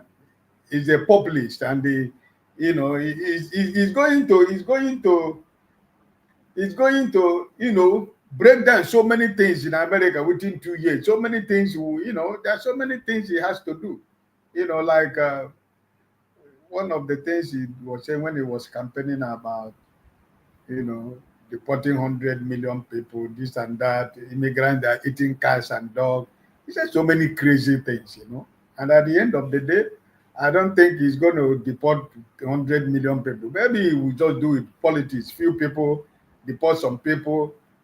America is a nation of immigrants. So he himself is an immigrant. The wife is from Russia. So what is he talking about? Everybody is an immigrant in the US. So he is from Ireland. So his generation is from Ireland in England here. So what is the story about all this? How can we not understand? He's saying, I think he has made it clear. He is fine with Nordic people coming to the country. They are fine with Canadians coming to the country. The one they don't like are those ones that look different, that speak different language. That's what I'm saying. For you to ask me what gain for Nigeria, what gain for Nigeria if what do we supposed to get? What we supposed to have gained from the American government was that the election that was conducted in 2023 was rigged, and that the election should be cancelled, and the chairman of the Electoral Commission should be in prison. That was what America was supposed to say in Nigeria, because but they supported the criminality that took place in Nigeria because of their own selfish interests. So what is that going to tell me? The Chicago University, where the president, where he studied, when they know he had a fake document, what did they do? They covered him, they defended him, and they never released anything. So what is it? What is it for me? It's a fact, my brother. You know the fact. If America was standing by Nigeria, if they have any interest of Nigeria, the election of 2023 election was a practical example where America would have shown that they love Africa and Nigeria is a giant of Africa, as they used to say, that if Nigeria's democracy is not working, there is no other place that is going to be working. So what did they do in 2023? It was a criminal thing that happened in Nigeria that destroyed Nigeria as of today. What we are crying today, we are not supposed to be crying today, right? So I don't know any policy that this man has, because all the time he has been talking. He's a friend to Russia. He's a friend to the Prime Minister of Hungary. He's a populist. I don't know what he wants to do. I don't know whether he's going to hand over Ukraine to Russia tomorrow. So nobody knows what this young man is going to do. So for me personally, I fold my hands and I am watching what he's going to do in the next 1-2 years. It's a very interesting question that Zero asked. What have we got to offer? Yeah, but it's a very good question. What do we have to offer? And the same applies to almost every other nation out there. It's just that people like China and the BRICS, they want people. They don't necessarily need you to offer too much. They just need you to offer your support and your market. Omori, please go ahead. Yeah, thank you. Sorry for the technical hitch I had. Yeah, I had the other time. I think most of everybody is aware of the problem. Somebody raised an issue, a very pertinent one at that, of the division among the people. That we have to see. Let's look less of what we are expecting from outside. Nobody can come and make us a regional power. Nobody can empower us if we are not willing on our own, among ourselves, to let's look inward. You know, if we put our house in order, every other nation would respect us. So we need somebody. Somebody was talking about the systemic problem. Yeah, that one is there. That one has been there. But no matter how bad you think the system is, few people are benefiting from it. They have vested interest in that bad system. If you try to alter it, it's like you're taking away their manhood. So what they will do everything to want to defend the status quo. This is why we need a leader with courage, not just the courage. You must also have the political will, to do things that are right, to overhaul the system. That for that. If you are courageous to do the needful, there will be less of external influence. They will try, no matter how they try. If you are not willing to give up easily, they may be willing to eradicate you. They want to do everything. They will use the people close to you, to sabotage your efforts. But you must be willing on your own. You must have that political will to do what is right. And somebody asked about what are we offering. If we don't have that power, don't have the economic power, no nation will respect you ordinarily. You don't. Look at what happened to Niger and Mali. They wanted Tinubu to fight Niger and Mali. But they stood their ground. They were able to come together to say, if we die, we die. If we perish, we perish. Tinubu knew that would be one of the greatest mistakes. If he had gone into that war by now, I don't think Nigeria, we were talking about Nigeria being banned right now, it would have been worse. So those are the kind of people we need. We need courageous leaders. We need courageous leaders that will be willing to say, if I die, I die. If I perish, I perish. To take care of the systemic problem. The Nigerian system as its design is doomed to fail. It's designed to fail. It's not for the benefit of the people. It's for the benefit of the few, of the cabal. So that's where. So which one comes first? The greatest problem now is, how do we now bring people that have the political will to do what is right? What comes first? Because you cannot give what you don't have. If you don't have the political power, you cannot utilize it. So this is what we think of. How do we get the right people into the system? Is it through the ballot system now that has been hijacked? Is it through the same INEC, this INEC that is almost another wing of APC? Is it through that Nigerian police force that is almost another wing of APC? Is it through that court system that is a judicial system that is almost another wing of the APC? This is my greatest concern. You know, there are people that almost everybody knows that the system is not what it's supposed to be. Another person was talking about homogeneity. This system has been with us. This was exactly what the colonial masters took advantage of when they came. The division among the people. So they came up with an indirect rule, divide and rule, divide and conquer. So now that we are aware that this is the problem, our politicians are also taking advantage of. What are we people doing? We come on a platform, on different fora where, you know, instead of thinking of building bridges across those things that unite us as a people, we are always talking of, we are so tolling the same line of division. So if we know a united people is difficult to conquer, what are we doing to bring this unity among our people? The problem in Nigeria is not ethnic war, it's not even a religious war, it's a class war. So the two tribes in Nigeria, they are the tribes of the rich, of the elite, and the tribes of the masses. So now that we know this, we should continue to enlighten the people that poverty does not know tribe, it doesn't know religion. Everybody is suffering right now. So instead of coming online to discuss, in every opportunity we have to discuss division, we should be talking of how do we get united among the people, among us. If we are united, no leader, not even a dictator will be able to take advantage of the people. What they take advantage of is the division among the people. They throw the religious card, they throw the ethnic card, and people start falling for it, people start killing themselves for it. These are the same people that are victims of the common system that's not working, instead of seeing the oppressor as our common enemy. So we should be thinking of how to get united. You know, that there is a consciousness, there is a wind of consciousness blowing across the country Nigeria and the continent of Africa. People are beginning to wake up right now. The people you enslave in the north, you deny of education in the north so that you can continue to enslave them. They are beginning to wake up to the fact that you deny them of education so that they don't know what to know, so that you can continue to use them as stooges, as slaves. So the awareness already is more overwhelming in the south. So let's begin to educate the people, conscientize the people. The education I talk about here is not the education, the one you get from Unsuka or Uniben or Unilag. Education, you know, informal education, creating awareness, conscientizing the people, so that we begin to see our process as our common enemy. Instead of us coming here fighting, instead of thinking of the way forward, uniting among ourselves and thinking of forming a formidable force against our common oppressor, we come here to defend them, you know, either on tribal ground or on religious ground. You will see how this notion of this impression of my thief is better than your thief, so long as it's from my tribe. A lot of people are willing to drink poison if it's served to them with their tribal cup.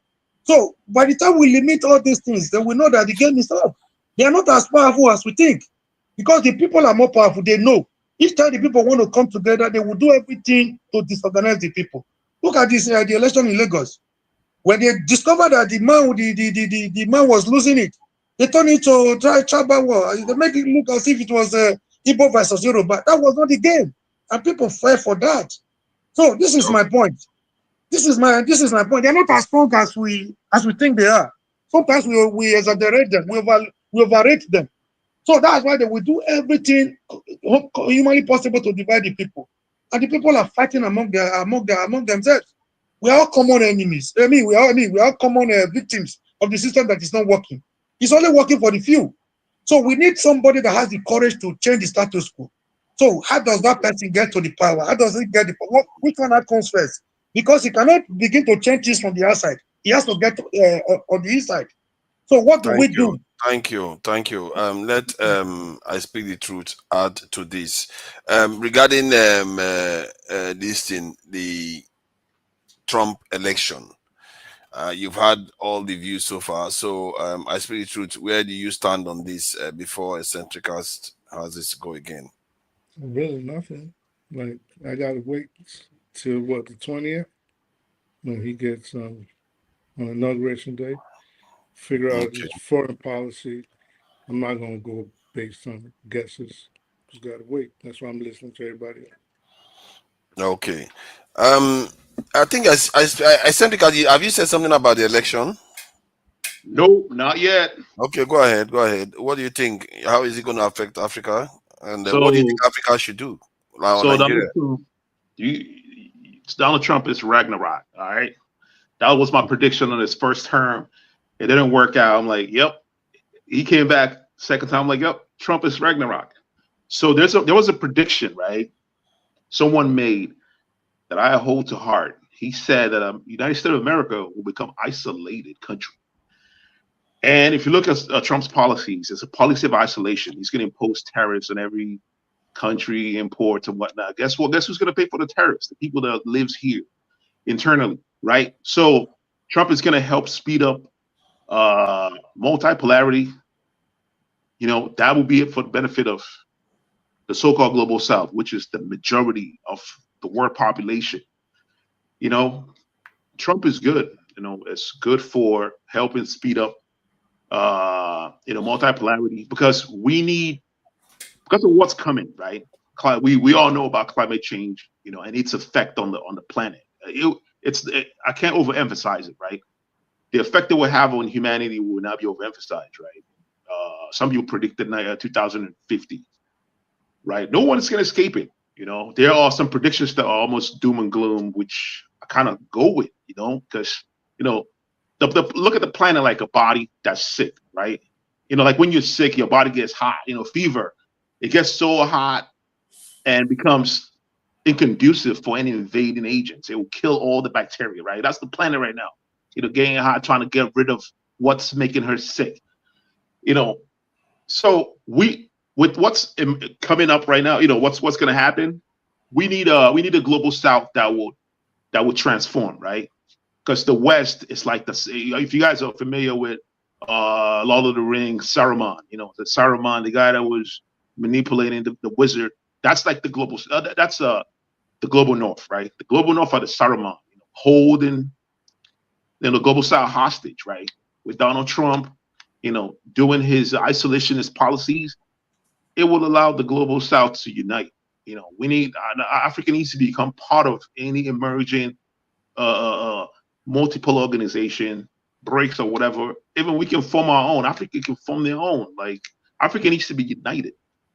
You know, united, and this is a perfect opportunity for that. If you find an isolationist president like that, it gives you an opportunity to move away from the grips of the West. You know, so I see the positive in that, and also there's negative in that. You know, he's very, you know, if you look at his first terms, right? Most of the things that he claimed he wasn't going to do, he did all of them, right? He did most of them, right? For instance, ballistic missiles that were banned by Obama, you know, to supply to Ukraine, he actually gave it to Ukraine, right? You know, the guy, you can't trust him. He's a cunning businessman. You can't trust him. He's a multi-level marketing businessman. You know what I mean? Like he's a con man, literally. So you can't really trust the guy, you know. But you know, people in his people that he's going to hire, you know, to people he's going to appoint to run his government might be running the whole thing. You know, we would just keep an eye out for who these people are. I mean, we already know some of them, right? Most of them are staunch Zionists, right? You know, we know where the policy focus is going to be. It's going to be in the Middle East. You know, hopefully it won't be really bad where, you know, it's gonna. Honestly, I believe it's positive. You know, it's positive. It's not necessarily positive for people that live here. You know, because of all the tariffs that he's going to impose. The tariffs is just tax. If you impose tariffs in foreign goods, guess who's going to pay for it? It's you and I. You know, we're going to pay for the damn tariff. So we will be affected the most. But it might be good for the good. But he said that your president said, the president-elect said that the climate change is a hoax. So where's the positive about it? What is positive? It's not. That's what I'm saying. It's not positive. I'm looking at it from the angle of, you know, how it'll affect Africa, whatever. But of course, that's a good point that you made. You know, like we saw what he did in his first terms. You know, how he deregulated a lot of the agencies that has to do with environmental agencies. He deregulated all of them. You know, and what he did with education, it was not positive at all, right? You know, we all saw that. But you know, I mean, it's not too late. He's going to have 4 years. I think the planet can stand 4 years of Donald Trump. It's not the planet that I'm worried about. It's us. Really, it's us. The planet will be fine, because if you look at the history of the planet has gone through a lot, and she survived it, What about us? Can we survive it? That's the question. He told you guys to drink bleach during the time of COVID. That give them bleach to drink. He told you guys to drink bleach. That's it. God help you. God help America. No, look, there's a book, right, called Anti-Intellectualism in American Life. It's a free book. You should look it up. If you read that book, it talks about the history of America, the anti-intellectualism in America, right? It's pretty scary stuff. You can see how those same anti-intellectuals are actually coming in to run the government. The evangelicals, the religious nutcases, right? The Christian religious nutcases. They're coming in, they're running the government. They don't believe in science. They hated education. Back in the 1800s, could you believe education was so hated that only Irish people, Irish prisoners and women were allowed to be teachers, because people looked at you like you were crazy, right? Yeah. They didn't even crop rotate in the South, because they believed that God was the one responsible for making the plants grow, and they had famine that killed thousands of them. That's how anti-intellectualism is in America, and it's taken over. You know what I mean? This anti-intellectual religious sects the anti-intellectualism that you just mentioned, right, just brought something to my head, right? The Third Reich. Oh, sorry, we are talking about this thing. I don't know where we're going. Yeah, we're talking about the US thing. Sorry, I know. Piggybacking on that, if you listen, okay, but it's all right. Go ahead. It's okay. I know the Third Reich. Yeah, I know the Third Reich. So, yes. I would employ everyone to read Anti-Intellectualism in American Life. It's a free book. Also read Imperialism, the Highest Stage of Capitalism. This particular book would actually help you understand the problem in Nigeria, right? How capitalism created the problem in Nigeria. Where that's why it's like, I don't care who you elect. If you elect OB, let's say OB is a saint, right? He comes in, he implement all these policies. I've read his manifestos. None of it has any social program for the poor, believe it or not. He implement all his policies, he does all this for 4 years or 8 years. And then he goes away and someone else comes in and just trash the whole thing. What good does he do? We need to create a system where those things can be sustained. You know what I mean? A self-governance system. How do you create a system? I've mentioned the name here. Let me see. I wrote it down somewhere. God damn. It's called cybernetic system. Now, this is what I implore you to do. Go to your Google. Who should initiate the cybernetic system? No. Okay, go to your Google search, look up cybernetic system of No. Leave. Is cybernetics going to just come down to Nigeria, or will somebody initiate it? Cybernetic society, right? So if you create cybernetic society, it's self-governing society. And one of the examples is like my body. Or there are some electronic devices that are cybernetic. They can control itself, like weather control. No, we understand the concept. You understand the concept. How will you achieve that in Nigeria? How will you achieve that? It's a gradual process, right? It's through technology, period. It's through technology. And of course, before we can get there, we have to have electricity for sure. I think what you are describing is the direction most nations are heading towards, depending on the level. Now, believe it or not, you're right, spot on. That's the direction. Yes. Do we have light in Nigeria? Can I add to that? Do we have electricity in Nigeria? Let me add my own to this Trump business, because I've not had my own say on that. For as most people have said, Trump may be something positive to Africa if we take advantage of it. I think the profound question is, what has Nigeria got to offer Trump? But I'm not sure there's much we can offer Trump that Trump needs. And he doesn't care anyway. All he cares about is his own people and his own white people. And that's the top priority. Not that he hates black people, but that's his top priority. And he is going to... What's his top priority for others?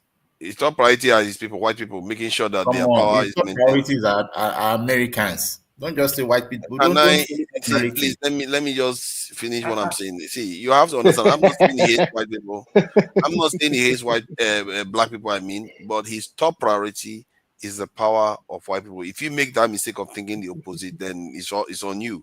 What he is basically doing is ensuring that the white majority maintains their control of America for a long period of time, because the demographic change that is happening in America will mean that, but in 30 years, 25 years time, they are going to become 50-50 with the minority population, current minority population, and they don't want that power to change. So most of the people here are pointing into like federal court judges and all those. Many of them are going to be so young that they're going to live 50 years into the future, and they are going to keep control of the system. Most of the federal judges, these are lifetime judges that will not die. And you know, I mean, they will not die, they will die 50 years time. So all those, he did it in the first time, and he's going to come and repeat it again. And because they want to maintain control of their country, you have to understand what is driving these Europeans. They say it all the time, and people are not listening to them. They say they want their country back. When they say they want their country, they're not joking around. So that part of it in America, they want their country back from who? From the minorities that are about to take over their country, that they want to become minorities. They want to become minorities in their own country. To Nigeria, who owns America? Who are the real owners of America? And you, okay, that's a loaded question. You are trying to catch me out. 100%, they're trying to driving in wrong narrative. That was what I wanted to. No, but so okay, let me get this thing out. Let me get this out. If you want to solve the issue of electricity, we need to invest in. We need to invest in. I was trying to piggyback off what you said about they want the country back for the white folk. And what he's doing, if you're a student of history, that's why I asked him if anybody knew about the Third Reich. What he's doing is no different from what happened in November 1933, specifically November 11, 1933, post-Dam. He's going to come in, he's going to take the Constitution, he's going to rip it to shreds. You're going to see what's going to happen within the first 60 days. America is not going to be the way it was ever. Even the things he touts, the things he exposes, it's obvious what playbook he's taking from. He's just taking it. It's like when the end of the Weimar Republic and the Nazis came in. Same thing, the same thing. And it's going to hit everybody like a ton of bricks because a lot of people are not seeing the playbook. They want the country back basically for white people. And they're going to keep going after different groups. They go after different groups. By the time these groups, for example, that joined them in ostracizing themselves and capitulating themselves, when they realize what's going on, a lot of them are going to be in those camps that they're currently building in Arizona, in Nevada. They want to get rid of the 14th Amendment. You know that, right, Centric? He's trying to get rid of the 14th Amendment. And he will get backing for it. A lot of people don't understand what's going on. The country is red. Like wrecked by who? For who? I didn't say wrecked. Sir. I said red. I said red. That is not even my problem. Sir. The question is, how does that affect Nigeria? How does that affect Africa? That is what we should deal with. They should answer to themselves the way they want to run their country. So I've not even talked about what Nigeria can do, but finish what you're saying there. I speak the truth. I speak the truth. Do you think Trump might not be sworn in for causing insurrection? You know, that's if the Democrats are desperate enough. Yeah. What you have to understand that a lot of the people in Congress today are from at least 3 generations away. Take Nancy Pelosi, for example. So these people understand history. They're not Gen Zs and they're not millennials. Okay, so they do understand what is in their face. All those people, he's going to round all of them up. You think he's playing? He's not playing. The 7th floor of the FBI building, or the top brass is everybody's gone. But according to the Constitution, he might not be sworn in because he caused insurrection, right? Well, listen, it's like this. It's a slippery slope, okay? America is in a conundrum right now that if it is not careful, the whole country could just go poof. Right now they're saying they probably cheated with Starlink. This is the world going around. They're saying they probably, because they're looking at the numbers, it's not aligning. It's not lining up. But now this is the problem the Democratic leaders have. We speak on it, and then we burn the country down, or we don't speak on it, and this guy, let's say he cheated, right? And he cheated, but he comes after everybody. Or we just hope he doesn't. Well, I just hope he doesn't come after me. If I'm Obama, okay, I hope he doesn't come after me. I hope he goes after Pelosi. Right? But this is the problem they have right now. If they try to stop him, even if they rightfully try to stop him according to the law, to the Constitution, this country is gonna burn down. Them boys and those white boys ain't playing. You know that. You better get You up see, out of I'm glad somebody knows how serious these people are, because people think it's a joke. These Europeans are not playing around. They don't play around. So They're Project not playing. They want- 2025 they- is his manifesto, my brother. Is it Project 2025 is his manifesto? What'd you say? The Project 2025, is it the manifesto of Donald Trump? Is it what he's going to use? No, not Project 2025. No, he's just, he claims he never read Project 2025. He says he never read it. Let's take him at his word. Let's say he never read it. I'm just going based on history. I'm going based on the happenings, how Adolf Hitler came into power, how he used the disgruntlement that the German people had against the government in place at the time. So he used that, and bit by bit he came in, and bit by bit he started eroding the powers of the Constitution. And one day, and that's why I mentioned Potsdam and November 11th, and one day they ripped the Constitution to shreds. It doesn't exist anymore. And global. Anyway, for that, I think this is just a kind of conspiracy. Let us just, so is this one day, how is this affecting one day, Africa? so That is one the question. day, so one day they started pointing fingers. If you live in America, this should be your minority. headache. Not everybody's headache now. I mean, can you please be? You can see how that will affect Africa, but I'll add to that. You keep doing that. Every time I'm talking, you like. No, but this doesn't concern everybody. I think this one is hurting. Emmy, are you in the US? It looks like it's hurting you. Let us discuss the topic. The people have voted for who they think will lead them. We should stop this conspiracy of he's going to throw blacks away, he's going to do this for the white. Let us see. Let it unfold first. Please. Yeah, just discuss. Hold on, because I was talking. Don't tell me to wait a second. Then you should. Forefathers, let us talk about the topic. You are really derailing us. I'm not interested in American politics. He asked me a question. Why do you guys? What question did he ask you? He said, "How will this affect Africa?" That should be the question. Why are you people so disrespectful? And just let him finish what he's saying. You get your chance. Like just let him finish. These people start jumping down my throat. Why are you so disrespectful? Oh God, talk about Africa and Nigeria. Don't talk about what this conspiracy. Okay, why don't you just try? It's not fair now. You shouldn't just be blocking from talking. It's being rude. Let us discuss the topic and finish what you are saying. This is on Dr. Damage's How is that conspiracy? What are you talking about? That it's conspiracy. It's not conspiracy. How can he call it conspiracy? Are you? Come on, man! Don't do that now. What's wrong? Look at this. Have you seen the great? You know anything about the Great Replacement? Have you seen the page? Look at how long this page is. Do you think that is a joke business? These people are not playing around. They mean business about what they believe in, and there is videos of them saying they are talking about civil war. These people are not playing. He's not making it up.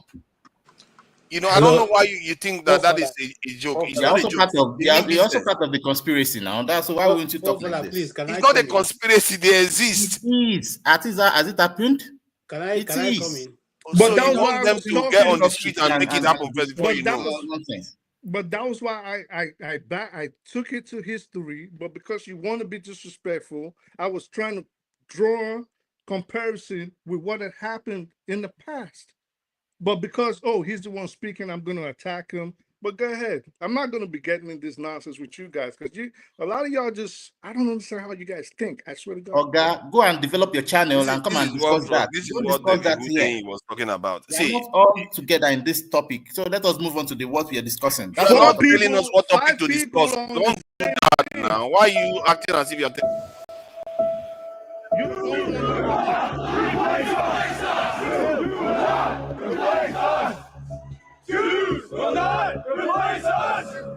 Right now, those who organized the rally in Charlottesville, many of those who participated, who are neo-Nazis, who are Klan members, who are the alt-right, have decided that Charlottesville represents to them the beginning of a white supremacist civil rights movement.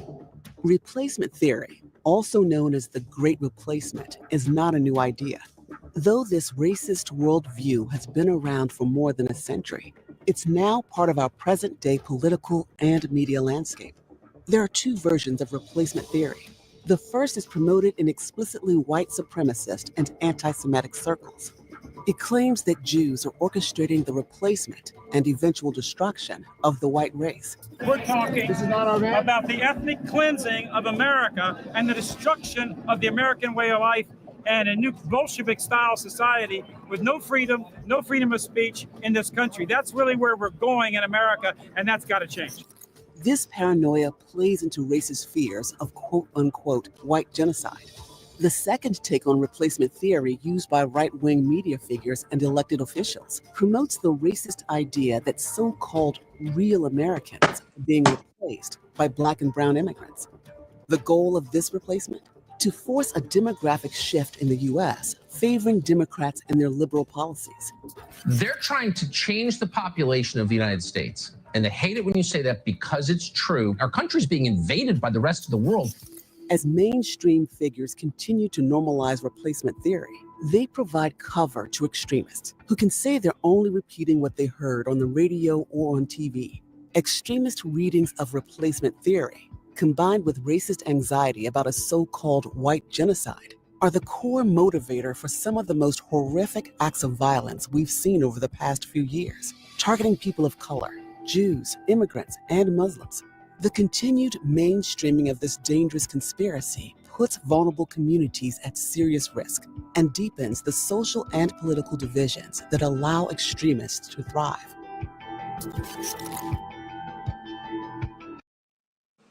So to say this is a conspiracy theory is not missing what is actually happening on the ground. Do you know that January 6th or something incident that occurred? For about 3 days or so, 2 to 3 days, no public official, that's official position, security agents or public official came out to make a statement regarding what happened. For 2 days in America, it's like a coup happened in Nigeria and no officials came out to speak up. When that stuff happened, people don't know how serious these things are. They act as if it's just a simple incident that occurred. There is a reason why. How does it affect Africa? Okay, now back to how this affects us. Trump may not care about us. Trump may even, I don't think he hates black people. I don't think he prefers to focus on white people's priorities right now, and that gives us an opportunity. I think it's an opportunity. With the question X0 asked about what do we have to offer Trump, we don't have to offer him anything. We just have to take the opportunity to build ourselves without them interfering. Democrats interfere, but Trump will not care. He will be busy with other things or causing other trouble somewhere else. Hello, than worry about Africa. So it's an opportunity. Let me finish what I'm saying now. It's my turn to speak. It's my turn to speak now. Let me come on, KJ, let me finish what I'm saying, please. Trump, we have to be able to develop ourselves during that period. It's a window. And I think it's interesting that David Hundeyin came here and talked about 4-year window. That is, it's a window that we can use properly if President Tinubu is willing to do it, or whoever takes over. But I fear that President Tinubu was put there specifically to prevent that from happening. That's my worry. But whoever wants to say anything, okay, can I just ask something and I'll go? No, let me take a minute. Hold on. Just 1 minute. Hold on. No, one minute. Hold on. 1 minute. 1 minute. 1 minute. You said your piece. Let's allow. Give me a minute. I want to correct something about what I said before. Okay, give him 1 minute. KJ, let him say one. Let me give him 1 minute to just say what he wants to say. I'm not going to talk about this Trump thing. Just 1 minute. All right. So I said something about cybernetic society. People like, if we don't have electricity, how can we have cybernetic society? Guess what? We can have cybernetic society without electricity.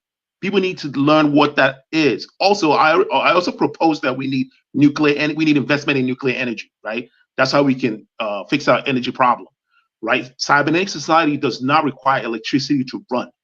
You know, people need to I want to dispel the notion. You know, people think, oh, you need electricity in order to run a cybernetic society. No, you don't. So that's it. That's the 1 minute. Okay, thank you. I just want to say something, and I'll end up replying what you said. The Project 25 is not. It is Project 25 was started by an organization. It was founded in 1973. At that time, Trump wasn't even a politician, and they've been writing all kinds of projects that they want to change, bring conservatism into governance. And some of the members of that Project 25, one of them is a black man. His name is Dr. Ben Carson. He's a member of the Project 25. And Trump, if you want to know what Trump has for America, his own is called Agenda 47. It's there on the internet. You can, so that you don't have to be beaten about the bush. I'm not too comfortable discussing some of the things people are saying, because this channel is here in America. And some of the things you are discussing don't seem to hold a lot of water. Okay? So if you want to know what Trump wants to offer America, it is there. It's written Agenda 47. You can see it. It has videos, it has write-ups and all that. But for us to come and begin to look, the election has been held and lost.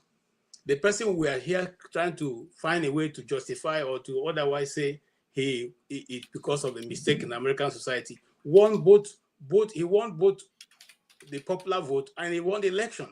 It has never been done for 53 years. The last time this kind of thing occurred, 53 years. Okay, and so I don't know why we are trying to justify what is not justifiable. Elections have been won and lost. Let it be. If you think he is going to destroy America, he didn't destroy America the last 4 years he was in office. Why will he choose now to destroy it?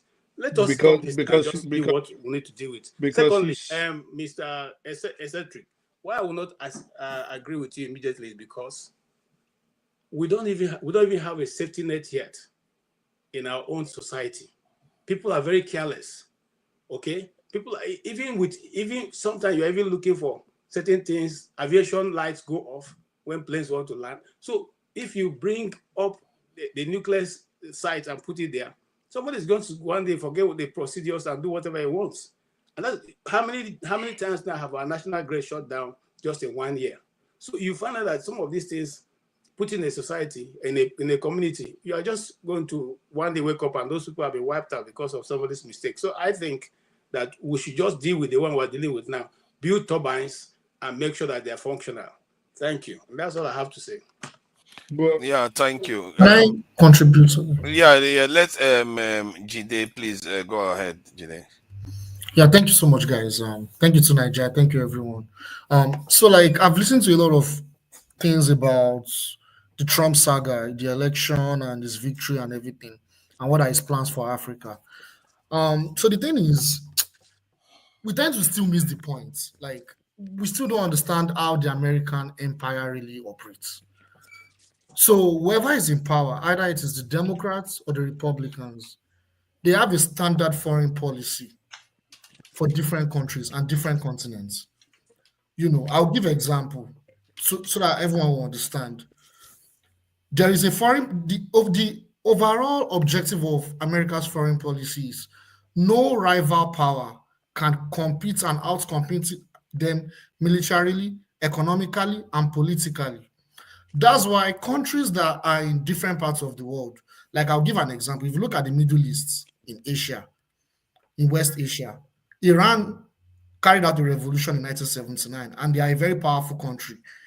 Iran as a country is a threat to the US. Since then, America has imposed enormous sanctions, severe sanctions, to weaken and destroy that country, which has failed. But sanction is just one power they can use. Also, they've contained them militarily to contract them and isolate them, which has kind of also failed in a way. Another country is Russia and China.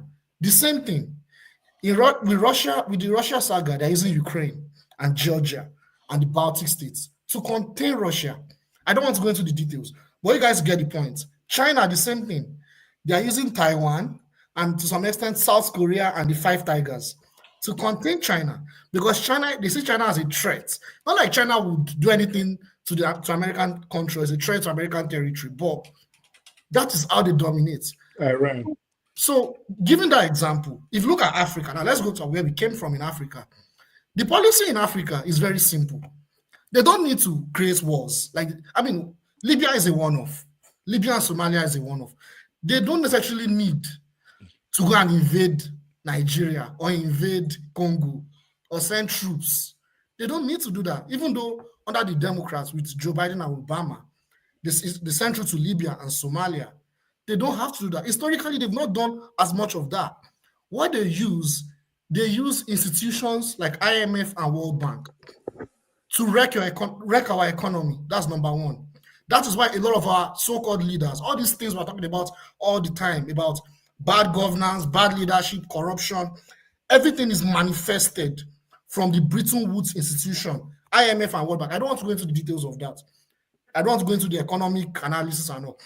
That's number one. The second thing they use is sanctions. What Donald Trump doesn't need to send, like I said, Donald Trump don't need to send troops, use proxies to sabotage. Or economic sanctions alone is a weapon to destroy a country. So as Donald Trump is in power, when he begins in office in January, that's why when David Hundeyin was talking, I understand his point. That was why I had to make it clear to him that Donald Trump being in power is not going to make any significant change to the political affairs, the control they have in Africa, because they don't need to actually use wars. They have their proxies there already. They have their puppets there already. They have their institutions in control already. What we need to do is liberate ourselves from those institutions. Donald Trump in power is not going to change that. Whatever is going on in the White House, that is still going to maintain in place. You understand? What's going on in Nigeria? What's going on in so many countries? Look what they did in South Africa with DA and ANC. I don't want to go into, but that's how they control. They don't need to be there. They use economic sanctions. They use economic apparatus, different economic apparatus to control us and keep us down.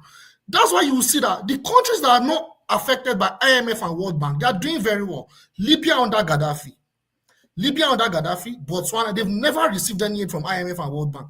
Go and do your research if you think I'm lying, right? If you guys think I'm lying, look at Botswana. Botswana is one of the most prosperous countries in Africa. They've never received loan, any damn $1 from IMF and World Bank. Libya under Gaddafi until Obama went there to destroy that country. Eritrea is maybe a one-off. Those three countries are the countries that have not received IMF and World Bank loans.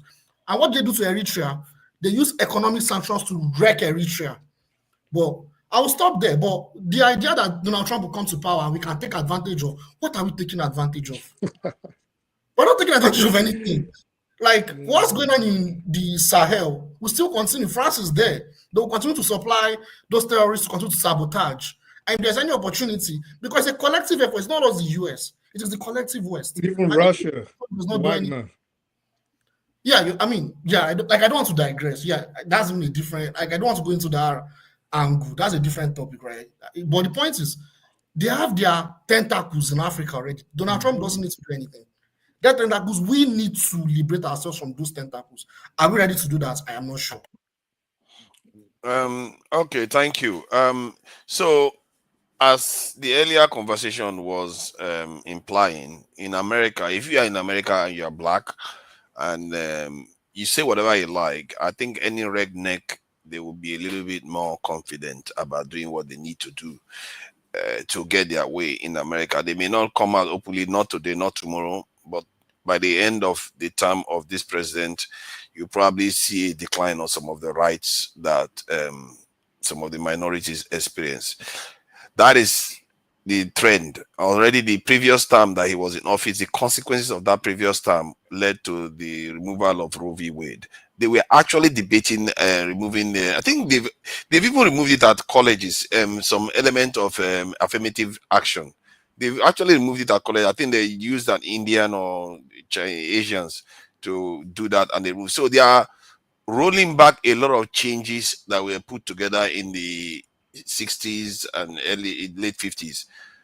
The point is that Trump is what he is. I'm not saying that he hates black people, but I'm saying that he prefers white people and he's putting their interests first. This is why you see that he will go after China, but he sees Russia as his brother. Forefathers. What thing has he done? All the proclamations he's been saying he's going to do when he comes into power. Notice one thing. There's something similar with everything he does. He never mentions, I'm going to go to Congress. Most of what he's saying, I'm going to issue an executive order. The 14th Amendment is... He never mentioned he was going to Congress? Are you sure? The 14th... So just leave me alone, please. So the 14th Amendment... now. The 14th Amendment is what freed blacks and gave citizenships to blacks. And he's saying he's gonna go and he's gonna repeal it. You cannot use an executive order to repeal birthright citizenship. This is what he's saying he's gonna do. So what he's saying basically, I'm gonna test my powers as a dictator. And he already told the American people, when he comes this time, he said he's coming as a dictator, basically. So it's not about, and they're about to win the Congress and Senate anyway, so he probably doesn't even care about doing that. The whole country is red, so it's not like he's not saying, oh, maybe, because I'm seeing excuses being made for him, like, oh, yeah, he won't do it. No, this man said, I'm gonna do this.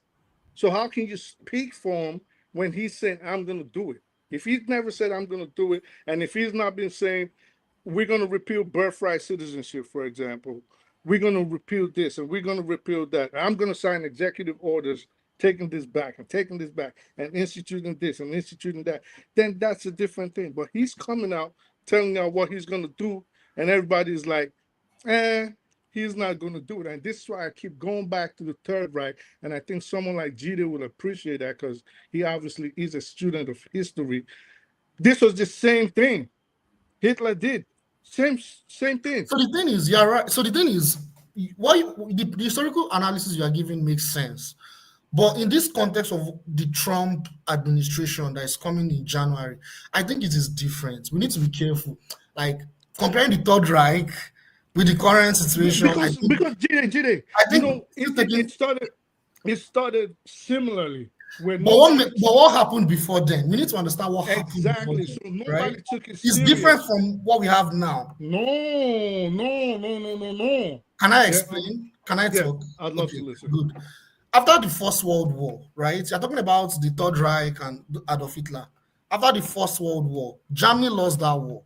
I don't want to make this complicated. I want to make it simple. Germany lost that war. And the imperial powers, France, England, US, and other countries, they decided to put an embargo on Germany, and they signed a treaty called the Treaty of Versailles, which was that Germany were going to pay an enormous amount of money. That money was unrealistic to be paid to contain and completely isolate Germany, to wreck Germany. And as a consequence of that, Germany needed a demagogue in Adolf Hitler that came into power. That is completely different. America is a superpower. You can't compare the dynamic of America. No. Let me tell you where I say that it's context is different. No, it's not. Actually, it's not. Let me tell you why I say it's not different. Forefathers keep harping on something, and I think this is where we're making a mistake.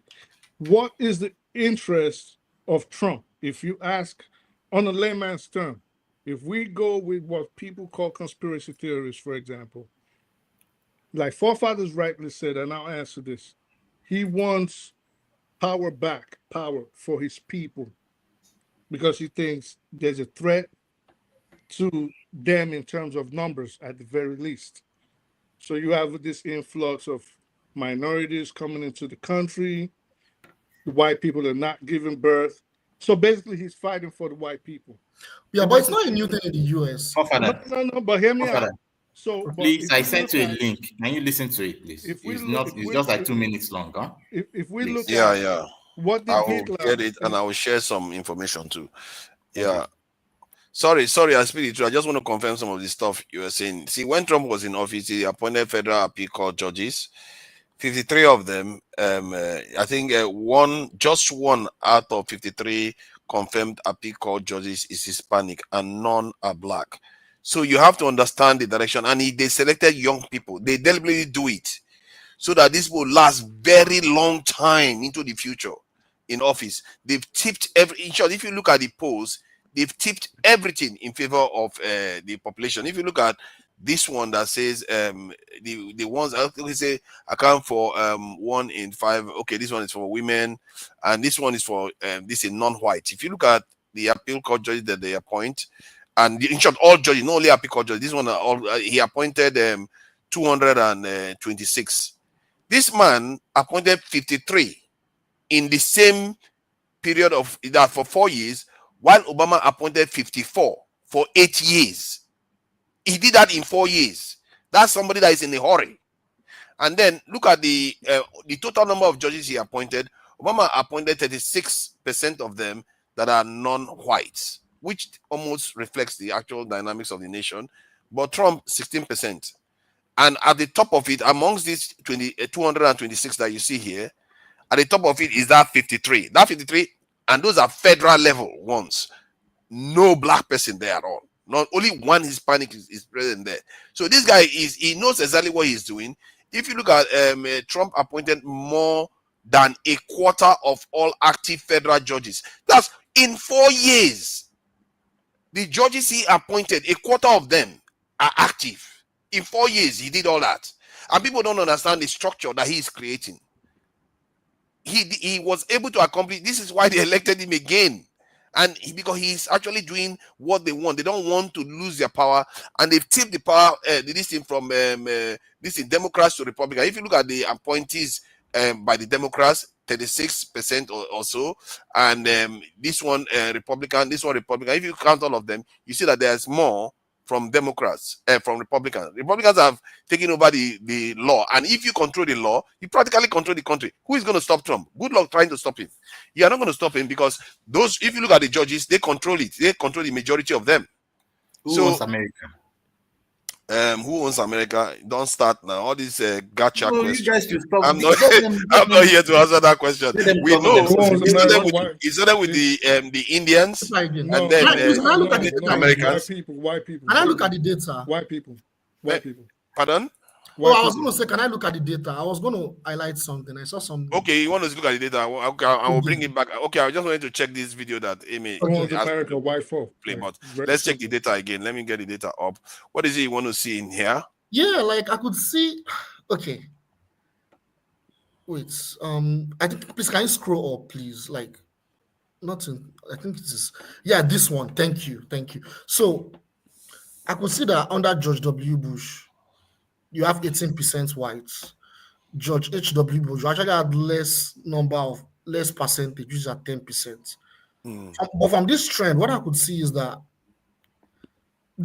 is the way Republicans and Democrats, from this data, I could interpret that is the way Republicans and Democrats operate. Under Democrats, you have more people of color in the law enforcement institutions because of their integration policy. But under Republicans, most of the top positions, particularly with law enforcement and the Supreme Court and other institutions, is mostly white. I think this is just a policy. This is what makes them different. I don't think what Trump is doing this time is unique. That's what I want to emphasize from what I see. I hear what you are saying is unique, but if you look at the trajectory of the Republicans, they are increasing. He is going backward. And also, if you look at his other counterparts, they probably did worse. No, it was okay. Look at no. See, that time was very different. You know, George W. Bush, Reagan. We are talking about in the 80s, early 90s, very different times. Obama. Okay. So, look at them. They are going up 6, 10, 18, back. And I fear that this time he might even go further backwards. And also, that's not just what you want to notice. You want to notice his size in 4 years. If you translate it to that of Obama, if he had 8 years, he would have gotten 400 and something in this period. And he would have tilted on the ground. You will see far more white people controlling more stuff. And they're already majority. Ronald Reagan had how many years? Reagan 8 years too, and that was in the 80s. So we have to understand those days black people didn't even amount to much in Jide, positions. you live in the States? Yes, I do live in the States. You better sleep with one eye open after the 20th. Why? I don't have to do that. No, you're gonna see. Just watch. I think a lot of people, they don't understand how You guys can come to Nigeria. Come to Nigeria. Nigeria is free. I think they don't You can sleep understand. with your 2 eyes closed in Nigeria. Can I please speak? I think people don't understand the how despicable the history of this country is and how wild it is. You know, they think it's a joke. This guy's he's basically telling you what he's gonna do. I'm coming after everybody. Letitia James. Someone like Letitia James is probably shaking now, like, yo, what am I gonna do on the 16th? Like all these people, if they do not figure out something real quick, he's coming after every single one of them. And everybody thinking he's just talking. He's not going to do anything. He's telling you, I'm going to rip the Constitution to shreds.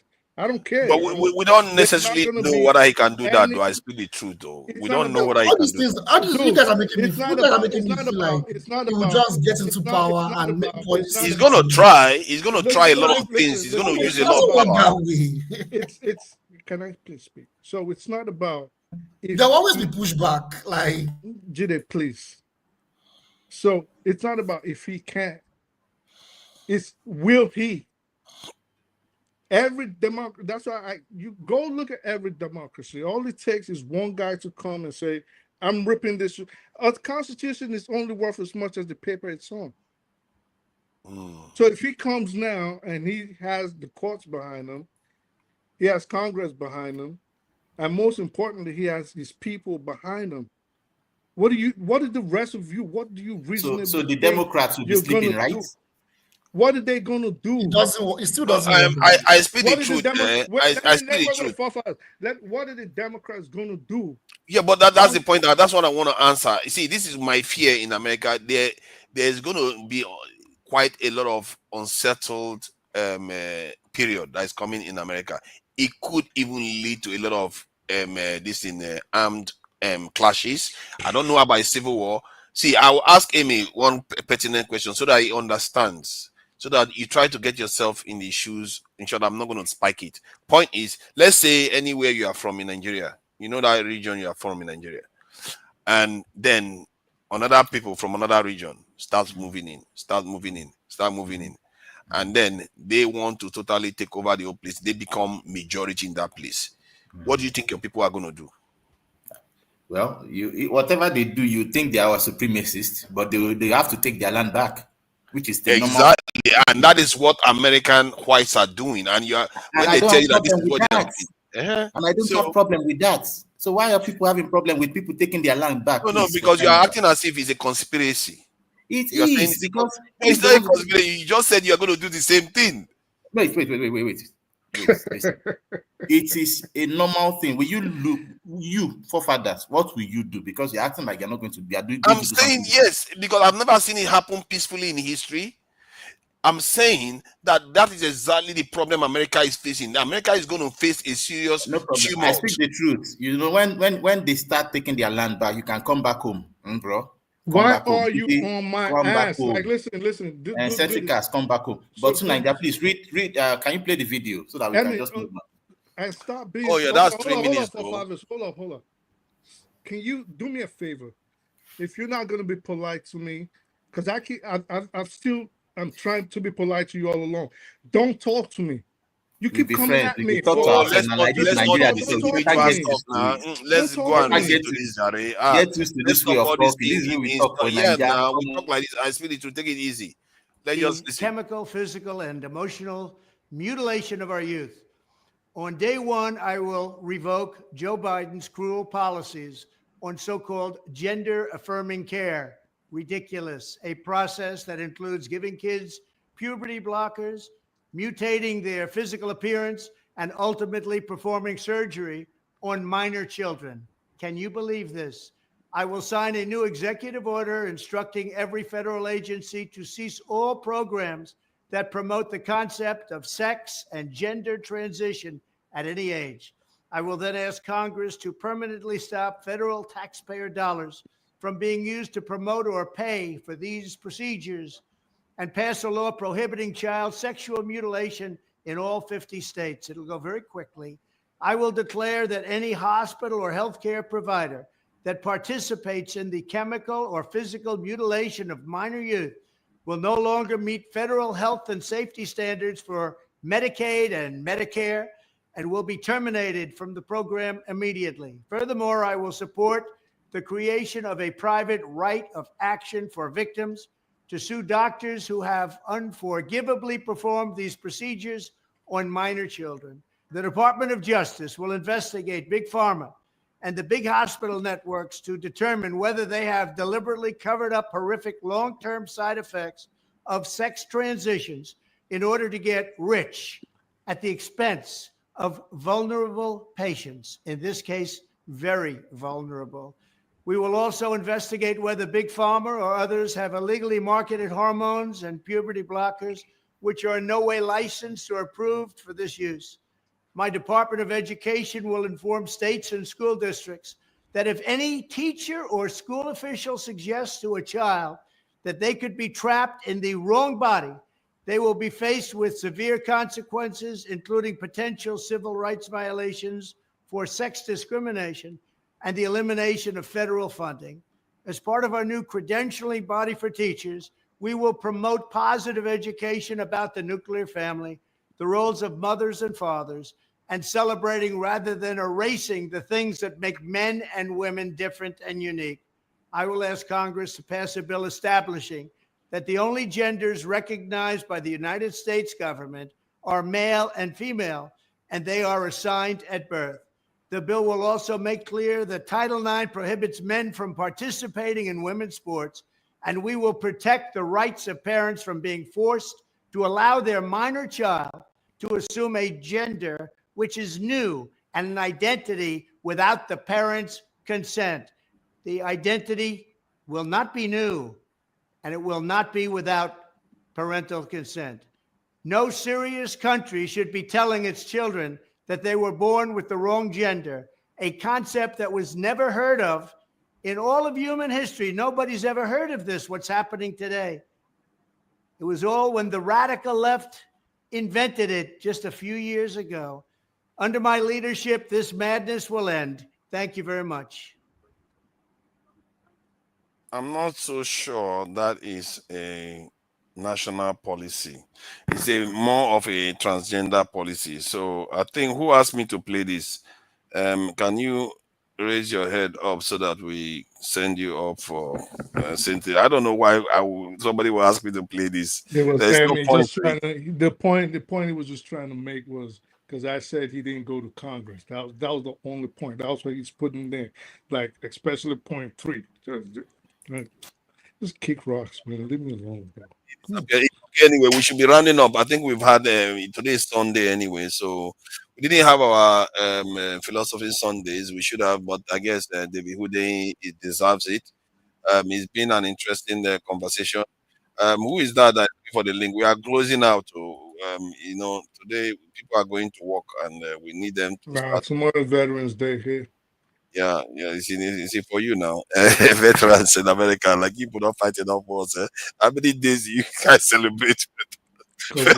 Grab your ass and throw you in the almost every day is Veterans Day in America at this rate. I have a question for Put you in Jide. that camp. My brother Jide, you live in the US?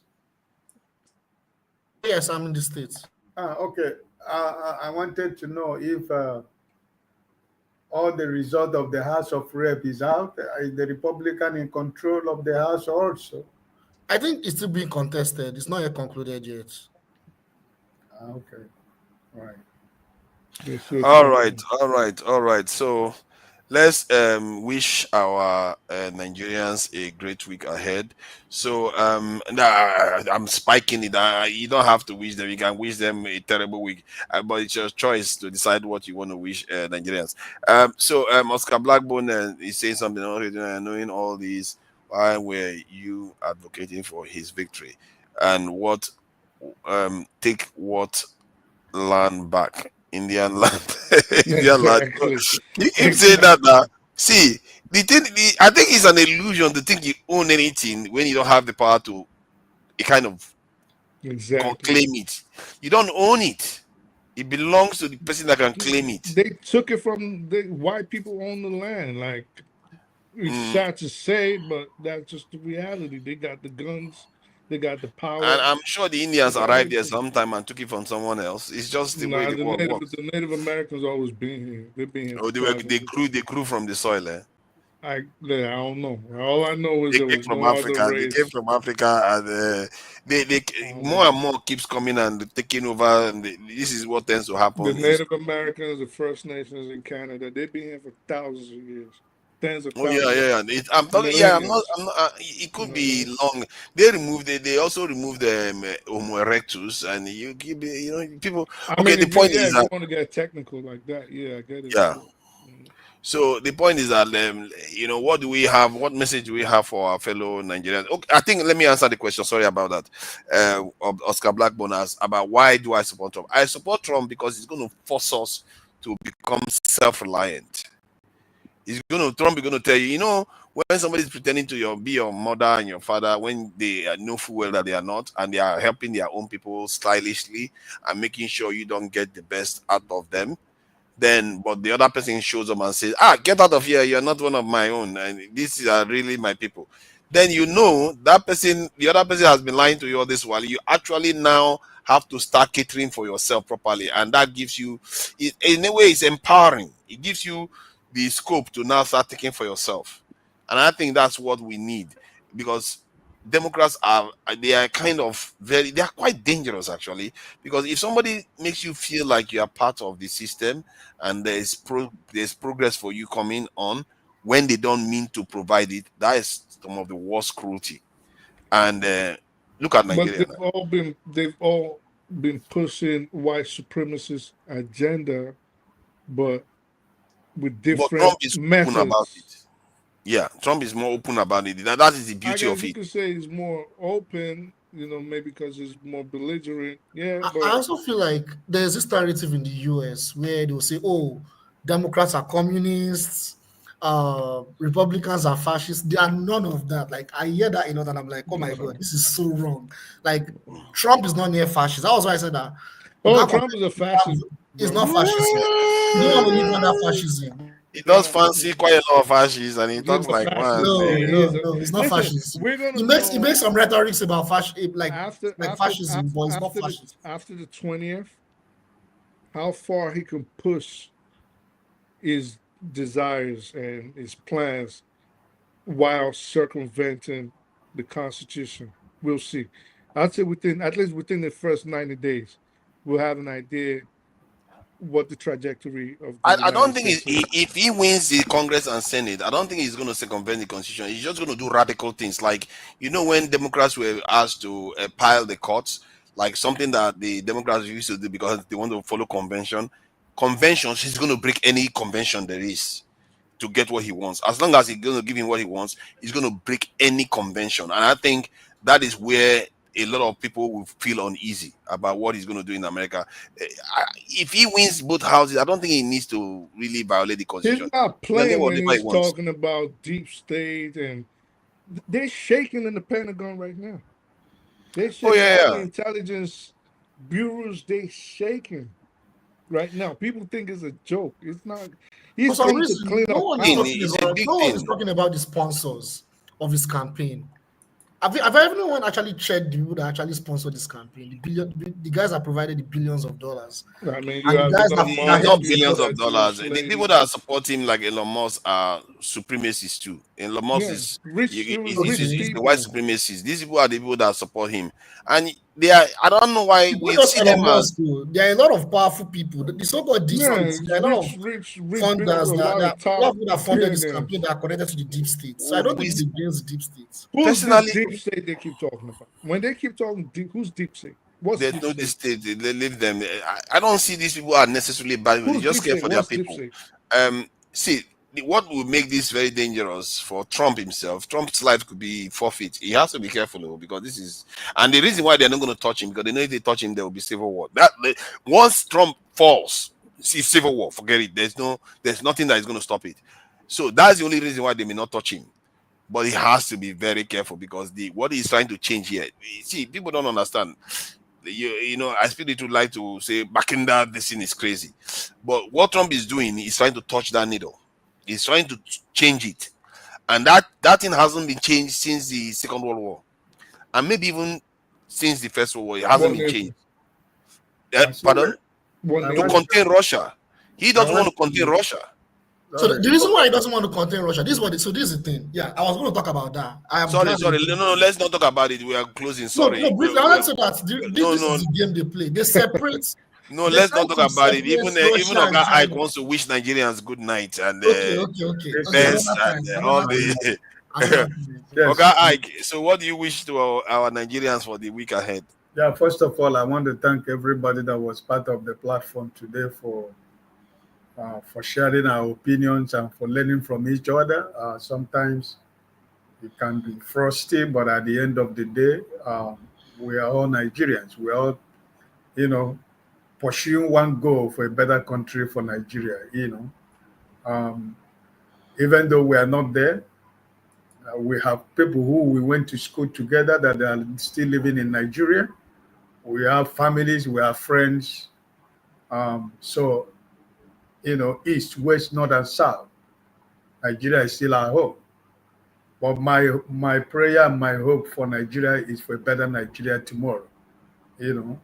No matter whatever, how painful I feel about my country, every morning I wake up in the morning by 5 o'clock, I pray for my country because if nothing else, I have family over there, right? And that's my wish for every Nigerian that are working hard for themselves, not looking upon the government, because for me personally, where I stand. The government in Nigeria is an illegitimate government. It will never be my president, and it will never, ever be my president. But I wish all Nigerians that are working hard daily to make their ends meet, that, they will find peace and hope in each other. And above all, love conquers everything. So, love for Nigerians. Blessings for Nigeria for this week, wherever you are. I pray for your blessings.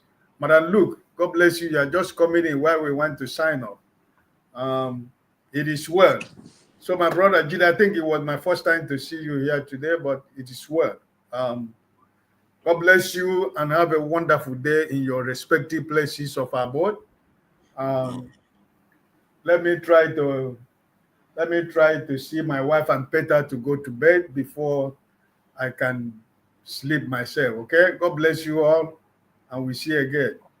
Thank you for joining us. I'm beginning to wish I kept you for last, actually. All this enemy of progress that has showed up now, people like Madam Luke, they are always coming here for trouble, but it's okay. Thank you for joining us, Oga Ike. I speak the truth. What do you have for our people for the week? So please, I'm not going to stay long because I didn't want to come into the conversation. The only thing I wanted to ask you, Mr. Tunaija, as long as you say you love Africa, why are you not showcasing what's going on in Burkina Faso? All the progress that man is doing there. And I was reading somewhere where Mali has managed to pay his debt or some of his debt. I am tired of this doom and gloom in Nigeria, the United States. Can we have something positive to celebrate, please?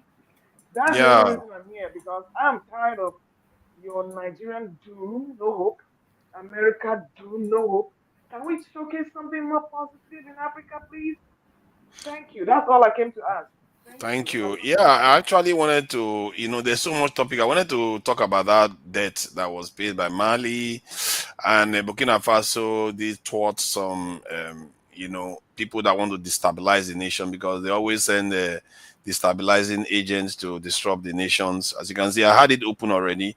So, and I think this is from West African Weekly. I think it's associated with David Hundeyin. He appears to be quite a solid website. So I think, they deserve the support. They are doing a good job there. It's not like Sahara Reporters. You go to Sahara Reporters, you see also many weird advertisements. You don't even know where to click. It's like wading through some forest.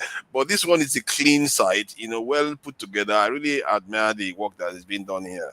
I really hope they wax this is stronger. And maybe you know, when I have the time and others have the time, they highlight some more. And then I think it's true. We should be talking more about our neighborhood, what is going on too.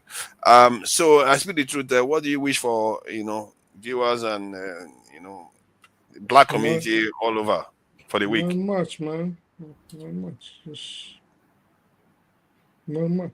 Don't start with that now. No, I'm serious. I'm not. You're not gonna wish them anything. Okay. Okay, it's all good. You know, he's his own person. Jide, so what do you have to say for, you know, just a parting shot for the week? I wish everyone all the best at work, at their profession, but we should not stop having this conversation. We should not stop struggling for our liberation. We should not stop thinking about how we can develop. You know, we've had problems for years, we've been suffering, but for everyone with our struggles and everything, we should keep on fighting. You know, everyone, you know, not, you know, every way possible, we should be responsible as Black people, but we need to do better. We need to do better to be together, to develop. You know, our nation states needs to develop. So we need to, all the best for everyone. Everyone should have a good week in whatever they do, you know, whoever is at work, whoever is doing a business, whoever is looking for a job, whoever is broke, is trying to get his life together or get our life together. I wish everyone well, but we should never stop having the conversation of how we can be a better set of people, how we can develop, and how we can be the best version of ourselves. That's all I can say. Thank you. Oh yeah, one last thing. Shout out Lighthouse, whoever Lighthouse is, because Lighthouse, yeah, Lighthouse is watching out. He says he's watching me. Shout them out, and you're not saying These chat people, they are troublemakers. You know, they make me look bad or sometimes when I'm on TV, when I'm on the show. Like I was just smiling, and people would think I'm laughing at the guest or something. You know, I'm laughing at something in the chat. The chat people, they are crazy. Yeah, basically, I don't know where he's gone. I think he's probably busy with something. I don't know if he's busy. So for me, I would say, you know, our people have a fruitful week ahead, and you know, learn new things, and I hope you've learned some things from this show, and also remember to learn how to learn. Because there is always more ways to learn new things and get better at digesting information. And you know, keep your head up and be unapologetic about it, because we deserve a place in this world, and that is what I'm going to say. Oscar Blackbone, I see you there. Nwachuku, I see you there. Uzi Ihe, I see you there too. Thank you for joining us. Adesina John, I see you there. Madam, bye guys. Yeah, bye. Thank you for joining us. I appreciate you. Thank you for joining us, Jide. As always, next time, you know, Jide is quite insightful, so it's beautiful that he's joining us now. And Madam Tope, I see you there. Thank you for joining us, contributing, and giving all people like I speak the truth trouble in the chat. You know, he cannot see his he cannot see his comments. Yeah, because the mind, he cannot see his comments. Went against you. Madam Luke, Madam Luke, thank you for joining us. I appreciate you, and you know, the donations and everything. Who else is there? Gold Ngene, I see you there. Thank you for joining us. John O, I see you there. John O, IB10, I see you. IB10, I see you there. Thank you for joining us. Oga, I see you there. Oga, a hater. It's all right, Oga. We all love our haters. Haters are always good for you. Oga never has anything good to say. Lighthouse, thank you for joining us. Lighthouse. Okachaten, I see you there. Thank you for joining us, Okachaten. And who else I have not said so far? Emmanuel Johnson, I see you there. Chuku Dima Obi, I see you there. Chuku Dima Obi. AB, I see you there. Thank you for joining us. Sylvester Osasu, I see you there. Thank you for joining us. John, I see you there. Oh, that's still John O, actually. I think I've said Emmanuel Johnson already. Kene Ezeke, I see you there. Thank you for joining us. Centricast, I see you. Thank you. You're on the chat and you're on the show too. double barreling. I thank you for doing that and joining us to Damien A. I see you. Thank you for joining us, Tracy Jacobin. I see you there too. Thank you for joining us, Tracy Jacobin. And I think I've said as much as I can say for now. And we should thank the guests for joining us too, David Hundeyin, and giving us his perspective. And a lot of people, I'm sure, do share most of his perspective. And let me now go to the people that contributed to the channel. Colata, which is $2. Thank you for the donation. We appreciate it. $2 goes a long way. And Tim Majek with $5, and it goes a long way. Thank you, Tim Majek. Pansat there for $10. Thank you, Pansat, for the donation. And Omoye Kona, I don't know how. Okay, I think it's a comment actually. Thank you for the comment. With the donation on top of it, $10. Omoye Kona, thank you for the donation. We appreciate it a lot. And Tim Majek again with another $5. And who else? A for real, AY, as always, there to support. Thank you for the donation with the $2. Tim Majek again $2. Tope O with the $10. Thank you for joining us, Tope O, and the donations appreciated. Stop at $2 again from Kulata, $2, and Tope O again showing up here. Madam Tope O is always supporting. And then finally is Oscar Blackbone with the $5. And this tells me something. All the British people that have been watching and they didn't donate a penny. It's all right. It's all right. The ones that go to church, that go donated in church, your conscience is with you. And but we really do appreciate the viewers and us coming together here to learn. And every day I learn new things. I've learned some stuff here today too. So and till next week. And we'll meet again. You all have a great week ahead. Good night, good day, and whatever good for you, wherever you are. Bye. Arise, O compatriots, Nigeria's call obey. To serve our fatherland,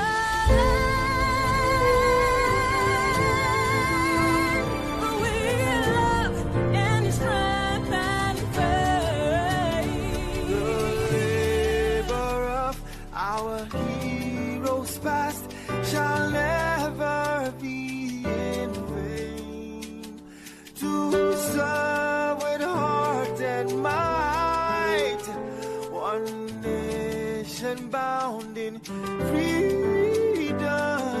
peace and unity. Hey, that's so. Yeah. Oh, yeah. Arise, O compatriots, Nigeria call obey. To serve our fatherland, with love and strength and faith. The labor of our heroes past shall never be in vain. To serve with heart and might, one nation bound in